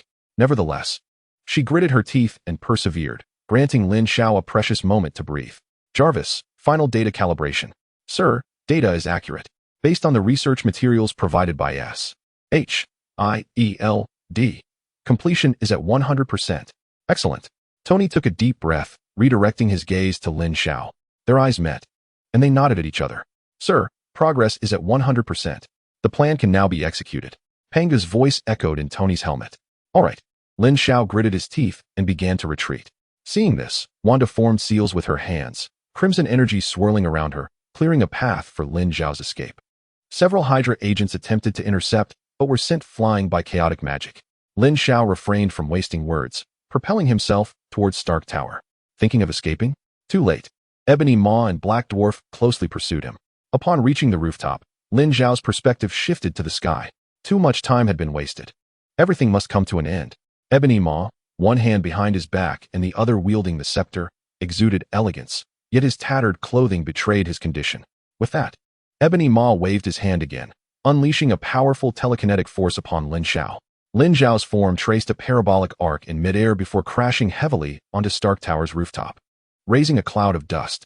The tricolor divine light surrounding him had dimmed to the point of resembling a flickering candle in the wind, extinguishing after a few brief flickers. Struggling to rise, Lin Xiao suddenly coughed up blood, collapsing half-kneeling on the ground, his breath weak. Boom. Black Dwarf landed right after, his heavy form shaking the entire rooftop. He shook his numbed arms and, seeing Lin Xiao's disheveled state, broke into a raucous laugh. Earthling, weren't you supposed to be tough? Get up. The ebony-throated figure descended lightly, adjusting his battle-torn attire with an enduring elegance, though the disdain in his gaze was unmistakable. This was the end. His eyes traversed past Lin Xiao, settling on the intricate device at the center of the rooftop, humming with energy. At its core, a cerulean cube was ensconced within a shimmering energy barrier, radiating pure spatial energy. He approached the apparatus with measured steps, acknowledging that your futile resistance had indeed caused us some inconvenience. Yet it was ultimately but the desperate thrashing of an ant. A glimmer of avarice flickered in his eyes. This was the cosmic cube, the space stone that his master sought. The Black Dwarf approached, curiously inspecting the device. Is this what the master desires? It appears rather unimpressive. Silence, fool, barked the ebony-throated figure. What do you understand? He reached the device, extending a bony finger to lightly touch the energy barrier, an immediate tingling sensation coursing through his fingertip. Indeed, it is the space stone, he mused. Gradually, he lifted his mind scepter, aligning the gem at its tip with the energy barrier. The infinity stones could cancel each other's energy leaks, yet this remained perilous. Utmost caution was paramount. In the next moment, the tip of the mind scepter finally made contact with the cerulean energy barrier. A hum resonated. Two forces originating from a cosmic singularity collided, not resulting in a cataclysmic explosion, but rather an eerie silence. Subsequently, a visible energy ripple emanated from the point of contact, rapidly expanding. The seemingly indomitable energy barrier twisted and yielded, creating a breach at its center. Within this breach, the cerulean cube lay fully exposed, quietly suspended, radiating a profound and enchanting glow, akin to the most resplendent star in the depths of the universe. Success. The ebony-throated figure's breath quickened slightly as he extended his skeletal fingers, poised to claim the space stone. Chapter 56. The plan materializes. As his thin finger neared the cosmic cube, the brilliance of the gem reflected in his eyes. The bait had been taken. Tony. A sudden voice erupted on the rooftop. That voice was at Lin Xiao. The ebony-throated figure's outstretched hand froze midair, greed instantly petrified on his face as he turned abruptly, his pupils constricting. The once half-kneeling Lin Xiao, seemingly drained of vitality, was now suspended in midair, the tricolored divine light that had faded earlier reigniting, albeit still dim, yet devoid of any semblance of dying. You. For the first time in a millennium, the ebony-throated figure felt his intellect falter, a sense of humiliation surging through him. JARVIS. Activate the reverse spatial gate. At once, sir. No sooner had Tony's voice faded than chaos erupted. A deep buzz shattered the rooftop stillness. The intricate device, which had merely enveloped the cosmic cube, now appeared to awaken. Countless energy conduits etched into its metallic shell ignited sequentially from within. The illumination shifted from a steady white to the same cerulean hue as the cosmic cube, ultimately converging into a blinding beam of light that shot skyward. The beam expanded at a visible pace, ultimately coalescing into a hemispherical cerulean energy barrier, ensnaring both the ebony-throated figure and the recovering black dwarf. The entire Stark Tower trembled under this energy's might, while the portal in the sky swiftly sealed. Following this, the space atop the device began to warp and fold dramatically, a profound vortex forming that seemed capable of swallowing all light. An irresistible, terrifying pull erupted from the vortex's center, locking onto the nearest beings, the ebony-throated figure and the black dwarf. This is a trap? The ebony-throated figure's expression faltered completely, his gaunt visage stripped of composure. He was no inexperienced fool. He comprehended the implication almost instantaneously as the device activated. If the cosmic cube could open a portal to transport to Earth, it could likewise open one to transport from Earth to space. Roar. The black dwarf was the first to react, his simple mind devoid of convoluted thoughts. Realizing they were trapped, he instinctively swung his hammer with immense force against the barrier. Clang.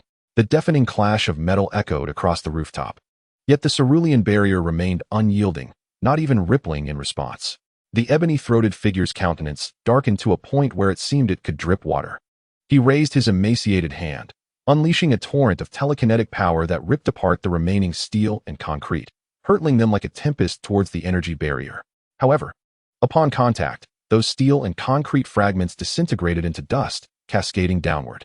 Within the barrier, a glint of ferocity flashed in the ebony-throated figure's eyes. Break for me.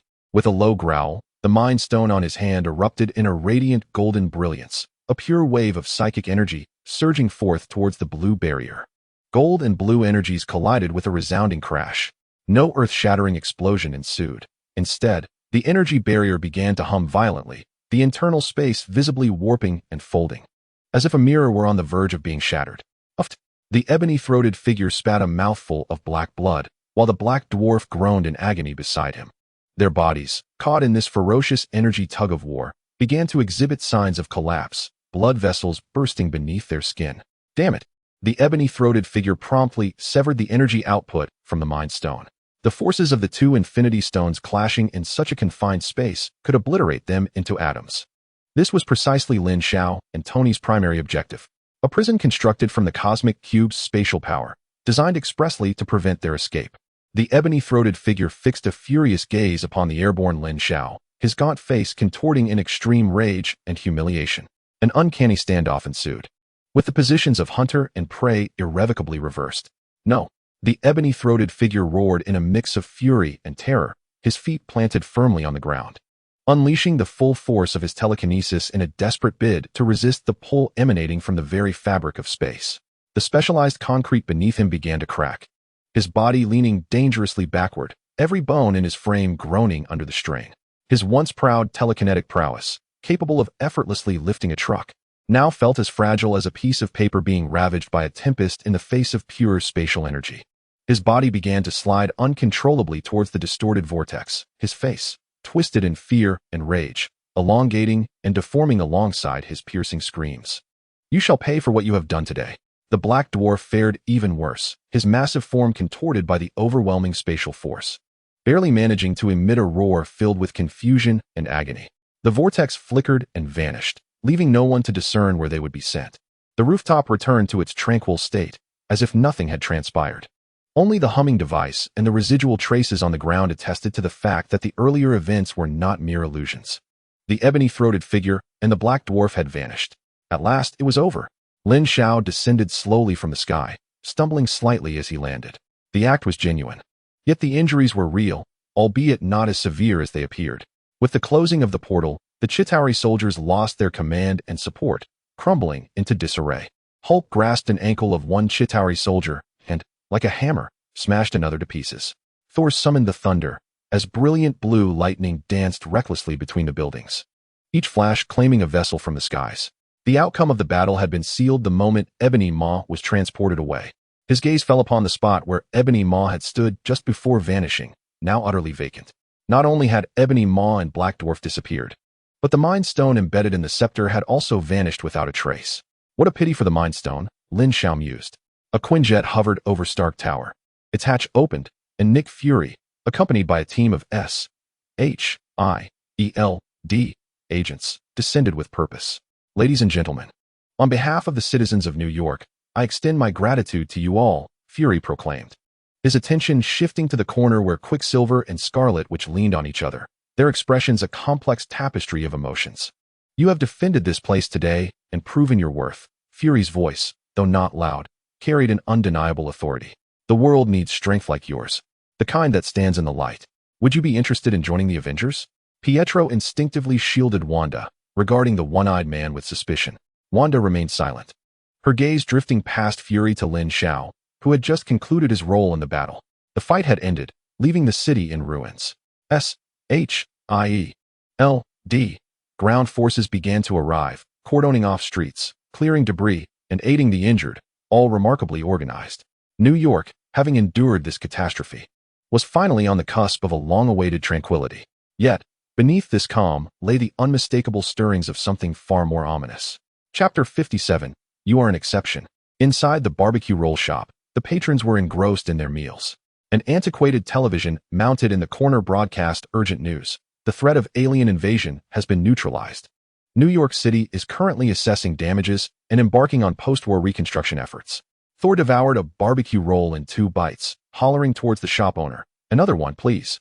The owner wiped his brow and deftly rolled another to hand over. At that moment, the television screen shifted to reveal Nick Fury's iconic one-eyed visage. He stood at a podium, facing the world's media, with the S.H.I.E.L.D. emblem in the background. The entire barbecue shop, along with the Avengers within, fell silent in unison. Today, we witnessed an unprecedented crisis, and we also witnessed extraordinary heroism. Fury's deep and resonant voice echoed through the speakers. A team comprised of extraordinary individuals has united for a common purpose.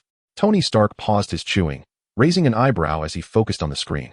They stand shoulder to shoulder with gods, fighting for us, protecting us from threats we cannot face alone. Today, I officially announce to the world, the Avengers initiative is now active. The screen zoomed in on the word Avengers along with the emblem. Dr. Banner muttered softly, adjusting his glasses. Steve wiped his mouth with a napkin, his expression grave as he watched the screen, his eyes reflecting the solemnity of a soldier from a bygone era receiving a new assignment. Lin Xiao, leisurely enjoying his meal, glanced up at Fury's earnest face on the television, then looked at the others who had begun to discuss, finding the moment somewhat amusing. The press conference concluded, and reporters surged forward, Fury exiting under the protection of agents. This global tempest seemed to draw to a close in that small barbecue shop, in a manner both absurd and dignified. After a brief discussion, a wave of post-battle fatigue washed over them.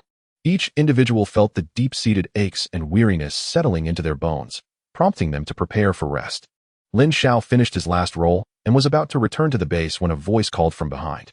"Lin." He turned around. Natasha stood under the dim glow of a street lamp, having washed away the grime and blood, clad in a simple black leather jacket and jeans. Her signature red hair swayed gently in the night breeze, softening her demeanor. "Thank you." She approached Lin Xiao, looking up at him, her green eyes, usually sharp, now reflecting a complex and unspoken emotion. "We are teammates now," Lin Xiao replied. "Is that all we are?" Natasha stepped closer. The distance between them reduced to a mere fist's breadth. The faint scent of shower gel and leather enveloped Lin Xiao. Before he could respond, she rose on her toes, a soft, warm touch brushing against his cheek. A fleeting moment, barely a whisper. Lin Xiao froze. Natasha stepped back, meeting his gaze once more. The memories of being controlled by Loki haunted her like a new nightmare, killing her closest allies in her hallucinations, that cold despair nearly consuming her. Lin Xiao had been the light that cut through that darkness. "It seems I owe you more and more." Natasha's voice was soft, tinged with self-deprecation. "You can repay it slowly," Lin Xiao replied, coming back to himself instinctively. Natasha smiled suddenly, her grin blooming under the street lamp like a rose in the night, exuding a dangerous allure. She leaned in again, her breath nearly grazing Lin Xiao's ear. "I don't want to wait any longer." she whispered, her voice barely above a murmur. "Are you free tonight?" As the first rays of morning sunlight streamed through the expansive floor-to-ceiling windows, illuminating the pristine white carpet, Lin Xiao awoke, his mind still hazy. The space beside him felt empty, yet lingered with a faint warmth and fragrance. The sound of running water from the bathroom caught his attention, and his gaze instinctively drifted to the frosted glass door. Steam clouded the glass, outlining the graceful form inside, adding an allure of mystery. The silhouette was still moving, seemingly drying off, when the bathroom door creaked open. Natasha emerged, wrapped in a large white towel, her damp red hair clinging to her cheeks and neck, droplets cascading down her delicate collarbone. The steam enveloped her, casting her in a dreamlike haze. "Help me with my clothes," she requested. "Oh, right." Lin Xiao handed her the garments. Moments later, Natasha appeared in a snug black combat suit, her stunning curves accentuated perfectly, her red hair cascading casually over her shoulder, glistening with water droplets, morning light casting a soft golden hue. The images from the previous night flickered through Lin Xiao's mind, the entanglement in the room, the blood on the sheets. It was not merely an indulgence. It felt more like a sacrificial act of redemption. She employed this most primal of methods to completely extricate herself from the nightmares conjured by Loki, affirming both her existence and his. Seemingly sensing his gaze, Natasha turned around, leaning against the window frame with her arms crossed over her chest. "What's the matter?" Her voice remained as tranquil as ever, devoid of any discernible emotion. Lin Xiao propped himself up slightly, the sheets slipping from his shoulder to reveal his well-defined chest, marked with faint scratches that had yet to fade completely. "You rise exceptionally early. I've become accustomed to it." Natasha's eyes traversed his form before settling on his face, the corners of her mouth curving into a subtle smile. "What are you pondering? Don't tell me that Easterners dwell on such matters." Her tone bore a hint of jest, as if probing. "I was merely contemplating the extraordinary stamina of S.H.I.E.L.D.'s top agents."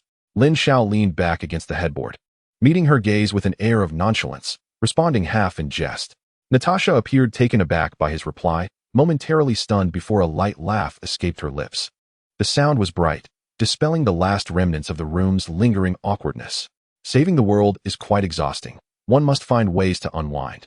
She strolled towards the bedside, looking down at him from her elevated position. Moreover, last night was not a matter requiring responsibility, merely an equitable exchange. "Equitable exchange?" Lin Xiao raised an eyebrow. "Indeed." Natasha nodded, a mischievous glimmer dancing in her green eyes.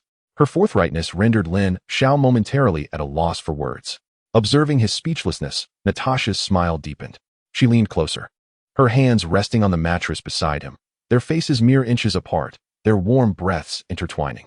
However, she lowered her voice, tinged with a huskiness meant only for their ears. "Interacting with you feels entirely different. You are an exception." Upon finishing her sentence, she straightened up, effortlessly turning towards the door.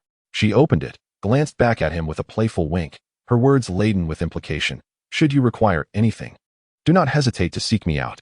The door clicked shut with a definitive sound, completely severing her presence. Chapter 58, Reward Distribution. Lin Xiao returned to the base, Natasha's insinuating words echoing in his mind. He chuckled softly, shaking his head as he temporarily banished her alluring figure from his thoughts. There were pressing matters at hand. He steadied his mind, allowing his consciousness to sink into the system's realm. Ding. New York battle sign-in complete. Sign-in evaluation. SSS. Perfect participation. Pivotal intervention. Resolved additional threats. Reward. Chitauri All-Tech. A hum filled the air as Lin Xiao felt his mind forcibly connect to the central database of an entire interstellar civilization. An endless torrent of data surged forth, morphing into myriad beams of light that flooded into the ocean of his consciousness. From the designs of energy cores for individual flight apparatuses to the biological armor cultivation methods of Leviathan beasts. From the principles of the Chitauri command ship's curvature engine to the entire framework of their civilization's communication network, vast, intricate, and profound. The sheer volume of information caused his temples to throb, as if his head might burst. Fortunately, this deluge of information arrived swiftly and departed just as quickly, ultimately coalescing into a comprehensive technological tree, quietly imprinting itself in the depths of his memory, readily accessible for future reference. Lin Xiao exhaled deeply. Before he could savor the value of this technological tree, the system's voice resonated once more, this time imbued with an inexplicable cadence. Additional God-level reward, gem control. You can comprehend the corresponding cosmic essence through the infinite gems. Your mastery over this essence will be unparalleled. Gem control. Comprehending the cosmic essence. Lin Xiao's heart swelled with joy. Truly, this was a god-level reward, transcending mere utility and delving into the core secrets of the infinite gems. At that time, Ebony Maw had merely wielded the Mind Stone crudely, yet his power had surged tremendously. It was difficult to fathom how he would perform with mastery over such abilities. Days later, Thor arrived, accompanied by a despondent Loki, ready to return to Asgard via the Bifrost. The Tesseract, however, remained on Earth as compensation for Asgard, leading to a minor dispute over its ownership. Ultimately, under Lin Xiao's unwavering insistence, this treasure, infused with spatial might, was temporarily retained at his base as a post-war research project. As he put it, an organization incapable of managing even an energy shield is unworthy of safeguarding such an artifact. Fury's face darkened like the bottom of a pot. Yet he could not refute the claim. Thus, in the innermost laboratory of the base, Tony Stark, Bruce Banner, and Lin Xiao, three of Earth's most brilliant minds, convened. Tony, Bruce, have there been any recent developments? Lin Xiao inquired, directing his gaze towards them. Not so swiftly. You've provided us with an overwhelming amount of information, and even with detailed guidance, time is essential. Tony leaned against his forehead, while Banner nodded in agreement. The trio entered a specially designed laboratory. Upon entering, they beheld the Tesseract floating serenely at the center of a unique energy field, emanating a ghostly blue glow. Honestly, I still believe launching it into the sun is a splendid idea. Tony crossed his arms, circling it twice. This thing is a ticking time bomb. Its energy output is remarkably stable, Tony, but the internal spatial structure is exceedingly complex. Banner adjusted his glasses, intently scrutinizing the deluge of data cascading across the screen. Our previous portal merely grazed the surface of its outermost layer. Lin Xiao remained silent, observing the data. After acquiring the ability of gem control, his perception of the Tesseract had completely transformed. It was no longer merely a mass of pure energy, but rather a living singularity woven from countless spatial laws. You're misdirected. He suddenly spoke, his voice soft yet compelling enough to halt both Tony and Banner in their tracks. What? Tony raised an eyebrow. Do not fixate solely on the energy readings. Lin Xiao pointed to a secondary screen. Observe the fluctuations in spatial curvature here. It is not releasing energy. Rather, it is distorting space. Every inch of our laboratory is undergoing minute reshaping in ways we cannot comprehend. Dr. Banner rushed to the screen, pulling up the relevant data model. His expression shifting dramatically. Tony joined him, the flippancy on his face swiftly replaced by the fervor and astonishment characteristic of a scientist making a groundbreaking discovery. Lin Xiao was indeed correct. They had consistently regarded the Tesseract as an oversized power bank, neglecting its fundamental nature as a space gem. Goodness, how did you discern this? Tony could not help but inquire. Lin Xiao shrugged, responding half-jokingly. Perhaps it was a hunch? Tony was momentarily taken aback before scoffing and returning to the data, muttering, boring. Once everyone departed, the vast laboratory was left with only Lin Xiao and the Tesseract. He waved his hand, dissipating the energy field. The ethereal blue light instantly flooded the entire room, filling the air with a peculiar freshness reminiscent of rain-soaked grass, an aroma born from highly compressed space. He slowly extended his hand towards the alluring blue cube, this being his first attempt to directly touch the Tesseract. He had anticipated a powerful surge of energy, even bracing himself to be thrown back. However, where his fingertips grazed, there was no obstruction whatsoever. His hand seemed to traverse a veil of water, seamlessly plunging into the cosmic cube. There was neither searing heat nor biting cold, only an indescribable sensation of warmth. In the next moment, boundless knowledge of space, the principles of cosmic folding, and the mysteries of dimensions surged into his mind like a flood released from a dam. The light in the entire laboratory began to warp. The ceiling and floor twisted as if manipulated by an invisible hand. Space contorted, and the brilliance consumed all. In the blink of an eye, Lin Xiao, along with the cosmic cube, vanished entirely from the base. Nepal, Kathmandu. In the courtyard of Karmathaji, incense wafted through the air, and the tranquility was so profound one could almost hear the distant sound of melting snow cascading from the mountains. A bald, robed mage in yellow sensed the incoming disturbance and opened his eyes, ready for what was to come. Chapter 59, The Laws of Space. The sensation of spinning abruptly ceased. Lin Xiao stumbled slightly before regaining his balance, standing upon coarse, metallic glimmering black gravel. He lifted his gaze, momentarily breathless. The sky was a deep indigo, with two celestial bodies suspended in the heavens. One radiated a blazing golden light, while the other cast an eerie violet halo. The intertwining hues sliced through the jagged rocks and desiccated, iron-gray vegetation, creating bizarre shadows. A faint scent of ozone pervaded the air, dry and frigid. This was not Earth. Lin Xiao quickly assessed his condition. The cosmic cube was nowhere to be found. That ethereal blue cube had vanished without a trace. Yet, he could distinctly feel an immense, boundless power coursing through his limbs and bones. It was not an external force. Rather, it had become an intrinsic part of him, akin to breath and heartbeat. The space gem, rather than merging with him, had infused him with the laws of space. Mastering the gem, Lin Xiao murmured, closing his eyes. In his perception, the entire world transformed. Space was no longer an empty expanse, but a canvas that could be molded, folded, and torn at will. He could see the very texture of space itself and hear the subtle sounds of friction between dimensions. This sensation was both novel and exhilarating. He opened his eyes, fixing his gaze upon a black rock, roughly the size of a human head, not far away. Following the logic of his previous use of the cube, he needed to channel energy to construct a passage. Yet, at that moment, only one thought flashed through his mind. Come here. Not through telekinesis, but by directly issuing a command to space. A faint hum reverberated. The black rock abruptly vanished from its position, only to silently reappear at Lin Xiao's feet, as if it had always belonged there. The entire process was devoid of energy fluctuations or visual effects, embodying the purest and most irrational form of spatial displacement. Lin Xiao's eyes gleamed with excitement. This was even more ridiculous than he had imagined. He scanned the horizon toward a small hill, approximately 500 meters distant. Focusing intently, he locked onto his target and issued the command to move. The scenery before him blurred instantly, sharpening again in the next moment. Thud! Lin Xiao landed abruptly on the ground, having successfully transported himself to the hilltop with pinpoint accuracy. The only issue was that he had neglected to account for the height difference, dropping from half a meter. Rubbing his backside, he stood up, unable to suppress a broad smile. This sensation was exhilarating, akin to a programmer suddenly gaining supreme access to the source code of the universe. Free to alter the rules at will, he began to practice fervently, from 10-meter jumps to 100-meter traverses, and then to a 1,000-meter leap. Initially, he struggled to land steadily, but soon achieved precise hovering. From mere linear movements, he progressed to executing rapid, zigzagging flashes in midair, his form akin to a specter. The laws of space transformed into an exquisitely intricate toy in his hands. After half an hour of relentless practice, he paused, feeling a hint of fatigue. He had gained a preliminary mastery over his newfound abilities. This desolate planet was devoid of civilization, not a suitable place for prolonged residence. He needed to locate a culture and ascertain his coordinates.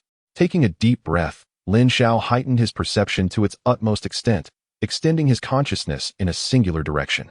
Space peeled away in layers within his mind, sweeping across the wasteland, over mountains, and through parched riverbeds. Suddenly, his awareness encountered a cacophony of noise. It was a rhythmic spatial fluctuation, distinct from the natural environment, an imprint left by a cluster of buildings, an energy network, and a multitude of life forms congregating. Found it. A smile crept across Lin Xiao's lips as he discerned the direction, casting his gaze toward the distant horizon. There a city should lie. He stretched his limbs, preparing for his first ever long-distance spatial transfer.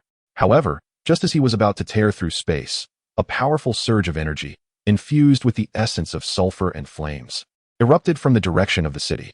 Immediately following was a thunderous roar that echoed through the heavens, the terrifying force contained within causing violent ripples in space itself.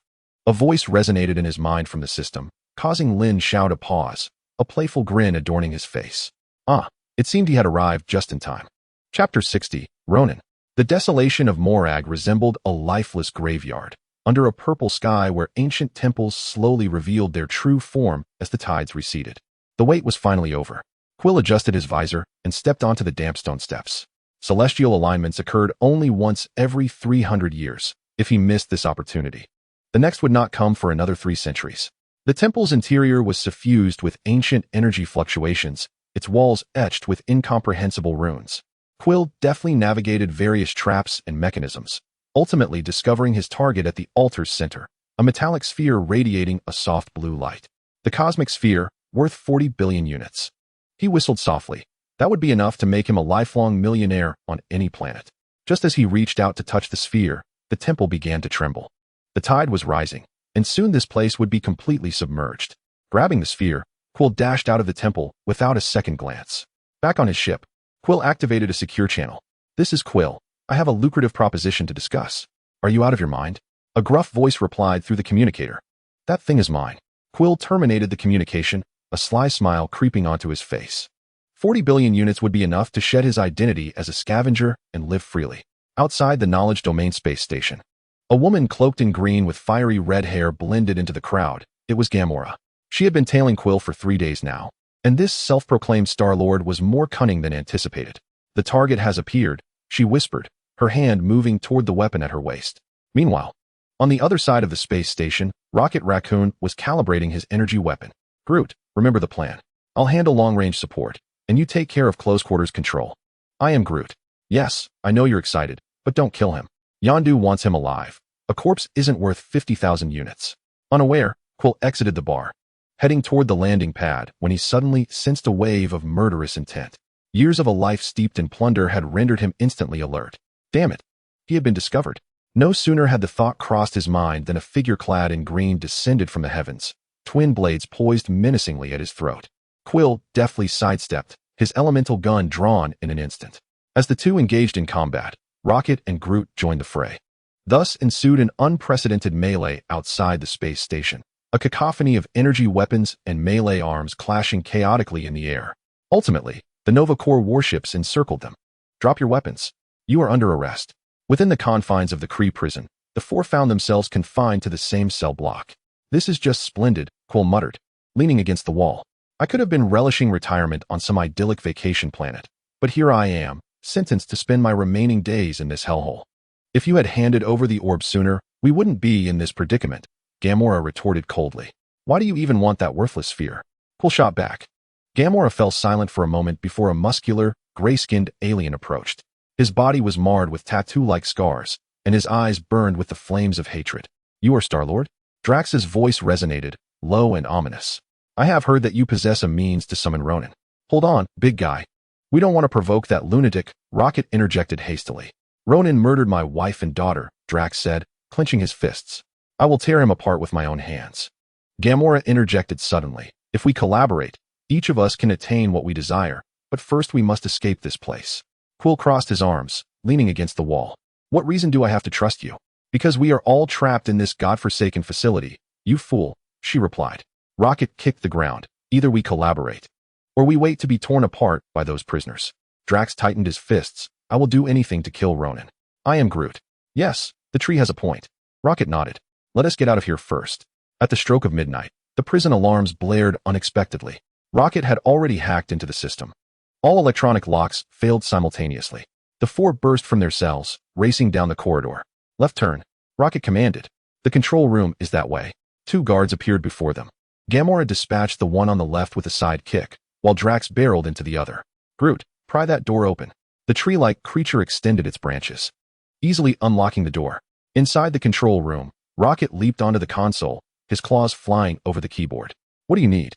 Quill asked, keeping a watchful eye on the entrance.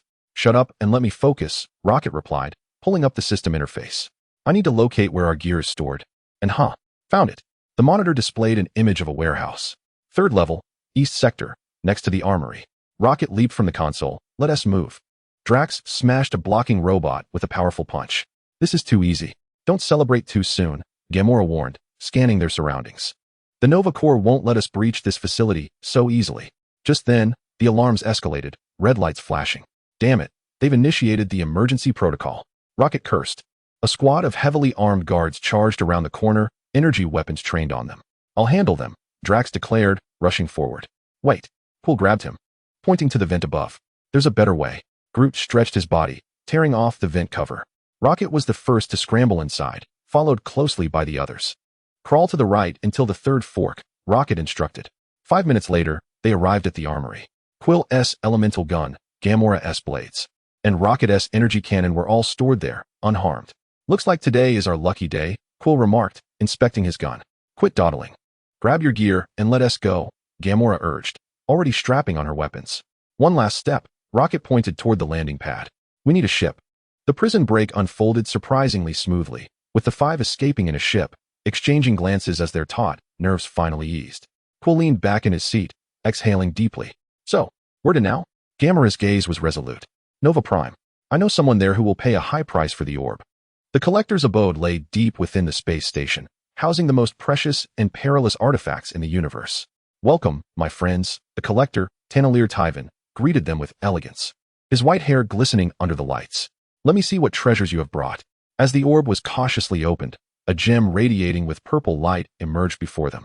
Its glow was so pure that it seemed to encapsulate the primordial forces of the universe. The Power Stone, the collector's voice quivered with reverence. One of the 6 infinity stones, capable of annihilating entire civilizations. Wait, annihilate civilizations? Quill's eyes widened. You mean this little thing can reduce a planet to dust in an instant? The collector confirmed with a nod. But only beings of immense power can wield it.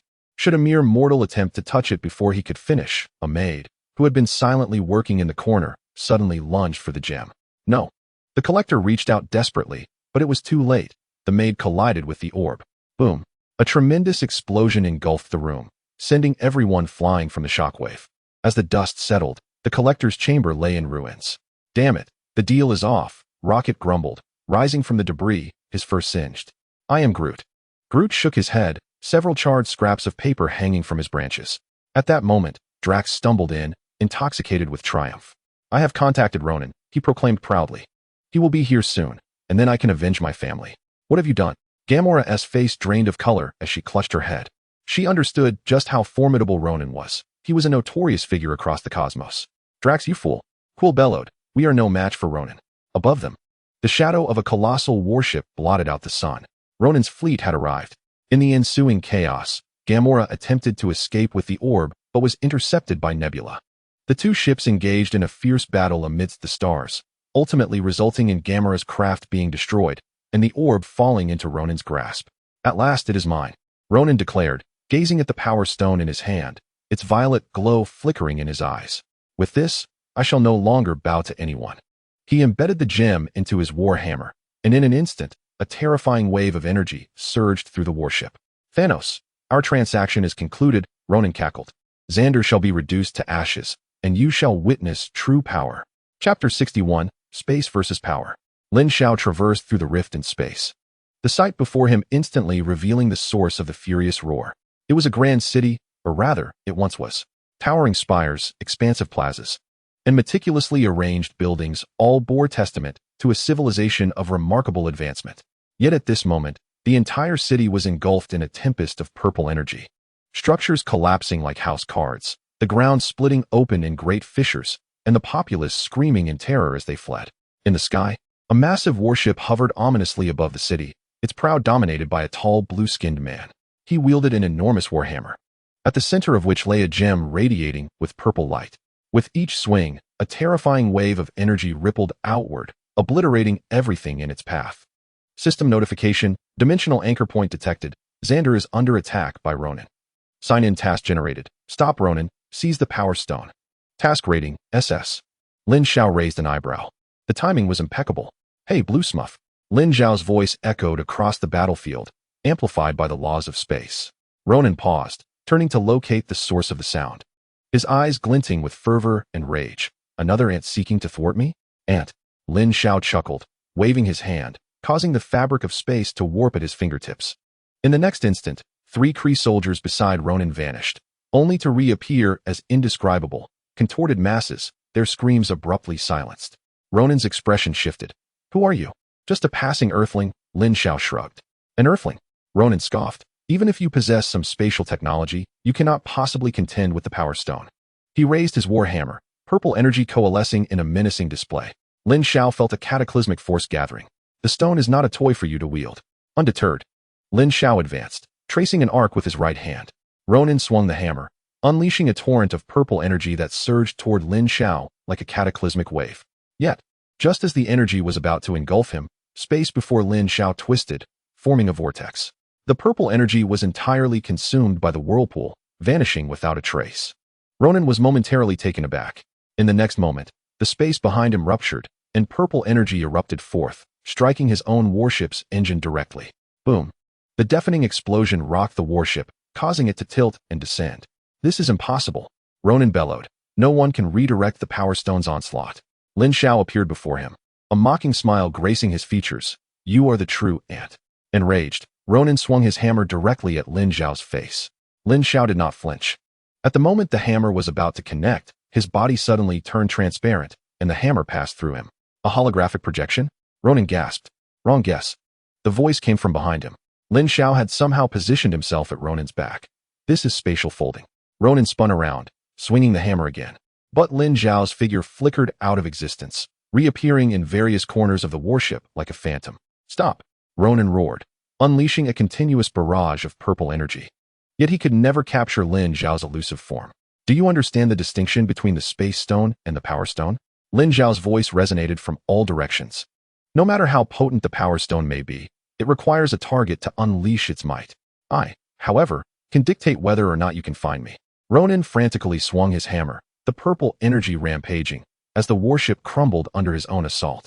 Enough! Ronin shouted, channeling all his strength into the hammer.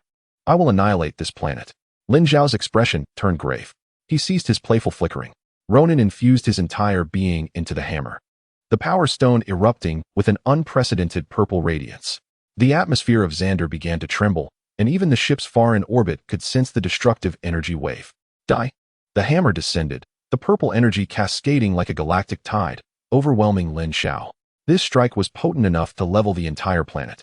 The ground trembled as the energy torrent consumed Lin Xiao's vicinity, the explosion vaporizing surrounding structures instantaneously. The purple brilliance was blinding, and even the metal hull of the warship began to melt. Panting, Ronin wore a sinister grin. No one survives the full force of the Power Stone strike. Absolutely no one. Yet, as the smoke cleared, Ronin's grin froze in place. Lin Xiao remained standing, his attire untouched by even a speck of dust. Even the city behind him showed no signs of damage. This is impossible.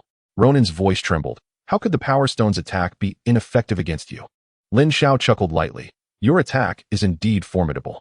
He raised his right hand, gesturing before him, as nearly imperceptible ripples appeared in space. But I am even stronger. To the onlookers, it appeared that Lin Xiao was shielded by a mere thin layer of spatial barrier, no thicker than a centimeter. However, in reality, this centimeter was infinitely stretched by the laws of space, forming an almost boundless spatial interlayer. The attack from the Power Stone did strike him, but within this compressed infinite space, the energy could never reach Lin Xiao's body. Your attack is still en route. Lin Xiao pointed at the spatial barrier before him. It'll take several millennia to arrive. Ronin's eyes widened in disbelief, utterly unable to comprehend the scene before him. As the accuser of the Kree Empire, he had witnessed various formidable powers throughout the cosmos, yet he had never encountered such an enigmatic ability. Space, infinite, Ronin murmured, suddenly realizing something. You possess the space stone? Correct, but alas, there are no rewards for you. Lin Xiao snapped his fingers. Now it's my turn. Ronin instinctively recoiled, only to find his position unchanged. Looking down, he saw the space around his feet twisting, each step feeling like he was merely treading in place. What is happening? Spatial density adjustment, Lin Xiao elucidated. I have compressed the space around you. Now, every step you take actually traverses dozens of meters. Cold sweat broke out on Ronin's forehead as he desperately swung the hammer, attempting to strike Lin Xiao, yet he found himself utterly immobilized. Lin Xiao activated the laws of space, transforming him into a spatial blade that sliced through the air. Realizing his immobility, Ronin decided to unleash the Power Stone's capabilities from his stationary position, channeling terrifying energy to push forward. The two clashed once more. Chapter 62, The Power Stone. The metallic wails and the roars of energy finally subsided into silence. Lin Xiao's chest heaved violently, each breath sending waves of pain throughout his body. Although Ronin had only employed the gem with rudimentary skill, it was nonetheless the lethally potent Power Stone, and defeating him had required considerable effort. Lin Xiao's gaze passed over the massive form lying beneath him, landing on the not-so-distant site. The Kree's interstellar warhammer lay shattered, a purple luminescence emanating from its core, resembling a pulsating, sinister heart. The Power Stone, one of the primal forces of the universe, now lay bare to the air, radiating a destructive aura potent enough to rend the very stars asunder. Cough, cough. A fit of violent coughing erupted. Ronin, the lunatic of the accuser core, was still not quite dead. He struggled to lift his head, his blue skin marred with grime and scorch marks, his eyes burning with the last vestiges of madness and spite. What have you done? His voice was hoarse and broken, devoid of the earlier authority. Lin Xiao paid him no mind, advancing step by step toward the purple gem. His footsteps were steady, each one seemingly treading upon Ronin's shattered pride. Lin Xiao finally halted. Glancing back at Ronin, his gaze was calm, devoid of mockery or pity, akin to observing a mere stone by the roadside. Shut up. With that, he turned away, extending his hand toward the power stone. The anticipated explosion did not occur. Lin Xiao's palm hovered just an inch away from the gem, a soft golden radiance emanating from his hand, gently yet resolutely enveloping the tempestuous violet energy. The purple gem quivered violently, unleashing an unprecedented surge of energy in a futile attempt to break free from its confines. Yet, that delicate layer of golden light, though seemingly fragile, exhibited an astonishing resilience, remaining steadfast despite the relentless onslaught of the violet energy. No, it cannot be. Ronin's smile froze upon his face, the last glimmer of vitality rapidly draining from his eyes. What manner of power is this? Lin Xiao offered no response. He could sense the force within his palm roaring and resisting, akin to a fierce cosmic beast untamed. However, his own energy stood as an insurmountable dam, firmly locking away this deluge. His fingers gradually closed around the gem. Buzz. At the very instant Lin Xiao's fingers converged, the subdued purple gem seemed to discover an outlet for its pent-up fury, pouring forth the primordial might it had accumulated over eons unreservedly into his palm. This was not mere energy, but the very essence of the laws themselves. A pure, brazen concept of power, capable of rending dimensions asunder, surged up his arm, seeking to obliterate all in its path. Lin Xiao grunted, his body involuntarily arching backward. The metallic deck beneath his feet fracturing inch by inch, spiderweb-like cracks radiating outward in all directions. His bones lamented, muscle fibers tearing and reconstituting against their will. Beneath his skin, the violet glow writhed like countless serpents in a frenzy. The will of the power gem embodied chaos, destruction, the very first moment of the cosmic explosion. Ha. Nearby, Ronin emitted a sound akin to a wheezing bellows. His waning consciousness granted him a glimpse of the most absurd scene of his life. That mortal, far from being annihilated by the gem's energy, was devouring the violet ocean of annihilation like a gluttonous sponge. He wished to laugh, to mock this mortal's hubris. But as his lips twitched, he met Lin Xiao's gaze. In that instant, the birth and demise of stars flickered within those eyes. The gathering and collapse of matter played out before him. Ultimately, all anomalies subsided into tranquility. What exactly are you? Before he could finish his thought, his head drooped weakly, the last vestige of life extinguished. This interstellar madman perished without ever obtaining an answer. Lin Xiao disregarded the lifeless Ronin. He slowly straightened his form. His previously taut body now relaxed entirely. The torrent that had rampaged within him had transformed into a gentle stream, merging seamlessly with his very being. He opened his palm. The power gem lay there still, now devoid of its inherent strength, reduced to a mere beautiful stone. A sensation unprecedented surged within Lin Xiao. He felt that with but a single thought, he could dismantle the starship beneath his feet at a molecular level. He could even perceive the gravitational fields of distant planets and hear the very pulse of space itself. Power was no longer a mere adjective, but a set of rules he could manipulate, deconstruct, and reassemble at will. Lin Xiao even sensed that if he desired, he could shatter this warship with a single punch, or even obliterate a planet. Not bad. It isn't as painful as I imagined. He weighed the gem in his hand. In that very moment, a crisp notification reverberated within Lin Xiao's mind. Detected host has completed S-level hidden task, Godslayer. Task evaluation, perfect. Calculating rewards. Congratulations, host has obtained, Dimension Guardian. Reward granted, Dimension Guardian. You have now mastered the primordial laws. You can now begin to glimpse the mysteries of dimensions. A vast and arcane stream of information surged into the depths of his consciousness, no longer mere skill descriptions, but an instinctual understanding. Lin Xiao exhaled a breath of stagnant air, the tumult in his chest finally subsiding. Bang! Clang! At the other end of the bridge, a metal door, warped by the explosion, was forcibly kicked open. Several figures brandishing weapons rushed in, striking standard combat stances, only to halt abruptly. The entire bridge fell into an eerie silence. The leader, clad in a flamboyant red leather jacket, still aimed his elemental gun forward, his expression shifting from wariness to astonishment, ultimately settling into a state of shock, as if he had seen a ghost. Did we arrive too late? Peter Quill, known as Star-Lord, managed to utter, his voice somewhat dry. He beheld Ronin sprawled in a pool of blood, the severed remnants of the star hammer, and finally, his gaze fixated on Lin Xiao and the purple sphere in his hand. My heavens, behind him, Rocket Raccoon's furry ears perked up instantly, his whiskers trembling. That is an infinity stone. His voice rose sharply, laced with greed, yet overshadowed by fear. You dare to hold it? Do you wish to die? Lin Xiao cast a sidelong glance at the uninvited guests. An ordinary man with a gun, a talking raccoon, a burly brute, a green-skinned assassin, and a tree. The Guardians of the Galaxy, Lin Xiao thought to himself. We are the Guardians of the Galaxy. Quill instinctively puffed out his chest, attempting to regain some semblance of bravado. We are here to stop Ronin. Oh, Lin Xiao nodded. Then you have indeed arrived too late. Ronin, did you kill him? Gamora, who had remained silent for a long while, finally spoke, her voice tinged with an almost imperceptible tremor. As Thanos' adopted daughter, she understood better than anyone the terror of Ronin and the gem. Lin Xiao offered no reply, merely tossing the power gem lightly upwards before catching it with ease. A simple gesture that caused the 5 intruders to collectively gasp in astonishment, Rocket Raccoon nearly exploding in panic. Don't throw it around. Ancestor. Quill felt his heart nearly leap from his throat. That thing could explode. It could turn us all to cosmic dust. It won't, Lin Xiao remarked, tossing the gem casually. Consider it a gift. Quill caught the gem, glancing at the stone that had once obliterated an entire civilization. This feels off. He turned to Lin Xiao, saying, Listen, friend, regardless of who you are, that thing is extremely dangerous. Hand it over to us, we have a plan. Before he could finish, Lin Xiao suddenly raised his other hand, performing a vague grasping motion in Quill's direction. Buzz. Quill felt an invisible force seize his throat, lifting him effortlessly off the ground. His elemental gun clattered to the floor, and he clutched at his neck, his face turning a deep shade of purple. Quill, let him go. Gamora and Drax's shouts erupted simultaneously, one drawing a blade, the other brandishing dual daggers, muscles tensed and ready to charge. Rocket Raccoon's reaction was quicker. His oversized modified cannon flared to life, locking onto Lin Xiao's head with lethal intent. Let him go.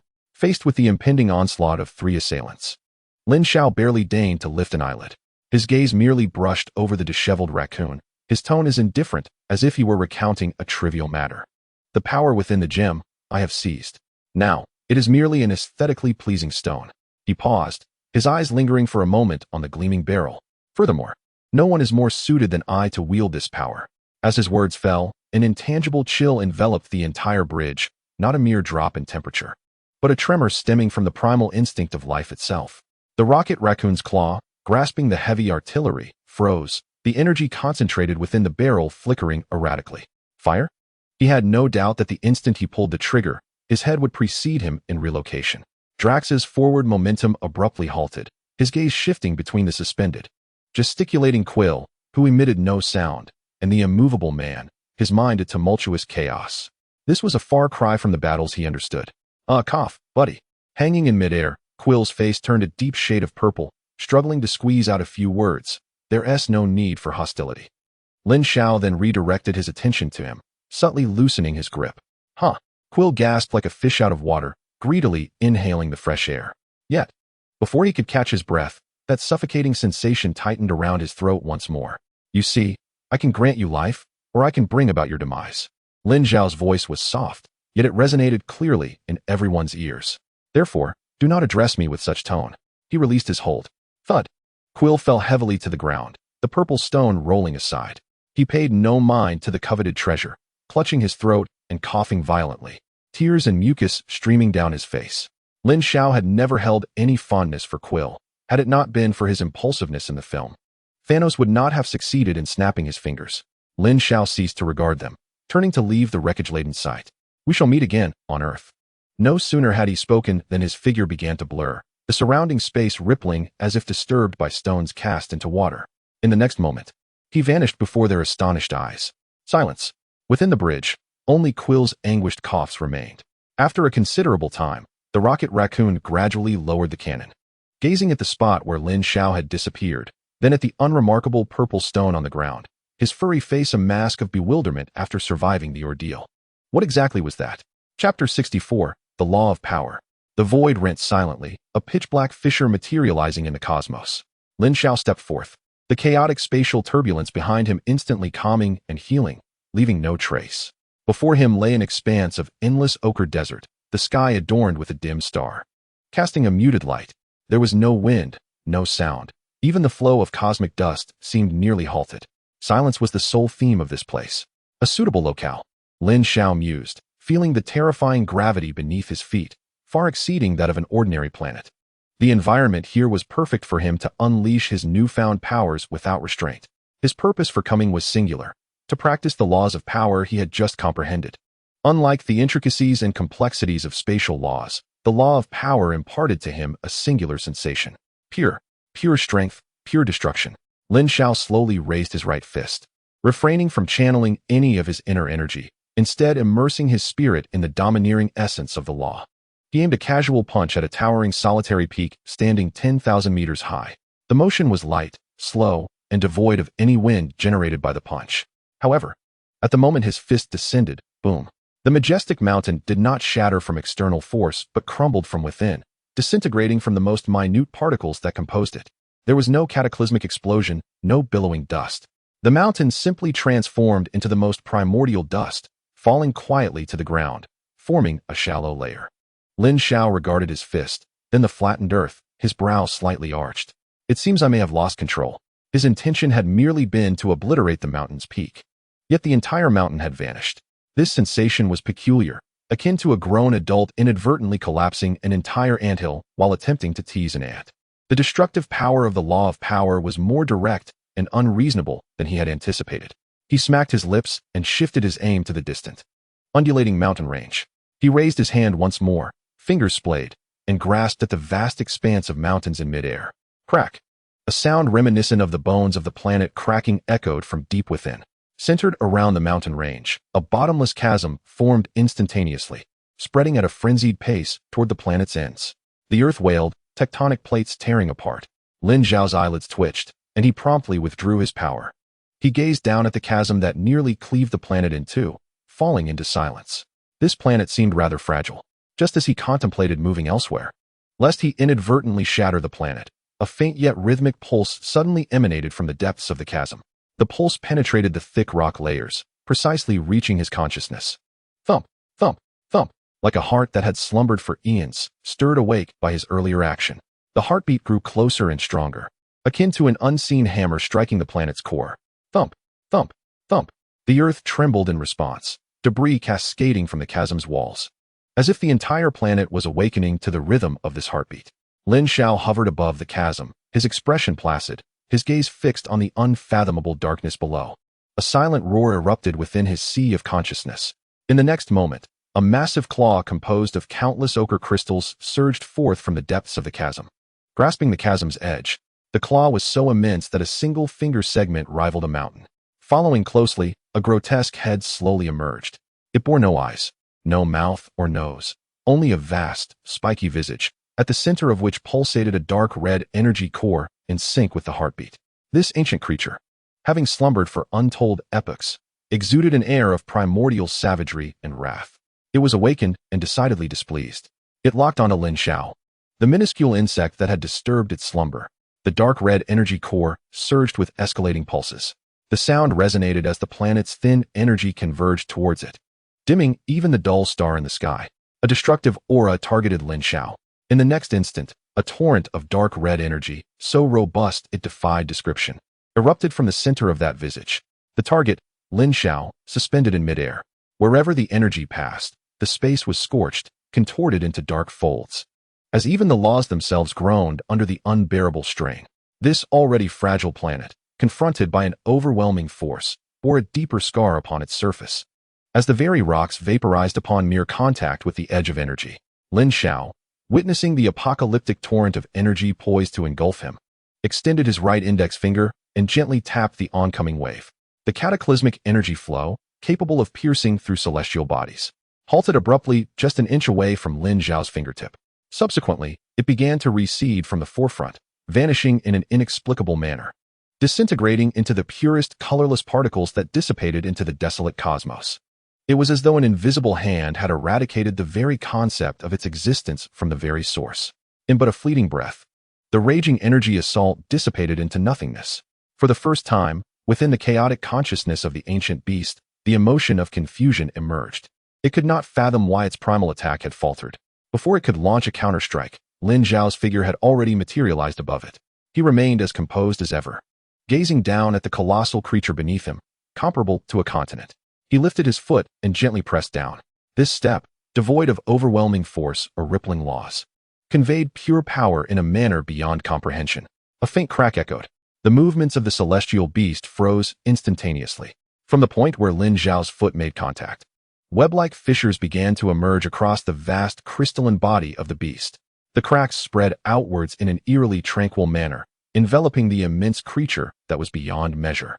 Each fissure penetrated deeply, tearing through flesh and bone, fracturing every inch of the ancient being's crystalline structure. Another crisp sound followed, as more cracks erupted. This time, the fissures began to glow, releasing dark red energy that seeped through the gaps, weaving a magnificent web of light in the silent void of space. A mournful roar erupted from the beast, a lamentation from the depths of its soul. It yearned to struggle, to resist, yet its body was utterly beyond its control. The cracks multiplied geometrically, generating thousands of new ones every second. The dark red energy surged forth like a tidal wave from within it, forming a vast luminescent net across the cosmos. The entire planet was bathed in this energy, casting a crimson hue that even illuminated the distant dim star. The colossal beast's body reached its breaking point. With a thunderous roar, it began to implode from within. First, the dark red energy core pulsated violently before erupting in a catastrophic explosion.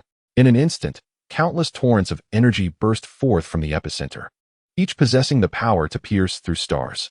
Following this, the beast's head shattered into fragments, the ochre crystals transforming into the finest dust, creating a brilliant red nebula in the vacuum of space. The explosion continued to propagate, from the head to the neck, from the neck to the torso, and from the torso to the limbs. This ancient behemoth disintegrated in a spectacular fashion.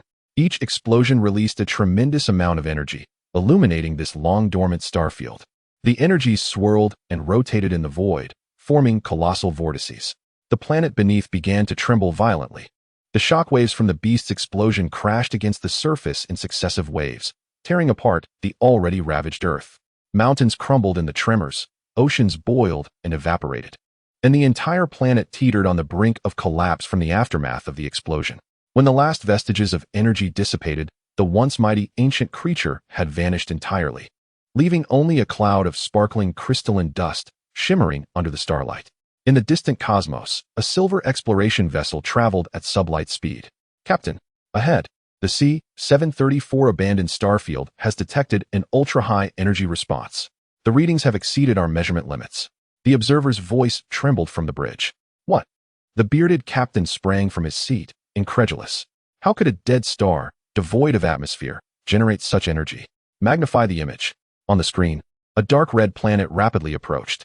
They were just in time to witness an unforgettable sight, a diminutive figure suspended in the void, obliterating a celestial beast that only existed in their mythological records with a single footfall. As the ancient creature disintegrated, the energy released set off blaring alarms on their ship's shields. "Alert! Alert! Encountering unknown high-dimensional energy impact. Shield energy down by 30%. A profound silence enveloped the bridge. All eyes widened, transfixed by the image of the figure retracting its foot. "What? What is that? A god? Is it a deity? Run!" The captain was the first to react, screaming in sheer panic. "Activate the curvature engine. Maximum power. Get us out of here. Now!" The ship almost instantaneously tore through space, vanishing in a chaotic manner, as if fleeing from some of the most terrifying scourges of the universe. Lin Xiao, having perceived the fleeting vessel, paid it no heed. He surveyed the results of his actions with a satisfied nod. Having become well acquainted with the laws of power, it was time for him to return. Lin Xiao turned, his gaze piercing through the infinite void, as if he beheld that distant and familiar azure planet. "Earth, I have returned." Chapter 65, Anxiety. Tony Stark had undergone a profound transformation since the Battle of New York. In the underground studio of his mansion, blinding sparks from welding flickered continuously. Tony had not slept for 72 hours, his eyes bloodshot, yet his hands steady as he worked. 3 layers of coffee cups were stacked on the table, pizza boxes carelessly discarded in the corner, and the air was thick with the scent of machine oil and sweat. "Sir, you have been working for 3 consecutive days. I recommend you take a break." Jarvis's voice resonated through the spacious studio. "Rest? Will the aliens cease their invasion because I take a break?" Tony replied without looking up, his fingers gliding rapidly over the holographic projections, revealing a series of new Iron Man suit designs. Mark 15, Mark 16, Mark 17, the numbers climbing ever higher, each suit tailored for distinct threats. The sound of high heels echoed from above. Pepper Potts entered the studio, greeted by the all-too-familiar sight. "Tony, I know what you're going to say." Tony finally turned around. "But I cannot stop. You know, I dreamt of that wormhole again last night. Countless alien ships descended from the sky, and I had only one suit." Pepper stepped closer. "It was just a dream." "Just a dream?" Tony chuckled bitterly. Following the battle, Lin Xiao had revealed the complete truth to them. And it was then he realized that Thanos would soon arrive. Yet, to spare Pepper worry, he could only falsely claim it was a dream. He pointed at the designs on the wall. Mark 23 is specifically for aerial combat. Mark 24 can operate in deep-sea environments. Mark 25, that's enough. Pepper interrupted him. "Do you think creating more suits will solve everything?" Tony was taken aback. This was the first time Pepper had raised her voice at him. "I just want to protect you, to protect the Earth." "Who will protect you?" Pepper's voice trembled slightly. As you gazed into the mirror, were you still the same Tony Stark? The studio had succumbed to an oppressive silence, interrupted only by the soft hum of machines that served as a reminder of time's relentless passage. Tony yearned to retort, but the words caught in his throat. It had indeed been far too long since he last scrutinized his own reflection, and even longer since he had truly looked into Pepper's eyes. The once gentle gaze was now marred by worry and fatigue. "I need time," Tony finally articulated. Pepper nodded and turned to leave, the sound of her heels echoing faintly, each step resonating like a weight upon Tony's heart. "Mr. Stark, perhaps it is indeed time for you to rest. Jarvis and I can assist you with some simpler tasks." Panga's voice suddenly pierced the stillness of the studio. Tony pressed his forehead, feeling a throb at his temples. "I'm fine. No need to worry about me." "Have you located Lin?" "Since the moment the gentleman vanished along with the Tesseract, I have maintained a 24-hour global search, utilizing all satellites and surveillance networks at my disposal. Yet I have yet to uncover any trace of him." Tony rubbed his forehead vigorously, attempting to alleviate the pain. "He hasn't even mentioned our next steps. I should have insisted he finished before staying up all night. Now, at this critical juncture, he has vanished." He rose, pacing the studio. "He will not succumb so easily. I believe in him. However, we must prepare for the worst, in case he truly..." "Jarvis, what news from Wakanda?" "Sir, we have established contact with Wakandan diplomats." But their response was vague. They merely stated they would reach out when time permits. "As for what Mr. Lin mentioned regarding the Ancient One, I have scoured every database on Earth, including S.H.I.E.L.D.'s classified archives, and found no pertinent information." Jarvis's cold electronic voice intoned. Tony halted, staring at the world map adorning the wall, marked with various danger levels and alien technologies, an overwhelming array of red dots blurring his vision. "Lin, time waits for no one." He glanced anxiously at his watch, the countdown indicating less than 2 years remained until the crisis Lin had foretold. He resumed his seat at the workstation, his fingers flying across the keyboard. Within the opulent halls of Asgard, heavy footsteps echoed. Thor marched down the long corridor, escorting Loki, both brothers silent. Loki's wrist was adorned with a specially designed restraint, yet a mocking smile lingered on his face. "How ironic, dear brother," Loki suddenly remarked. "You went to such lengths to bring me back, only to confine me to a cell." Thor halted, turning to face Loki. "You must face the consequences of your actions on Earth." "Consequences?" Loki chuckled lightly. "I merely sought to prove that I am more fit to rule the 9 realms than you. Alas, I lost." "You need not prove anything," Thor replied, weariness evident in his tone. "You are my brother, and that is sufficient." Loki's smile faltered, a flicker of complex emotion passing through his eyes before he quickly donned his mask of indifference. "Brother? A frost giant's brother? Bloodline has always been inconsequential." Thor clenched his fists. "What matters are the years we have shared." "Huh. In those years, you never saw me as a true brother," Loki retorted, "in your eyes. I will always be the one who needs protection." Thor wished to counter, but the words died on his lips. He recognized the truth in Loki's statement. He had indeed been too proud, never truly comprehending the anguish his brother endured. After confining Loki, Thor approached the throne alone. Odin sat upon the golden seat, his single eye fixed intently on his son. "Father," Thor knelt on one knee. "Rise," Odin commanded, his voice aged yet authoritative. "How have you dealt with Loki?" "He has been imprisoned," Thor replied, still kneeling. "Father, my current strength is insufficient. I seek your guidance." Odin raised an eyebrow. "Oh, speak." Thor tightened his fists. "The technology of those extraterrestrial invaders exceeds my imagination, and that human named Lin Xiao, his abilities astound me. Were it not for him, Earth may have already fallen." "Is that why you seek power?" "Yes." Thor lifted his gaze, determination igniting in his eyes. "I wish to protect the 9 realms and those I hold dear. Right now, I am unable to do so. Odin remained silent for a long moment before slowly rising. He approached Thor, scrutinizing his son with his singular gaze. You have changed, Thor. The old you only sought to prove your might. Now you contemplate responsibility and protection. It is Earth that has taught me this. No, Odin shook his head. You have learned to grow. Power is never the most important. What matters is the wisdom with which one wields it. Thor frowned. So what do you mean? I will teach you new combat techniques, but more importantly, you must learn to control the true essence of the power of Thor. Odin raised the eternal spear, tapping it against the ground. Starting tomorrow, you will undergo the most rigorous training yet. I am ready. Odin nodded, a glimmer of approval in his eye. Excellent. But before that, go and rest. You appear to be in dire need of sleep. Chapter 66. The Ancient One. Lin Xiao surveyed the outcome of his efforts with satisfaction. Nodding in approval, he had become well acquainted with the laws of power. It was time for his return. Turning away, Lin Xiao's gaze pierced the infinite void, as if he could see the distant, familiar azure planet. Earth, I have returned. He waved his right hand through the emptiness. With a tearing sound, a pitch-black rift suddenly split the space, the edges shimmering with silvery light, emanating a disquieting spatial fluctuation.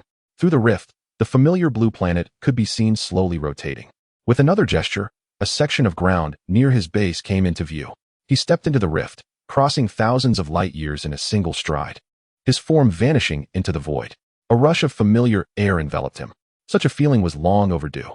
Moments ago, he had been crushing ancient beasts on a desolate planet, and now he found himself in Earth's gentle embrace. The stark contrast compelled him to stretch his shoulders. Having spent merely a few days in space, he had already begun to yearn for Earth. Truly, a golden nest or a silver nest cannot compare to one's own humble abode. As if anticipating Lin Xiao's return, a golden portal opened beside him, revealing an Asian man clad in a beige robe, the master of Kamartaj. Mr. Lin, the Ancient One wishes to see you, the master said respectfully. Do you have a moment? The Ancient One, Lin Xiao inquired, intrigued. Why would this supreme sorceress, who did not appear during the Battle of New York, seek me out now? Lin Xiao was filled with curiosity, but he recognized the importance of honoring the Ancient One, especially since the time stone remained in her possession. He would inevitably have to engage with her. Nodding, Lin Xiao followed the master toward the teleportation array. The golden magic circle began to illuminate, intricate runes swirling in the air, radiating a gentle glow. The space began to warp, the surroundings gradually blurring. In the next moment, the fragrant essence of Kamartaj enveloped him, a delightful blend of sandalwood and ancient tomes. The familiar courtyard of Kamartaj came into view. Several apprentice mages were diligently practicing fundamental spells when they noticed the arrival of Lin Xiao and Wang, greeting them with respectful nods. Just as Lin Xiao was about to inquire about the whereabouts of the Ancient One, a familiar voice resonated from behind. You have arrived? The Ancient One stood in the courtyard, her back to the teleportation circle, her figure exuding an exceptional tranquility beneath the setting sun. Clad in a simple yellow robe, her slender frame radiated an undeniable air of authority. Upon hearing footsteps, she slowly turned to face them. Is this the Ancient One? Lin Xiao observed the woman before him, who appeared to be in her 40s, with finely chiseled and three-dimensional features that unmistakably bore the marks of European ancestry. Most striking were her eyes, profound enough to seem as if they could pierce through the fabric of time, occasionally flickering with an otherworldly light that made one hesitant to meet her gaze for too long. Lin Xiao, welcome to Kamartaj. It is a pleasure to finally meet you. The Ancient One spoke calmly, her voice soft yet distinctly reaching Lin Xiao's ears. Ancient One, I have long admired your reputation, Lin Xiao replied with a slight nod. Sensing an underlying significance in her words, his mind filled with perplexity. The Ancient One took a few steps closer, smiling as she regarded Lin Xiao, suddenly asking, Lin, is there something about my appearance that seems inconsistent with what you expected? Her words struck him like a thunderbolt. Lin Xiao's mind felt as if it had been shattered like a lake by a boulder. How could the Ancient One possibly know he was a traveler from another world? It was inconceivable, for he had never spoken of this matter to anyone. He was certain that even the Time Stone lacked the ability to uncover his origins. What do you mean? Is your image different from what is perceived in the outside world? Lin Xiao replied, striving to maintain his composure. There is no need for denial. Lin, you are not one of us, the Ancient One stated, her tone remaining light and clear. Taking a deep breath, Lin Xiao forced himself to remain calm.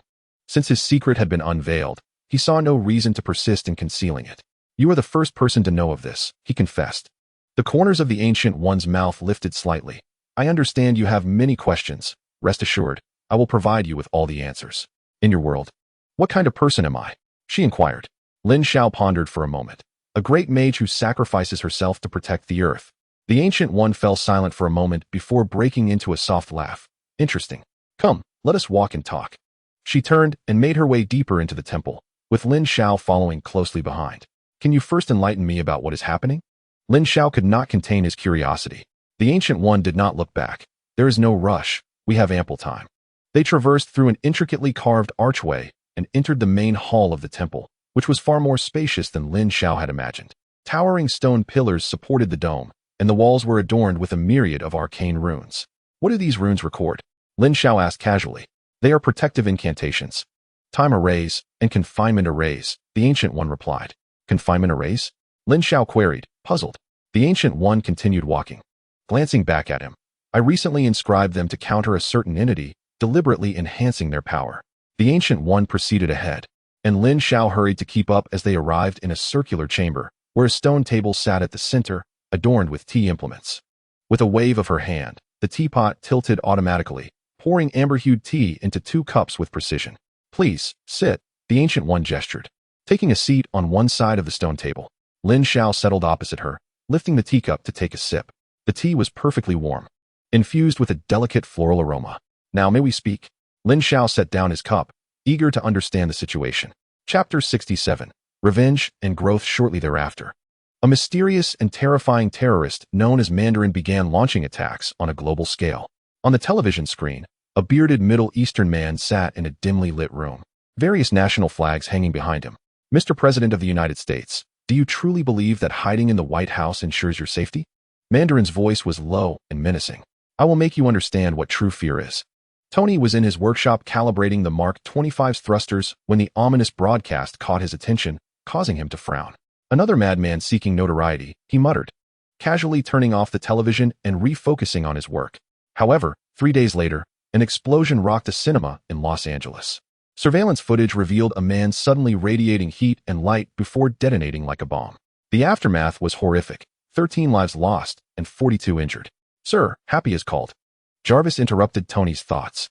Tony, this is not an ordinary bombing. Happy's voice crackled through the communicator. I was at the scene. There were no remnants of explosives. That man self-detonated. What do you mean? Tony asked, confusion etched on his face. I mean it literally. A human bomb, but not the kind strapped with explosives. Happy paused. I'll continue the investigation. Something about this feels off. Tony set down his tools. Happy, don't take unnecessary risks. Leave this to the FBI. Don't worry. I'm just going to take a look. Once the call ended, Tony reviewed all surveillance footage from the explosion site. In the seconds before the detonation, the man's skin turned an alarming shade of red, and the thermometer indicated a sudden spike in temperature by nearly 100 degrees. Jarvis, analyze this temperature fluctuation. Sir, according to thermal imaging analysis, the bomber's internal temperature reached 3,000 degrees Celsius, far exceeding human tolerance, Jarvis reported. It is impossible for a human body to generate such heat. Tony narrowed his eyes, realization dawning on him, unless. The ringing of the phone interrupted his contemplation. This is the hospital. Mr. Stark, your bodyguard Happy Hogan has been severely injured in the cinema explosion and is currently in intensive care. Tony nearly dropped his phone. He rushed to the hospital. Finding Happy lying in a bed surrounded by tubes, his fury igniting instantly. Doctor, what is his condition? Severe burns, intracranial hemorrhage. He remains in a coma. The doctor shook his head. It's a miracle he survived. Tony clenched his fists as he approached the bedside. Happy's face was wrapped in bandages, his breathing faint. On the bedside table lay an evidence bag containing the information Happy had gathered during his investigation. Mandarin, is it? Tony picked up the evidence bag. Very well. I accept your challenge. This time, Tony refrained from the dramatic declarations typical of cinematic confrontations, avoiding any overt provocation that might endanger his home. Instead, he was consumed by the urgency to prepare for the inevitable arrival of Thanos. With a formidable goal in sight, he naturally adopted a more composed demeanor. Back in his workshop, Tony delved into a thorough investigation. Through the clues gathered by Happy, he discovered that all the bombing victims shared a common connection. They had all participated in a human experiment involving a substance known as the extremist virus. Mr. Stark, I have just detected energy fluctuations identical to those of the Tesseract. I surmise that the individual has returned. Pangu's voice interrupted Tony's thoughts. Oh, Lin, where is he now? A flicker of a smile appeared on Tony's otherwise troubled face. "Mr. Stark, this is what I wanted to inform you. My subsequent investigation has yielded no trace of the individual. That energy appeared momentarily before vanishing." "Lin, what has happened to you? Could you have been abducted?" Tony pondered, anxiety swelling within him. In the training grounds of Asgard, lightning roiled through the sky like an enraged dragon. Thor, enveloped in arcs of electricity, wielded Mjolnir, which emitted a deep humming sound. His eyes had transformed into pure white, and the lightning surrounding him flowed rhythmically under his command, no longer chaotic as it once was. "Excellent." Odin stood at the edge of the training ground, a flicker of satisfaction glimmering in his singular eye. "At last, you are beginning to comprehend the true essence of thunder." Thor inhaled deeply, gradually retracting his formidable power. The crackling energy dissipated, and his eyes returned to their usual cerulean hue. The training he had undergone during this period had transformed him, not merely enhancing his strength, but, more crucially, deepening his understanding of the very nature of the god of thunder's might. "Recently, there have been incursions by marauders in Vanaheim," Odin proclaimed. "Go quell them and familiarize yourself with your newfound strength." "Yes, father," Thor replied. In the distance, a valley was engulfed in thick, black smoke. The marauders were setting ablaze the villages of the Vanir, the air filled with the harrowing sounds of screams and roars. There were at least 300 of them. Thor gripped Mjolnir tightly, feeling the surge of lightning coursing within him. These marauders were well-equipped, clearly not mere brigands. A marauder chieftain commanded his men to seize the treasures of the Vanir. He was a towering figure, wielding a battle axe that blazed with emerald flames, exuding a menacing aura. "Brothers, take everything of value," the chieftain bellowed. "The gold of the Vanir is renowned across the 9 realms." Thor descended from the heavens, crashing heavily into the midst of the marauder ranks. The ground split open, a tremendous shockwave hurling the surrounding foes away. "It's the Prince of Asgard," someone exclaimed in awe. "What are you afraid of?" "He asks but one man." The chieftain raised his axe, declaring, "Kill him, and we shall be rich." Thor rose to his feet, deftly evading a volley of arrows. He extended his right hand, and Mjolnir returned to him with a rush. "You have chosen the wrong place to invade." No sooner had he spoken than bolts of electricity erupted from his form. Yet this time, the lightning was not the wild discharge of before. It was meticulously targeted, locking onto each adversary with precision. The first bolt struck 3 archers, who collapsed instantly. The second bolt shattered the weapons of 5 shield-bearers. Thor's assault was both swift and exacting, sparing the innocent Vanir civilians from harm. He hurled Mjolnir in a graceful arc, striking the chieftain's axe, which splintered into 2. "Surrender or perish." Thor's voice was chillingly calm. The chieftain swallowed hard, glancing at his fallen comrades, ultimately choosing to kneel and plead for mercy. "We surrender. We surrender." The entire confrontation concluded in less than 10 minutes. Upon returning and reporting his success, Heimdall approached. "Thor." Heimdall's voice echoed from the far end of the Bifrost. "You have returned just in time. Jane Foster has gone missing." Chapter 68, The Extremist Virus. Tony returned to his workshop, where all the holographic screens illuminated simultaneously. The clues sent by Happy unfurled before him like pieces of a puzzle, each fragment pointing to a singular, horrifying truth. "Jarvis, pull up detailed files on all explosion victims." "Completed, sir." "A common characteristic has been detected." Tony's fingers danced in the air as dozens of files opened one after another, his brow furrowing deeper with each revelation. They all participated in human trials. Project codename, Extremist Virus. Extremist Virus? Tony scoffed. That name doesn't bode well. "Jarvis, bring up related technical documentation." Data cascaded before him. As he perused it rapidly, his expression grew grave. Reprogramming human genes to generate extreme temperatures, granting successful subjects superhuman regeneration and strength. Those who fail, they explode. Quite a genius design. Jarvis interjected, "Sir, analysis indicates a success rate of merely 13%. 13? Tony's voice was laced with fury. That means 87 out of every 100 would become human bombs. What do these bastards think the innocent populace is?" He slammed his hand on the table, causing the holographic screens to tremble. "Sir, I've discovered a name you might find interesting." A file appeared on the screen, Aldrich Killian. Tony froze. That face was indelibly etched in his memory. The limping scientist who had waited for him on a rooftop in Switzerland 13 years ago. "Killian," Tony seethed, "so it was you." Memories surged forth like a tidal wave. The disabled scientist, the pitiful figure he had ruthlessly humiliated, had now transformed into the mastermind behind a terrorist plot. "Jarvis, track all his activities. I want to locate their base." Hours later, Tony hacked into Killian's secret lair and established communication. "Killian, stand down," Tony commanded. Killian appeared on screen. Tony? You actually found me. But what do you mean by stand down? He smiled. 13 years, and I've been waiting for this moment. Killian, what is the purpose of your actions? Purpose? Killian laughed. It's all because of you. You ruined my life. I plan to assassinate the President of the United States. Then have my partner, the Vice President, take office. At that point, the entire nation will be under my control. Tony clenched his fists. It was unfathomable that such a person still fantasized about becoming president. Enough of this nonsense. Jarvis, activate all legions. Let us test our equipment on him. Understood, sir. The sky erupted with a deafening roar as dozens of golden streaks tore through the air. The Iron Legion had finally arrived on the battlefield, but this time, it was entirely different. Each suit had undergone thorough modifications, the exterior infused with the mystical URU metal provided by Lindy, radiating a faint golden sheen in the sunlight. Jarvis, how are the performance metrics of the new armor? Tony inquired while maneuvering Mark 42. Sir, the URU infusion has enhanced armor durability by 247. And energy conduction efficiency has increased by 189. Even more astonishing was the subsequent Legion, a fusion of Stark technology and Chitauri forces. Tony gazed at the spectacle above, a complex mix of emotions flickering in his eyes. These mechanical warriors retained the classic appearance of Chitauri soldiers, yet their internal structures had been completely re-engineered. Each unit epitomized the perfect amalgamation of Chitauri technology and Stark Industries' precision manufacturing.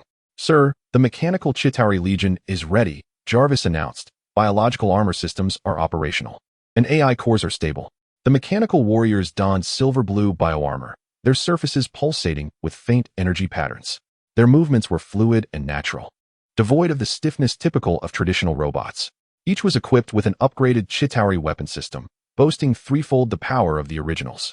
The terrorists within the base looked up at the sky, their faces paling in an instant. Boss, what are those things? One henchman trembled. Killian's expression also froze. 1,000 questions swirling in his mind. Did I wander into the wrong theater? Those golden armors are one thing, but what are those clearly non-Earth technologies? To salvage his pride, he gritted his teeth and commanded, activate all extremist soldiers, let them witness true power. The extremist soldiers roared forward, their body temperatures soaring to 3,000 degrees, the air around them warping from the heat. The leading soldier, his fists ablaze with orange flames, charged directly at the nearest suit of armor. Boom. His fist struck the armor's chest plate with tremendous force, sparks flying. Yet to everyone's astonishment, the golden armor did not even quiver. What?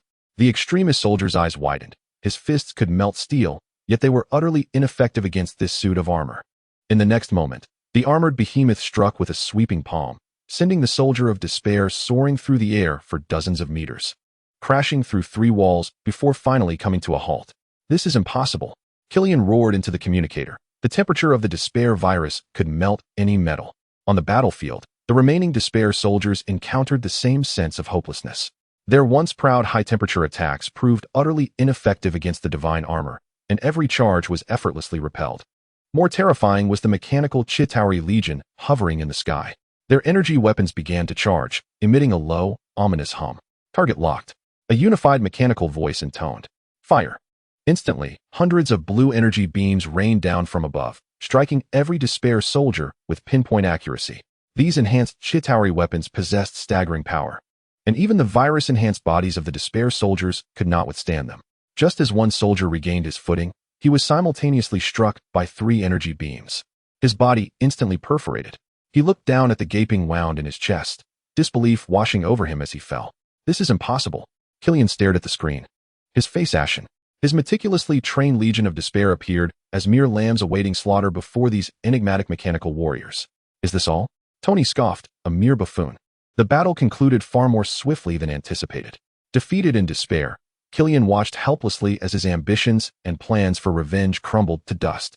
3 days later, Tony lay upon the surgical table, the Arc Reactor delicately extracted from his chest. As the device that had accompanied him for years was removed, he felt an unprecedented lightness, knowing he needed to be in prime condition for the war that would determine the fate of the universe. Chapter 69, The Ether Particles. In a derelict warehouse in London, Jane Foster was enveloped in a crimson energy, her body suspended uncontrollably in midair. Just as the dark elf ship was about to arrive, a beam of multicolored light descended from above, crashing heavily before Jane. As the radiance dissipated, Thor appeared, wielding Mjolnir and draped in a crimson cloak. standing protectively in front of Jane. He uttered no superfluous words, merely casting a glance at her, concern flickering in his eyes. "We must leave." He wrapped an arm around Jane's waist, and as she parted her lips to speak, Thor's hammer soared into the sky, and in an instant, they vanished within the brilliance of the Bifrost. Asgard, the realm of the gods. What is this? A cadre of Asgard's foremost physicians surrounded Jane, utterly baffled. They had never encountered such a bizarre energy, one that parasitically resided within a mortal while simultaneously coexisting perfectly with its host. Odin entered the room, and all the physicians immediately bowed in reverence. He waved his hand, signaling them to withdraw, his single eye fixated solemnly on the unconscious Jane, his expression graver than ever. Ether particles. Odin's voice resonated deeply, a weapon left over from the Dark Ages, one of the Infinity Stones.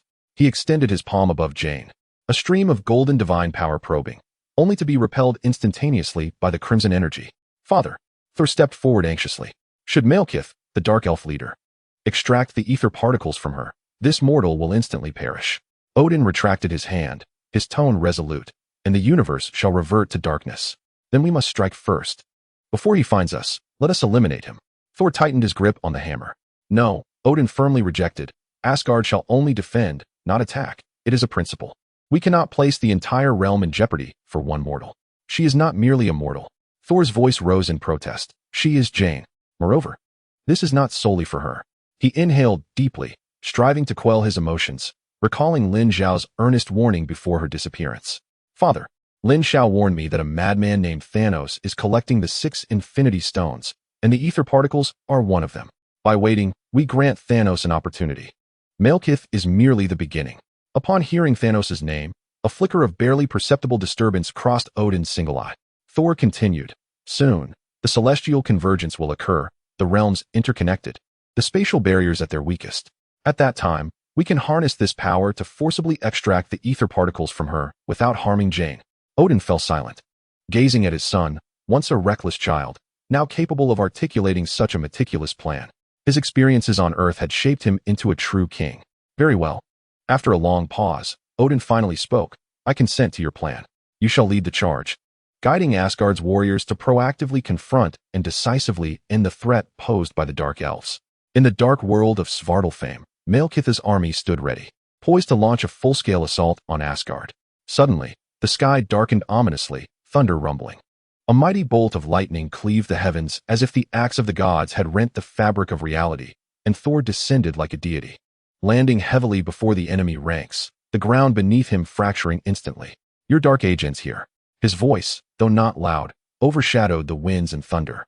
Malekith gazed at the solitary Thor, as if he had heard the world's most amusing jest, erupting into a hoarse, derisive laughter, raising his weapon without fear of Thor's approach. However, in the next moment, his laughter ceased abruptly. He beheld Thor's eyes alight with pure white electricity, witnessing the god slowly raise Mjolnir, pointing it skyward.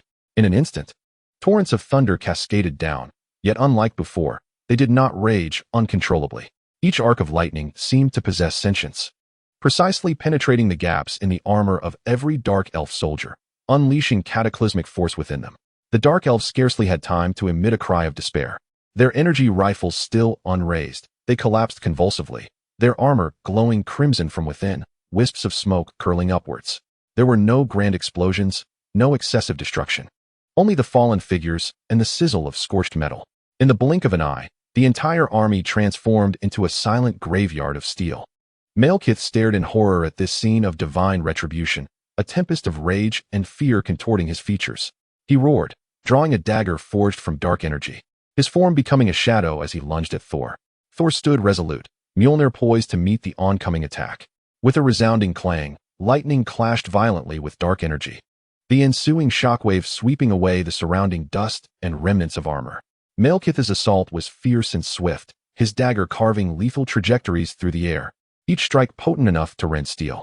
Yet Thor's defense was impenetrable. Mjolnir seemed alive in his grasp, each block executed with pinpoint accuracy, each swing infused with the might of 1,000 storms. Frustrated by his inability to break through, Malekith grew increasingly agitated. He abruptly retreated, channeling all his dark energy into the dagger, unleashing a blade of pitch-black energy that swept forth. Thor advanced rather than retreating, his body spinning fiercely, Mjolnir flying from his hand with a devastating whistle. colliding with the energy blade in a thunderous clash. The dark energy shattered instantaneously, while Mjolnir, undeterred, surged towards Malekith. Malekith's eyes widened in shock, and he rolled aside in a desperate attempt to evade. The hammer struck the wall behind him, obliterating the entire hillside. Before he could catch his breath, Thor's figure materialized before him like a specter, his hand extending to catch Mjolnir as it returned.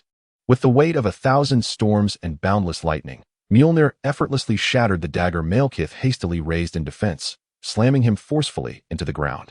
The earth trembled as a colossal chasm emerged, and Malekith lay at the bottom, his bones shattered, utterly motionless. The battle concluded within mere minutes. The remaining Dark Elves, witnessing Thor's prowess as if he were effortlessly cleaving through vegetables, lost their will to fight and soon capitulated entirely. Upon returning to Earth, with the assistance of Dr. Eric Selvig and a cadre of scientists, they seized the celestial convergence phenomenon to safely extract the ether particles from Jane Foster's body, subsequently sealing them within a specially crafted vessel.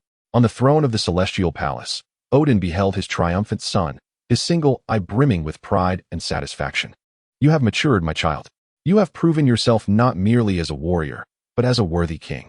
It is now time for me to pass the throne to you." Kneeling before his father, Thor responded, "Father, I am grateful for your acknowledgement. Yet, until the threat of Thanos is completely vanquished, I cannot rest easy upon this seat of power.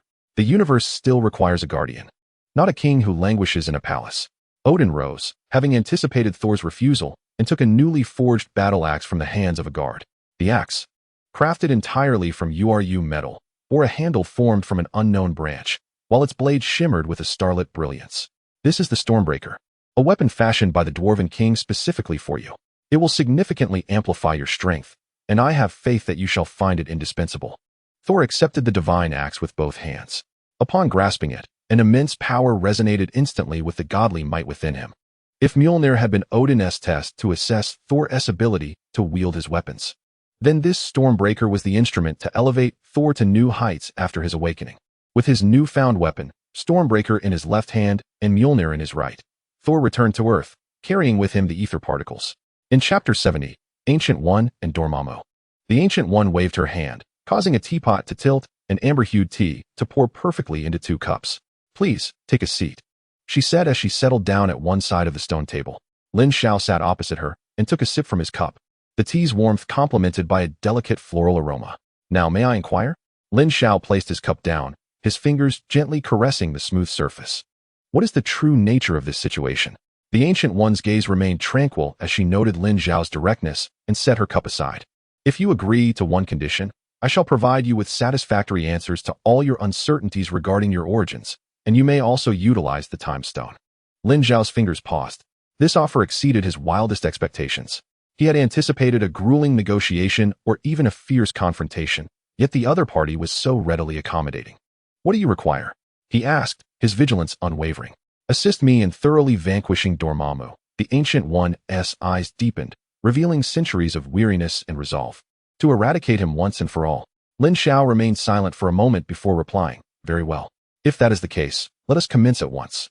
The Ancient One rose, waving her hand, causing all the surrounding doors to close automatically. "Now," Lin Xiao casually inquired, "what of Stephen Strange? Do you still intend to seek him?" "Strange?" The Ancient One formed intricate sigils with her hands, and the walls were illuminated by a multitude of glowing runes. A minute rift materialized before them. "Who is he?" Boom. The mere mention of those 3 words stirred a tempest within Lin Xiao's mind. The Ancient One, a supreme sorceress who had glimpsed countless futures with the Time Stone, and who had acknowledged that only Strange could ultimately prevail, could not possibly be unaware of him. Not only did she know him, but from the moment of Strange's accident, his life trajectory had been under her scrutiny. However, she did not recognize Strange. This Ancient One was a facade. Almost simultaneously with Lin Xiao's realization, the Ancient One smiled. Her smile transformed into a sinister curve, her profound eyes devoid of the golden light, replaced instead by a fathomless darkness and malevolence.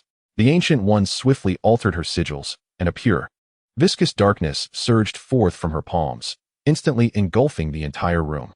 The once golden protective runes etched upon the stone walls blazed even brighter at the moment they met this force. Yet, they were swiftly consumed, supplanted by a bizarre purple-black sigil. The circular chamber morphed into an immense prison, a desolate realm woven from the fabric of dark magic. The barriers of dimensional space were forcibly torn asunder. Outside no longer lay the sanctum of Kamartaj, but a chaotic, shattered vista of the dark dimension. Lin Xiao comprehended the truth. The reason the Ancient One was aware of his status as a traveler was that the being before him was not the Ancient One, but Dormammu.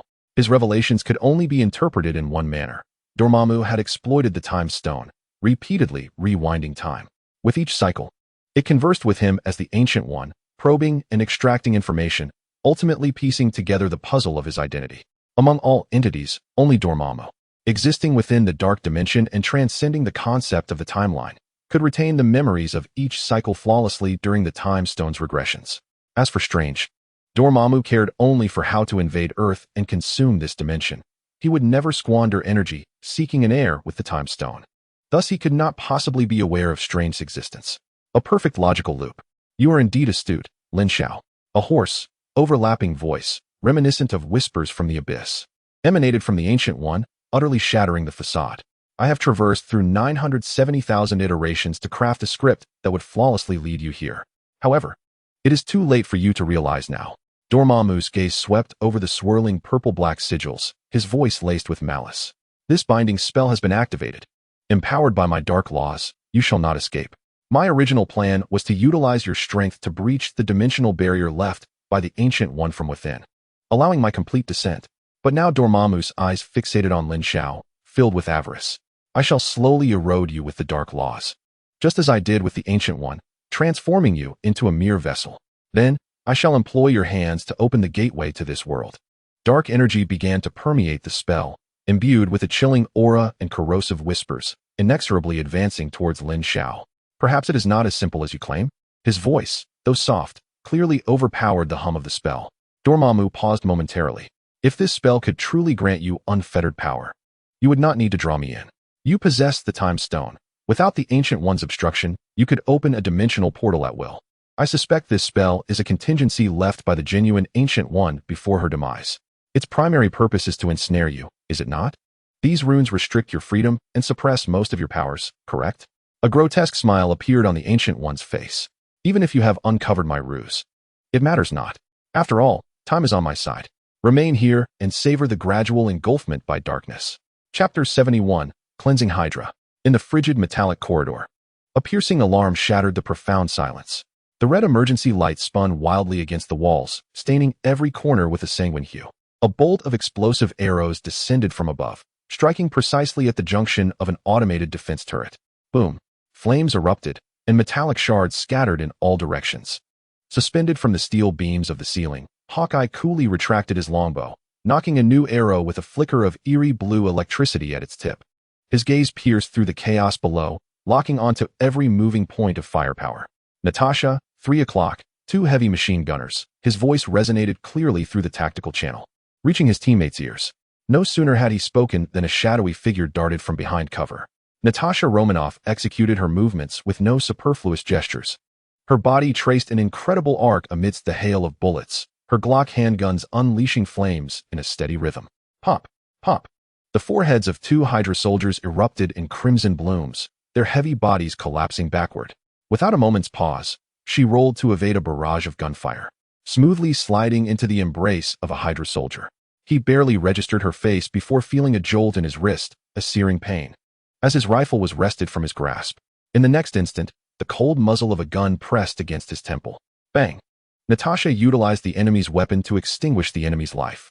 She discarded the spent rifle, and with a flick of her wrist, 2 bolts of electricity erupted from the widow's bite, instantly incapacitating the 2 advancing foes. Steve, the pressure's too intense on the left flank. Hawkeye's voice rang out once more. Received. A dull thud echoed. A shield forged from vibranium, emblazoned with red, white, and blue, sliced through the air with unmatched kinetic force, crashing into Hydra's ranks. Wherever the shield passed, chaos ensued. Bodies and horses fell, the sound of shattering bones mingling with anguished cries. The figure of Captain America, Stephen Rogers, followed closely behind the shield, akin to a heavy tank charging at full speed. His fists were harder than steel, each strike accompanied by a whistle as it tore through the air.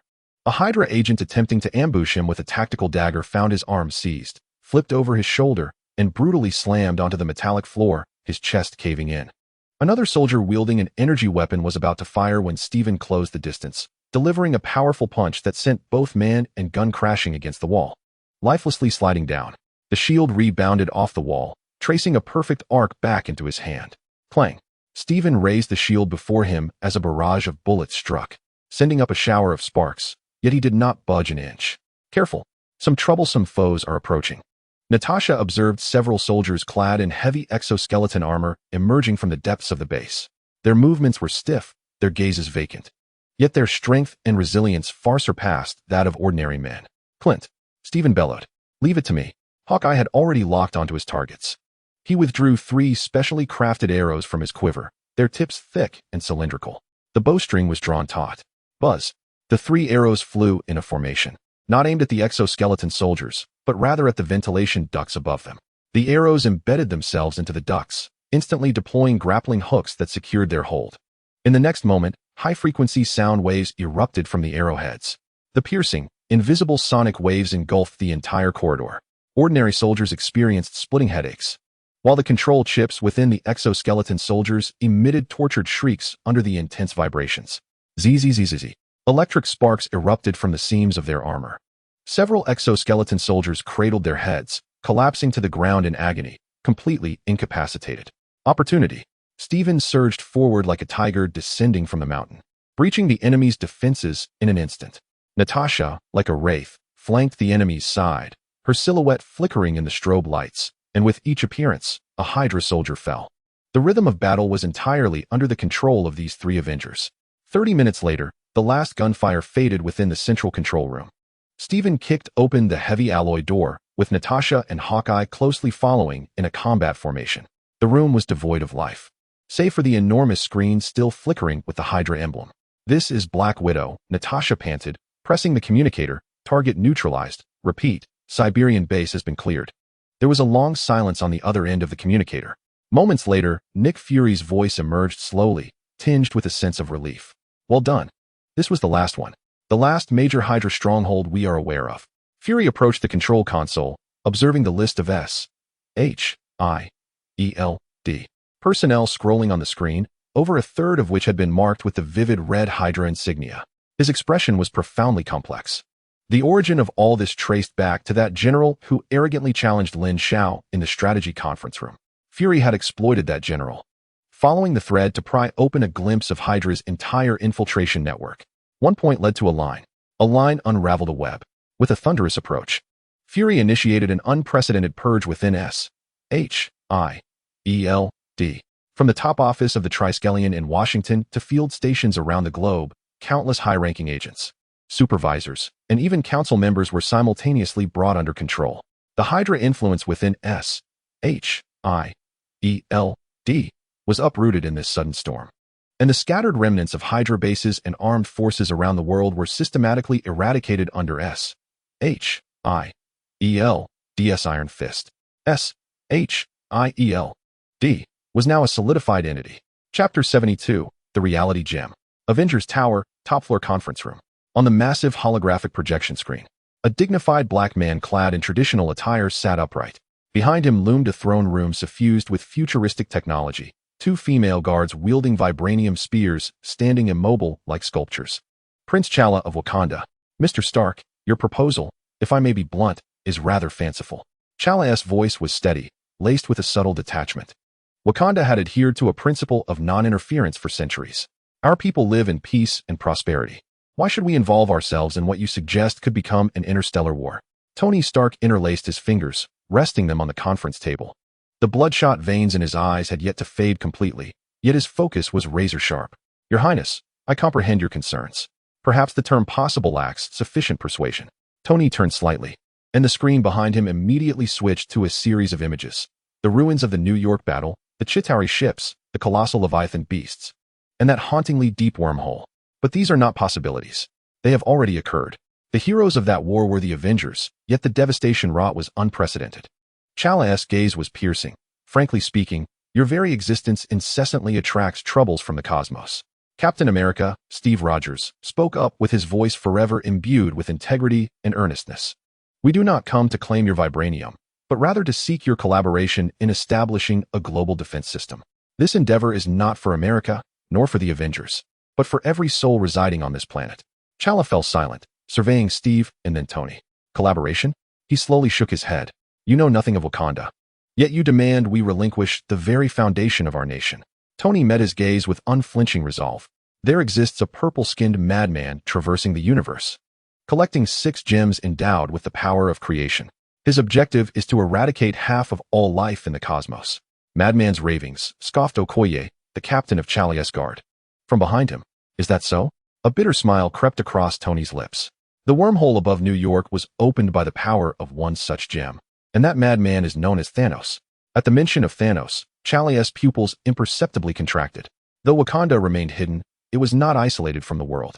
Their intelligence network was far more formidable than the outside world could fathom. This name was not unknown to them. Thanos' army would soon descend upon Earth, targeting the remaining gems. Tony paused, his gaze resolutely fixed on Chala. Should he succeed, you would be left powerless to witness the disappearance of your people, and by then, it would be too late for regrets. A heavy silence enveloped the conference room as Chala's breathing grew labored. We need your strength. Tony's voice bore a weary sincerity. I do not seek your vibranium. Rather, I wish to purchase it. In exchange for Stark Industries' entire energy technology, artificial intelligence capabilities, and all the future technological intelligence I possess, we shall forge an indomitable armor for Earth. When war arrives, Wakanda will no longer be an isolated island, but humanity's final bastion. After a prolonged pause, Chala finally spoke. I need to consult with my father and the elders. Certainly. However, I personally, in principle, agree to initiate preliminary cooperation. No sooner had the words left his lips than a brilliant beam of multicolored light erupted from the floor-to-ceiling windows, as if a divine spear had descended from the heavens. Crashing heavily upon the building's helipad, the blinding radiance made everyone squint. As the light dissipated, a formidable figure clad in a crimson cloak, wielding a war hammer and an axe, appeared before them. Thor. Steve was the first to react. The glow of the Bifrost had yet to fully fade when Thor strode into the conference room with great strides. His presence was more powerful than ever, with flickers of lightning coursing through his eyes. The Stormbreaker in his left hand radiated a stellar brilliance, while Mjolnir in his right retained its steadfast weight. Friends, I have returned. He glanced at Chala on the screen, nodding politely, before placing a specially designed container pulsating with crimson light upon the table. I have brought back the ether particles. Instantly, everyone gathered around. Within the container, the scarlet energy flowed languidly like a liquid, as if it possessed life, exuding a twisted and chaotic essence. Merely gazing upon it sent shivers through the onlookers. Is this the Infinity Stone? Tony's eyes sparkled with the fervor of a scientist encountering the unknown. A massive green figure edged forward, cautiously adjusting his glasses perched on his nose. An incredible energy form. It seems to constantly alter its own physical rules, remarked Bruce Banner, his voice gentle and imbued with intellect, starkly contrasting with his Hulk physique.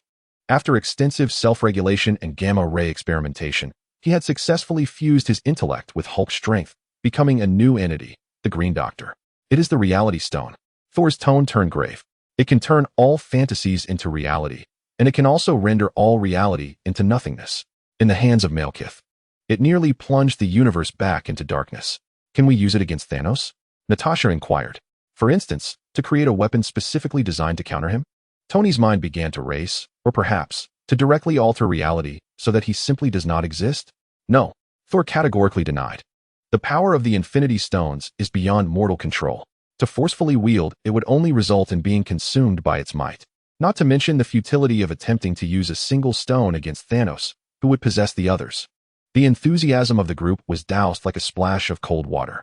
Indeed, they were up against a cosmic overlord poised to gather the Infinity Stones. The atmosphere grew heavy once more.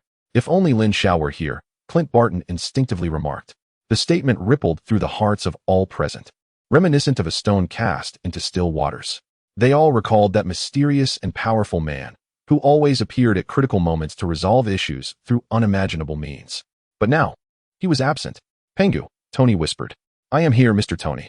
The voice of Pengu resonated in the conference room. Is there news of Lin? Mr. Tony. Pengu's voice grew solemn. Since the moment we detected a fleeting energy from the cosmic cube, there has been no further news of him. The record of that energy's appearance seems to have been forcibly erased from time by a higher dimensional power. Erased? Steve furrowed his brow. What does that mean? It means, as if he had never existed at all, Pengu explained. Were it not for my core data being backed up, I might even suspect that energy fluctuation was merely a figment of my imagination. A collective gasp filled the room. The ability to erase a person's existence from time concealed a power that transcended their understanding. Lin, what has he encountered? Tony murmured. The anxiety he had just slightly quelled with the prospect of collaboration with Wakanda now replaced by an overwhelming dread. Silence enveloped the conference room. At that moment, Panga's voice echoed once more. However, there may be a way to locate him. All eyes converged on the air at the center of the conference room, as if they could perceive the invisible artificial intelligence. The reality stone, Panga stated. Its essence is to distort and reshape reality. Since Mr. Lin's traces have been erased by a certain force, theoretically, we could harness the power of the reality stone to reverse track the erased temporal traces and recreate the scenes preceding his disappearance. Tony blinked in astonishment. The Green Doctor adjusted his glasses, the lenses reflecting the crimson glow. To employ one cosmic rule to unravel another cosmic rule is, in theory, feasible. The group exchanged glances, a spark of hope igniting among them.